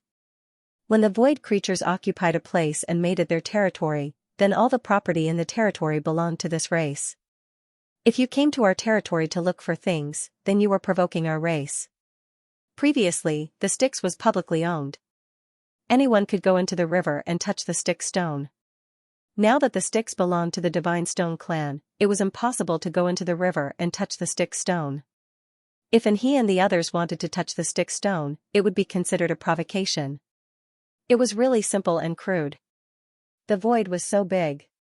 No race could occupy all the good places. There were many good places. If you occupied them, they were yours. Ningxu suspected that the grand uncle had been holding back when they were washing their hands and drinking water. It wasn't until the emperor jumped into the pool that the grand uncle couldn't tolerate it anymore. After all, Ningxu and the others were just drinking water. It wasn't a big deal to wash their hands. Only then did Ningxu realize that he had drunk his own hand-wash water. Ningxu was speechless. He didn't directly kill the emperor because he wanted to destroy him mentally. He was being played in the palm of his hand without being able to fight back. How terrible was that feeling? How mentally broken was that? Moreover, the grand uncle was especially bad. He set up a barrier around the emperor's head and trapped his head inside. Even though his body passed through, his body couldn't break through the barrier and couldn't fuse together. His body desperately attacked the barrier, but it couldn't break through. What a pitiful man. It wasn't scary to have an enemy. The scariest thing was to know nothing about the enemy. If the emperor knew a little about the grand uncle, he definitely wouldn't have dared to jump in rashly. Ningxu also said that he wanted to wash his feet, but in fact, he didn't dare to put his feet in. Besides, he still wanted to drink. He was such a proud child, but now he was in such a miserable state. The grand uncle said to Sang Liang, "Put away the spring." He was a little late and someone had jumped in. If it wasn't for the importance of this thing, the grand uncle wouldn't have wanted it. Thinking of this, he kicked the emperor's body away again. This time, he kicked it very far away. It turned into a star and disappeared. Ningxu put his hand on his forehead and looked out. This time, he didn't know how long it would take for his body to crawl back. "I wish you well." Sang Liang stood up and opened the book in his hand. The pages of the book flipped. One of the pages left the book and flew above the spring, collecting the spring water. It was clean as if there had never been spring water. The pages of the book returned to the book. Sang Liang closed the book and easily collected the spring. Ningxu looked at the book in Sang Liang's hand. Until now, she still hadn't understood Sang Liang's book. She felt that this book was like a treasure chest that could do anything. There were too many uses and too many functions. Sang Liang never left his side. It seemed like this was a huge treasure. He wanted to see it, touch it, and own it. Ningxu stared fixedly at Sang Liang's book. The surface of the book seemed to be a low-key and dark craft paper. It was faint and gave off a heavy feeling of history. She hadn't personally experienced Sang Liang's combat strength, so she didn't know how strong he was. He seemed to be a functional support character. However, Ningxu did not believe that Sang Liang did not have the strength. Otherwise, Sang Liang would not have been able to control so many people. Moreover, the organization did not only have mission enforcers, but also some void creatures. Without strength, Sang Liang would definitely not be able to suppress them. The Taishu's strength was unfathomable, and Sang Liang had never made a move. He was too mysterious, and no one knew his strength. Ningxu was eager to fight with Sang Liang. Firstly, he wanted to test Sang Liang's strength. Secondly, he really wanted to fight Sang Liang for a long time. Her meridians had already reached her elbows. There was some energy stored in them, enough for a lot of use. Fatian saw Ningxu's abnormal expression from the corner of his eye. He immediately asked, "What are you doing?" Ningxu stared at Sang Liang's hand. "I like the book in his hand. I want to borrow it to take a look." Fatian's black face was filled with question marks. "What are you talking about? What are you talking about? Wake up." When Sang Liang heard Ningxu's words, he also looked over and stared at Ningxu. His expression was still as calm and noble as ever, like a noble from the middle world. He sat high up and looked at the slaves and beasts in the Colosseum. That kind of nobility and indifference. Ningxu grinned and smiled innocently. Grandpa, can you let me take a look at your book? Sang Liang narrowed his eyes and actually handed the book to Ningxu.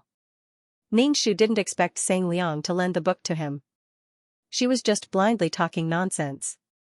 Ningxu liked to talk nonsense now. She especially liked to blabber on and on. When she spoke, she felt very happy. Now that Sang Liang really handed the book over, Ningxu didn't dare to take it. He was afraid that Sang Liang had some kind of scheme. Sang Liang opened his hand and a craft book Ningxu floated over. One of the pages seemed to want to break away from the book and fly out alone. Such a familiar scene.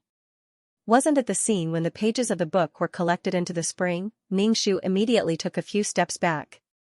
He suddenly understood why Sang Liang wanted to give the book to him. She was afraid that if he wanted to store her up, he would store himself up like a spring. Previously, when he went to find Xianxia, Sang Liang brought a group of people to surround him. This old man was very evil. Fa Tian stood in front of Ningxu. He clearly understood Sang Liang's plan. Ningxu raised his hand and struck the book. This kind of power even made the Divine Stone clan, who were known for their defense, feel pain. He didn't know what kind of damage would be done to the book if he hit it. A force broke through his knuckles and flew towards the book at a speed visible to the naked eye. The moment the two sides came into contact, there was a clang sound. A huge sound wave spread out. The book was shaken and the pages of the book flipped violently. It was as if the book had lost control. However, on the surface, it didn't cause any damage to the book. The book's defense was also quite terrifying. Sang Liang's face froze. He reached out and grabbed the book that had lost control. He forced the book to close, but the book was still trembling slightly. Sang Liang's face became a little ugly. He stared at Ningxu and asked, "What is the meaning of this?" Ningxu had a terrified look on his face. He pursed his lips and said pitifully, "That book suddenly flew over. I thought that you were going to put me in the book and I wouldn't be able to come out. I was so scared." Sang Liang carelessly touched his book and looked at Ningxu with an inexplicable expression. Ningxu seemed to have come back to his senses. He looked at Sang Liang warily. "Are you thinking of locking me up? You're so naughty. I say, why do you want to give me the book? I sincerely want to see your book, but you have such a dirty mind. Aren't you ashamed? Do you feel pain for the darkness in your heart? Are you ashamed? Your heart yearns for the light. That's right. However, you have to be open and aboveboard."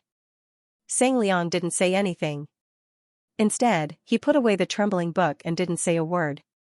However, Ningxu felt that the little book in Sang Liang's conscience was holding a grudge and had recorded it down heavily. In any case, Ningxu was now a troublemaker. A dead pig wasn't afraid of boiling water. He had offended them many times before. One or two more wouldn't make a difference. Ningxu had a new assessment of the power in his meridians. It seemed that the power wasn't weak. The only difficult thing was that he had to gather enough power of faith from the world to reconstruct his meridians. They were also afraid that this demon would trick them and take pleasure in teasing them. Don't think that they didn't see her sparkling eyes. When she looked at them, that kind of interest made their scalps tingle. Ningxu really just wanted to touch such a cute race. It was purely out of love. But in the heart of the flower fairies, she was a pervert, a demon. In response to the flower fairy's worries, Ningxu explained, "No, I will explain the traps and formations inside clearly to you so that you won't get lost in the fog." As partners, of course he had to explain things clearly to them. He wouldn't bully a group of little kids. Void creatures rarely used formations. They used their race's advantage and didn't rely on external objects like formations. The things that the intelligent humans in the small world researched might not be good enough, but they might not be able to come into contact with them.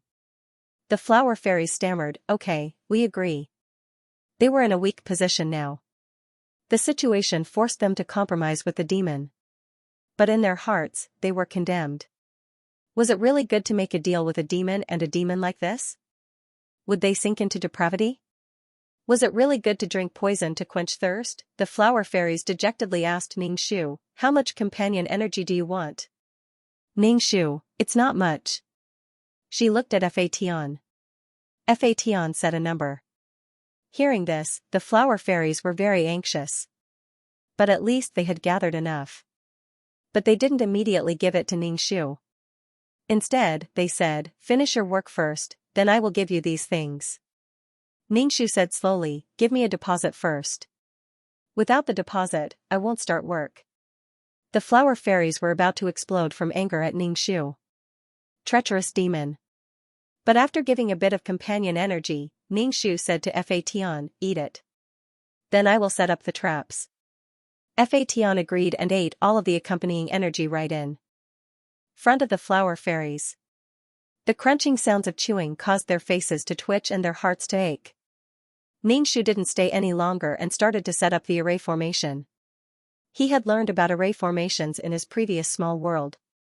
Everything originated from the same source. The accompanying energy had helped Fation solve the problem in his heart, and since the accompanying energy was provided by the flower sprite, it was only natural that this place would be as sturdy as an iron bucket. If they encountered an invincible enemy, it would provide them with a chance to escape. Moreover, the flower fairies were so cute.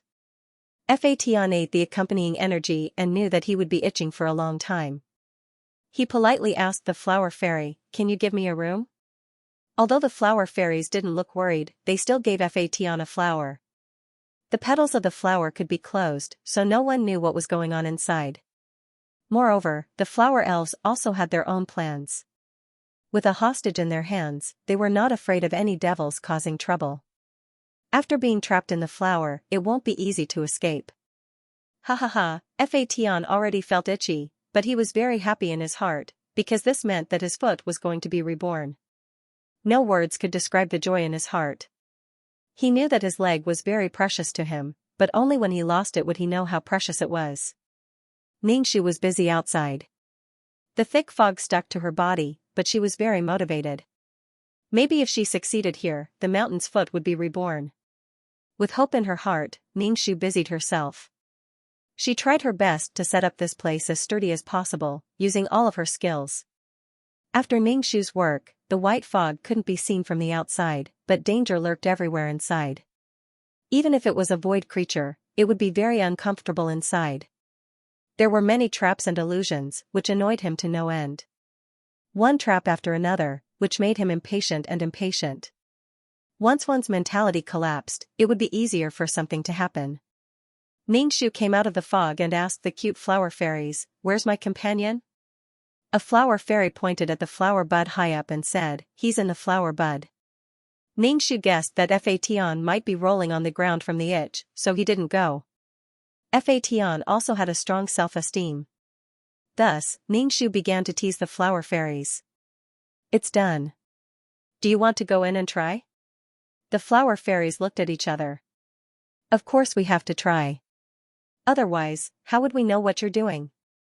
Ningxu nodded and looked at them with a smile. "Go in. It's very fun inside." The flower fairies could more or less see Ningxu's bad temper. Especially when they saw her bewitching them to go in, they felt that there was something inside that made them speechless. But if they didn't go in, they didn't know how strong this thing's defense was. For a moment, they hesitated whether to go in or not. The flower fairies looked at Ningxu's smiling face and felt that she was just looking at them. Thus, they said, "We'll all go in. I don't believe that it can do anything to us." The flower fairies entered the fog hand in hand. Ningxu took out a fruit and ate it while listening to the ghostly wails and howls in the fog. She felt that it was very appetizing. Even the fruit tasted a lot better. "What is this thing? It's so scary, help, I fell into a deep pit. Wah, there's something disgusting in there." The wails and cries for help came one after another. It was very pleasant to hear. In the beginning, the flower fairies refused to ask Ningxu for help. But in the end, they couldn't hold on anymore. Many of their people were injured, and some were even on the verge of death. The flower fairies didn't dare to be brave anymore. They wailed to Ningxu for help. "Let us out, let us out." Ningxu threw away the fruit core in his hand. He changed the array so that the people inside could come out. The flower fairies flew out. Their bodies were dirty. Some of the flower fairies' wings were broken. They supported each other. Their faces were filled with fear. When they looked at Ningxu, it was as if they were looking at a pervert. Ningxu? Why are you looking at me like that? I helped you strengthen the barrier. The flower fairies were in low spirits. It was obvious that they were overly frightened. They hurriedly drank some nectar to calm themselves down. Ningxu and the others asked, "How does it feel?" "It's okay. The accompanying energy wasn't spent in vain, right?" The flower fairies couldn't be bothered with Ningxu. They comforted each other. Some of the more timid ones were still sobbing. The other flower fairies were comforting them. From time to time, they would turn their heads and look at Ningxu as if they were looking at a pervert. Their eyes were filled with fear and a trace of fear. Ningxu? Are these children's minds a little weak? They fell sick just like that. Also, those were just normal traps and arrays. The array was an illusion array. The hallucination array was only used to confuse people and make them immerse themselves in an illusion. The target of the attack was their mind. As long as they had intelligence and emotions, they would have weaknesses and fears. Actually, even if they knew that this was an illusion, it would not have much attack power. The goal was to catch them off guard and attack their mind without them being mentally prepared. But if they knew that this was fake, it would not be that powerful. Ningxu said, "Didn't I already warn you? Why are you still in such a sorry state?" The flower elves, he, after taking a stroll inside and seeing everything, their hearts became sinister. There were endless traps inside. Just as they came out of one trap, they fell into another.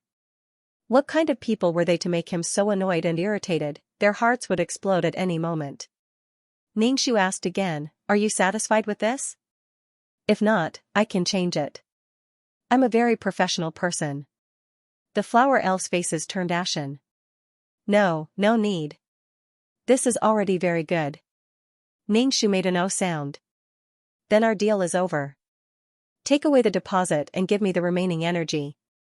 The flower fairy was bashful and hesitant, but in the end, she still gave the associated energy to Ningxu. She couldn't say whether she was happy or not. For the flower elves, losing some of the energy would make their maturation period longer. There would not be enough energy for them to grow quickly. But the safety of their race was very important. If they were discovered, they would not even have the chance to grow. There was no other way. The weak could only be bullied. Then Ningxu taught the flower elves how to change the array and the location of the traps. If the flower elves wanted to leave the canyon, they could change the array so that they would not be trapped inside. Since it was related to their race and their lives, the flower elves slightly lowered their rejection of Ningxu. They listened to Ningxu and experimented with it. Soon, the flower elves grasped how to change the array, but they could not set it up themselves. It was like knowing how to drive a car but not how to build one. Ningxu said with a smile, "You guys are really smart. I like you guys more and more." At this moment, the flower elves asked Ningxu warily, "How did you find us?" Ningxu laughed. "Of course I have my ways." She threatened, "No matter where you run to, I will find you. You can't escape." The flower elves hugged each other and trembled, their faces filled with despair and fear. "Why are you doing this to us?" Ningxu said, "I like you guys. Why don't you go out with me? I don't need all of you, just one of you is enough." Whenever he looked at such a cute race, he would feel really happy. It was such a pity that they were so eye-catching. Otherwise, when she went back, she would see Xianxia. She didn't really want to talk about him. No. The flower elves madly shook their heads in refusal. In their eyes, the devil wanted them to sacrifice one of their people to help the rest of their race. However, this was an extremely painful matter. The flower elves' eyes were filled with tears as they mustered their courage to reject the devil's cruel suggestion. "No, we will definitely not follow you." It was impossible for them to take their people with them. If they were going to die, they would die together. Ningxu casually said, "If you don't want to, then forget it." She didn't expect to trick one of them. What if she did? If she didn't trick them, she wouldn't be disappointed or lose anything. However, she only asked why the flower elves were so scared. Facing her, none of the flower elves had a good expression. If their faces weren't black, their faces were red, and their faces were twisted as they trembled. No matter how beautiful you are, you can't ruin your looks like this. The flower elves, the flower bud that Fation was in was shaking violently, and the entire flower was shaking. Ningxu frowned and didn't disturb Fation. That thing was very itchy after eating it. He was probably rolling around inside right now. However, the flower elves were scared out of their wits. Looking at the shaking flower bud, Ningxu suppressed the fear in her heart and asked, "What happened?" Ningxu casually said, "It's fine." The flower elf's eyes were filled with suspicion. Such a large flower path was about to be broken. Was there really no problem? She wasn't worried about the people inside, but they were worried about their own flower house. Ningxu looked at the large plants and flowers and changed the topic, asking them, "These flowers and plants were all planted by you guys?" The flower elves puffed out their chests and flapped their transparent wings. Of course they were planted by us. They had worked hard to build their clan's land. Ningxu praised, "Very beautiful." The flower elves immediately became vigilant. Could it be that he had taken a fancy to their flowers? Growing these things also consumed some of their energy. If they were taken away, they would be sad. How could there be such a demon who wanted to steal people and their house? They tried their best to change the topic. "How did you find us?" They wanted to get rid of this demon. Ningxu said, "If I tell you the method, it's not a method. I won't tell you." The flower elves, Ningxu took out a fruit and nibbled on it. There was something sticky on the ground that looked like nectar. Ningxu put some in his mouth. It was very sweet. This nectar was the flower elves' attack method. If one was touched by it, they would sink into the sticky nectar and be unable to break free. It was like glue. Ningxu thought about what Fation liked to eat, so he put away some of the clean nectar. Although it didn't have as much energy as the life spirit, it had a special floral fragrance. It was sweet and fragrant. It was the best thing to use to sweeten the mouth. And he also made some good food for Xianxia. People had to have goals. Eating to your heart's content was not a life goal. Eating all the good food in the world was the most noble goal. Let Xianxia eat some good food to improve her taste. She wouldn't stuff everything into her mouth like a hungry ghost. When the flower elves saw Ningxu's actions, their faces couldn't help but twitch. What kind of person was this? Ningxu collected a lot of nectar. These things could be used to pay for the fish's medical expenses. It was so expensive to see a doctor in the void. Seeing a doctor was difficult and expensive. The void was so big, but he was still so poor. After spending time with the flower elves and seeing their beautiful and exquisite appearance every day, his mood couldn't be better. The flower bud that Fation was in slowly bloomed. The petals slowly bloomed one by one. It was indescribably beautiful and fragrant. Fation came out from inside. He was full of energy and didn't look like he had been tortured inside at all. Ningxu looked at his feet and smiled.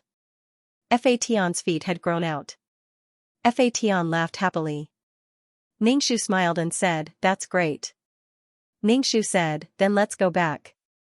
Ningxu and Fation looked at each other and smiled. There were tears in Fation's eyes. He raised his head slightly and lowered it again, but there were no tears. His eyes were very bright, as if they had been washed. He smiled at Ningxu. That smile was very pure, and there was only pure joy in it. He nodded. "Let's go back." Hearing that they were leaving, the flower fairy's eyes immediately lit up. Their little faces suddenly lit up, and they were more polite to Ningxu and Fation than ever before. "When are you leaving?" the flower fairies asked. "What's wrong?" Ningxu smiled and asked, "Do you want to prepare a parting gift for us?" "You don't have to be so polite, really." The flower fairies were dumbfounded. There was actually such a shameless person in the world. He ate and took, and now he wanted a parting gift. "You think you're here as a guest? You don't know your place at all." In order to send Ningxu off, the flower fairies could only suppress their anger and prepare a parting gift for Ningxu. Ningxu smiled and received a bouquet of beautiful flowers, as well as some nectar with a special flavor. Ningxu was a little embarrassed. "I didn't think that you would like me so much." Do you want to go out and play with me and see the outside world? No, no, no, you demon, who would like you? There was so much to complain about. Ningxu accepted the gift and left the canyon with Fatian. She was not reserved at all. She squatted down and pinched Fatian's foot. It was warm and chubby. She said with a choked voice, "It really grew out." Fatian, yeah, it grew out. Ningxu patted Fatian's back. Don't hurt yourself so easily in the future. It's not easy to find accompanying energy, and it might not work the next time you eat it. Feeling a sense of security, Fatian cherished this moment too much. No matter what, he would not easily give up his body. There was nothing more precious than his own body. After resolving the matter on their minds, they chatted as they hurried on their way. Ningxu said, "After this, I might not be able to walk in the void anymore. I want to solve the problem of my body." His meridians were reconstructed. Fortunately, there was some energy stored in his wrist, so he could use it twice. Fortunately, he had some confidence now, so he didn't feel so flustered when he entered the small world. Fatian nodded. That's right. Once we've dealt with your body, we can make a trip back. Let's go back and meet some people, Fatian said.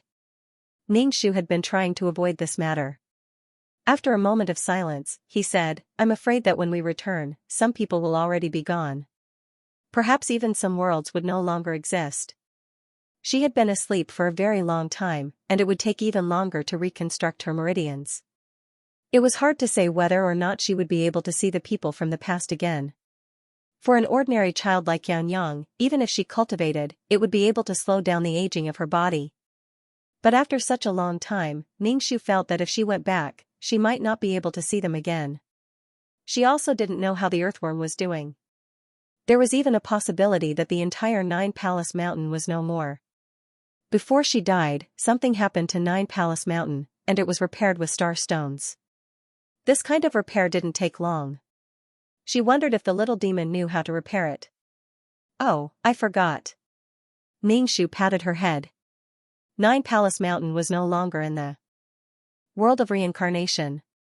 Nine Palace Mountain was repelled by the world of reincarnation. Later, it was moved to a living world of the World Tree. And everything on her body was destroyed. In other words, Nine Palace Mountain and the World Tree were both destroyed. Nine Palace Mountain and the World Tree no longer existed. The world no longer existed, so the Nine Palace Mountain placed inside would also be destroyed. If Nine Palace Mountain was destroyed, then the living beings living inside would also be destroyed. Xianxia, the earthworm, in fact, couldn't be seen anymore. They were no longer here. This, Ningxu was suddenly stunned. She had always thought that they might have died of old age. She didn't expect that they would be destroyed with her. Her facial muscles twitched. Ningxu said with a trembling voice, "You can't see them anymore. They were destroyed with the World Tree." Fatian was silent for a while. He didn't say anything. He hesitantly reached out and patted Ningxu's shoulder. Unforeseen circumstances were unpredictable, and people were unpredictable. People really didn't know when they would disappear and how they would be annihilated. Moreover, the souls of the living beings inside couldn't enter the world of reincarnation. Under such power, their fragile souls would probably be destroyed. Ningxu felt that she shouldn't get involved with too many people. For example, if she died, those small worlds in the peerless martial arts would also be damaged. But that wasn't certain. Maybe if she died, it wouldn't affect the peerless martial arts. Instead, there would be one less person to absorb the energy of the peerless martial arts. The saddest thing in the world was, I thought we needed each other, but you didn't care about me. Ningxu sighed. This was probably a fight between immortals and mortals. Because they were weak, they couldn't control their own fate. Just like the living beings in the World Tree, like herself, they were crushed to death with one hand. And they couldn't see those people anymore. The little mouse died not long after being resurrected by Fatian. This time, it was completely destroyed. He couldn't be resurrected again. He couldn't see Li Wen again, although he didn't seem to remember who Li Wen was. She had to be strong. Only then could she walk freely in the void and not be afraid of any danger. Only when she was strong could she do anything she wanted. Only when she was strong could she be fearless. Ningxiu asked Fa Tian, what are you going to do next? Her legs had grown out. She didn't need to find something to recover them. Fa Tian said, you found the way to be strong. I also need to find the way to be strong. We can't spend time together all the time. It was meaningless. Ningxiu nodded. Yes. She didn't agree either. She couldn't let Fa Tian follow her to the small world. Moreover, it wasn't easy to enter. It was meaningless to go in. Ningxiu asked, where do you plan to go? Fa Tian shook his head. I don't know. Anyway, I'll go wherever I need to go. Opportunities can't be obtained by staying at home. The most important thing is to find energy. He had to be strong as soon as possible. Ningxiu nodded. Take Xianxia with you. I'm going to the small world. I can't take Xianxia with me. It's better if you take him. Mountain can't take him. Mountain seemed to be really afraid of Xianxia. He probably couldn't control Xianxia. But if he threw Xianxia away, he probably wouldn't leave. He would rely on Mountain and the Divine Stone clan and stare at them with death. This was a more troublesome matter. Fa Tian thought about it and felt that it was better to take Xianxia with him. Genius? 1 second. The two were clearly separated and did not interfere with each other, Xianxia eating while the Origin King treated his wounds. Ningxiu walked over and said to Xianxia, come with me. Xianxia was a little confused, but still followed behind Ningxiu. Void also followed, and Ningxiu asked, how are we going to get out of here? You haven't even been to this place, yet you want to go somewhere else. Do you know the situation around here? Void fell silent. Do you know that there are many swamps around here that are very dangerous? The Origin King was silent. Ningxiu continued, and there is also the Underworld River here. If you touch the Underworld River's water, you will be corroded. If you don't know anything, you may jump in to take a bath.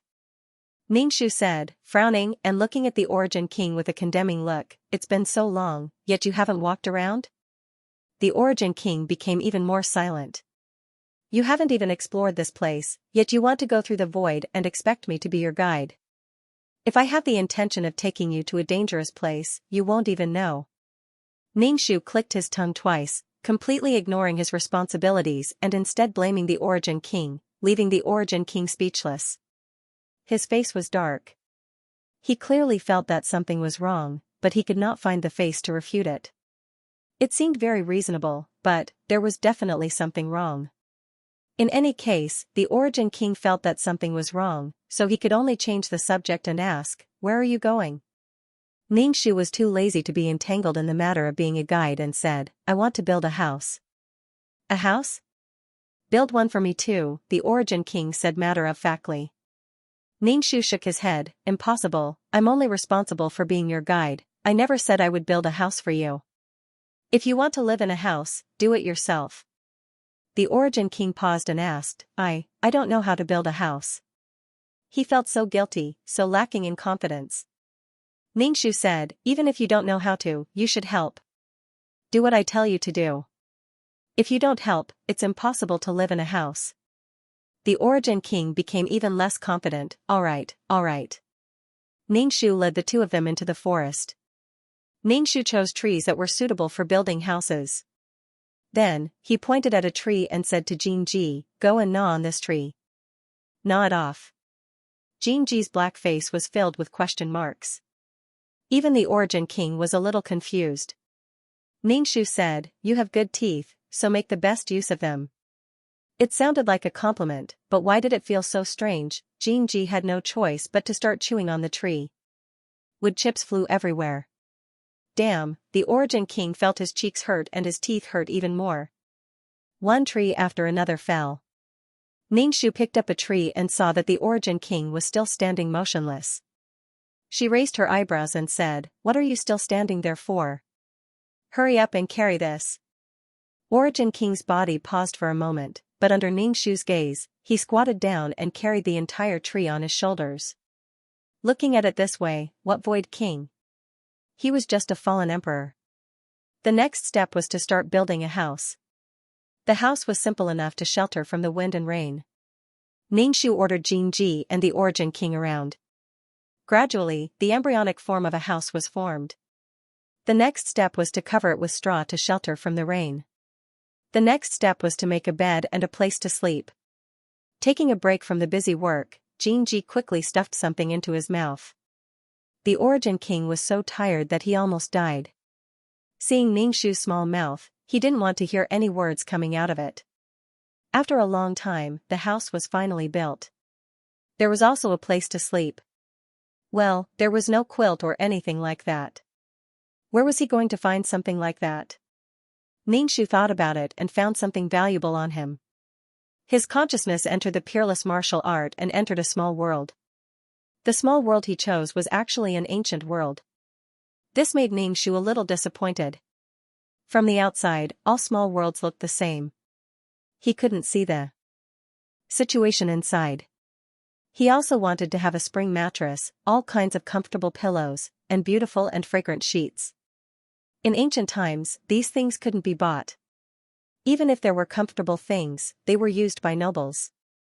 The jade she had couldn't buy many things. Should he find a place to exchange the jade for the currency of this world? Ningxu looked around. It was all mountains and forests. There was no sign of people.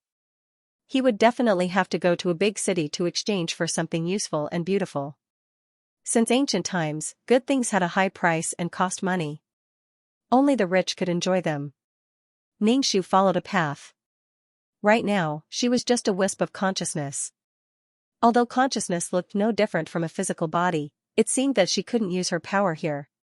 She was now a weak, helpless, and pitiful child. Ningxu was walking when he vaguely heard the sound of gongs and drums.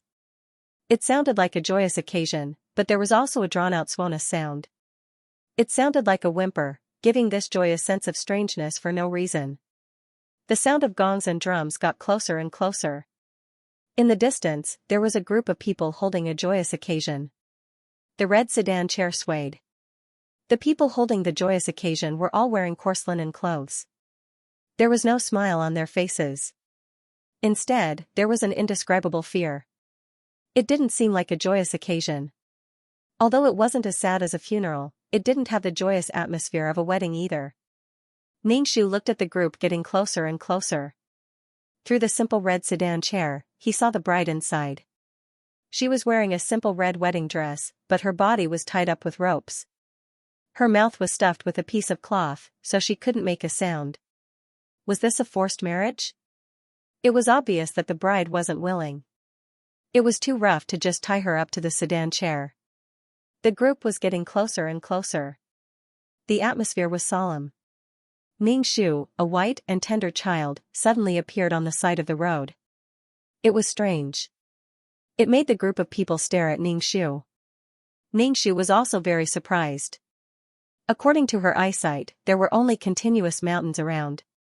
There was no village at all. Where was the family marrying their daughter to? They had to cross the mountains. It was estimated that even if it was dark, they wouldn't be able to cross these mountains. Probably because Ningxu was too strange, a child appeared here. The group stopped. Ningxu asked, "Which family's child are you?" Ningxu rolled his eyes and cried, I don't know. When I woke up, I was in this place." The people in the wedding procession stared at Ningxu. Their eyes were inexplicable. Looking at the numb and barren eyes made people feel very uncomfortable. This kind of sizing up made people feel very uncomfortable. It was as if they were not sizing up a person, but a pig and sheep to be slaughtered. They couldn't even be considered a living thing. They were just objects. Ningxu was not in a hurry to buy a bed or a quilt. At this time, he was a little curious about the wedding procession.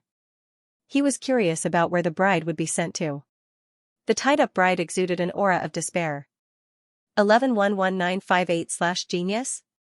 1 second. The slightly older man walking at the front stared at Ningxu. He seemed to have some prestige, at least in this group of people. He seemed to be the leader. There was fear in the awe. Such a hunchbacked old man made some of the young and strong men timid and afraid.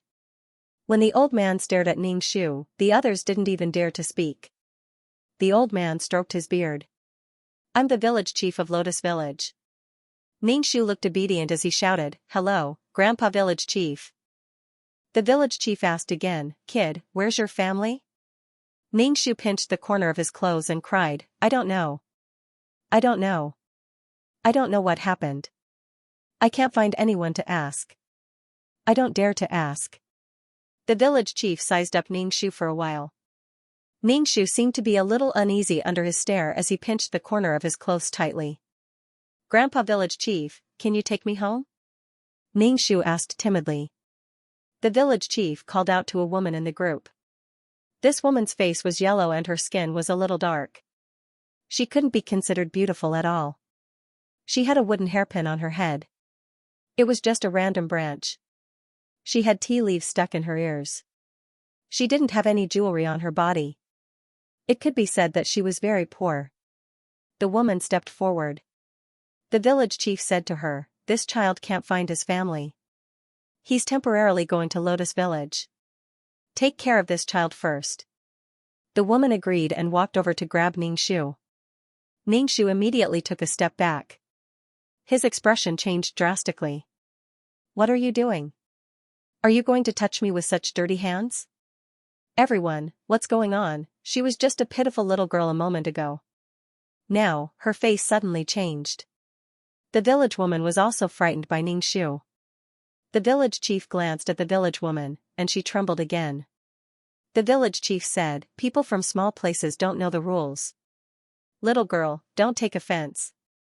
Although the village chief told Ningxu not to take offense, his expression was somewhat ugly. As a child, Ningxu naturally did not care about other people's expressions. "I just don't like dirty things. Why aren't you guys being particular about the wedding? You guys don't even wear clean clothes. That's too particular, tsk tisk." Ningxu's face made everyone want to beat her up. What kind of brat was this? He deserved to be thrown away. How could his family tolerate such a child? Perhaps they had deliberately thrown him away. Ningxu asked, "Where are you going? Where is the bride in the sedan going?" "I want to go too. I want to go to the wedding banquet.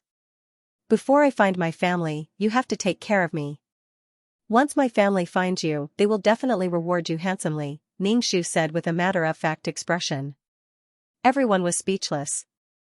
"Is it really okay for a child like you to boast like this?" Ningxu took out a jade pendant and shook it in front of everyone. "See this jade pendant? I have a lot of these things in my house, piles and piles. When I have nothing to do, I will throw the jade pendant into the water and listen to the sound." Inhumane flaunting of wealth. The villagers present were all stunned. This place was so barren that even food and clothing could not be taken care of. Such an inhumane behavior was simply challenging the hearts of people. Even if they only heard about it and did not see it with their own eyes, they still had a feeling of difficulty breathing. Everyone's eyes were fixed on the jade pendant in Ningxu's hand. Their eyes followed the jade pendant. Ningxu put away the jade pendant. Everyone's heart was filled with disappointment and uncontrollable greed. This was a good thing. If they had these things, wouldn't they be able to get rid of their barren and numb lives, who didn't want to live a better life? The village chief saw that the topic had changed to an inexplicable place. He coughed and warned, "The most important thing right now is to get married. Lucier, you take this child back to Lotus Village." Ningxu suddenly looked like he was pestering endlessly. "I also want to go. I plan to give this jade pendant to the bride as a gift." Everyone's breathing became heavy. Some of them stared at Ningxu fervently. Ningxu said to the bride in the simple sedan, "Come out, I will give you something." The village chief said, "You can't get out of the sedan in the middle of the wedding, and you can't lift the veil. It's very inauspicious. Therefore, you can give this to me. When the time comes, you can directly give it to the bride's in-laws." Ningxu immediately put away the jade pendant. He raised his chin and said, "That won't do. I haven't even seen the bride's face. I like people thanking me in person." Ningxu ran like a wisp of smoke to the front of the sedan. He lifted the curtain and saw the tied-up bride. The atmosphere suddenly became heavy. The expressions of the young men in the group became serious, and their eyes emitted an ominous glint. Ningxu asked curiously, "Why is she tied up? Is it a custom here? The village chief followed Ningshu's words. It's a custom here. The husband's family wants to take the bride down a notch. Ningshu thought, oh ho, his ability to lie through his teeth was good. Ningshu stuffed the jade pendant into the bride's hand and put down the curtain. He waved his hand and said, seeing that you are so poor, there probably won't be anything good to eat at the wedding. I'm leaving. I don't want to stay in this poor village. I want to go home. The village chief immediately said, it's getting dark now. It's not safe for you to walk in the mountains alone. Rest at Lusher's house and leave tomorrow. Ningshu glanced at the cowering Lusher and nodded reservedly. Okay. If the house is not clean, I won't stay. The village chief said to Lusher, take her back and take good care of her. Lusher nodded submissively and didn't dare to pull Ningshu back. She could only wait for Ningshu to leave by himself. She followed behind Ningshu. She glanced at the sedan chair, bit her lip, and finally steeled her heart and turned to leave. On the way, the bored Ningshu asked, is this the wedding in the village? Lusher said in a low voice, that's my daughter. Ningshu made a sound of surprise. Your daughter? Is it okay if you don't attend the wedding? Lusher lowered her head and said, it's okay. The child's father is here. Ningshu snorted. Where is your village? I'm tired of walking. Ningshu's expression was full of disdain. Lusher immediately said, soon, we'll be there soon. Lotus Village was a very poor village. There weren't many households. At this time, the sun was setting in the west and the sky was a sunset glow. The entire village was illuminated in orange. Ningshu stood at the door of the courtyard and smelled the smell of chicken poop. He frowned. It's too dirty. Lusher said, I've been too busy recently, so I didn't have time to do it. Ningshu clicked his tongue twice. It's so dirty. When your in-laws come to fetch the bride and see the courtyard full of chicken poop, they don't even know where to put their feet. Even if they sell pigs, they still have to look at the pigsty. Right, why didn't I see the in-laws come to fetch the bride? 11111958/genius? Remember, 1 second. Ningshu kept asking. Lusher was originally a weak woman who was not good with words. She was confused by Ningshu's aggressive questions. She did not know how to answer. Ningshu tiptoed to avoid the chicken feces and said, I'm hungry. I want to eat something. Lusher went to prepare food for Ningshu, but the food was very simple and not well cooked. Ningshu looked at the black bowl. There were large pieces of sweet potatoes in it. There was not even a grain of rice. Ningshu poked the sweet potato with his chopsticks and smelled it. There was a slight sour smell. It was definitely not fresh. Ningshu was conscious and did not need to eat. He threw the chopsticks away. This kind of thing is for pigs. I don't want to eat. Lusher was very embarrassed. There's nothing else to eat at home. Ningshu curled his lips and asked again. Why is there no banquet for your family's wedding? It's too shabby. No matter how poor you are, you should at least have a banquet. The more I think about it, the more I feel that it's wrong. I don't even know if it's a wedding or a burial. Even a burial needs a banquet. Lusher trembled with fear. She said to Ningshu, because we're too poor. There's nothing to show at home, so we might as well not have a banquet. Little girl, where is your home? When are you going to leave? Ningshu said casually, I'm leaving tomorrow. I don't want to stay here at all. Lusher said, it's good to leave early. Lusher stared at Ningshu's face. Seeing Ningshu's white and tender baby fat, she could not help but mutter in her heart. Only the daughter of a rich family could be raised like this. She was raised to such an arrogant appearance. She did not know how she ended up here. But looking at the village chief and the others, Ningshu asked, when will they come back? I don't know. It's a bit far away. I think I'll be back around midnight. Ningshu said, you've married so far away. It's not easy for you to go back to your parents' home. Madame Lu could only repeat that there was nothing she could do about it. After that, Lusher stopped talking and stared in a direction in a daze. Ningshu asked, other than your daughter, do you have any other children? Lusher shook her head. No. Ningxu began to prattle on again. You only have one daughter, and you're willing to marry so far away. Lu Shi's eyes were filled with tears. She suppressed her grief and unconcealable fear and changed the topic. Little girl, are you tired? Do you want to rest? I don't want it. Your bed must be very dirty. Change the quilt for me again, Ningxu said. Lu Shi was tortured by Ningxu until she lost her temper. She changed the bedsheets, but there were big and small patches on the bedsheets. Ningxu smelled it. There was no strange smell on the bedsheets, but there was an indescribable smell in the room. It was probably accumulated in the corners and damp from the rain. The smell in the room was not good. Lu Shi was about to leave the room when Ningxu grabbed her clothes. Lu Shi turned around and asked submissively, Little girl, what's wrong? Ningxu looked at Lu Shi and asked, Is your daughter really getting married? Lu Shi's expression was very flustered. Her eyes flickered as she avoided Ningxu's gaze. Of course, she's getting married. This is our village's master. Don't be a busybody.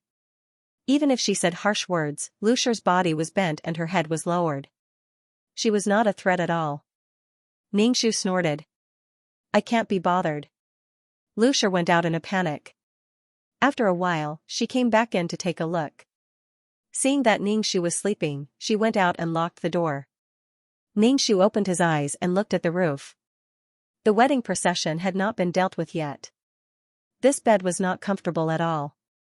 There was always an inexplicable damp smell. He really did not want to sleep. In the middle of the night, the wedding procession came back. It caused a commotion in the village. Dogs barked one after another. Lu Shi's husband came back.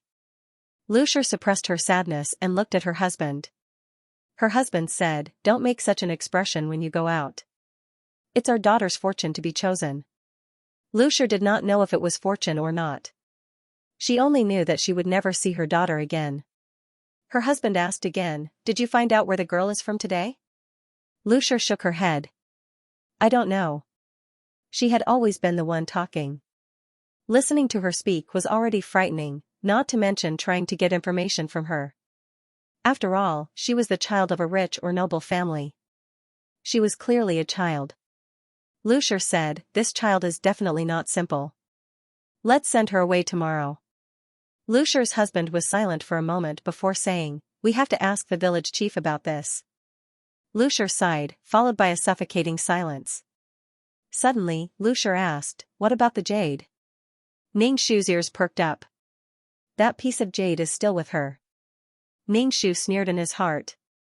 The jade was not with the bride. She had made a mark on it. Originally, she wanted to find the bride, but now the mark was not far away. This was a bit interesting. As the bride's parents, they did not take the jade. Even if her parents took it, it would give people the feeling that they were shameless. Not to mention that the village chief took it, and the bride's parents did not have any objections. To be precise, they were very respectful to the village chief. After the couple fell asleep and their breathing was steady and deep, Ningxu went directly through the wall and out of the house, heading deep into the mountains. Ningxu could only follow the route he took during the day. Using his spiritual energy, he found a deep pool. The bride, who was wearing a wedding dress, was now in a cage. It felt like a pig cage. The pig cage was not thrown directly into the pool. Instead, it was placed on the edge of the pool, waiting for the thing to come and feed. The bride in the cage was shivering. The cage seemed to have been used for a long time. There were mottled marks on it. It was unknown how many times it had been used. Ningxu did not rescue the bride immediately. After all, he needed her as bait to see what kind of monster was hiding in the pool. The bride was so scared that she began to cry. Her desperate and helpless cries were especially terrifying and horrifying in this quiet forest. Although the bride was crying pitifully, Ningxu did not do anything. Before he saw clearly what it was, more brides would come here. There were always some people who felt that they had to use some inexplicable method to kill others to express their sincerity. If you are so sincere, why don't you do it yourself? They were either virgins or young women. These people all had one thing in common, and that was that they were all weak and had no right to speak. Have you ever seen a young man sacrificed? No, TSK. 11-11958/Ning waited by the pool for a long time. The pool was calm, and nothing came out. That was strange. If there was nothing, why would the villagers sacrifice a big sister? Was it because she was around, so the thing in the pool didn't dare to come out? She was only a consciousness now. She didn't even have a physical body. She was formless and colorless. Logically speaking, it shouldn't be able to detect her presence. Mushroom cried for a long time in the cage. Perhaps she was tired, so she stopped crying. She wanted to open the cage, but her hands and feet were tied. She couldn't do it on her own. Ningxu felt that even if there was nothing to eat Mushroom cold, she would starve to death. He didn't want to let her live after bringing her here. If the matter wasn't resolved, even if Mushroom Cold was lucky enough to return to the village, she wouldn't have a place to stay. She would still be sent back. Ningxu leaned against the rock. He wondered if he should change to another world. The high beds and soft pillows of the ancient times were still a little different from the modern ones. In the quiet forest at night, birds made strange chirping sounds, adding to the eeriness and terror of the night. Footsteps of something were slowly approaching the pool.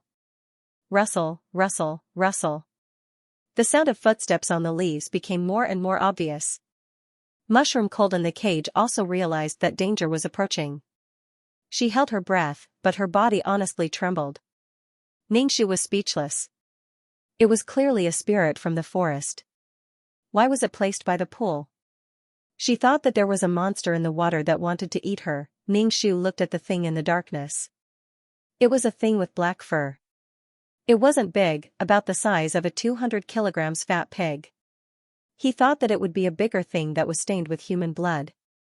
The spirit energy in this world was still okay. Moreover, there were mountains all around. Ningxu wasn't surprised at all that there were spirits in the forest. It was a big cat with black fur all over. It was the first time he had seen a cat that could grow so big. Ningxu's gaze immediately focused on the big cat's fur. Such smooth fur. Wouldn't it be awesome if it was used to make a cool fur coat? If it really didn't work, it could be used as a mattress. He would only know if it was comfortable after using it.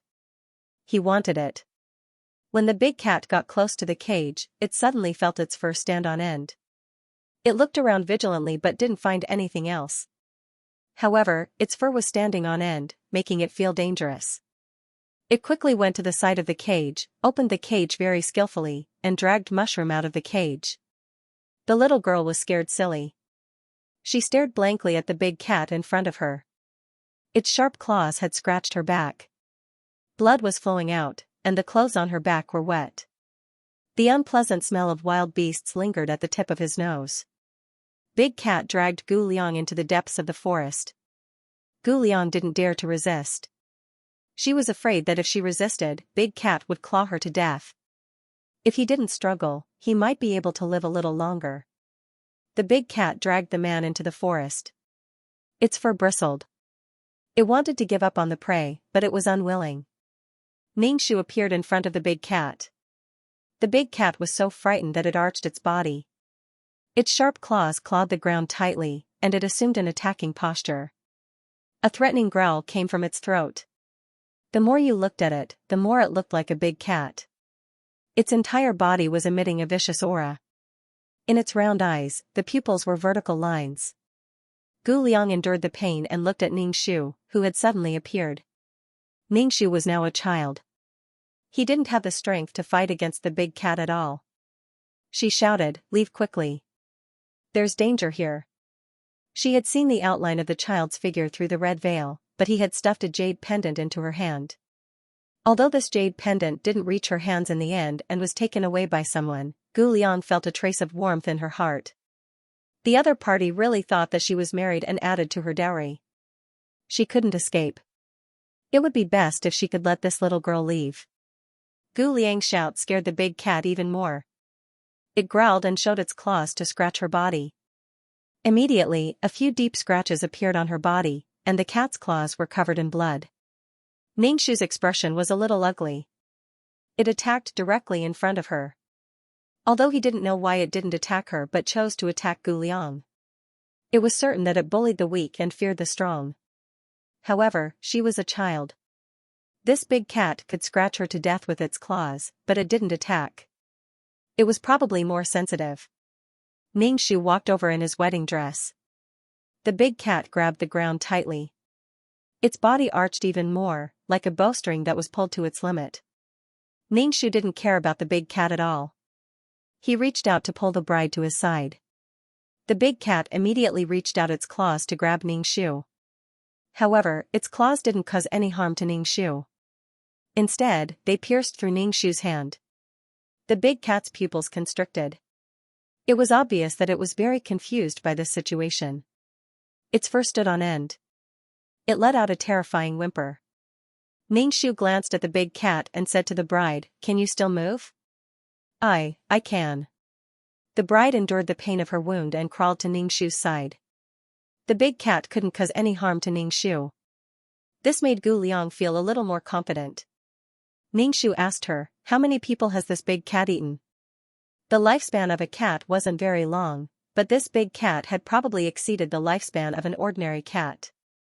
The bride shook her head. "I don't know." Her expression was a little terrified. Her forehead was covered in cold sweat. Ningxu glanced at the big cat. He smelled the stench on the big cat's body and hesitated. It was too smelly. Would it be very smelly if it was made into a scarf or a cloak? Ningxu asked. "When did your village start sacrificing?" The bride shook her head. "I don't know. When I was young, I heard that some girls married far away and never returned to their parents' home. It probably started from then."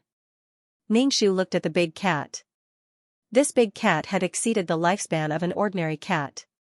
In other words, it had eaten a lot of people. "Every year?" Ningxu asked. "I don't know." The bride shook her head.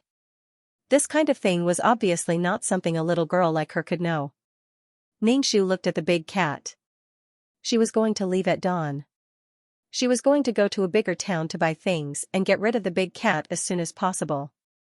The big cat sensed Ningxu's dangerous gaze and crawled back many steps. Then, it raised its neck like a wolf and let out a wolf-like howl. Ningxu raised his eyebrows. Was the big cat gathering its companions? It was gathering a pack of wolves. The big cat lived with the wolves. Ningxu stood still and watched the big cat summon the pack of wolves. It was better to kill them all in one go. Otherwise, the pack of wolves would attack the village.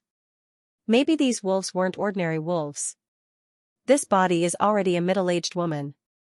She works all year round and doesn't pay attention to maintenance. Her body has some small pains and itches. It is not uncomfortable, but it makes people feel bad. This house is not big. There are a lot of things piled up, and it looks very cramped. Some corners that are not easy to clean have black dust, which looks even worse. The house is not big. It is piled up, and it feels like the ceiling is about to press down. How can one feel good living in such a house? This is a place where one lives, eats, drinks, and sleeps. How can it be so bad? Ningxu propped up his body and knocked on Xianxia's door. Xianxia in the room was wearing headphones and typing on the keyboard, but he couldn't hear the sound of knocking on the door. Ningxu swept with his spiritual force and knew the situation in the house, and he didn't insist on opening the door. Ningxu began to clean up the house, the kitchen, and the living room. There are many plastic bags in the kitchen, and some of the bags have turned black. Sun Hongying is very careful in all aspects of life. Even a plastic bag must be kept. Maybe it will be useful in the future, and she is reluctant to use it. An iron box, or even a better paper bag, would have to be kept.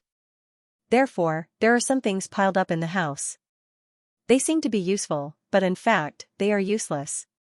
Some things have even become dirty and decayed. As a result, the originally small house is even more cramped and depressing. Did Sun Hongying do something wrong? No, she just wanted to save. She didn't have the money to mess around. Ningxu threw away these useless things. It was really not good to waste them at home. Some useless decorations that occupied the place were also thrown away. A big bag of things was thrown away, and the space in the house was a little bigger. Then the next step was to clean. Especially the sanitary blind spots, they are old and dark, and the original appearance of the floor tiles can't be seen.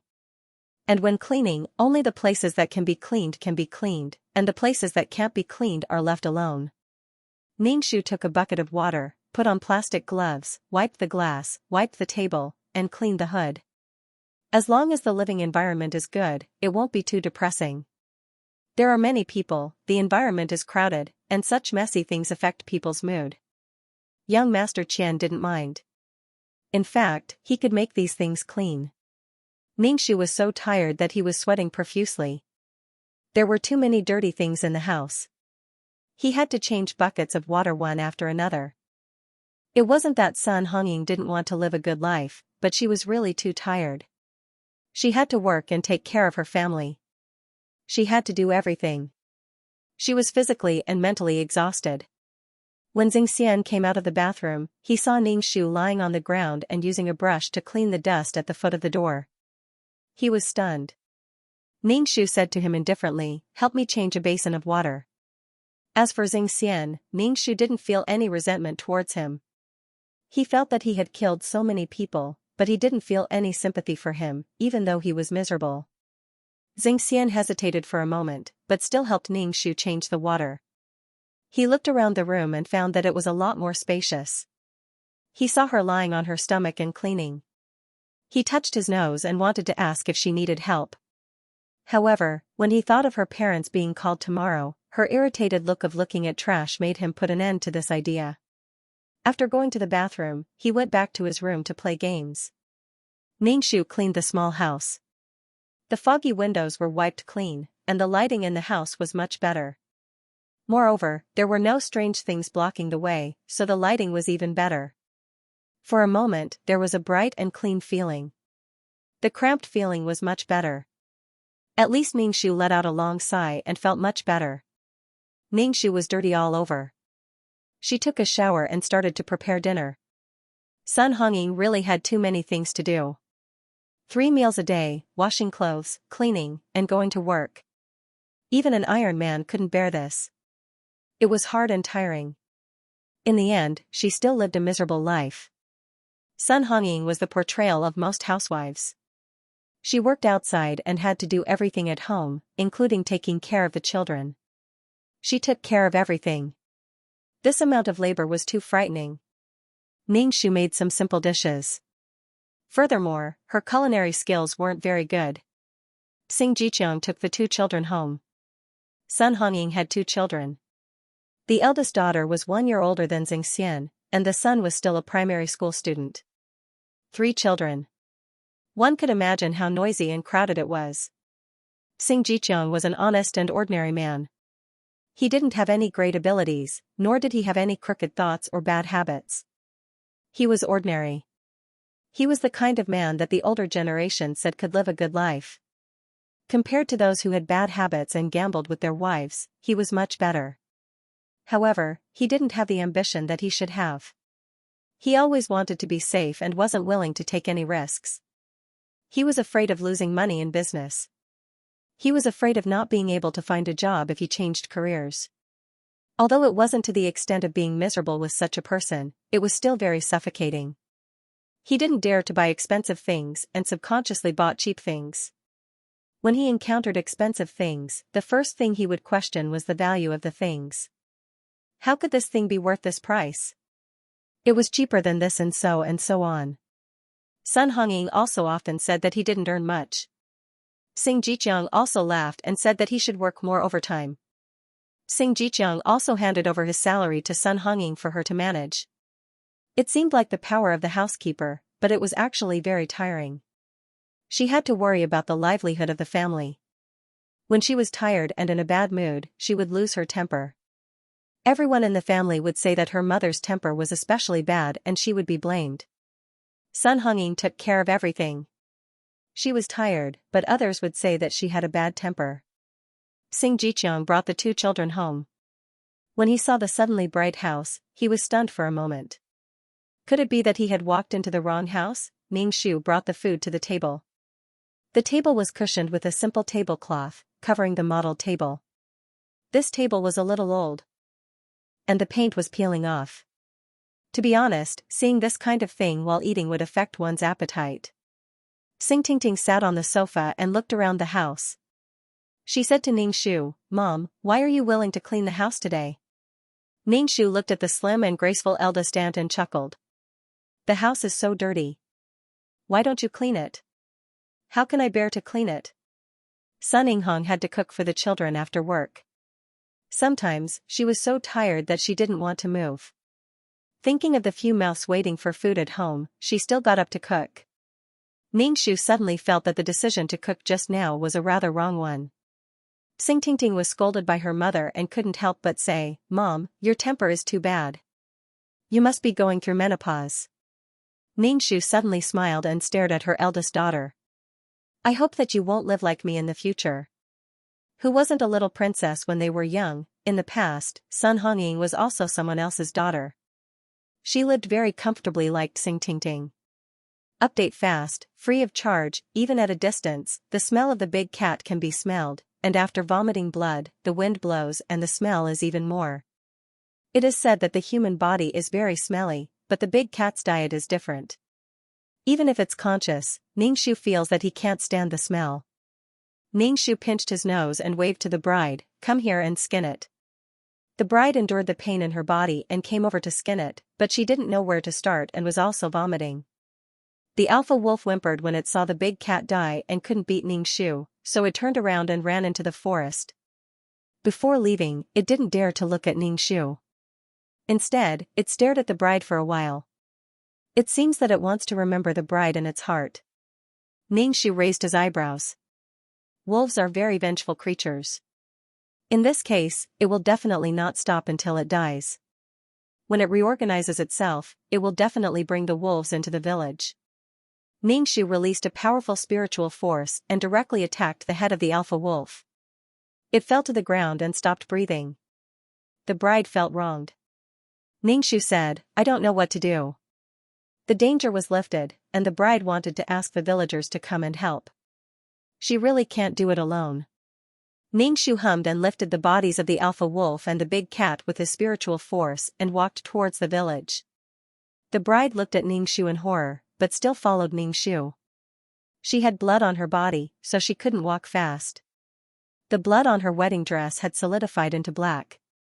Ningxu found it troublesome, so he also lifted her up and walked towards Lotus Village. The first light of dawn appeared on the horizon, and a ray of sunlight shone on the ground. Soon, the whole world was bright. The villagers of Lotus Village began to get busy, as if yesterday's matter of sending off the bride had never happened, and they lived their lives as usual. The bride stopped and looked at the village with smoke curling up.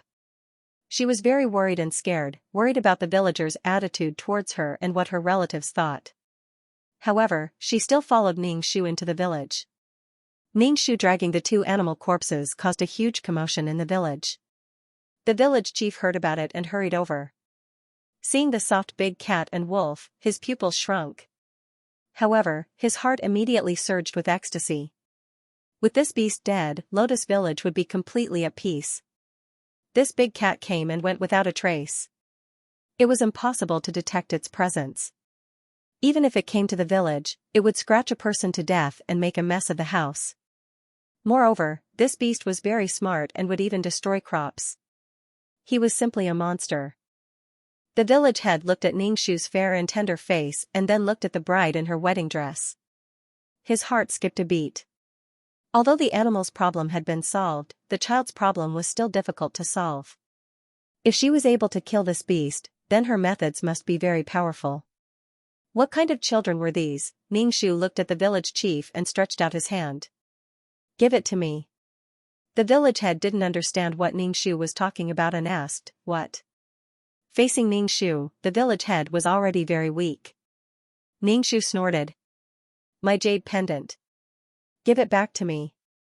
The village head still wanted to say something, but Ningxu immediately said, "I'll give you a chance to reorganize your words." "I don't want to hear these words." The other party was strong. The village head smiled and said, "The jade pendant is indeed with me. I'll give it to you later." Ningxu just snorted and pointed at the bride.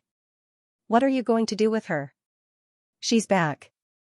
Naturally, she has to go back home and live a good life." The village head was quite a flexible person. No, it was because the disparity in strength was too big. He had no choice but to let it go.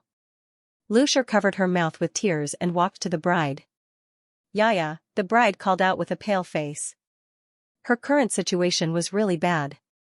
The village head respectfully said to Ningxu, "Please come inside to talk." Ningxu said to the village head, "Find a few people to skin the big cat and wash it clean." The village head immediately said, "Of course, of course." He immediately asked a few women to drag the big cat away. The big cat's fur was all black. It was pure black without any other colors. At first glance, it looked a little scary. Among the people, black cats were always more mysterious. The few women also covered their noses. It was really too smelly. The bride looked at Ningxu helplessly. She didn't dare to trust anyone now. Only by being beside Ningxu did she feel a little bit of security. Ningxu said, "You can go back." Lucia was very happy. She was crying and laughing at the same time. She had lost and regained her daughter. Lucia's husband frowned. He was a poor man. When he saw his daughter, he wasn't very happy. When he saw that the village head was about to leave, he immediately asked, "Village head, what about the promised compensation?" Ningxu raised his eyebrows. "Compensation?" The village head sighed. "I'll tell you later." Lucia's husband didn't get a reply. He insisted that the village head promised a lot of compensation. The bride looked at her father with shock and sadness in her eyes. Obviously, that was what the compensation meant. The village head couldn't wait to break his head. If there was anything, they could talk about it later. What was he doing now? The bride's father was still pestering him. The village head said angrily, "I know. I won't forget about it." Only then did Madame Lu's husband breathe a sigh of relief. The poorer they were, the more they could break through the bottom line of human nature. Because there was nothing they could do, they could only choose to sacrifice. Lucia wanted to drag her daughter home. However, the bride would rather endure her injuries than go home. She was really disappointed in her father. Lucia's husband said to his daughter, "Okay, go home." "Father, you took the things. You want me to die." Lucia's husband said, "This is your inevitable fate. If you can get some compensation for your family, it would be best." He was very rational. From a rational point of view, crying wouldn't solve the problem at all. It was better to take the compensation and live in Lotus Village. If you disobeyed the village head, you wouldn't have a good life. Moreover, you would offend the whole village. But from an emotional point of view, as the victim, Yaya was very painful. Yaya was a little unable to forgive her father. When the village head returned home, he took out the jade pendant and returned it to Ningxu. Ningxu accepted the jade pendant. The village head enunciated every word, "May I ask how you killed that cat demon?" Ningxu looked at him, "Do you want to know?" The village head quickly shook his head, "I don't want to know. Thank you for getting rid of evil for Lotus Village." Ningxu didn't say anything. The village head was old and shrewd. He knew that Ningxu was dissatisfied with them for sending the young girl into the tiger's mouth. In the beginning, he began to talk bitterly and tearfully about the hardships of survival. "My heart is also very painful. I didn't want such a thing to happen, but I was helpless. I could only covet a moment of stability." Ningxu tilted his head and looked at the old man. "Continue." "Village head, are you listening to a book?" He felt that he couldn't continue. A too small speak to, a better experience. The bookshelf synchronized with the computer version. "Why don't you have the money to move to a more spacious house and we can all live together?" Xianxia lowered his head and ate, thinking that today's food wasn't good. Xianxia held the bank card in his hand and grinned, turning a blind eye to this scene. He had seen this scene many times, and Xianxia was always at a disadvantage. In his memory, his parents weren't like this, at least not in front of him. Every time he saw his aunt like this, Xianxia couldn't help but sigh in his heart. Women were too strange. She talked about money with the poor, but talked about relationships with the rich. Money was probably the poor's Wuji mountain, so heavy that they couldn't turn over. Xianxia didn't expect that his wish would come true, and he could leave this place. However, as an underage person, even if he rented a house, he was required to stay in the neighborhood, but he had his own time. It was probably because he was always causing trouble. Even though he was forced to fight back, it made his aunt impatient. Because everyone had something on their minds during the meal, they couldn't really taste the food. The most important thing was to deal with Xianxia's parents tomorrow and who to wash the dishes. Anyway, Ningxu didn't want to wash the dishes. Xianxia looked at Ningxu's indifferent expression and obediently went to wash the dishes. Probably because he received the compensation from his parents, Xianxia didn't take it for granted anymore. He hesitated for a moment and said to Ningxu, "Our teacher wants you to go to school tomorrow." Ningxu looked up, his expression was a bit harsh. He turned his head and said to Xianxia, who had just washed the dishes and was wiping his hands on his apron, "You go." Xianxia immediately shook his head, "I have to work tomorrow, I can't go." Ningxu. "I don't have to work?" Xianxia really didn't want to go to school. Previously, he was the one who went to his nephew's parents. In the end, he was scolded by the teacher and couldn't say a word. He said that he would educate his child well, but when he saw his nephew's gloomy and slightly sarcastic gaze, he could only sigh helplessly. This child was also a person with a hard life. In the end, she couldn't harden her heart and lecture him. Even if she did, he probably wouldn't stop. There was really nothing she could do about this child. Ningxu looked at the terrified Xianxia, curled his lips and said to Xianxia, "I'll go. However, I don't know what will happen. You know that I have a bad temper." What would happen? Xianxia thought sarcastically in his heart. It was nothing more than being beaten up in the toilet and then being beaten up by Sun Hongying. If his parents didn't go tomorrow, the teacher would probably make him stand outside the classroom for the whole day. Xianxia, just go. Ningxu nodded and went back to his room to rest. When he walked to the door, he said to Xianxia, "Remember to buy breakfast tomorrow morning. I want to sleep in." Xianxia was stunned again. "Don't you do it every morning? You say it saves money." There were many people at home. If he bought breakfast, it would cost more than 20 yuan. "Ningxu, I'm in a bad mood. I don't want to do it. If you have time, you can do it." Every morning, she had to wake up early to make porridge and pancakes. When the whole family was still sleeping, she had to wake up. She really slept later than a dog and woke up earlier than a chicken. It was so tiring. She wouldn't die if she didn't make breakfast for the whole day. Ningxu really wanted to be lazy. Xianxia naturally didn't have any objections. If you want to spend money, then spend money. If you want to save money, then save money. The next morning, Ningxu was still in bed. Everyone had finished eating. Xianxia had been waiting for Ningxu. In the end, when he saw that he was going to be late, he couldn't help but knock on the door. Ningxu tidied up. The main reason was that he couldn't find any nice clothes. They were all big and wide, or black, white, and gray. These kinds of clothes were more resistant to dirt. There were no styles. They were all cheap clothes. Of course, Ningxu didn't think of using Sun Hongying's savings to buy expensive clothes. She was just borrowing this body and would leave soon. He picked a pair of high-waisted pants, a slightly brighter shirt, and a pair of leather shoes with a little heel. He put on some lipstick. Anyway, he had already tried his best. He carried his bag out of the room and ate some food. Xianxia looked at his watch from time to time and urged, "Can you hurry up? We're going to be late." Ningxu said indifferently, "You're going to class, handing in blank papers, and getting into fights. It's not a big deal to be late." Xianxia, probably because he received the compensation from his parents, Xianxia had some positive thoughts about his life. At least, he was like an ordinary student. He was worried about being late for class and anxious about being late for class. After eating, Ningxu and Xianxia went out. It was quite a distance to school, and they had to take the bus. The bus was not like a taxi that could be found just by waving one's hand. Waiting for the bus would waste a lot of time. Xianxia was really impatient. He hailed a taxi and said angrily, "I'll pay." Ningxu shrugged indifferently. Since someone was paying, it would be a waste if he didn't take the taxi. Xianxia, she was too stingy. She was haggling over 10 or 20 yuan.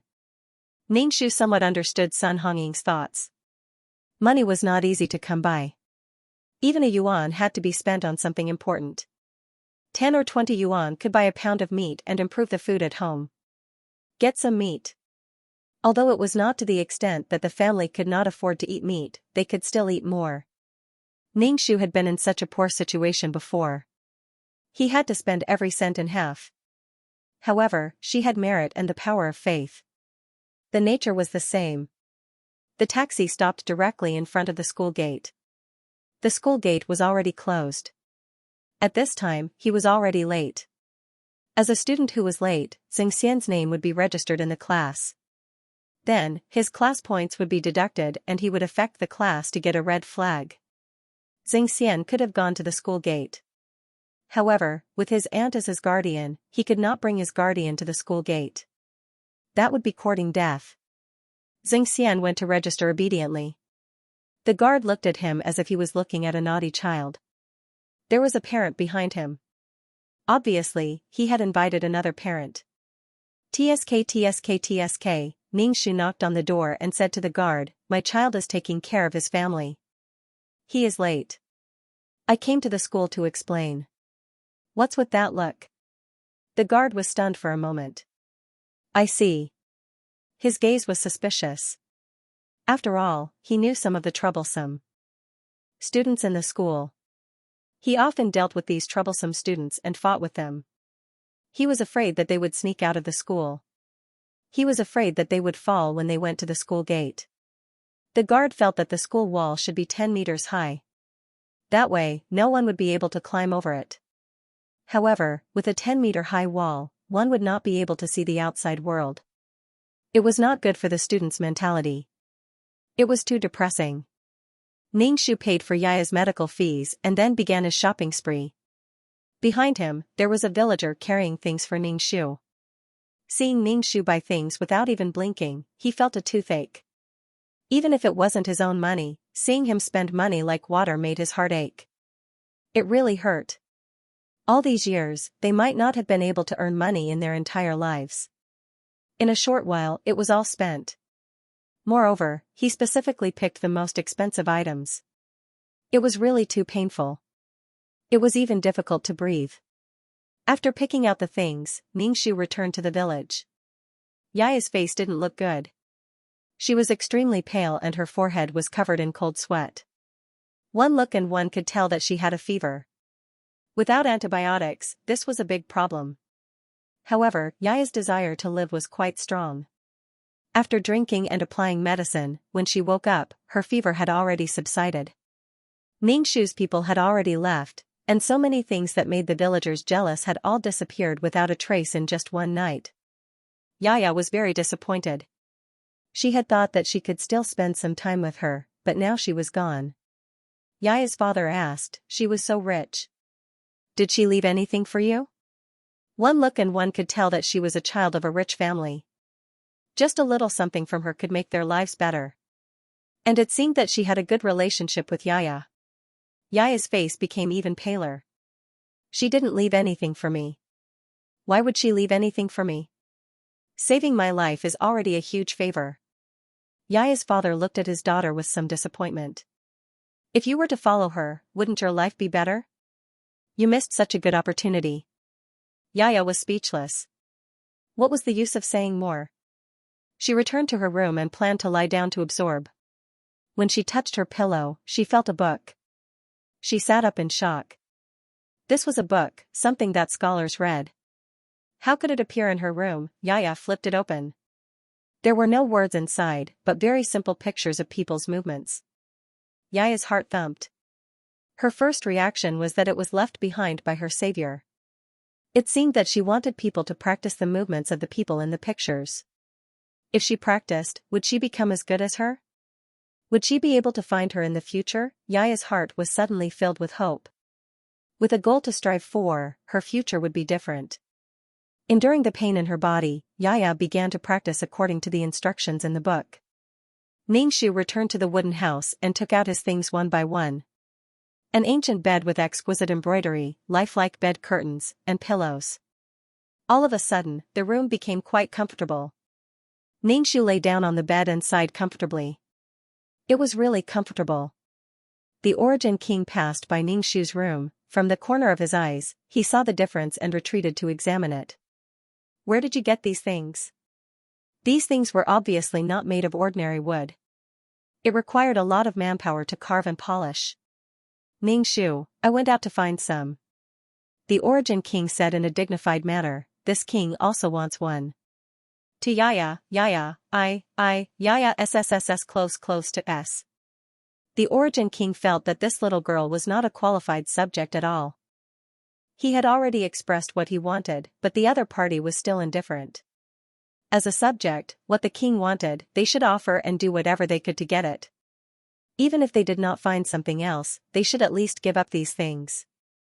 This was how a qualified subject should be. Did he not want to lose face if he had to state everything clearly? And he had already stated it clearly. The Origin King looked at the indifferent Ningxu and his eyelids twitched. I'm talking to you. Ningxu, I know, you want to sleep on a bed, but this is mine. Go find it yourself. You can even sleep on a wooden plank, there's no need to be so particular. The Origin King had always told himself that as a king, sometimes there was no need to lower himself to the level of his subjects. After all, they were so lowly and lived so lowly. Lowering himself to their level would lower himself, but he was still so angry with Ningxu that he lost all self-consciousness as a subject. Ningxu, on the other hand, sensed the Origin King's anger and went to find Xianxia. Xianxia's expression was a little helpless. Couldn't he just let him rest for a while? Ningxu asked Xianxia to build a simple bed for the Origin King and place it in the room. The Origin King looked at the bed silently. If he had not seen the things in Ningxu's room, it would have been fine, but now that he had seen them, the contrast was very big. Ningxu patted the rough wooden bed. Go on, it's very comfortable. The Origin King looked at Ningxu indifferently. Let's change rooms. Ningxu. Why should I change rooms with you? It's good enough to have a place to shelter you from the wind and rain, yet you want to occupy my room? Who gave you the courage and confidence? I'm giving you a room because you helped me. If you didn't help build this house, you wouldn't even have a room. The Origin King, he was so angry that he stuttered. Ningxu, I'm not your mother, why should I give you good things? Humph, if you call me mother, I'll change rooms with you. The Origin King pointed at Ningxu. You're too much, too insulting. Ningxu curled his lips. Why don't you say it's insulting when you ask me for things? Call me Origin King, and I'll really be the Void King. What are you thinking? The void is vast and boundless, and you want to unify the void? Just thinking about it makes you happy. The Origin King really couldn't argue with Ningxu and kicked Ningxu out of the room. If she continued, he might strangle her to death. So far, he only knew one person. If she died, who would be his guide? In the future, he would slowly let her have the consciousness of a subject. At this time, the Origin King still had the pride of being the Void King. Ningxu left the room and saw that the barrier of the opposite cave had been removed. Fatian should have come out. Ningxu waited at the entrance of the cave, but Fatian didn't come out for a long time. Ningxu shouted at the door, Fatian, how are you? Why haven't you come out yet? A rough and hoarse voice sounded. This wasn't Fatian's voice, it wasn't the cute voice of a baby. Damn, he grew up so quickly. This voice was clearly the voice of a youth. Could it be that Fatian was now a teenager? Ningxu was a little impatient. He wanted to see a handsome young man. Fatian had always looked like a child, so he was a little tired of looking at him. Now that he had become a big child, his appearance must have changed. Ningxu shouted from the cave, come out, why don't you come out? Fatian's voice was very rough. I don't have any clothes. Ningxu, it's okay, as long as it can cover the important parts. Come out, I'll take your measurements and make some clothes for you. The cannon fodder girls counterattack. The cannon fodder girls counterattack. She had been slapped in the face for no apparent reason. One could only imagine how angry and wrong she felt. Teacher Li was about to die from anger. Naturally, the teachers beside her also joined in the fight against Ningxu. This parent, no matter what the situation is, you shouldn't hit someone. Hitting someone in school is setting a bad example for your child. Ningxu stretched out his arm aggrievedly. She also scratched me and made my arm bleed. She's also at fault. All the teachers. But you were the one who hit first. Ningxu pursed his lips and said, my child also resisted and didn't hit first. If he didn't resist, his pants would have been taken off. But she said my child was at fault. If my child is at fault, then Teacher Li is also at fault for scratching me. The teachers, they felt that the logic in this was a dead knot. What the hell was this? Teacher Li's mood, which had just calmed down a little, erupted like a volcano again. You're twisting words and forcing logic. Ningxu felt even more wronged. He looked as if he had been wronged. How am I twisting words and forcing logic? Teacher, I'm not very educated. It's clearly the same thing. It's right for a teacher to resist, but wrong for my child to resist. Tears welled up in Ningxu's eyes. You said that my child is antisocial and unsociable. He is antisocial and unsociable, but no one has been hurt because of his antisocial behavior. On the contrary, these people are very sociable. They formed cliques and bullied my child. Teacher, his antisocial behavior isn't a reason for others to hit him. There was a strange logic in this, and that was that Xianxia was antisocial and antisocial. Therefore, it was normal for him to be bullied. If he was cheerful and not antisocial, perhaps others wouldn't have bullied him. Looking at the logic in this, it was actually the victim's fault. Teacher Li was rebuked to the point that he was speechless. He was panting heavily and his face turned green. Ningxu apologized. I'm sorry, Teacher Li. I shouldn't have hit you. But why are you so angry? My child didn't suffer as much as you did when his pants were taken off and his thing was exposed.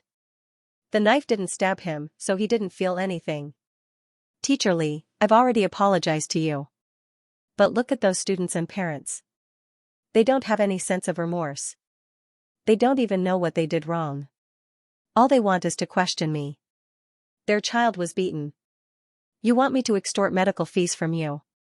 Ningxu sighed and said, their behavior is the same as me hitting you, teacher, and you scratching my arm until it bleeds. I want medical fees from you. Teacher, if they can stand their ground and ask me for medical fees, can I also ask you for medical fees? Look, it's bloody. It's all scratched by you. Ningxu raised his arm. There were many bloody marks on it. Teacher Li was a woman, but when she was angry, her strength was not small at all. Xianxia recovered from the previous chaotic situation and looked at his aunt. It was quite like his aunt, but he didn't expect that in order to not compensate for the medical expenses, she would actually directly fight with his class teacher. Sometimes, people could be so powerful and courageous for money. But the protectiveness in it made Xianxia feel a little numb. Teacher Zhao was so angry that she took a deep breath. She almost couldn't breathe out and was about to faint. Ningxu quickly patted her back to calm her down.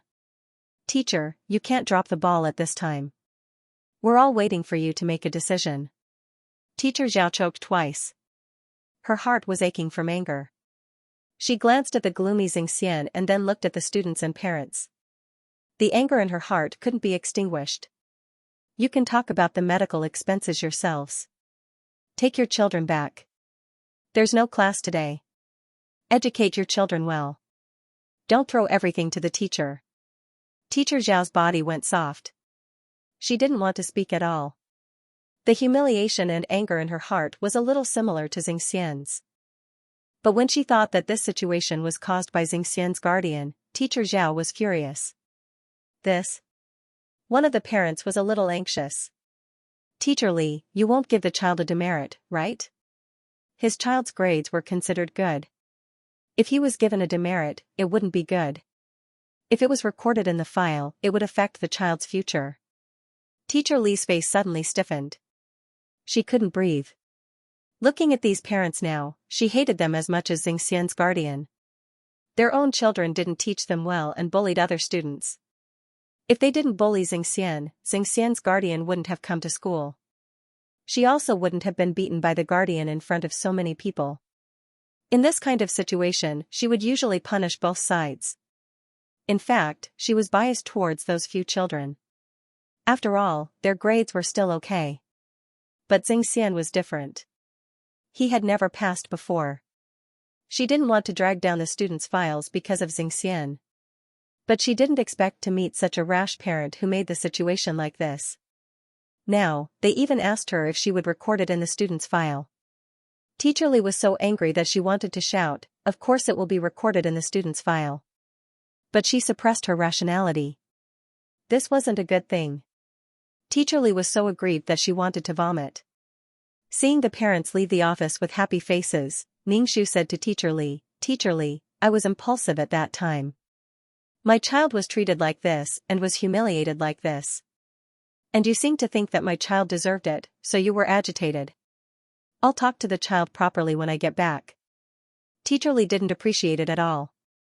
She slapped him and said a few good words. Then, she heard the other party say faintly, "But those children didn't even apologize after hitting him. Xianxia, should we change schools? Why do I feel like there's no way to communicate?"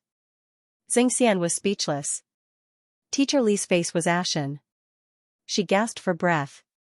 Her colleagues in the office sympathized with Teacher Li and hurriedly poured her a glass of water. To be honest, most teachers would smooth things over like this and punish both sides 50 times to resolve the matter. But in reality, it was unfair to the person who was bullied. But how could some things be fair? Ningxu grabbed Xianxia's arm and ran all the way. On the field, she was talking to the students and parents in front of her. Xianxia was a little confused about what his aunt wanted to do. To be honest, every time something happened, it was the easiest to resolve it this time.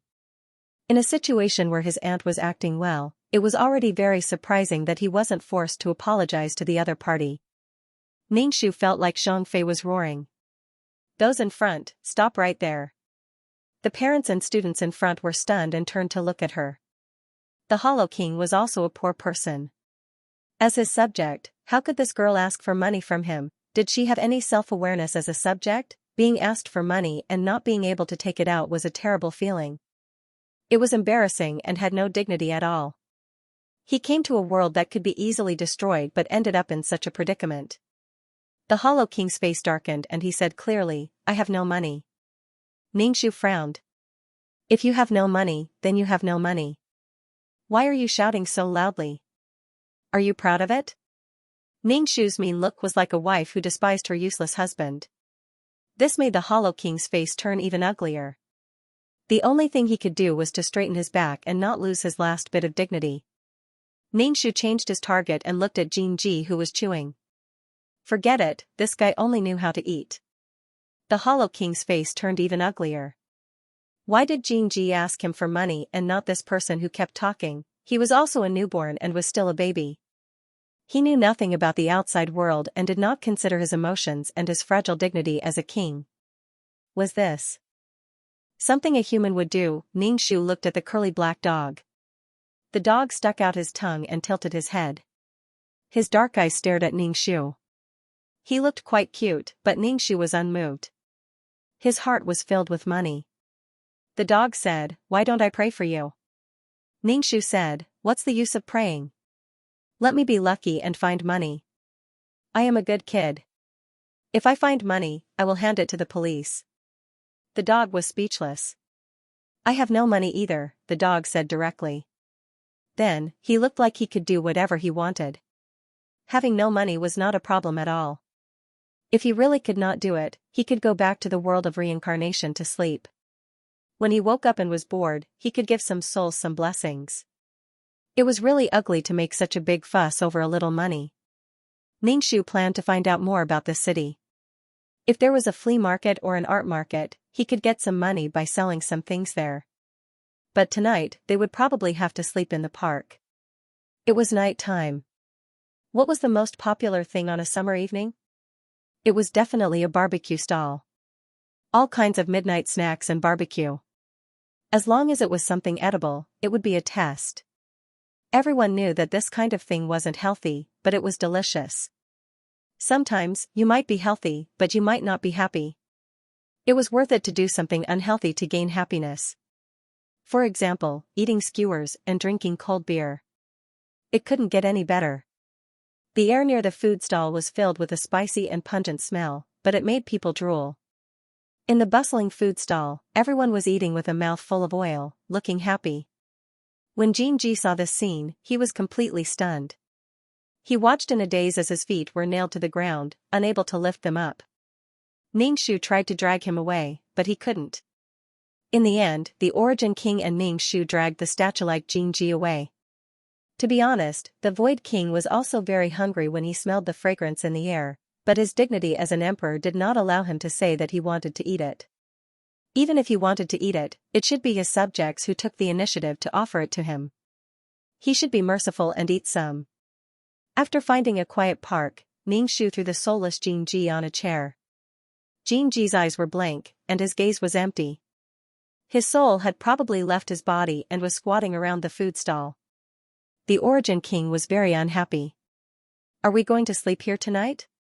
"What kind of subject was this?" Ningxu sneered and said harshly, "You want to live in a house without money? What kind of dream are you having?" The Origin King, Gozi, "You are so ugly. As long as he could survive tonight, he would have money tomorrow." Xianxia had no soul, and he hadn't eaten for so long. What a good-for-nothing.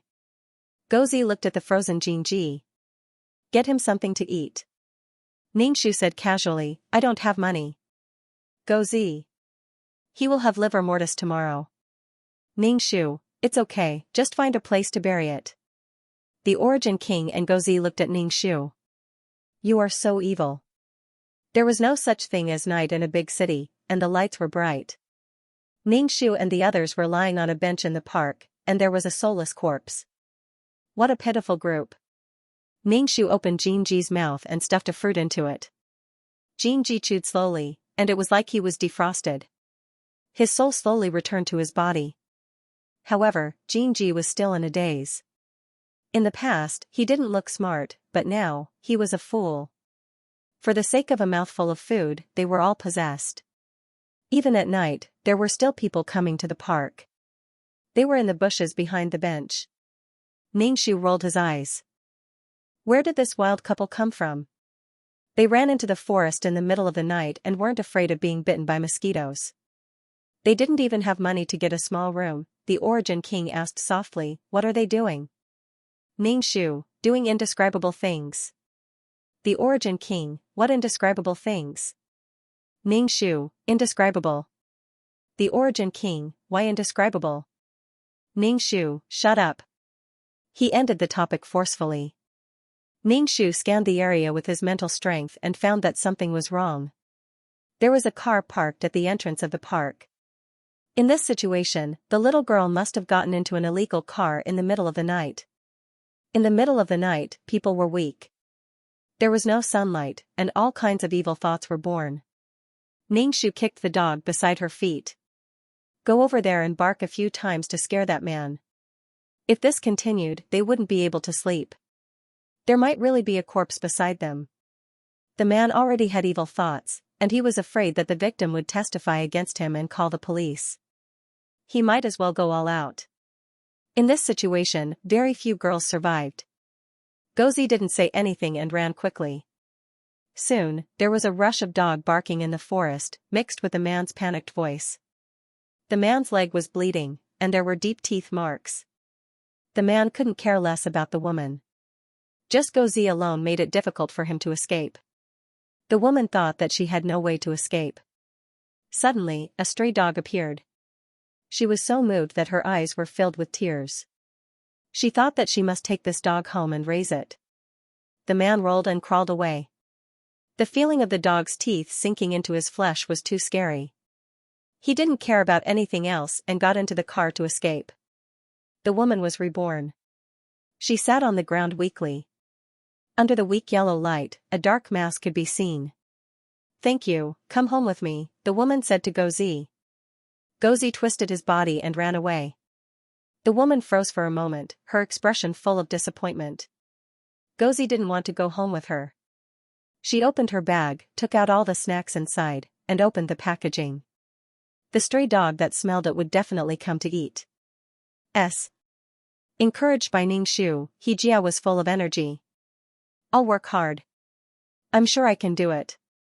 What Jia imagined was flying in the sky and burrowing into the ground. It was a different world. Jia didn't need to worry about money since he was a child, nor did he have anything he wanted to do. He was lazy and had no motivation. Ordinary people worked hard to survive, but Jia didn't need to. He had plenty of money and could do whatever he wanted. On the contrary, he didn't have anything he wanted to do. Looking at Jia's excitement, Ningxu didn't want to discourage him. Whatever. Ningxu left Wanli's body and fell to the ground softly.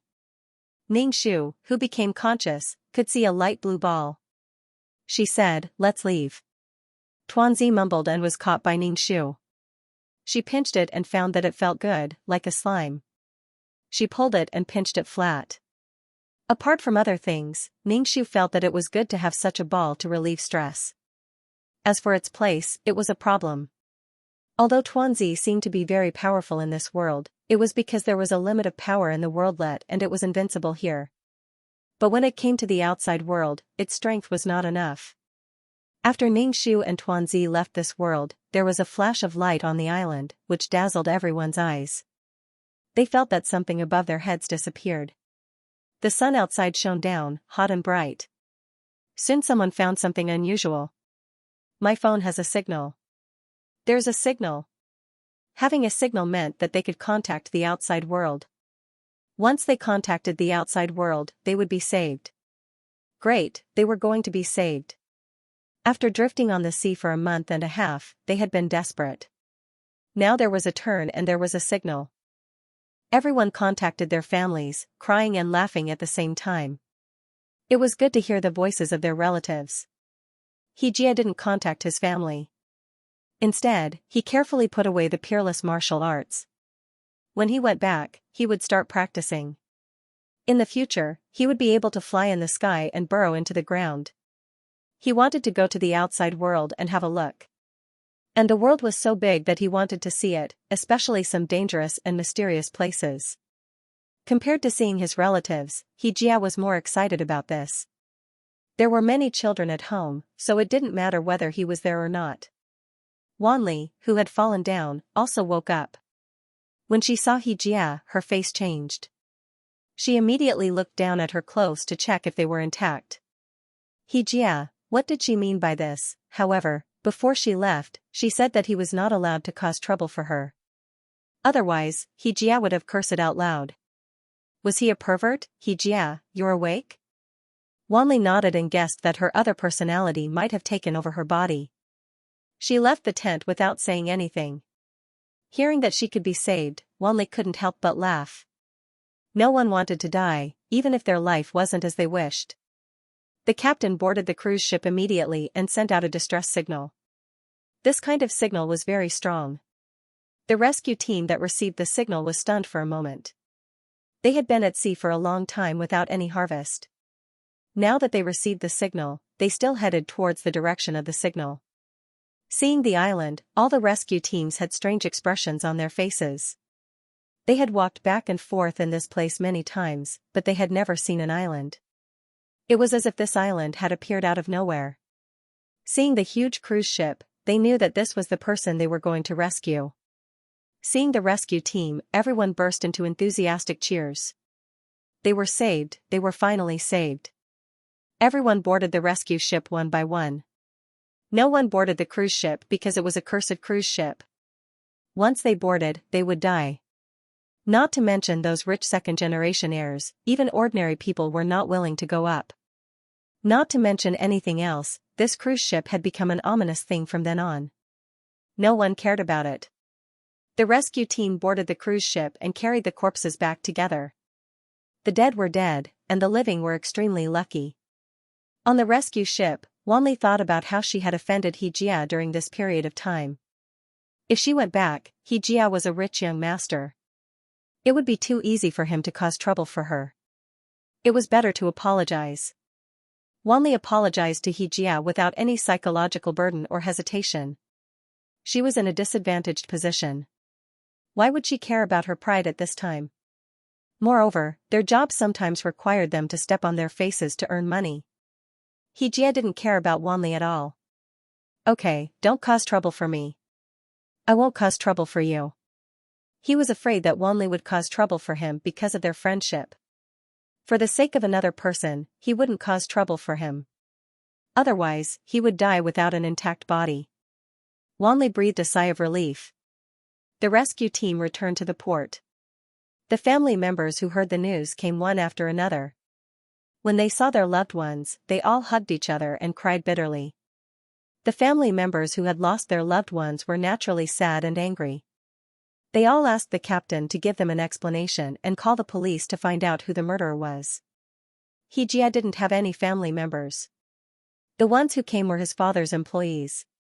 Xianxia wasn't disappointed or angry. He didn't care about everything. He wanted to be a man who could fly in the sky and burrow into the ground. He was different from the ordinary people.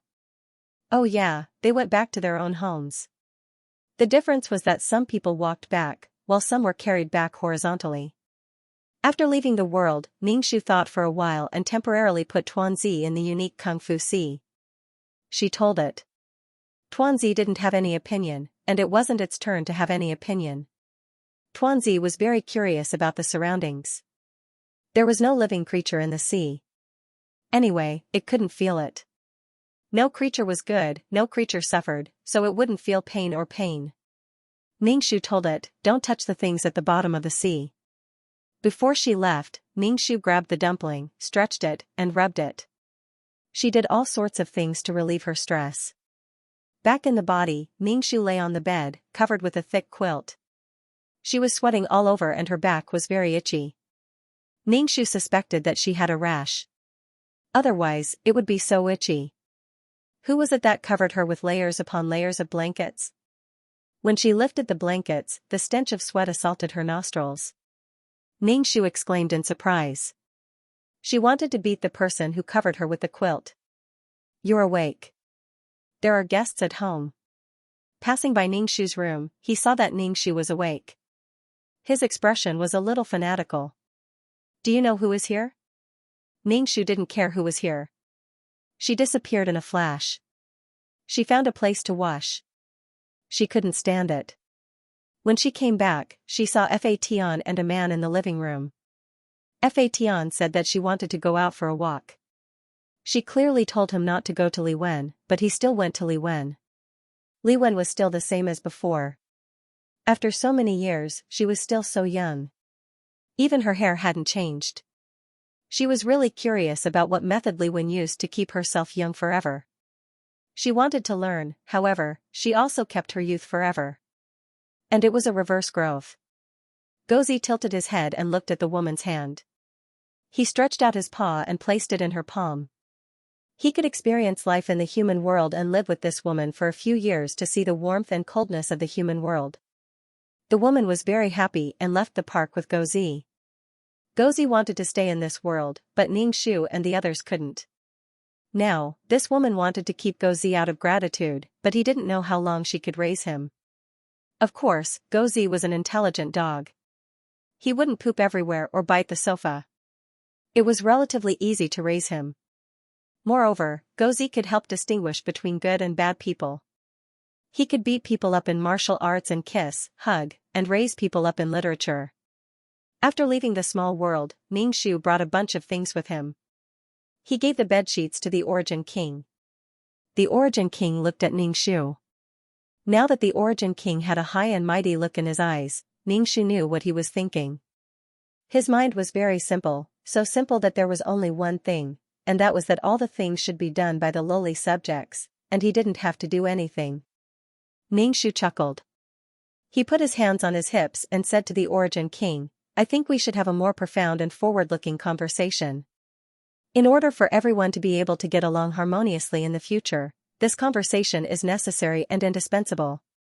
People had to lower their heads under the eaves. When the Origin King faced Ningxu, he still felt a little guilty. Ningxu nodded and pulled a wooden stool to sit down. You sit down too, don't stand. The Origin King sat down.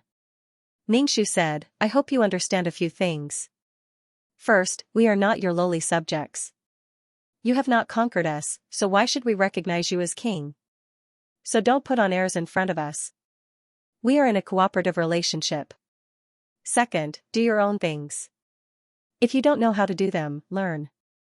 Your reward is for me to be your guide, but you didn't say that I will be your nanny. If you want me to be your nanny, you have to pay. Of course, even if you pay, I won't be your nanny. Thirdly, I think you should understand your situation and understand this world instead of acting like a king all the time. Nothing is innate. You say that you're the Void King, but that doesn't mean that you're the Void King right now. You might have seen some prophecy and firmly believed it. You might be overthinking things. Even things in the future can change. Ningxu looked at the Void King. I've said so much, do you understand? The Origin King was silent for a while before replying. In order to not do anything, you can make up a great excuse. Ningxu nodded. Of course, I'll do my own things. I don't want to do what others should do. Void King, what if I ask you for help? Ningxu's expression was very resistant. I refuse. I helped you. Will you help me next time?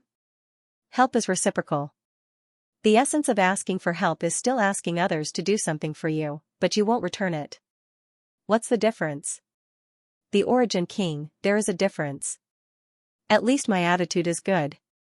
I don't care if your attitude is good or not, Ningxu said directly. I'm not flattered because you have a good attitude. Ningxu carried the clothes she bought for Fation and left. The Origin King had no choice. Looking at the large pile of bedding, he had to rely on himself to get it. He said to Xianxia, who was eating, help me get it. Xianxia shook her head. I don't want it. Then she ran towards the cave. She didn't know him. Fation had just come out of seclusion. Ningxu threw the things into the cave and shouted to Fation, I bought the clothes. Try them on. There were several bags of clothes in all kinds of styles. An elegant young man would look good in anything. After a while, Fation came out of the cave. Ningxu glanced over and was instantly petrified. She was shocked. She stared at Fation's uneven, dog-like hair and felt terrible. What the hell was this? It was completely different from the handsome young man she had imagined. A hairstyle ruined everything. Ningxu asked indifferently, didn't you say you could take care of your hair? The result was like this. How cruel was it to destroy someone's expectations? Fation touched his head and said embarrassedly, sigh, this is the first time I've taken care of it. It will be better in the future. Ningxu chuckled. Fation said again, the main point is not my hair. The main point is that my strength has increased greatly. I'm stronger than before. Ningxu glanced at his hair and coldly said, oh. Fation laughed awkwardly. Then, he stiffly changed the topic to Xianxia. His complexion looks much better. He's also much more lively. Previously, he looked haggard like a refugee child. But now, it was different, probably because he was full of vitality. Fation felt that the atmosphere was very suffocating. He said to Ningxu, if we face senior uncle now, we can exchange a few moves with him and force out some of his strength. Ningxu didn't look at his hair. Senior uncle is not alone. There is also Sang Liang, whose strength is unknown. These two are like Siamese twins. And there is such a huge organization. Can they disobey whatever senior uncle tells them to do? If they couldn't disobey, they would naturally do whatever they were told to do. Although many people in the organization were already looking for other ways out. But as long as senior uncle was there, no one could overturn the sky and surpass senior uncle. Their strength was obvious. There was no other way. Ningxu glanced at Fation's hair again. He clicked his tongue and said, we don't live for revenge. Don't think about senior uncle. It doesn't matter. Live a good life and live happily. Revenge is just a matter of pushing the boat along the current. Ningxu said, but your hair is really ugly. Fation was speechless. Ningxu returned to the room. There was still knocking next door. The noise was very loud, mixed with the scolding of Virtual King. Ningxu couldn't hear anything and didn't go over to ask. He sat cross-legged on the bed and felt the pain of the meridians opening. The small world's belief power from the unique martial arts had opened up Ji Hao's meridians to his neck. Ningxu didn't expect that the crisscrossing meridians in his body could be reconstructed. He hoped that there would be enough meridians to run a full circle and a dantian. His life would probably be perfect. It was wonderful. The meridians stopped opening up to his ears.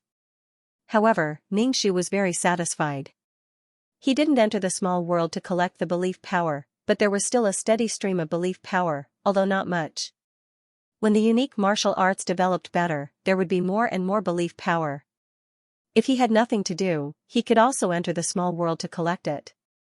It would be much faster to reconstruct his meridians. She was just a stranger, yet he was being nice to a stranger. Was there something wrong with him? So what if she was a girl? He didn't want anything from her and didn't have any other intentions. Why did he have to accommodate her? Xianxia didn't have any pity for the weak. He was a weakling himself. Back at home, Xianxia was watching TV. When he saw them, he said, "You're back. Let's have lunch." Luckily, Xianxia didn't wait for Ningxu to come back to cook. Although the taste wasn't good, his attitude was good. At the dining table, Xianxia hesitated for a while and asked, "How did the school deal with the matter? How much money did they have to pay?" Anyway, the child got into a fight and the medical fees were a problem. Xianxia's expression was a little complicated. He didn't say anything and just buried his head in eating. Xianxia looked at his nephew and thought that he must have lost a lot of money. His heart was throbbing with pain. It wasn't easy to earn money. It was very painful to spend this kind of money. Ningxu just said, "We didn't pay any money." It was settled peacefully. Those parents were more reasonable. Cough cough. Xianxia choked. The rice directly spurted out from his nostrils. He was very uncomfortable and even choked on his tears. How shameless did she have to be to say such things? More reasonable? Ningxu glanced at Xianxia and said to Xianxia, "More reasonable. This time, they even paid us $2,000. Xianxia was shocked. Then the other party is really reasonable this time. $2,000 was quite a lot. Xianxia was speechless. What was all this? However, Xianxia wasn't a talkative person. Xianxia was relieved that the matter at school was settled. As usual, he encouraged Xianxia to put more effort into his studies and strive to get into a good university. "Your father is a university student. You're his son. No matter what, you're still a university student. Only then can you be considered as a son inheriting his father's business, right?" In the past, Xianxia couldn't be bothered to listen. He was holding his brother's compensation money and saying such things. Did he still remember his brother? Now that the bank card was in his hands, the other party still said this. It felt like the other party was really doing it for his own good. Just because the money was in someone else's hands, there would be a special feeling. Xianxia looked at his uncle. There were traces of time on his uncle's face. His hair was balding, and he looked like he had been through a lot. He often compared his uncle to his father in his heart. In fact, he somewhat looked down on his uncle. Now that he had calmed down, he nodded and said, "I know, I will work hard." Xianxia was overjoyed and flattered. After all, when he said this before, his nephew always ignored him. Every time he looked at him with a mocking gaze, he couldn't say anything. His education level was not as high as his younger brothers, and he did not know how to educate them. He would just beat his own children. If they were disobedient, he would just beat them up. But facing this nephew of his, Xianxia was really at a loss. He didn't know where to start or what to do. Now that the child was listening, that was a good thing. Xianxia said happily, "Are you going to stay at home or move out?" Xianxia glanced at Ningxu. To be honest, the things that happened at school today had left Xianxia with some psychological trauma. Eldest aunt didn't play by the rules. She didn't know what she would do next, which was unexpected. He wanted to leave this place. He would rather be alone and quiet. It was better to endure loneliness than to endure these inexplicable and trivial matters. But he didn't know if he said it out loud, would his aunt, a big slap to his face. It had to be said that he was a little afraid of his aunt. Xianxia encouraged him, "You are already an adult. Think carefully about what you want to do. As long as you feel good." Ningxu raised his eyebrows, "Why are you looking at me?" Xianxia looked away. Uncle, I want to move out. Xing Jiqiang sighed, looking a little disappointed. I know you don't want to live here. I will find you a house in this neighborhood in the morning. Find a smaller one. The monthly rent will be lower. We can let you move out, but it must be in this neighborhood. We can take care of you at all times. Xianxia nodded. Okay, I got it. Thank you. He was very stiff when he said thank you. What are you thanking me for? Isn't it my duty to take care of you? Also, there is a lot of money in your bank card. Don't lose it and don't spend it extravagantly. Don't be coaxed to spend it all. This is your parents' compensation. It is your parents' lives, Xing Jiqiang reminded him. It was rare for Xianxia to listen to Xing Jiqiang seriously. He responded a little, unlike before, when he completely ignored him. Xing Jiqiang was also quite fast. He quickly found a one-bedroom apartment. The rent was $800 a month. This was not a big city. If it was in a big city, a one-bedroom apartment like this would cost a few $1,000s a month. Xianxia went to take a look at the apartment. It was a little old, but he was satisfied. This neighborhood was relatively old. There had been rumors that it was going to be demolished, but there was no news. Xing Jiqiang bought a lot of toiletries from the small supermarket and cleaned the apartment thoroughly. He even bought some wallpaper and remodeled the apartment.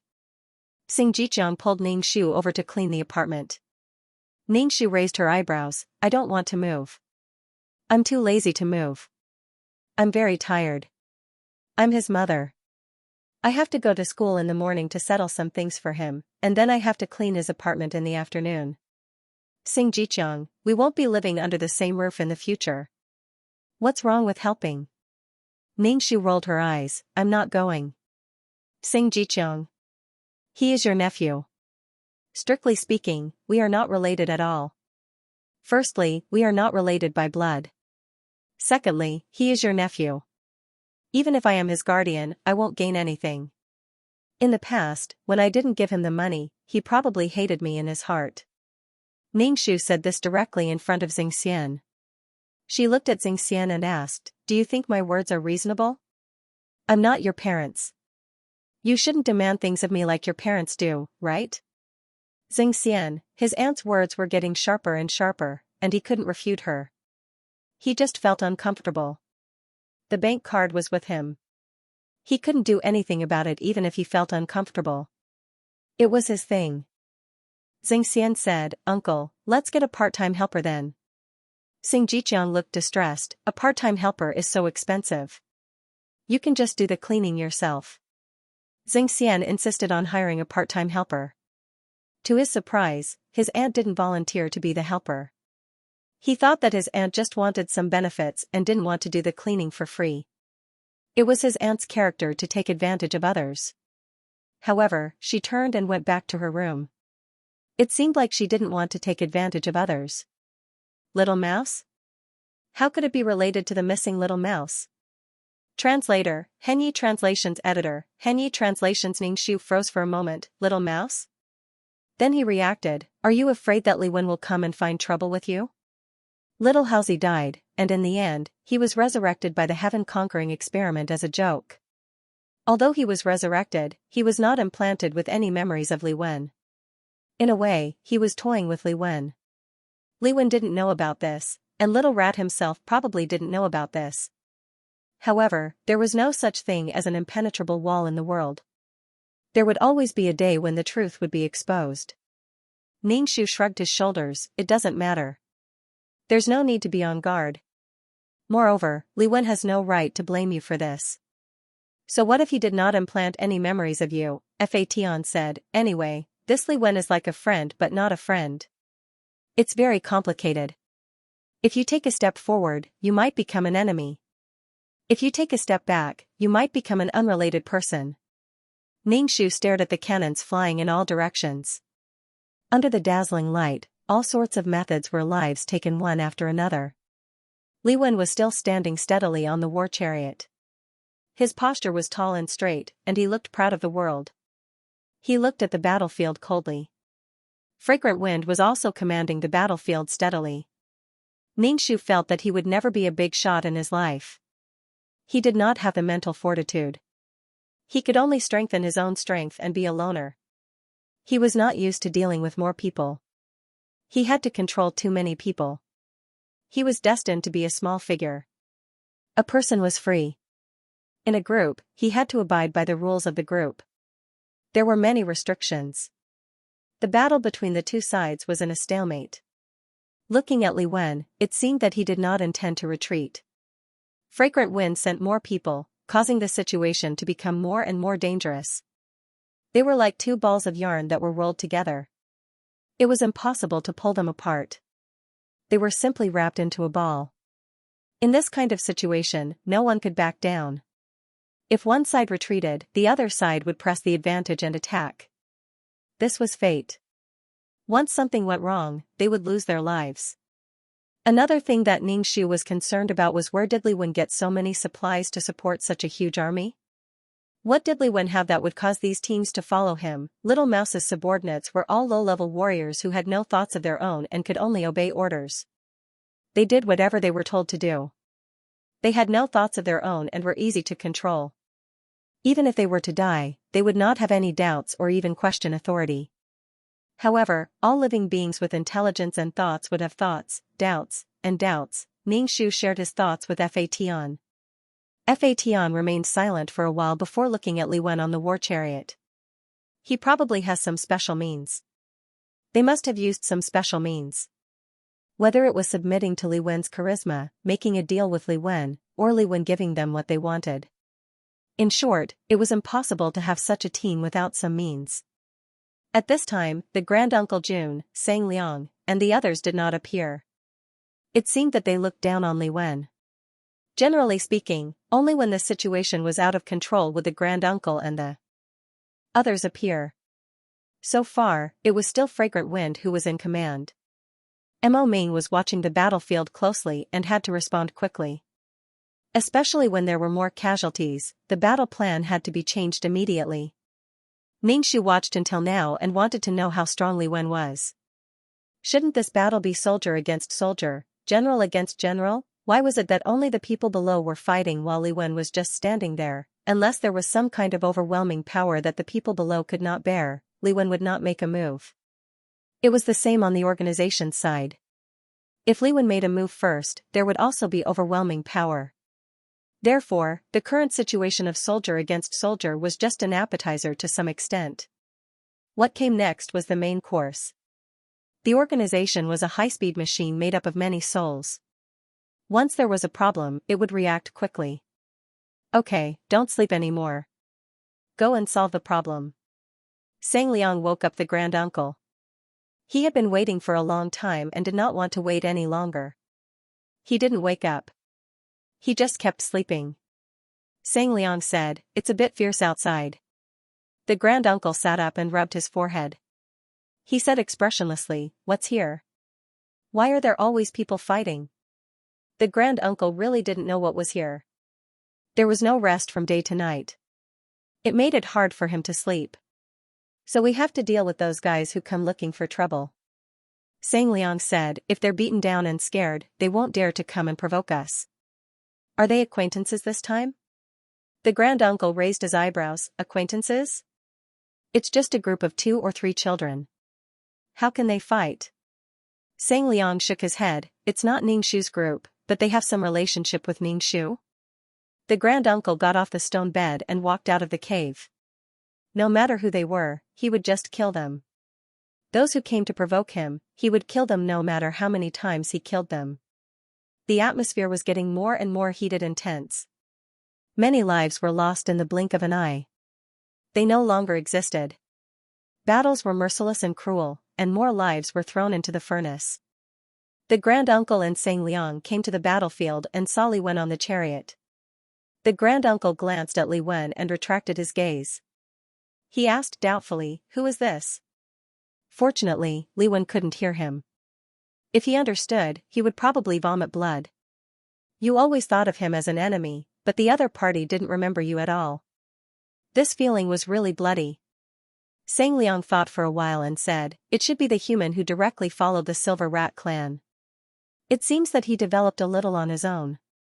The granduncle thought for a while but still couldn't think of such a person.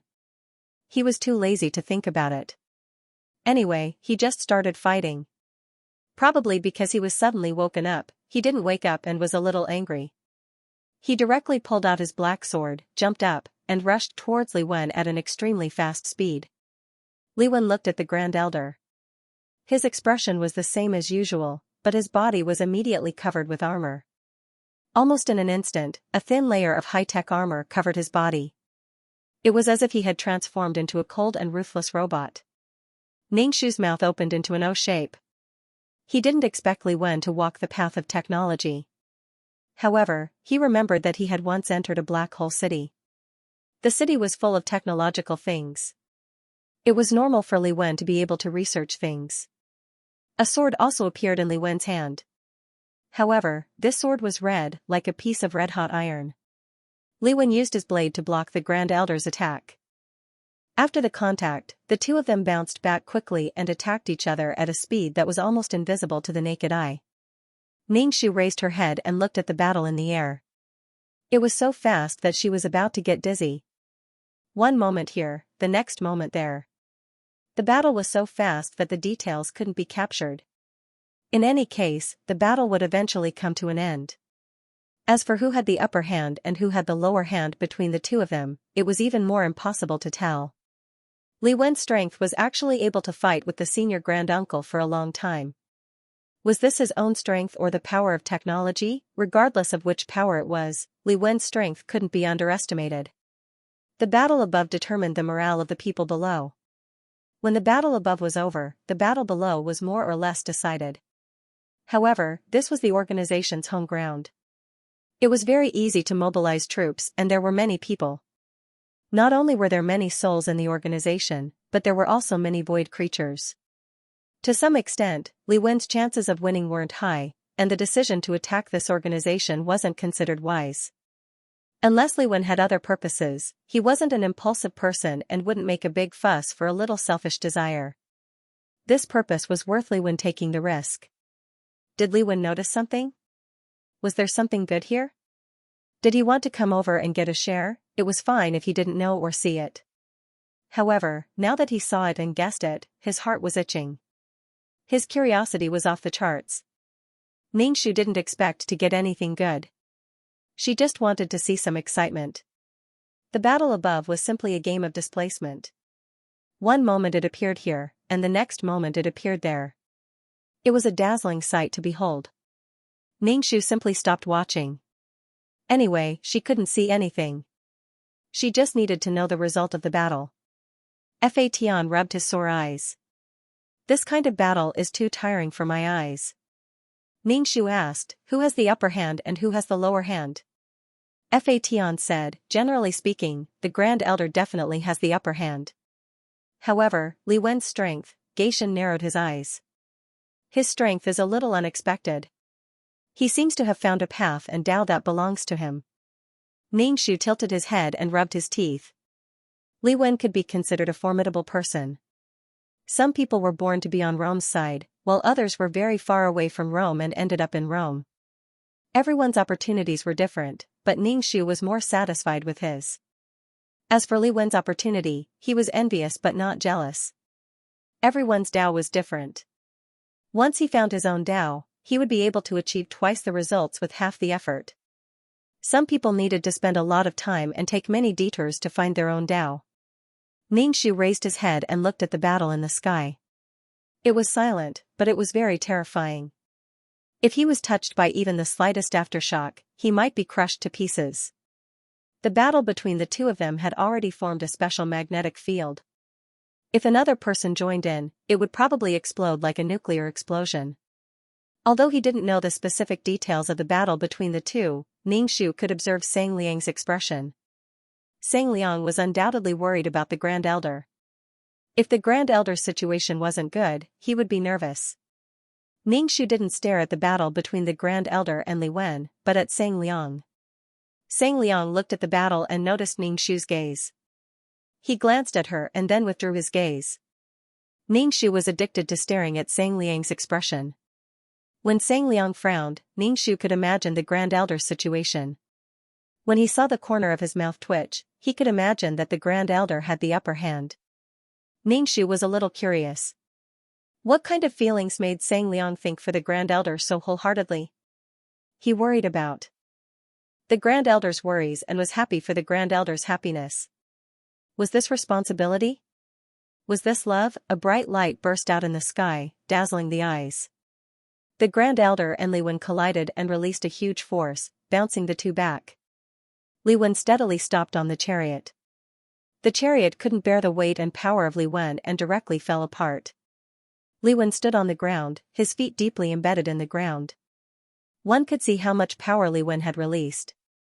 The Grand Elder flipped and lightly tapped the ground with his toes, stopping beside Xianxia. His windbreaker slowly hung down. Looking at his calm appearance, one could see that this battle wasn't easy for Li Wen. The Grand Elder didn't kill Li Wen. With his strength, it was a failure that he couldn't get rid of Li Wen and make Li Wen lose an arm or a leg. This battle should be a draw. Ningxu held his face. Oh my, when did brother become so powerful? Li Wen stared at the Grand Elder. There was a flash of unwillingness in his eyes, but it disappeared as soon as he touched the corner of his mouth. There was still a long way to go. Li Wen didn't linger. Instead, he directly opened a black hole. When his subordinates saw the black hole, they all rushed into it like a tide. Li Wen had a fake smile on his face. After all his subordinates had entered the black hole, Li Wen turned around and entered the black hole as well. The black hole slowly closed and disappeared without a trace. Ningxu sighed. Li Wen had completely taken control of the Black Sky high-tech city. And he could come and go freely. Technology was also power, a power close to God. It allowed a weak creature to have a power close to God. The battle ended like this. Both sides had consumed some power and life. As for the meaning of the battle, there was no doubt about it. At least in Ningxu's opinion, it was meaningless. However, it let people know Li Wen's strength. As for the other functions, only Li Wen himself knew. The little mouse had good sunshine and chose Li Wen from a small world. However, Li Wen wasn't a gentle person. The scene quickly quieted down. Ningxu and the others, who hadn't been conspicuous before, appeared. The scene was very quiet and awkward. Swish, swish, swish. Tens of thousands of eyes fell on Ningxu and the others. Ningxu said, "We're just passing by. You can do whatever you want." After saying that, he ran away, leaving behind a long trail of smoke. Xianxia asked, "What's his purpose?" The Grand Elder brushed the dust off his windbreaker and didn't care. "Don't worry about his purpose." Xianxia asked, "Is he very strong?" The Grand Elder said, "No, the turtle shell is a bit annoying." Interesting. This kind of power has never appeared in the void. The void races had talents, but this kind of technological power didn't. The organization did have it, but it wasn't the main power. It was used to serve communication. A deafening roar rang out, accompanied by a sharp aura. This was an extremely shocking scene. From a distance, the neat formation looked like a piece of black cloth, bringing with it a towering aura that swept through everything. Walking at the front was a huge reptile that was slowly moving. It looked like a lizard, but was much larger than a lizard. Behind it was a war chariot. The war chariot was very simple, not exquisite at all. It looked like a war chariot from ancient times, but it gave off an extremely domineering feeling. There were mottled marks on the war chariot that were very deep. It was unknown how much blood had been spilled, but after the color had changed, it had formed a dark color. Standing on the war chariot was a man in a black robe. He wore a crown with 12 curtains on his head, and a vertical bead curtain covered his face. His figure was not even as big as a lizard's leg, but standing on the war chariot, no one could ignore him. This kind of domineering aura instantly crushed the Origin King who was talking nonsense. This was simply the scene that the Origin King had imagined, standing at the top with a large entourage. The sound of a powerful army, the cold and sharp aura pierced into his pores, causing his hair to stand on end, making him shiver uncontrollably. Ningxu and Fa Tian looked at the man on the war chariot from afar. This man looked a little familiar. The Origin King let out a breath of turbid air, feeling extremely uncomfortable in his heart. He wished he could pull the person on the war chariot down and stand on it himself. This should have been his. It was perfectly in line with his imagination. His heart was surging, and his internal organs seemed to have been splashed with sparks, crackling and burning, causing him incomparable pain. The Origin King clutched his chest, his face twisted in pain, and suddenly coughed up a mouthful of blood. Ningxu and Fation both turned to look at the Origin King. The Origin King's vitality seemed to have been sucked away as he smiled bitterly. Ningxu, he was speechless. Just looking at it made him vomit blood. If such a team came to attack them, wouldn't they be scared to death? They might as well commit suicide. The Origin King's mentality was probably not good to begin with, and after seeing this scene, his spirit was crushed. Ningxu sneered in his heart. The Void King was not wrong, what was wrong was his inexplicable concept. Juandui's passing, even though they were very far away, was enough to make one's scalp go numb. He couldn't help but hold his breath as the huge flag fluttered in the air. The flag fluttered in the wind, moving forward with an indomitable spirit. Wherever it went, no one would back down. The man on the war chariot didn't even bat an eyelid. His eyes were fixed straight ahead, firm and unshakable like a boulder. He then looked at the King of Void Kings beside him. Ningxu felt that anyone with eyes would know what to choose. Soon, the group became smaller and smaller, turning into a black dot and disappearing. Ningxu exhaled and asked Fation, "I think he looks like Li Wen." Fation furrowed his brows and thought for a moment, then said, "He is a mortal with the naked eye, a human from an ordinary small world. His lifespan is limited, and it is not enough for him to live until now." Ningxu said, "There are many ways to come back to life in the void. Besides, Li Wen is no longer an ordinary creature from a small world." However, Fation was concerned about another thing: where are they going? And, the little mouse is not with him. After Fation realized that this might be an acquaintance, he began to look for the little mouse. If he hadn't seen Li Wen, Fation would have forgotten that he had resurrected a mouse, but now the mouse was nowhere to be found. He might even have died somewhere. The missing person, Hao Zi, might have been killed. He just didn't know where Li Wen and the others were now. The Origin King, who had a heart attack, listened to the discussion between the two and asked, "Do you know the person in the car?" Ningxu just said, "Maybe an acquaintance." The Origin King looked at Ningxu in surprise, "You know such a person?" Ningxu looked at the Origin King strangely, "Who hasn't known each other when they were weak?" "Then why don't you go up and recognize each other?" "Why should we recognize each other? I already said that we knew each other when we were weak. Why should we go up now?" Awkward conversation, the Origin King was speechless. Ningxu asked with a sense of responsibility, "Are we going to continue shopping?"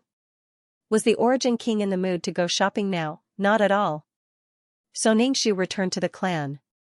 Except for the Origin King who was injured, everyone else returned in good condition. However, after welcoming a wave of magnificent and hot-blooded Juandue, they returned to the clan and saw another group of people standing neatly to welcome their arrival. Ningxu looked at the fragrant wind man in a military uniform with an indifferent and cold expression. With such a big lineup, Ningxu was a little flattered. Since they were already here, why did they still bring gifts? Where were the gifts? The fragrant wind man didn't speak, but Mo Ming, who was standing next to him, was quite helpless. He had to be the bad guy. He walked over to Ningxu and said, "Our organization sincerely invites you to be a guest." Ningxu looked at Mo Ming. There were many medals in front of him. It seemed that Mo Ming had developed quite well and was already the second person. Ningxu suddenly had an impulse in his heart, and that was to encourage Mo Ming to get rid of the fragrant wind man and become the first person. The more he thought about it, the more restless he became. Ningxu's eyes immediately lit up like a light bulb. His eyes moved back and forth between the fragrant wind man and Mo Ming. Seeing Mo Ming like this, Ningxu suddenly thought of Li Wen, who stood in a war chariot and looked down on the world. With Mo Ming's luck, if he wanted to develop, he could also develop. But as for whether he had the courage of Li Wen, he didn't know. Thinking about it, the difference between Li Wen and Mo Ming wasn't that big. One was an ancient emperor, and the other was a modern family. Although he wasn't as noble as an emperor, his knowledge and the information he received were far more than Li Wen's era. It could be said that he was standing on the shoulders of giants. However, Mo Ming and the organization couldn't develop to the same level as Li Wen. His upper limit was already limited. There was one more step to reach the peak, and that was to get rid of the fragrant wind man and become the #1 boss of the guards. Ningshu's eyes were shifty. Mo Ming didn't know what she was thinking and repeated what she said before. Ningshu, you invited me to be a guest? Mo Ming nodded. Yes. Ningshu looked at the dense team. There were at least 1,000 souls, and all of them were so solid. They were at least at the level of the golden body of merit. These people are also here to invite me. There are so many of them. Who should I accept? Mo Ming's expression cracked, and his tone was very helpless. No, they are only here to escort you. They are not all here to invite you to be a guest. Xianxia? Did the grand uncle like this kid so much, he didn't even have 2 tails of meat? The Grim Reaper was there to reap lives. Seizing the souls of others was the spokesperson of death. Could it be that they were going to kill the grand uncle? Anyway, they would know once they went over. They were cleaning up the battlefield and counting the losses and deaths of this battle. When a group of pitch-black Netherworld race members appeared like smoke, the alarm sounded again. They had just gone through a battle and were still exhausted. Now, another wave had appeared. Fragrant Wind Guy had a fiery temper. Now that they were here, he had to be patient and deal with them, asking them what was going on. Were the Netherworld race the kind that would answer people's questions? No, they didn't pay attention to Fragrant Wind Guy at all. This made him feel very awkward. They just stood there and didn't say what they were going to do. Fragrant Wind Guy couldn't be bothered with them. Instead, he ordered people to keep an eye on them and started to mobilize the troops in private. He had seen how powerful the Netherworld race was. Physical attacks were useless, and they were very effective against the soul. Fragrant Wind Guy quickly reported this matter. The battle between the void races had nothing to do with them. Not long after the Grand Uncle laid down, he was woken up again. He opened his sleepy eyes and stared at Sang Liang. He said in a low voice, "Didn't I tell you not to look for me? What is it again? Can't you solve it? The Netherworld race is stationed outside. Do you think I should inform you about this?" The Grand Uncle sat up with one leg bent and one arm on his knee. He frowned. The Netherworld race? What are they doing here? Did they make an appointment today? The Grand Uncle was in a bad mood. This was really annoying. He lay down again. Come find me when the battle starts. Sang Liang pushed the Grand Uncle. If the battle starts, the army's methods are probably useless against the Netherworld race. The Grand Uncle just waved his hand and was too lazy to speak. Sang Liang casually pulled a thin blanket over the Grand Uncle and turned to leave the cave. The Netherworld race appeared here and didn't move again. They didn't take the initiative to attack, as if they were waiting for something. However, Fragrant Wind Guy didn't let down his guard. Who knew why they were here and what their purpose was? Ningshu and the others were also waiting. The Netherworld race didn't rush to kill people. Obviously, they weren't here to start a fight. That meant that a new race had been born here. However, no one knew what kind of new race had been born, causing the Netherworld race to wait here in unison. Seeing that there was no danger, Ningshu relaxed a lot and slowly moved towards the Netherworld race. The Netherworld race didn't care about Ningshu's actions at all. They just stood there motionlessly. Ningshu found a place to sit down and propped up his chin to observe what happened next. You guys sit down too. It's tiring to stand. Ningshu patted the seat next to him. Fa Tian sat down and rested his head on Ningshu's shoulder. After a while, he actually fell asleep and started snoring softly. Ningshu turned back to look at Fa Tian. Fa Tian was already an elegant young man. From her angle, she could see that Fa Tian had very long eyelashes, a straight and delicate nose, thin lips, and cherry blossom-colored hair. Looking at him like this, Fadian was quite good-looking. He was especially pleasing to the eye. Ningshu adjusted her shoulders so that Fadian could sleep more comfortably. After a long time, Ningshu yawned. What exactly was going to happen? The shuffling sound became more and more obvious. It wasn't obvious, but it was getting louder and louder. Ningxu immediately became alert and woke Fatian up. Wake up, wake up. Something happened. Fatian rubbed his eyes. What happened? Ningxu, it seems like an earthquake. The trembling under their feet became louder and louder. In the end, it became more and more intense. Xianxia accidentally dropped the fruit and it rolled on the ground. Xianxia chased after the fruit. In the end, a crack appeared on the ground and the fruit fell into the crack. The crack became bigger and bigger, and a tender green grass leaf drilled out.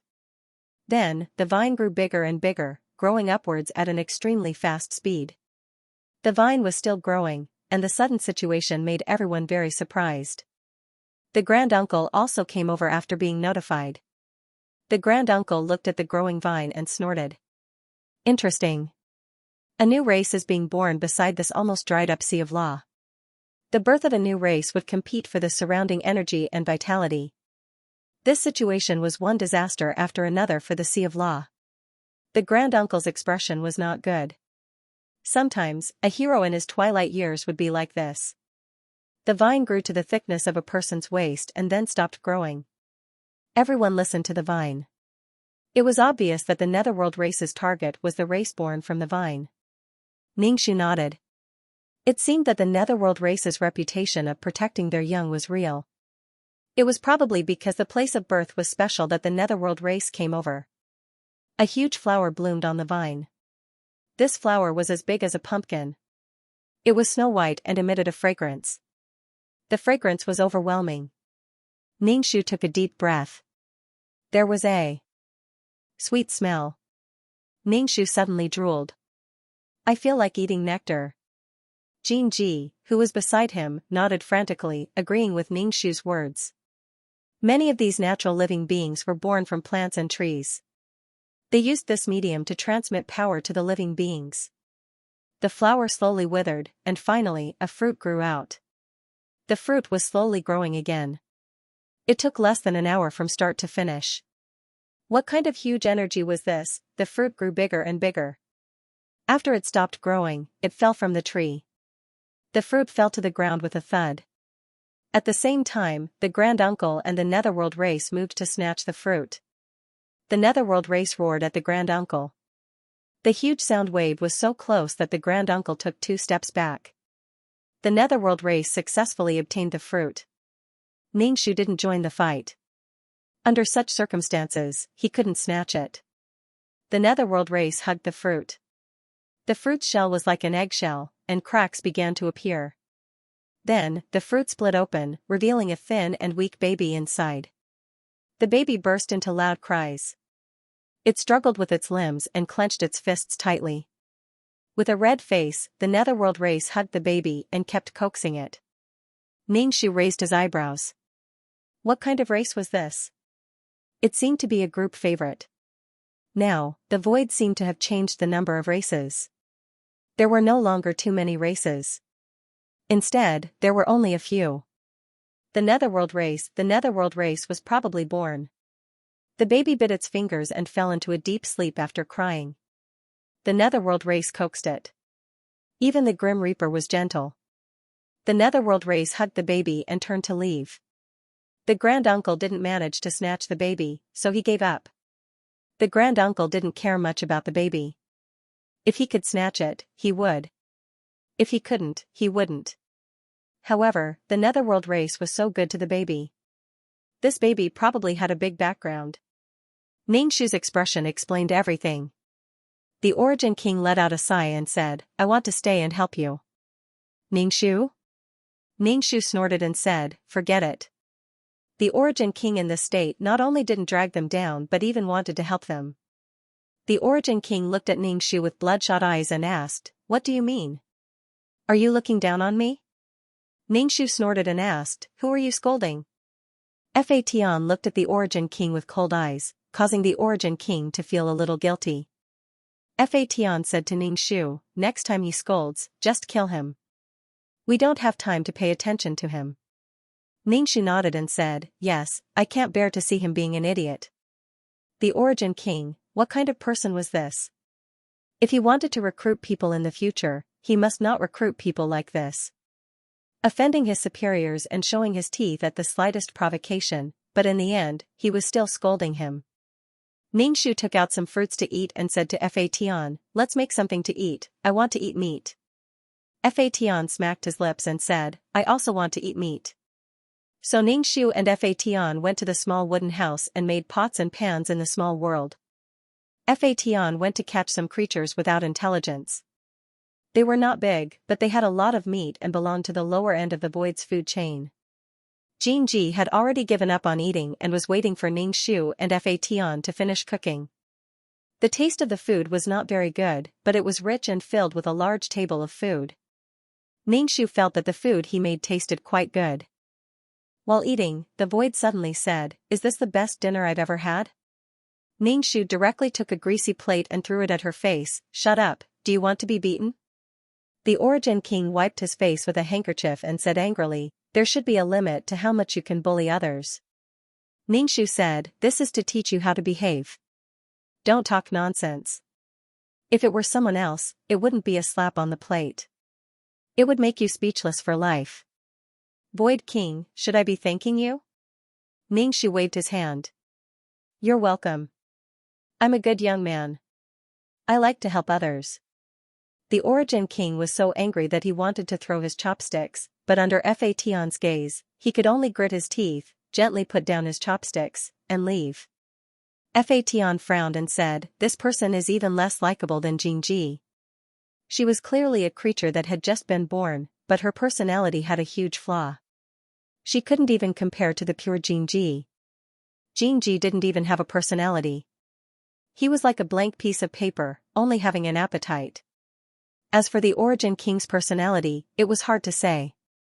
After eating, Ningxu asked Xianxia to wash the dishes. Xianxia looked at Fa Tian, and Fa Tian said, "You've already eaten. You have something to do." Xianxia had no choice but to wash the dishes obediently. After eating, he felt sleepy, so Ningxu went to sleep. Ningxu had already decorated Fa Tian's room, so Fa Tian and Xianxia shared a room. Ningxu's consciousness entered the peerless martial art and swam in the sea. Sometimes, he would check on the small worlds at the bottom of the sea. Some small worlds that had just been born might have some problems. Something might have happened during their birth, causing them to die prematurely. Leaving behind wreckage, this kind of wreckage would probably disappear with the passage of time. But how would it disappear? Ningxu squatted next to the wreckage of the small worlds, squatting and looking, wanting to see how the wreckage would disappear. After watching for a long time, Ningxu's mental strength saw worms crawling out of the mud in the deep sea. They were the size of a thumb and there weren't many of them. They were shining in the pitch-black deep sea. To be honest, this kind of soft worm wriggling around was a little disgusting. This kind of boneless creature looked a little creepy. Furthermore, Ningxu didn't know that there were such creatures in the sea. When did this creature appear in the sea? She actually didn't know. These worms that emitted a soft light began to surround the broken world and slowly gnaw on the fragments of the world. Ningxu suddenly felt that these wriggling worms were much cuter. They could eat the fragments of the world and return the energy to the peerless martial art through excretion. It could be considered a reuse of energy.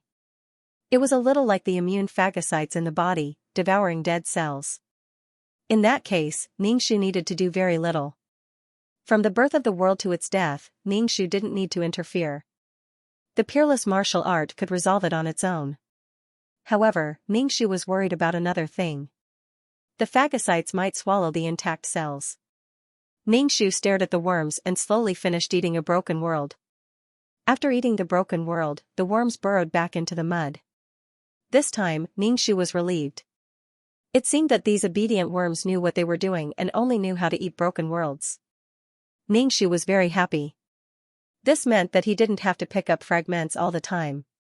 Picking up fragments was tiring and heartbreaking. Ningxu felt that the peerless martial art was much more intelligent than the average plane's birthplace. At least it knew how to deal with the plane's trash. This was something that Ningxu didn't see in the other plane's birthplace. Ningxu left the peerless martial art in satisfaction. His consciousness returned to his body. When he opened his eyes, there were two people sitting next to him. They stared straight at Ningxu. Ningxu was speechless.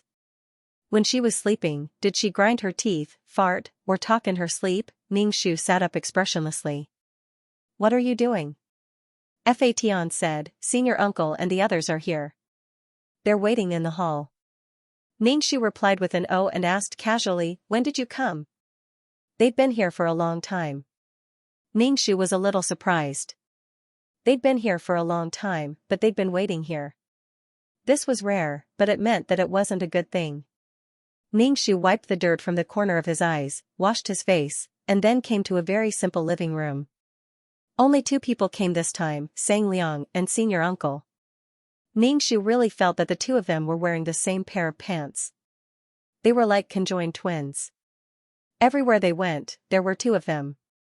Who couldn't leave who? Ningxu felt that it was necessary to deeply analyze the relationship between the 2. Ningxu sat on the main seat without hesitation. He picked up the teacup and drank a mouthful of boiled water. When the boiled water entered his mouth, it was so hot that Ningxu's face frowned slightly. It rolled around in his mouth twice and quickly suppressed it. Oh my god, who did this? Ningxu looked at Fatian. Fatian saw that Ningxu's face was red. He probably guessed it and glanced at Jingji. Jingji was suddenly noticed by the 2 of them. She didn't know what was going on and was very confused. However, she was still chewing in her mouth. Ningxu turned his head. He couldn't hit the child in front of outsiders. He had to give the child self-respect. Why are you looking for me? Tell me what you have to say. I can't be bothered to listen to your nonsense. He was loyal and righteous, but he acted according to the principles of business. This was the biggest feeling Ningxu had for Sang Liang and even the entire organization. If there was anything, just say it directly. There was no need to talk about other inexplicable things. Earthworm and the others still lived here. When Ningxu came here, there were children of all sizes in the courtyard. There were too many children, and Ningxu couldn't remember at all. Earthworm was still thin and weak. He looked a little bookish, and one couldn't tell that his original form was an earthworm at all. It was just that after so many years, Earthworm didn't age at all. When Earthworm saw Ningxu, he rolled his eyes without any care for his image. Why are you only here now? Oh, I have something to do. You know that I have to run around various small worlds when I have nothing to do, Ningxu said. Where's Xianxia? Earthworm sighed. She's been dead for more than a month because she was sick. She left quite quickly. Not long after, her man followed her. Ningxu was stunned. That shouldn't be. She was fine the last time I saw her. Life was unpredictable. Earthworm sighed. Yes, life is unpredictable. I don't plan to stay here anymore. I'll walk around in the future. Ningxu looked at Earthworm's face. He was very haggard, and there were bruises under his eyes. He seemed to be in low spirits. It seemed that he was sad because of Xianxia's death. Ningxu's heart stung.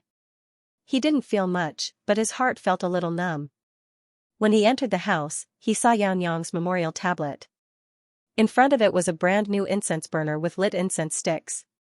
The house was filled with a fragrance. This is? Xianxia's son saw Ningxu and asked Earthworm. Earthworm only said, the child of a friend of mine. Ningxu raised his eyebrows. Earthworm had raised his seniority without permission again. Earthworm took the package and prepared to leave.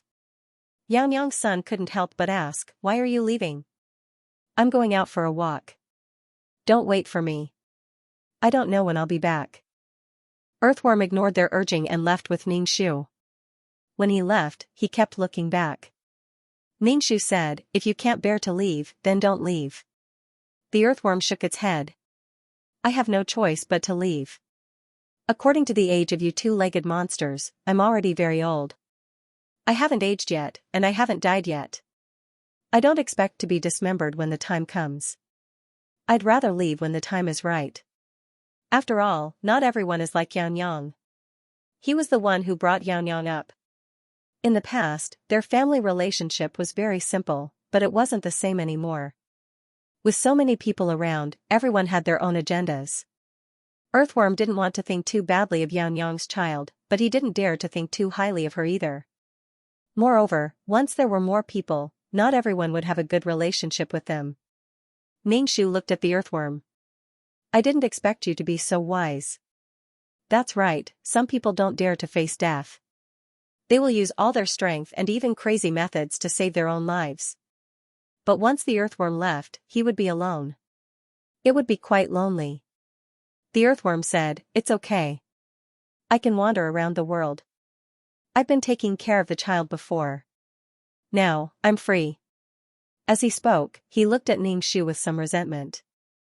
Ningxu immediately comforted him. Okay. It's all my fault. I was the one who asked you to take care of the child. Now, you don't have to. The earthworm rolled his eyes even wider. These were the words of a scumbag. What a scumbag. Ningxu said, Where are you going to play? I'll accompany you for a while. The earthworm spat. Do you think I want you to accompany me? What a scumbag. Ningxu shrugged. Alright, I'll take it that you're accompanying me. I have to look for the little mouse. Whether it's dead or alive, I have to find out. The earthworm said, Go ahead. Ningxu and the earthworm began a wandering life. Every day, they would eat and sleep in the open. However, they thought that they were heroes who walked between heaven and earth. He would not rob the rich to give to the poor. To Ningxu, it did not matter if they had money or not. It was all the same to him. He would not get involved in these matters. Occasionally, he would lend a helping hand when he saw injustice. The people he helped would also occasionally give him some compensation. Ningxu would accept it without any hesitation. When they passed by town, they had to eat, drink, and have fun. When the earthworm saw Ningxu having so much fun, he could not help but ask, Do you remember what you came here for? Ningxu nodded. Of course I do. But that doesn't stop me from eating and having fun. Besides, there's no little mouse here. He did not know if the little mouse was still in this world. Was it dead or had left? In short, it was unknown whether it was still alive. As the earthworm was very good-looking, some of the young ladies from big families who came out to shop would sometimes throw sachets at him.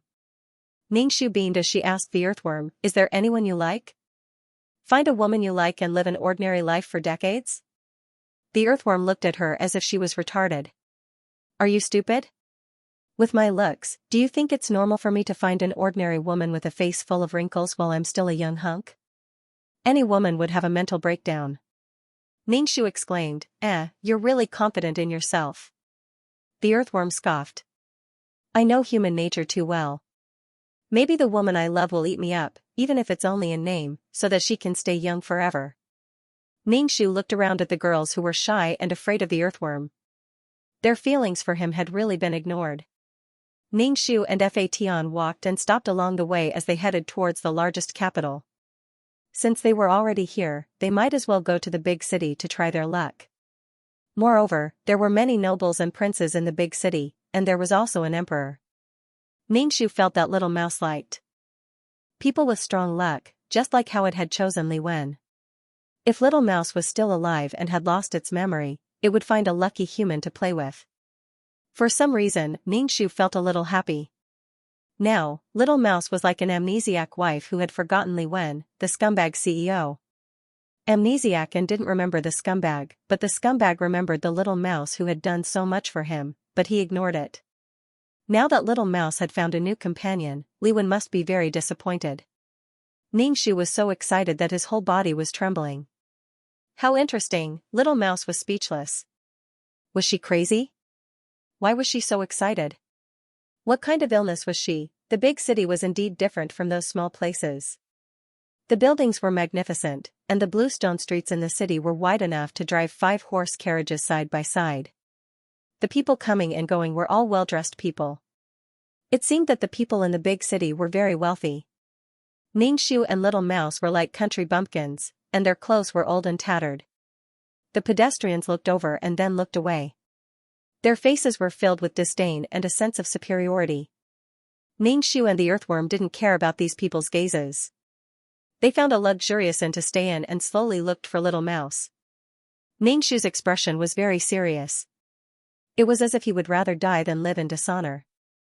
When Xianxia saw that the cup in front of Ningxu was empty, he obediently carried the small kettle and poured a cup of hot water for Ningxu. Ningxu glanced at the teacup and moved away. Xianxia probably didn't have the concept of temperature. He couldn't feel cold or hot. When the hot water was served, Ningxu suddenly wanted to open his mouth and pour the kettle of water directly into Xianxia's mouth. What a sensible child. Xiangliang looked at Ningxu. Do you have to do this? Do you have to use this method? Ningxu raised his chin. Of course. Ningxu looked at senior uncle provocatively. Beg me? Can you even open your mouth? His dignity probably wouldn't allow him to beg an ant. She was such a weak ant. The atmosphere was on the verge of exploding. Ningxu had a provocative smile on his face, while senior uncle just looked at him calmly. Xiangliang reached out and pressed his hand on senior uncle's wrist, shaking his head at him. Obviously, he didn't want senior uncle to suffer such humiliation. Tian's body tensed up. He was ready to fight. Of course, Ningxu also felt that senior uncle wouldn't open his mouth. She was deliberately making things difficult for him. If you don't give me anything, I'll humiliate you. Only Xianxia didn't feel the atmosphere at all. He was still eating. Beside him, the Origin King was simply baffled. He had inexplicably pulled him over, and then, he was here now. He couldn't leave, and he couldn't stay either. The people who had beaten him were all in this room. He wanted to beat these two groups of people, but he couldn't. Ningxu said, say it. If you beg me, I'll give it to you. Senior uncle said calmly, I beg you. Ningxu's expression froze for a moment. Say it again. The Grand Elder repeated, still as calm as ever, I beg you. Ningxu instantly exploded. Can't you have a little bit of humiliation? You don't even have the slightest bit of humiliation when you ask for help. You don't even feel ashamed or humiliated. There was no pleasure in humiliating others at all. As the humiliator, Ningxu didn't feel happy at all. He didn't get what he wanted. Looking at the Grand Uncle's expression, he didn't seem to feel humiliated at all. He didn't seem to know what humiliation was. Xiangliang obviously didn't expect Ningxu to say that, but he immediately reacted and said to Ningxu, give it to us. Tian clicked his tongue and looked at Ningxu. Ningxu opened his mouth and made a sound, but didn't say anything. Who would have thought that you would be such a hoodlum? You just opened your mouth like that and didn't hold back at all. How disappointing. Ningxu had expected the Grand Elder to send an army over. However, the Grand Elder's reaction was completely unexpected. Thinking about it, it made sense. He could get what he wanted just by saying 2 words. Xiangliang frowned. We've already met your request. Are you going to go back on your word? Ningxu, I am that kind of person? Ningxu reached out to Tian. Tian was also quite helpless. He actually took out a bottle of water. Ningxu rolled his eyes very unhappily. Tian directly threw the bottle over. Xiangliang caught it and opened the bottle to feel it carefully. He almost touched it with his hand and put it in his mouth to taste it. Xiangliang nodded to the Grand Elder, and then the two of them left. They left so calmly as if they were going shopping. Tian looked at Ningxu. Ningxu forcibly saved his dignity. He thinks he's making a profit, but I'll never make a loss. I'm the supplier. If I cut off my supply, how humiliating would it be to rely on other people's charity to survive? Even if you beg me countless times, it won't work. Tian. I had nothing to do before. In fact, there wasn't much water left. He couldn't provide it even if he wanted to. Ningxu said directly, I gave you a little this time. Next time, do you think you can get something just by begging me? Dream on. I can see that the Grand Elder is purely shameless. If he didn't have the face to talk about shame, he didn't have any shame. It was useless to talk about dignity and self-esteem with the Grand Elder. Moreover, with the Grand Elder's level of arrogance and shamelessness, how could they care about the honor and disgrace of an ant at their feet? F***ck, being angry with a person like the Grand Elder would only kill oneself. Even Xiangliang had a slight sense of dignity, but the Grand Elder didn't. He had probably separated himself from things like honor and disgrace and face. It was like a person who was very sympathetic and wanted to slaughter a pig. He couldn't bear it and said sorry, then stabbed it to death and let it bleed. Words and actions were never related. The Grand Elder didn't lose anything by begging him. He would still do what he should do. As for losing face, did he care? Running in front of him for no reason, did he want to die? He was really careless. If he had known this would happen, he would have asked the Grand Elder and the others for some benefits. However, things were like this. They thought they had earned, but he would never lose out. Ningxu suddenly remembered something. He picked up the kettle on the table and said gently to Xianxia, "Good boy, open your mouth." Xianxia obediently opened his mouth. Ningxu poured a few drops of water in. "Is it hot?" Xianxia shook his head. "It's not hot." Ningxu originally wanted to teach this child a lesson.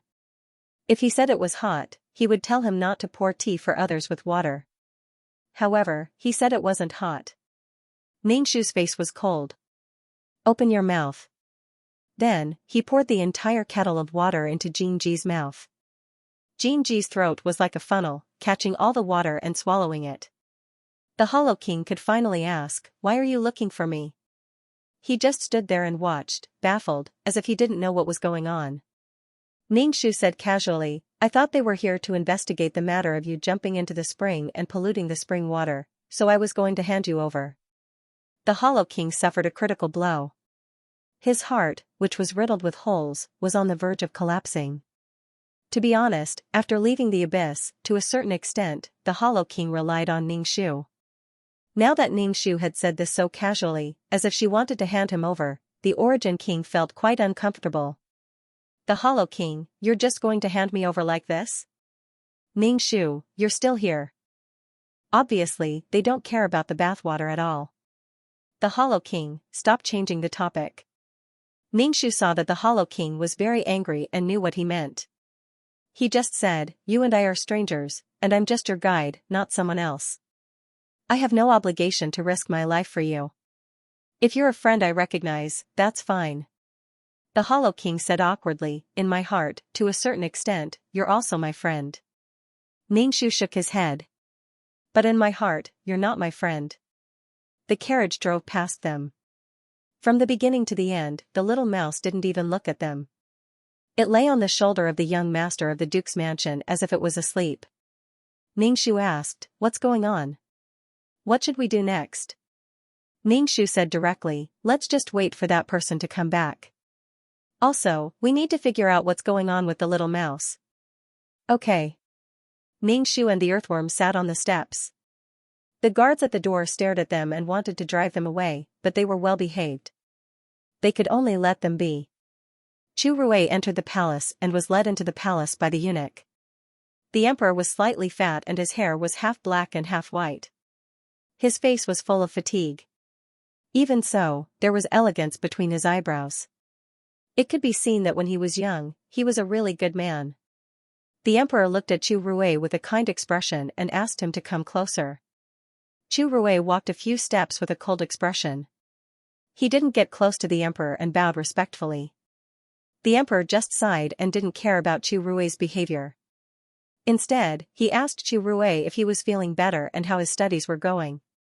Even if the emperor tried to find a topic to talk to Chu Rui just answered in a formal way. The emperor clenched his fists and wanted to get angry, but in the end, it turned into deep helplessness. The emperor was in a bad mood and Chu Rui was in a worse mood. He didn't want to stay in the palace for even a second. When he went out of the palace and returned to the Duke's mansion, he saw that the two people were still at the door. Chu Rui rubbed his eyebrows. He looked tired and a little impatient. The servant brought a stool and Chu Rui stepped on it to get off the carriage. He ignored Ningxu and the earthworm. Ningxu said, "Wait." He stopped in front of Chu Rui. Chu Rui said coldly, "What else do you want?" Ningxu pointed at the little mouse on his shoulder and said, "This pet is mine." Chu Rui stretched out his hand and covered the little mouse. The sleeping little mouse woke up and chirped. Chu Rui's expression was unfriendly. "What are you talking about? How can it be yours?" The servant immediately jumped out, "How dare you, unruly commoner! Do you know who you are pestering?" Second young master's things are yours. Do you think they are yours just because you say so? Ningxu looked at Little Mouse, who was stroking his beard. What are you doing? Come here. The little mouse looked at Ningxu inexplicably and then began to wipe his beard with his paws, completely ignoring Ningxu. Ningxu's head was full of question marks. He turned to the earthworm and said, "Why don't you give it a try?" Was the little mouse crazy? Earthworm had been with Earthworm for a long time, so it was normal that Little Mouse did not know her. After all, the last time she saw Little Mouse, she was still a soul. Now that she had changed her appearance, it was normal for the little mouse not to recognize her. The earthworm called Little Mouse, but the little mouse was also unfamiliar with the earthworm. This was a bit strange. Chu Rui said impatiently, "That's enough. If you pester me again, don't blame me for being rude." After returning from the palace, Chu Rui was very unhappy and in a bad mood. Now he was being pestered and even said that the silver mouse was theirs. What was he thinking? The servant and the guards came to drive Ningxu and the earthworm away. Seeing this situation, Ningxu knew there was no point in pestering them anymore. He had to figure out what was going on first. Moreover, Ningxu found that the little mouse did not have any power. Was it because it was made of mud and had a shelf life, so its power would slowly disappear? Ningxu and the earthworm returned to the inn. Ningxu could not help but mutter, "What do you think the little mouse means? Why did it pretend not to know us?" The earthworm was much calmer. "It's not necessarily pretending not to know us. Maybe it just doesn't know us and doesn't remember us." Ningxu said, "I'm going to check it out tonight and find out what's going on." The earthworm poured tea in a relaxed manner, took a sip and said, "If it really doesn't recognize us, what are you going to do? Since it has a new life, then it doesn't matter where it lives. It's the same wherever it lives," Ningxu said directly. She was looking for the little mouse because she wanted to know whether the little mouse was alive or dead. Since she knew the result, she was too lazy to care about other things. As for how to live, it was the little mouse's business. In essence, the current little mouse was mud. No matter how strong the mud was, it would be eroded by the wind and rain. The current little mouse had a lifespan. As for how long the lifespan was, she did not know. The earthworm said, "I'm quite curious. Why do you suddenly want to know whether the mouse is alive or dead?" Naturally, it was because of Li Wen. Because when she saw Li Wen, she wanted to know whether the little mouse was alive or dead. At night, Ningxu's consciousness floated out of his body and floated to the Duke's public house. He found Chu Rui's room. The room was brightly lit. Chu Rui was holding a pen and writing. The silver fur ball was squatting on the table and eating something. Chu Rui reached out and touched the little mouse. The atmosphere was quiet and warm. Ningxu stood in front of the table and carefully observed the little mouse. Where did the little mouse's strength go? Moreover, its intelligence was reduced. Although the little mouse's intelligence was a little low, its intelligence was now at the level of an animal. Although it was more intelligent than ordinary animals, it was no longer the little mouse that could speak. Although it used to say stupid things, being able to speak was a symbol of intelligence. Ningxu glanced at Chu Rui and found that Chu Rui was born weak and his heart was weak. At first glance, it was obvious that he was going to die young. Especially in the ancient times when medical science was not developed, they could only nourish him. But now, there was a power supporting Chu Rui. This power, could it be that the little mouse gave its power to Chu Rui? Ningxu clicked his tongue. Again and again, the little mouse was still so stupid. It always did this kind of stupid thing. It had no memory of Li Wen. Even after being reborn, it was still the same. Perhaps he should keep Li Wen's memory. With Li Wen's lesson, perhaps the little mouse would not be so stupid. However, some people would not learn from their mistakes. Compared to Chu Rui and Li Wen's lethality was obviously greater. It was better to forget Li Wen. The little mouse might not even know that it was a piece of mud. It was mud made by mixing various kinds of water. Mud without strength would naturally not last long. This little rat, who didn't have any strength, must have lost his IQ to the other party as well. Ningxu was speechless. He rolled his eyes and was too lazy to look at the stupid little mouse. His consciousness returned to his body. He decided to play for a few more days before leaving. Everyone had their own life. Since the little mouse decided to live his life, he would live his life well. As for how long he could live, all living things would die eventually. The earthworm shook the sleeping Ningxu awake. It was quite naughty as it insisted on waiting for Ningxu to fall asleep to shake him awake. Ningxu was now eating and sleeping well. Not long after returning from the public house, he decided to ignore the little mouse and fell asleep not long after lying down. The earthworm probably did not expect Ningxu to sleep so much. It shook Ningxu awake and asked, "You really don't care about it?" Ningxu said lazily, "What's there to care about? Since this is its decision and life, we are all outsiders. Why should we care?" Ningxu had thoroughly understood that whether it was the little mouse in the past or the little mouse molded by the rebirth mud, they were all dedicated personalities. As long as it met the right person, it would do its best to contribute. If it met a grateful and warm-hearted person, it would naturally treat the little mouse well. However, if it met a cold-hearted person, its life would be much more difficult. It gave people the feeling that it was so despicable. If the other person did not appreciate it, why did it do so much? Outsiders would feel this way. However, for the little mouse, perhaps dedication could make it feel very happy. It could unilaterally release heat and be moved by itself. As for the reactions of others, it was not something he cared about at all. To a certain extent, this kind of person was very egotistical. They would not listen to outsiders. Ningxu had already expected this situation, so he was too lazy to care. Moreover, the little mouse did not even recognize him at all. She intervened. In the little mouse's heart, who the f***ck is this? Why do you care? Who are you? Are you crazy? The earthworm had lived with the little mouse for a period of time. When it went missing, it searched for a period of time. However, the earthworm only searched in a small area and did not come to the capital. I feel that it is very weak. We have to find its power back, the earthworm said. After all, it was a spiritual creature. The earthworm and the little mouse were considered the same kind. At this time, it still wanted to help. Ningxu snorted. It gave its power to the person it wanted to give it to. Besides, if it gets its power back, the other person will be in a lot of danger. That weak and sick young master from the House of High Dukes would not be able to hold on for long. Soon, he would be completely exhausted. He must have been poisoned in his mother's womb.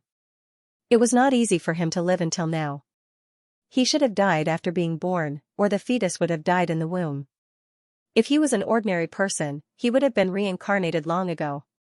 To be able to survive until now, he must have spent a lot of manpower, material, and financial resources on him. The luckiest thing for this kind of sickly person was to be born into a wealthy family. However, it was also because he was born into a wealthy family that he suffered such torment. No ordinary family would poison a pregnant woman. He didn't just have a problem with the fetal poison. Instead, it was a series of physical problems caused by the fetal poison. The toxins had seeped into every corner and every cell. He couldn't be saved, but the little mouse had given him its power, allowing him to endure for a period of time. When its power was exhausted, it would be the end of it.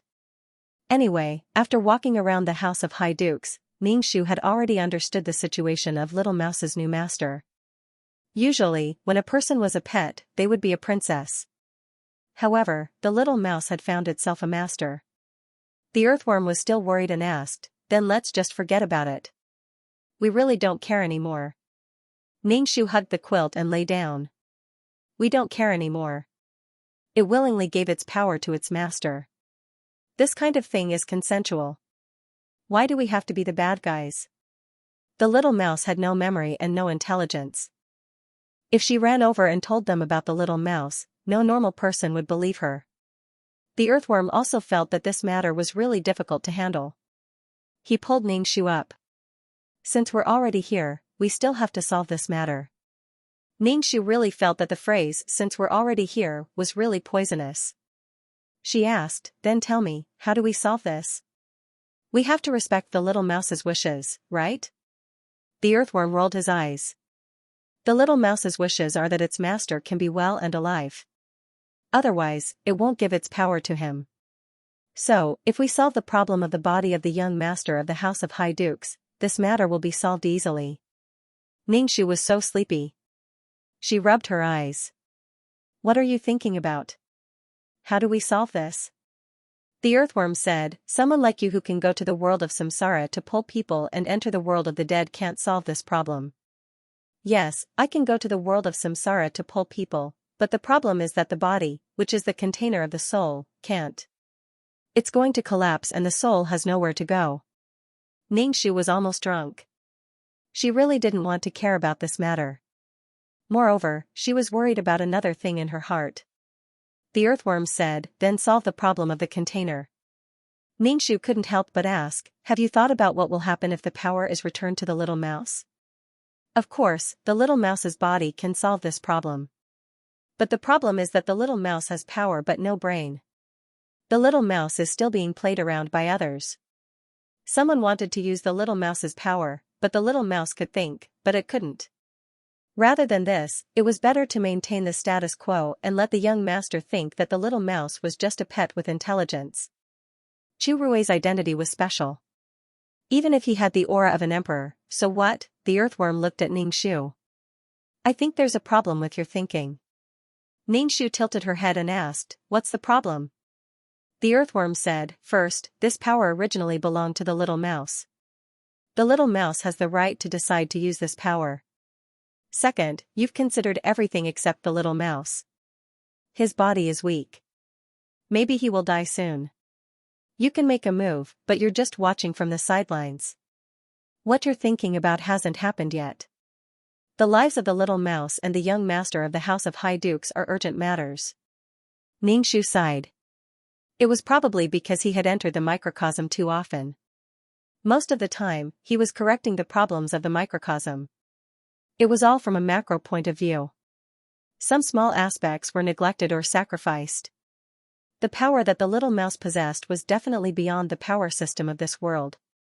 If it was used by others, the impact would be great. Using it to save a person's life was not necessarily a bad thing. Moreover, Ningxu hammered the blanket. I really hate iron for not living up to expectations. Seeing the little mouse like that, the anger in his heart could not be suppressed. This kind of behavior that gave him whatever he wanted made Ningxu want to beat him to death. It was fine if he licked the first one, but he changed to another. In a way, the second life was given to him by Fatian and Ningxu. This kind of situation was like looking at his disappointing daughter. Angry, angry, angry, every time he thought about it, he would stomp his slender legs. So angry. Why should he care about this unlucky daughter? He would just pretend that she had never been born. Earthworm asked, do you have the heart to watch it die? I do. Ningxu pulled the blanket over his head. Stop fooling around. I'm going to sleep. I've stayed up all night. What if I lose my hair? What if I get fat? What if I die? Ningxu slept without any psychological burden until the next morning. Earthworm brought breakfast into the room. There was also a medicine box on the table. Ning. Shu rolled his eyes and pretended that he did not see the medicine box. I refuse like crazy. Damn it. When Ningxu was eating breakfast, Earthworm said, I've already checked out. We have nowhere to go. Ningxu was speechless. You're really ruthless. After Ningxu finished eating, Earthworm carried the medicine box and dragged Ningxu to the House of High Duke.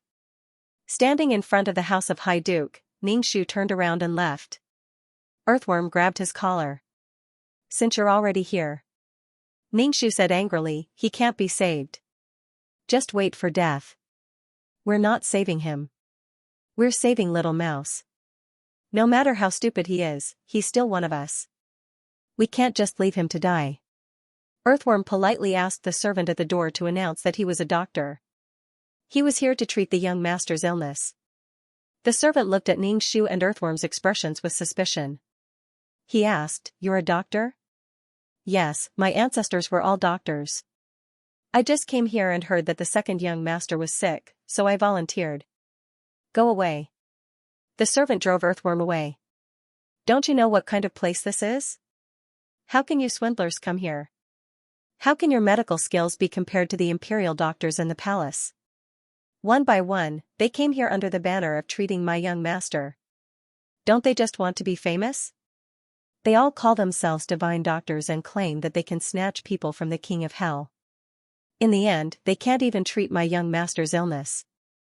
Hope again and again, disappointment again and again. Was it fun to torment people? Ningxu shrugged and said, "See, this is the situation. This is called heaven's will." Compared to Ningxu's indifference, Earthworm was becoming more and more humane. "Even if I want to do it, now is not the time," Ningxu said. She was determined to teach the little mouse a lesson. The little mouse was like a pile of mud now. It was not as durable as it used to be.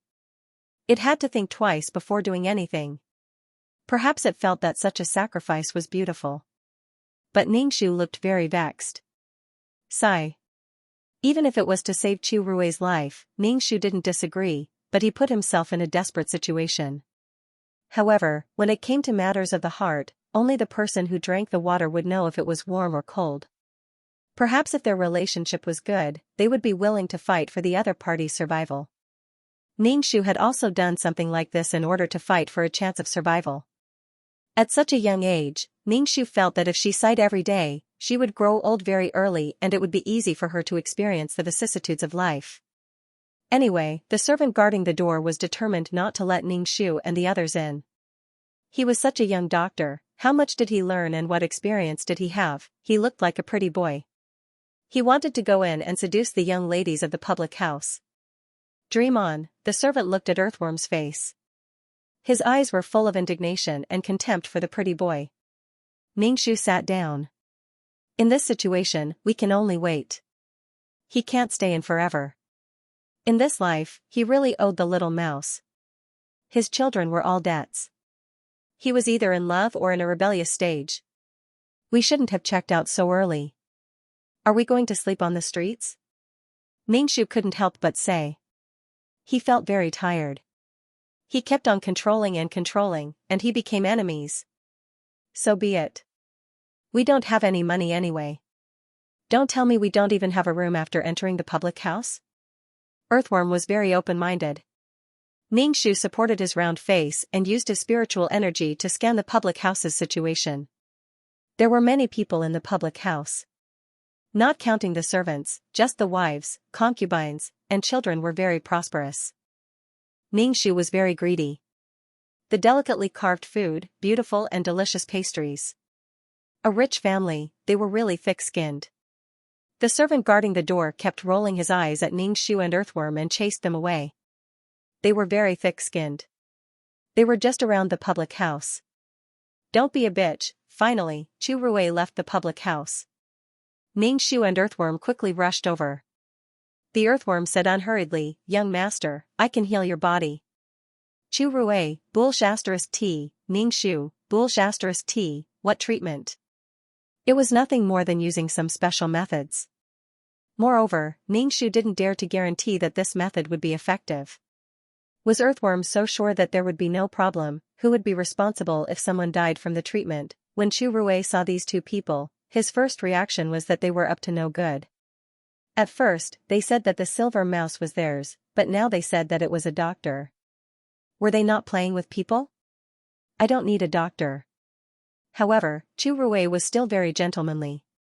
He asked the servant beside him to tip some money to Earthworm. What he meant was that the money had been given, so don't look for trouble. Otherwise, he wouldn't be polite. At this time, Ningxu pointed at the little mouse on Chu Rui's shoulder and said, "It's dying. Don't you feel it? It's very weak and always has no energy. Most of the time, it's sleeping. Other than eating, it was sleeping. It was either a pig or sick." Chu Rui frowned and didn't say anything. He felt that the silver mouse's condition was not good. When he first met the silver mouse, it was very intelligent and understood human nature. Other than not speaking, its behavior was very similar to humans. It liked to eat and play. It was depressed for a long time. Chu Rui was also helpless. He found a doctor, but there was no doctor who could treat the mouse. He couldn't take its pulse. Even the doctor didn't know what illness it had. He couldn't even treat a human's illness, so he had to treat a mouse's illness. The House of Duke was rich and powerful.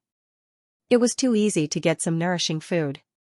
Chu Rui fed a lot of good things to the silver mouse, but it was still depressed and not as lively as before. Chu Rui looked at Ningxu in surprise. He paused for a moment and asked, "Do you have a way to treat it?" Ningxu said, "I told you, it's not an ordinary mouse. It used to be mine. I expected this situation." Chu Rui shook his head. "It's mine, and it's not familiar with you. This dead mouse is obviously retarded. If you want to save it, give it to me. If it's too late, this mouse will turn into mud. I'm not lying to you. It's true." Chu Rui was just about to say something, but he coughed twice. The servant beside him quickly handed him a handkerchief. Chu Rui tried to suppress the sound of coughing. His pale face was flushed with a sickly red, which made his face look more lively. Probably because he was too excited, his body was not strong enough. He coughed so hard that his lungs were about to jump out. He put away the handkerchief and asked, "Can you really save it?" Ningxu said, "Give it to me." Ningxu reached out for the little mouse. Chu Rui was hesitant. He didn't want to give the little mouse to Ningxu. He felt that something was wrong. Translator, Henyi Translations Editor, Henyi Translations. Ningxu said impatiently, "If you don't give it to me, how am I supposed to look at it?" The servant beside Chu Rui immediately defended his master. "How can you say that? Young master is going to be a duke in the future." Ningxu rolled her eyes. "So what if he's a grand duke? Do you think I'll get any benefits from him? TSK, his body is so weak. Let's not talk about how long he can live, it's already a problem whether he can even have an heir." The servant was so angry that his face turned red. You actually dare to curse my young master. How dare you?" Although this was what everyone was thinking, it was too ugly and awkward for someone to say it so bluntly. The servant quickly said to Chu Rui, "Young master, don't be angry. Beat this lowly person to death. She's offending her superiors and treating a noble like this." Chu Rui's face turned ugly because of Ningxu's words. However, he was dispirited because what Ningxu said was the truth. He was just living one day at a time. When would he not be able to see the sun tomorrow? Those who had him in their hearts looked at him with pity and sympathy. Those who hated him and felt that he was blocking their way all wanted him to die immediately. It was such a sad thing to not have a healthy body. Chu Rui was in pain and discomfort. Even the servant felt uncomfortable, let alone Chu Rui. "Young master, you must slap her for talking nonsense," the servant shouted angrily. It was as if he was suffering from Chu Rui's pain. Ningxu turned and left. He didn't want to care about this matter. He was too lazy to argue with her. Earthworm hesitated for a moment. He carried the medicine box and followed behind Ningxu. This matter was consensual. Since the other party wasn't willing, then there was no need to force it. In terms of closeness, Earthworm was naturally closer to Ningxu. When he pulled Ningxu to care about this matter, he had some friendship with Earthworm. But it was just a bit of friendship. Chu Rui's body staggered twice. He held onto the carriage and rubbed his forehead with his other hand to relieve the tiredness and pain in his body. He said to the servant, "Call them back." Sometimes, people were like this. They didn't cherish what was delivered to their doorstep. Instead, they cherished what they had painstakingly obtained.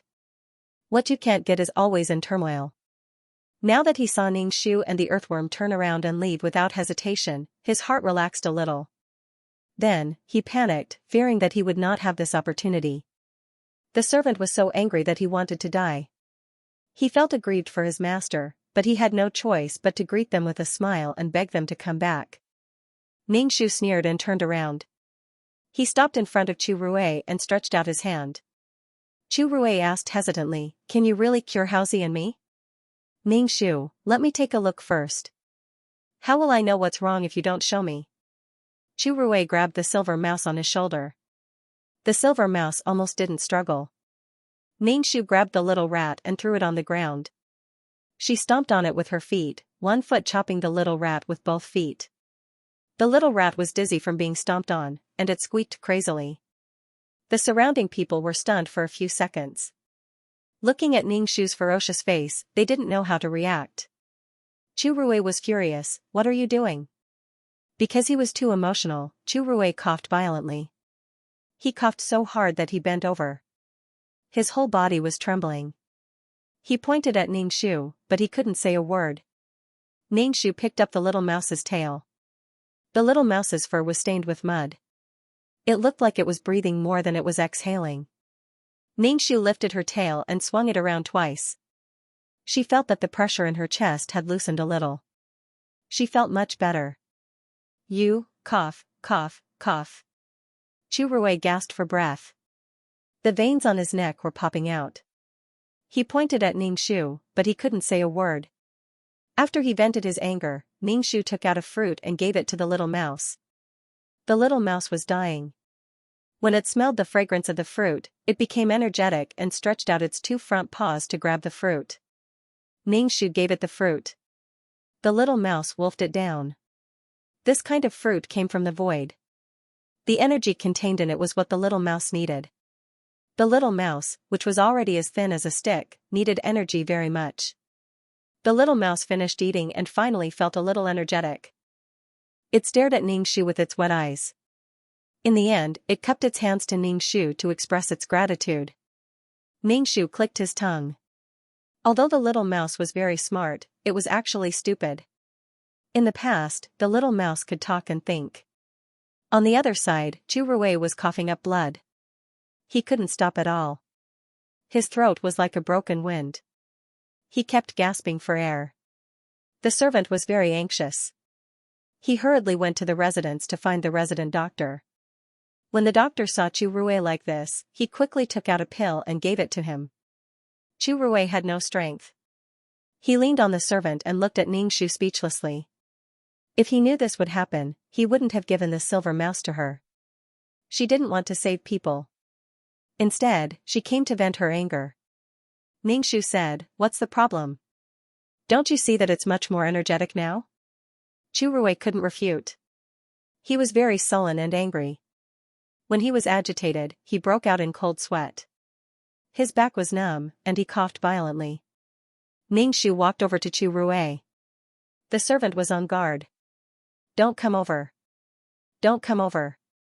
Ningxu pushed the servant away and patted Chu Rui's back. It sounded like he was beating Chu Rui. Chu Rui was out of breath after being slapped by Ningxu. There was a lump of anger in his chest that was about to explode.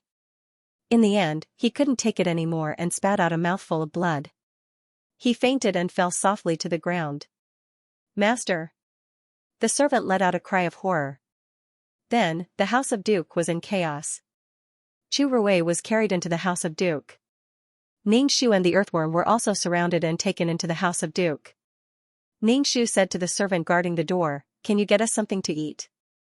It has to be delicious, exquisite, and more." The servant was speechless. At this time, he still wanted to eat. The servant sneered, "You still want to eat after what you did? Wait to eat in prison." Ningxu touched his stomach. The food he ate in the morning had been digested. He was very hungry now.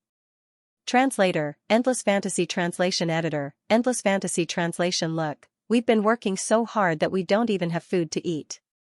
Ningxu sat on a stool and leaned on the table. She looked weak and listless. The earthworm opened the medicine box and took out a roast chicken.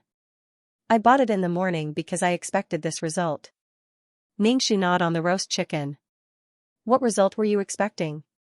Judging from your unwillingness, it must be like this. You said you saved people. Why do you have to make it like you're an enemy and make people misunderstand? Are you stupid?" End of chapter 3885. Don't forget to subscribe, like, and share the video to support the channel.